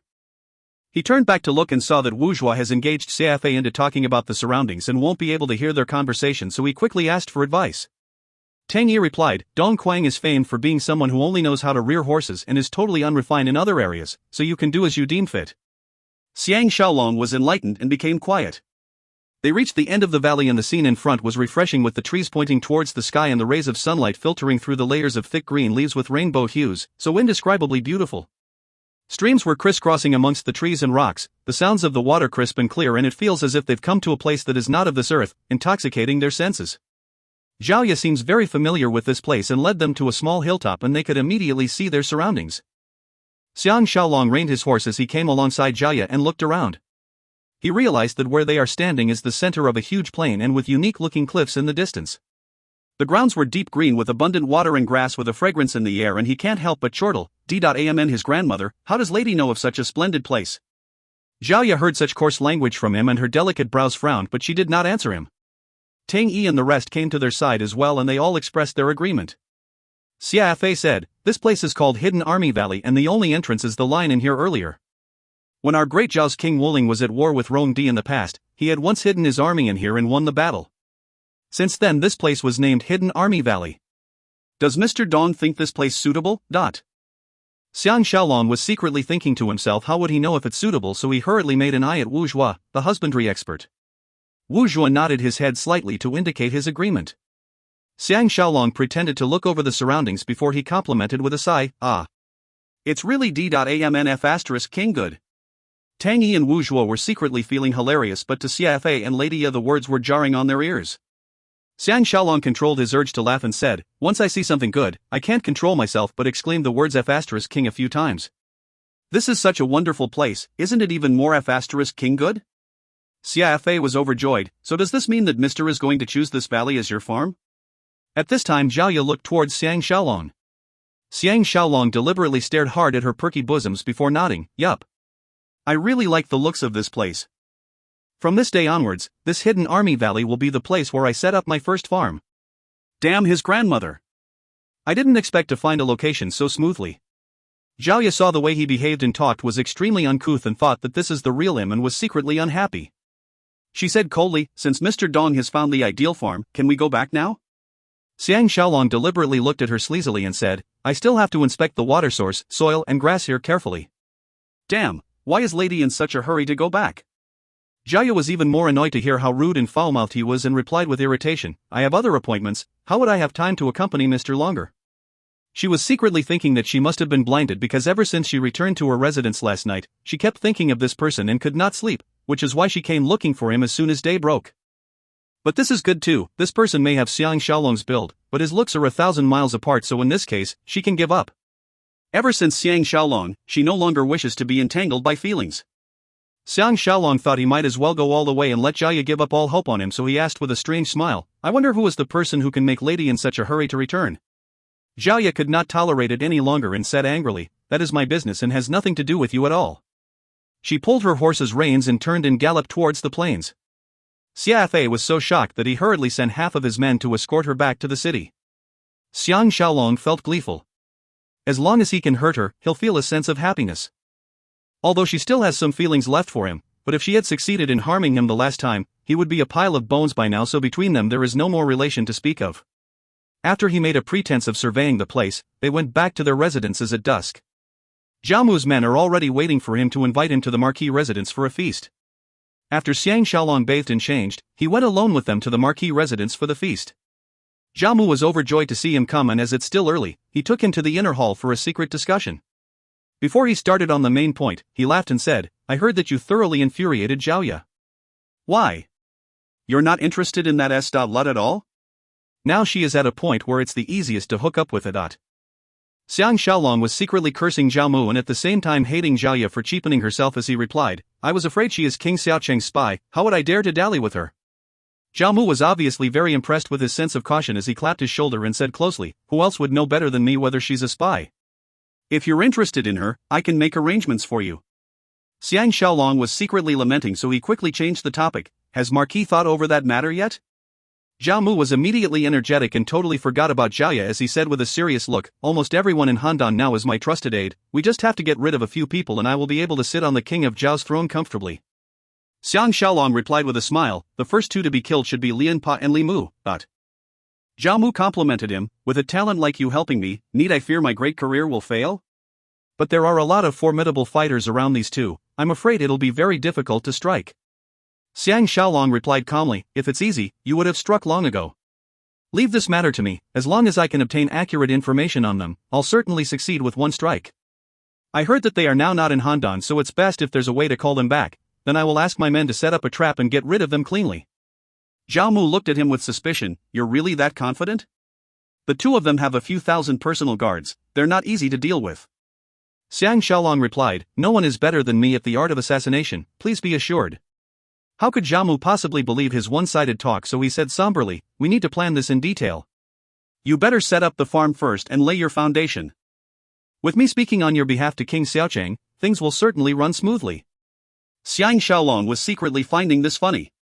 He said those words to let Jiamu understand for himself that this thing cannot be rushed, and now that his goal is reached, of course he's not so stupid as to keep pushing it, so he nodded his head and said respectfully, I will listen wholly to your orders, this is also His Highness's instructions. Jiamu saw that he was so obedient and was secretly glad and said with a smile, King Xiaocheng now has a very good impression of you, but remember that you must hurry up on the farm. Ha! This move of yours really struck the Zhao's fatal point because they are most anxious to have a savior like you now. Xiang Shaolong replied, I have already chosen a place for the farm and will start on it immediately tomorrow. Jiamu stood up and said, come. The others should have arrived. Besides a few of the most influential people in Handan, I have also invited the envoys from the various states who came because of Lord Dongzhou's matter. Make use of this opportunity to meet them. Xiang Shaolong knows that he has now become Jiamu's trusted confidant, that's why he is treating him so nicely, so he stood up and followed him into the main building of the marquis residence.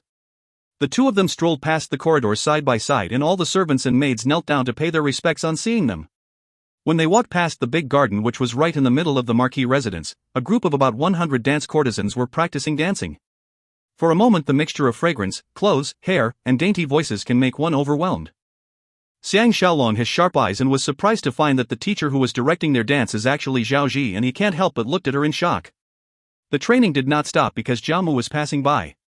Zhao Ji obviously saw Jiamu but pretended not to notice him and kept on giving out orders to make the pretty dancers dance. The colorful costumes dazzle under the illumination of the lanterns. Jiamu whispered in Xiang Shaolong's ears, taken a liking to her? That girl is called Zhao Ji, her father is a learned scholar in Zhao and her teacher is an expert in swordplay, there's nothing I can do to her too. Xiang Shaolong just shrugged his shoulders and continued walking. After passing the garden, they reached the long corridor that will lead them directly to the main building, and it seems to be suddenly quite in comparison. A maid came towards them and on seeing Jiamu hurriedly moved aside and knelt down. Right at this time, Xiang Shaolong instinctively felt alert and reflexively placed his right hand on the pommel of Bloodwave. He was feeling perplexed and can't help but take a look at that made only to see her hand reaching into her wide sleeve. Her head lowered and her kneeling posture was very unique, giving one a strange feeling, as if she can spring up at any moment and execute several kinds of movement. All these are just instinctive feelings. If not for the fact that Xiang Shaolong has been meditating according to the modest principle every night since his journey to Handan, his feelings would not have become so sharp. Zhao Mu felt nothing amiss at all and continued walking. Xiang Shaolong was in a dilemma. If this girl is here to assassinate Zhao Mu, then she is on the same side as him, but now he has to protect Zhao Mu because not only does he have to capture him alive to bring to Qin, he has to make use of him in his plan to kill Lu Chang and to find out the plot involving the envoy sent by Lord Dongzhou. But if he causes this girl to be captured by Zhao Mu, how can he put his heart at ease? But now is not the time to think further, for they are now only 10 steps away from the maid. Xiang Shaolong suddenly moved from the outside to stand between Zhao Mu and the maid, hoping that this will make her retreat. Zhao Mu became alert and looked at Xiang Shaolong. The maid suddenly lifted her head to reveal a pretty yet strong face, her pretty eyes burning with hatred, and at the same time her hands extended from inside the sleeves, and as she flicked them, 2 beams of white flashed towards Zhao Mu like lightning.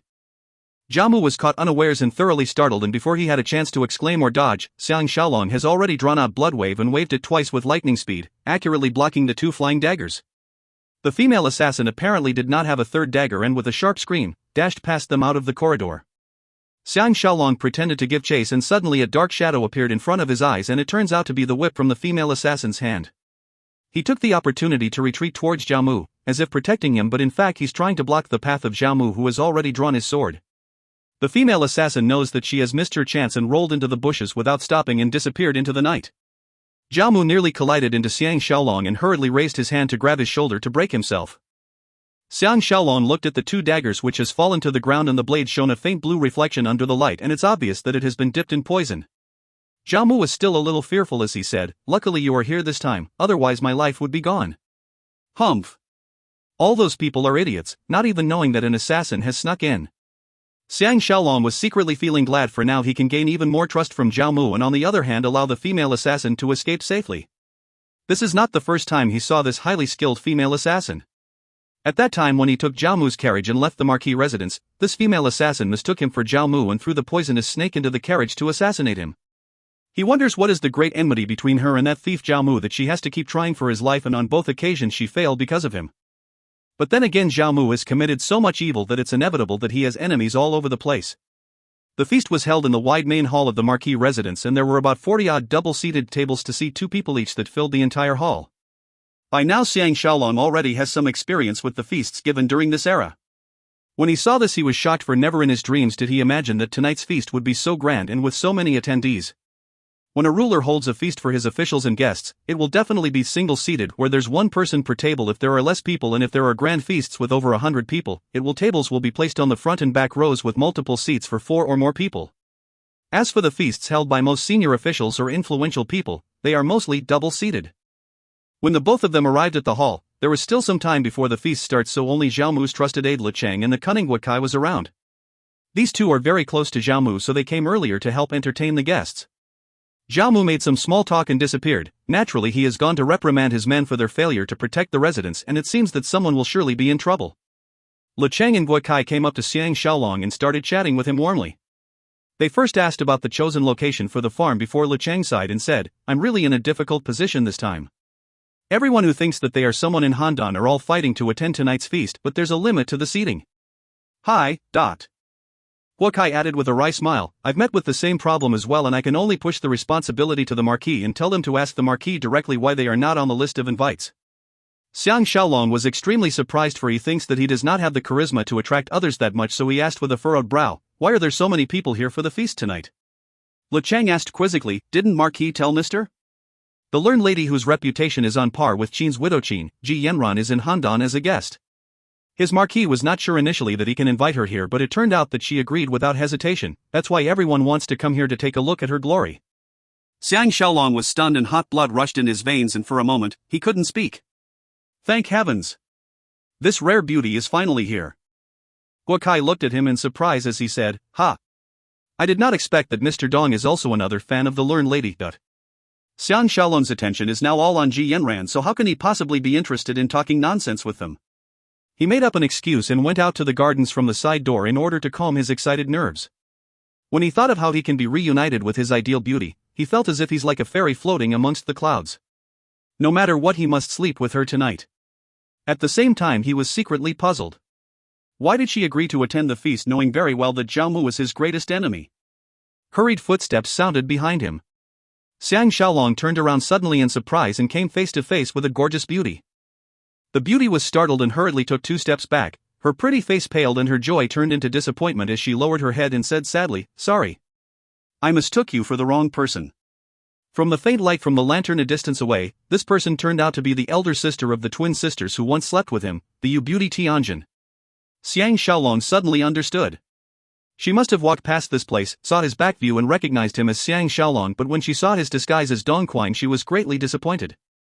From this he can see how deep and unforgettable is his impression on her.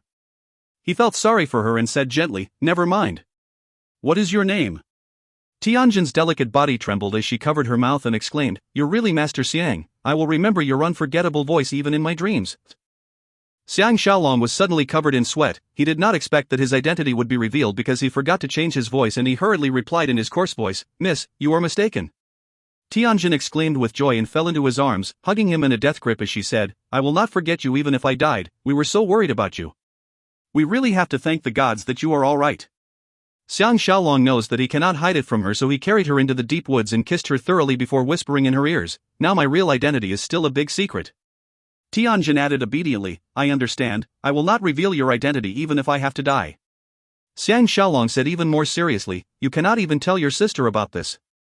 Tianjin hesitated for a moment before nodding her head dejectedly, "All right. But like me, she misses you terribly as well, Xiang Shaolong was a little at ease as he said quietly, "As long as you listen to me obediently, I'll definitely take both of you with me and will not go back on my words." Tianjin was so touched that tears gathered in her eyes and she kissed him thoroughly, her alluring body pressing against his. Xiang Shaolong's long-suppressed lust was immediately flamed, and he can only regret that this is not the appropriate time nor place. After being entangled for a while, the blushing Tianjin unwillingly walked back to the inner buildings after much persuasion from him. Xiang Shaolong shook his head and smiled wryly before going back to the main hall. He had just taken 2 steps when a pair of man and woman walked into the garden from the side door he used earlier. They were in a secret discussion, and surprisingly it was Zhao Mu and Zhao Ye. He had an idea and hid himself amongst some bushes and listened quietly. Zhao Ye's face was drawn tight as she said icily, "Don't speak further. No way am I going to accompany that kind of coarse and unrefined brute. You have so many beauties on your hand, why don't you give him some? For example, your most beloved Tian sisters, won't they satisfy him even more?" Zhao Mu reached out and wrapped his arms around her tiny waist as he said with a sinister smile, "Or have you not forgotten Xiang Shaolong?" Zhao Ye was stunned and replied angrily, "Don't talk nonsense, who says I cannot forget him?" Xiang Shaolong saw how intimate they were and heard Zhao Ye's heartless words. Although he knows that she has no choice but to make such a stand, he still felt furious and thoughts of hatred and revenge surged in his head. Zhao Mu extended his other hand and hugged her tightly, saying with a grin, "Naturally it's best that you do not think of him. This time if the 6 states can successfully form an alliance, even Qin will not be able to escape her fate of being split up. By that time I want Xiang Shaolong to die without a burial place. I will whip his corpse even if he's dead in order to appease the hatred in my heart." Zhao Ye replied icily, "Speak only if you really have that ability." AI. Sounds of clothes rustling. Obviously Zhao Mu was taking advantage of the close contact between their bodies to caress Zhao Ye's sensitive spots. Xiang Shaolong was livid on hearing this and secretly hated Zhao Ye for not knowing how to love herself and cheapening herself. Her breathing quickened uncontrollably as she breathed, "Aren't you going back to entertain the guests?" Zhao Mu grinned lasciviously, "Don't you want me to entertain you first?" Zhao Ye's dainty fists pounded weakly on his back as she cried out, "Let me go." Zhao Mu replied, "Promise me that you will accompany Dong Quang, then I will release you." Xiang Shaolong suddenly understood, so it turns out that Zhao Mu is trying to use Zhao Ye to get into his good books, and the reason is of course he has not only saved his life, but also executed his extraordinary alertness and swordsmanship. He now looks at him differently and treasures him even more.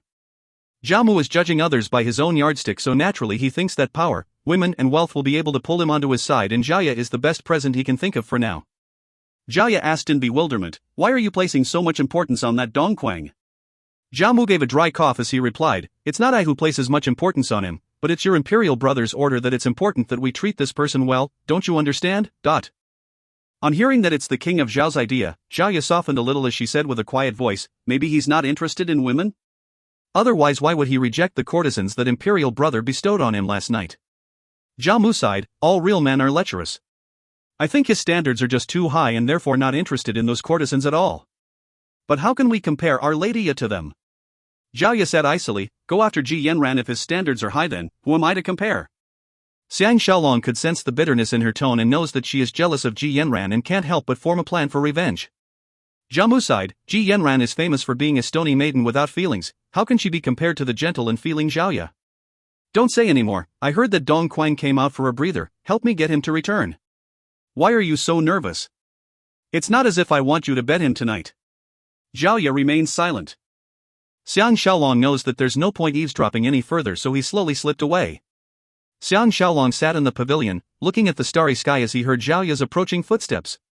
He has changed his mind about Zhao Ye now and has decided to toy with her as punishment for her.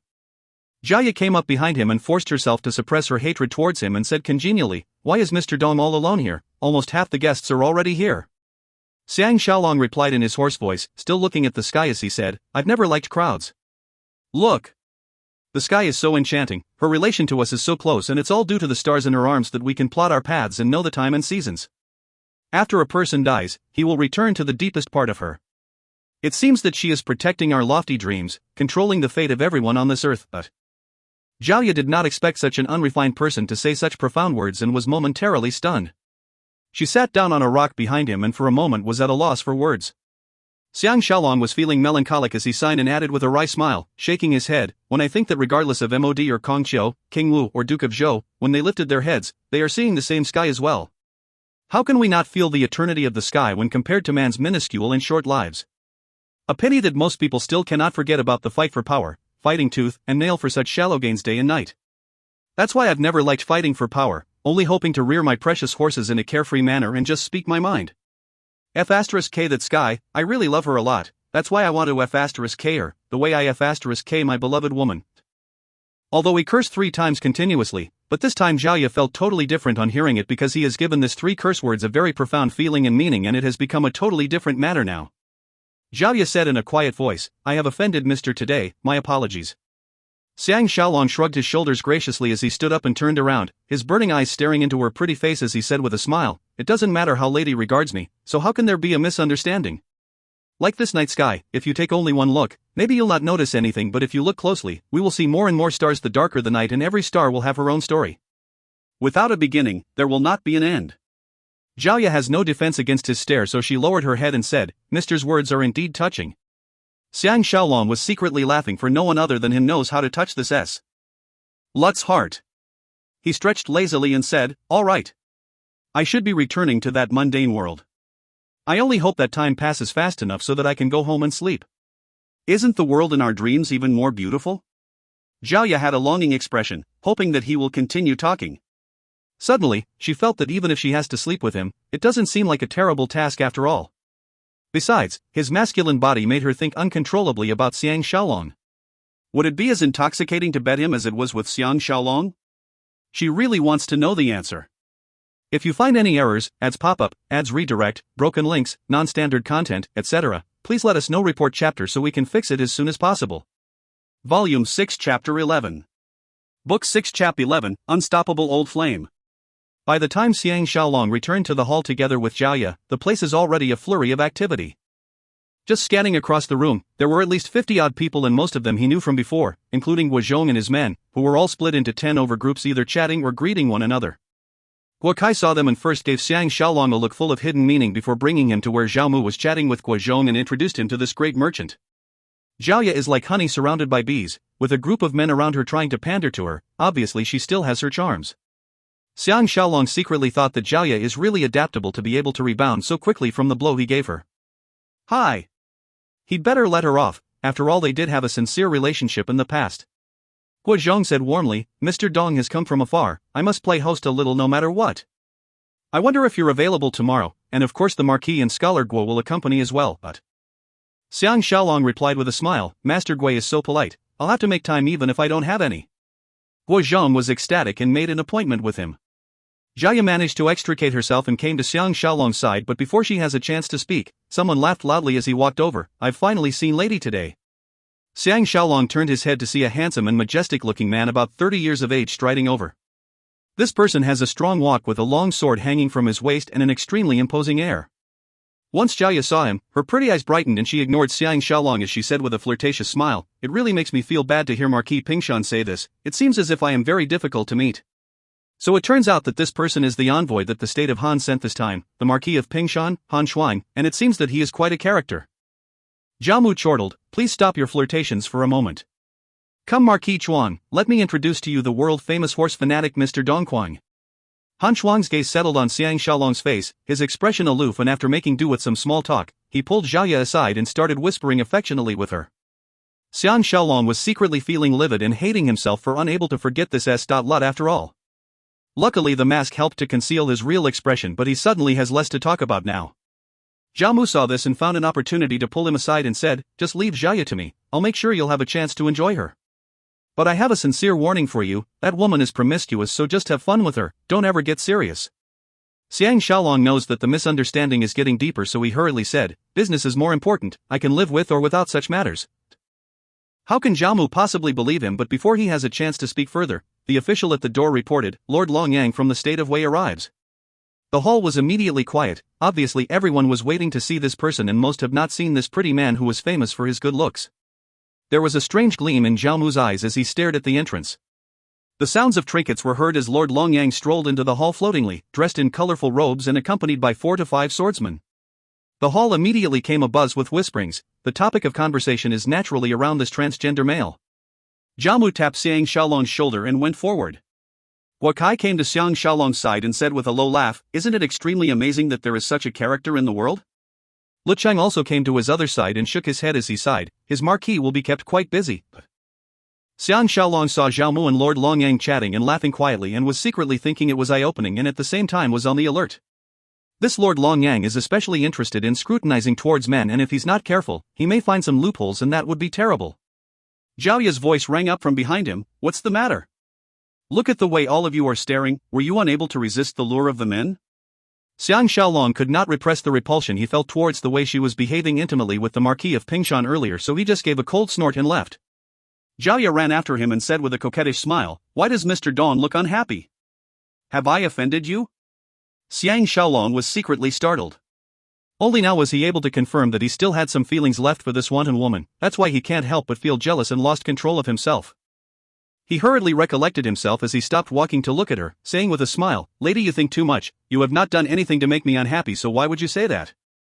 At the same time he thought that Zhao Ya could have deliberately made use of Han Shuang to test his intentions towards her. Zhao Ya glared at him and asked, "Then why is it that Mr. Dong is avoiding me when I've only said one sentence?" Xiang Shaolong knows that there's no way he can explain himself, so he might as well not explain, so he just replied nonchalantly, "I like to do whatever I like, and have never wasted my effort to think of the reason." Under his stare, a sense of familiarity and confusion rose in Zhao Ya's heart, and his natural manliness and intensity softened her heart as she sighed sadly and said, "You're really unfathomable. One moment you're gentler than anyone else and the next you're cold and heartless, like now. It makes one wonder how to deal with you, but..." Right then Xiang Shaolong saw Zhao Ji accompanying Zhao Ba into the hall, joining Zhao Mu's group. Zhao Mu waved him over to meet Lord Longyang. He smiled at Jiaya as he said, "There's enough people here to take ladies' attention, there's no need to waste your precious time on an unrefined person like me. Look! Marquis Pingshan is looking for you again." Zhao Ya glanced towards where he was looking. Han Shuang had just ended his polite talk with Lord Longyang and is walking towards her, and she was secretly irritated with Han Shuang for coming at the wrong time. After she lost Xiang Shaolong, she has felt extreme sadness and emptiness. That's why she returned to her old lascivious lifestyle, hoping to use other men to numb and cheapen herself so that it will reduce her guilt and the pain of missing Xiang Shaolong. But no one could replace Xiang Shaolong. When this Han Shuang first arrived in Zhao, she was embroiled in a heated relationship with him and spent a short and happy time together. But she can't help but feel that this person cannot replace Xiang Shaolong, so she slowly cooled off, needing another new and fresh excitement. That's why when she met Dong Quang, whose physique closely resembles Xiang Shaolong, it seems that she has found a new life. Although she was irritated by his unrefined behavior and words this morning, she cannot deny that it gives her another feeling of excitement too. When Xiang Shaolong spoke such intoxicating words to her at the garden earlier, making her remember the heady time she once spent with Xiang Shaolong, her attention has already moved to this person. The more Xiang Shaolong shows his manliness and imposing aura, the more she feels that this man is the personification of Xiang Shaolong, and the more she is falling for him. Under such circumstances, Han Shuang has instead turned into an irritating obstacle. As she was thinking, Han Shuang has already reached her. Xiang Shaolong smiled suavely and bid his leave, walking towards Zhao Mu and Lord Longyang's group. Zhao Ji and Lord Longyang looked towards Xiang Shaolong at the same time. Xiang Shaolong deliberately changed his style of walking, making it a swagger as he raised his hands in greeting and said in a coarse voice, "Dong Quang pays his greetings to Lord Longyang." A look of surprise flashed past Lord Longyang's pretty eyes as he replied, "I've long heard of Mr.'s great name. It's really fortunate that we get to meet today." Zhao Ji's pretty eyes were wide open, staring intently at him. Zhao Mu chortled as he introduced Zhao Ba and a few senior officials of Zhao to Xiang Shaolong.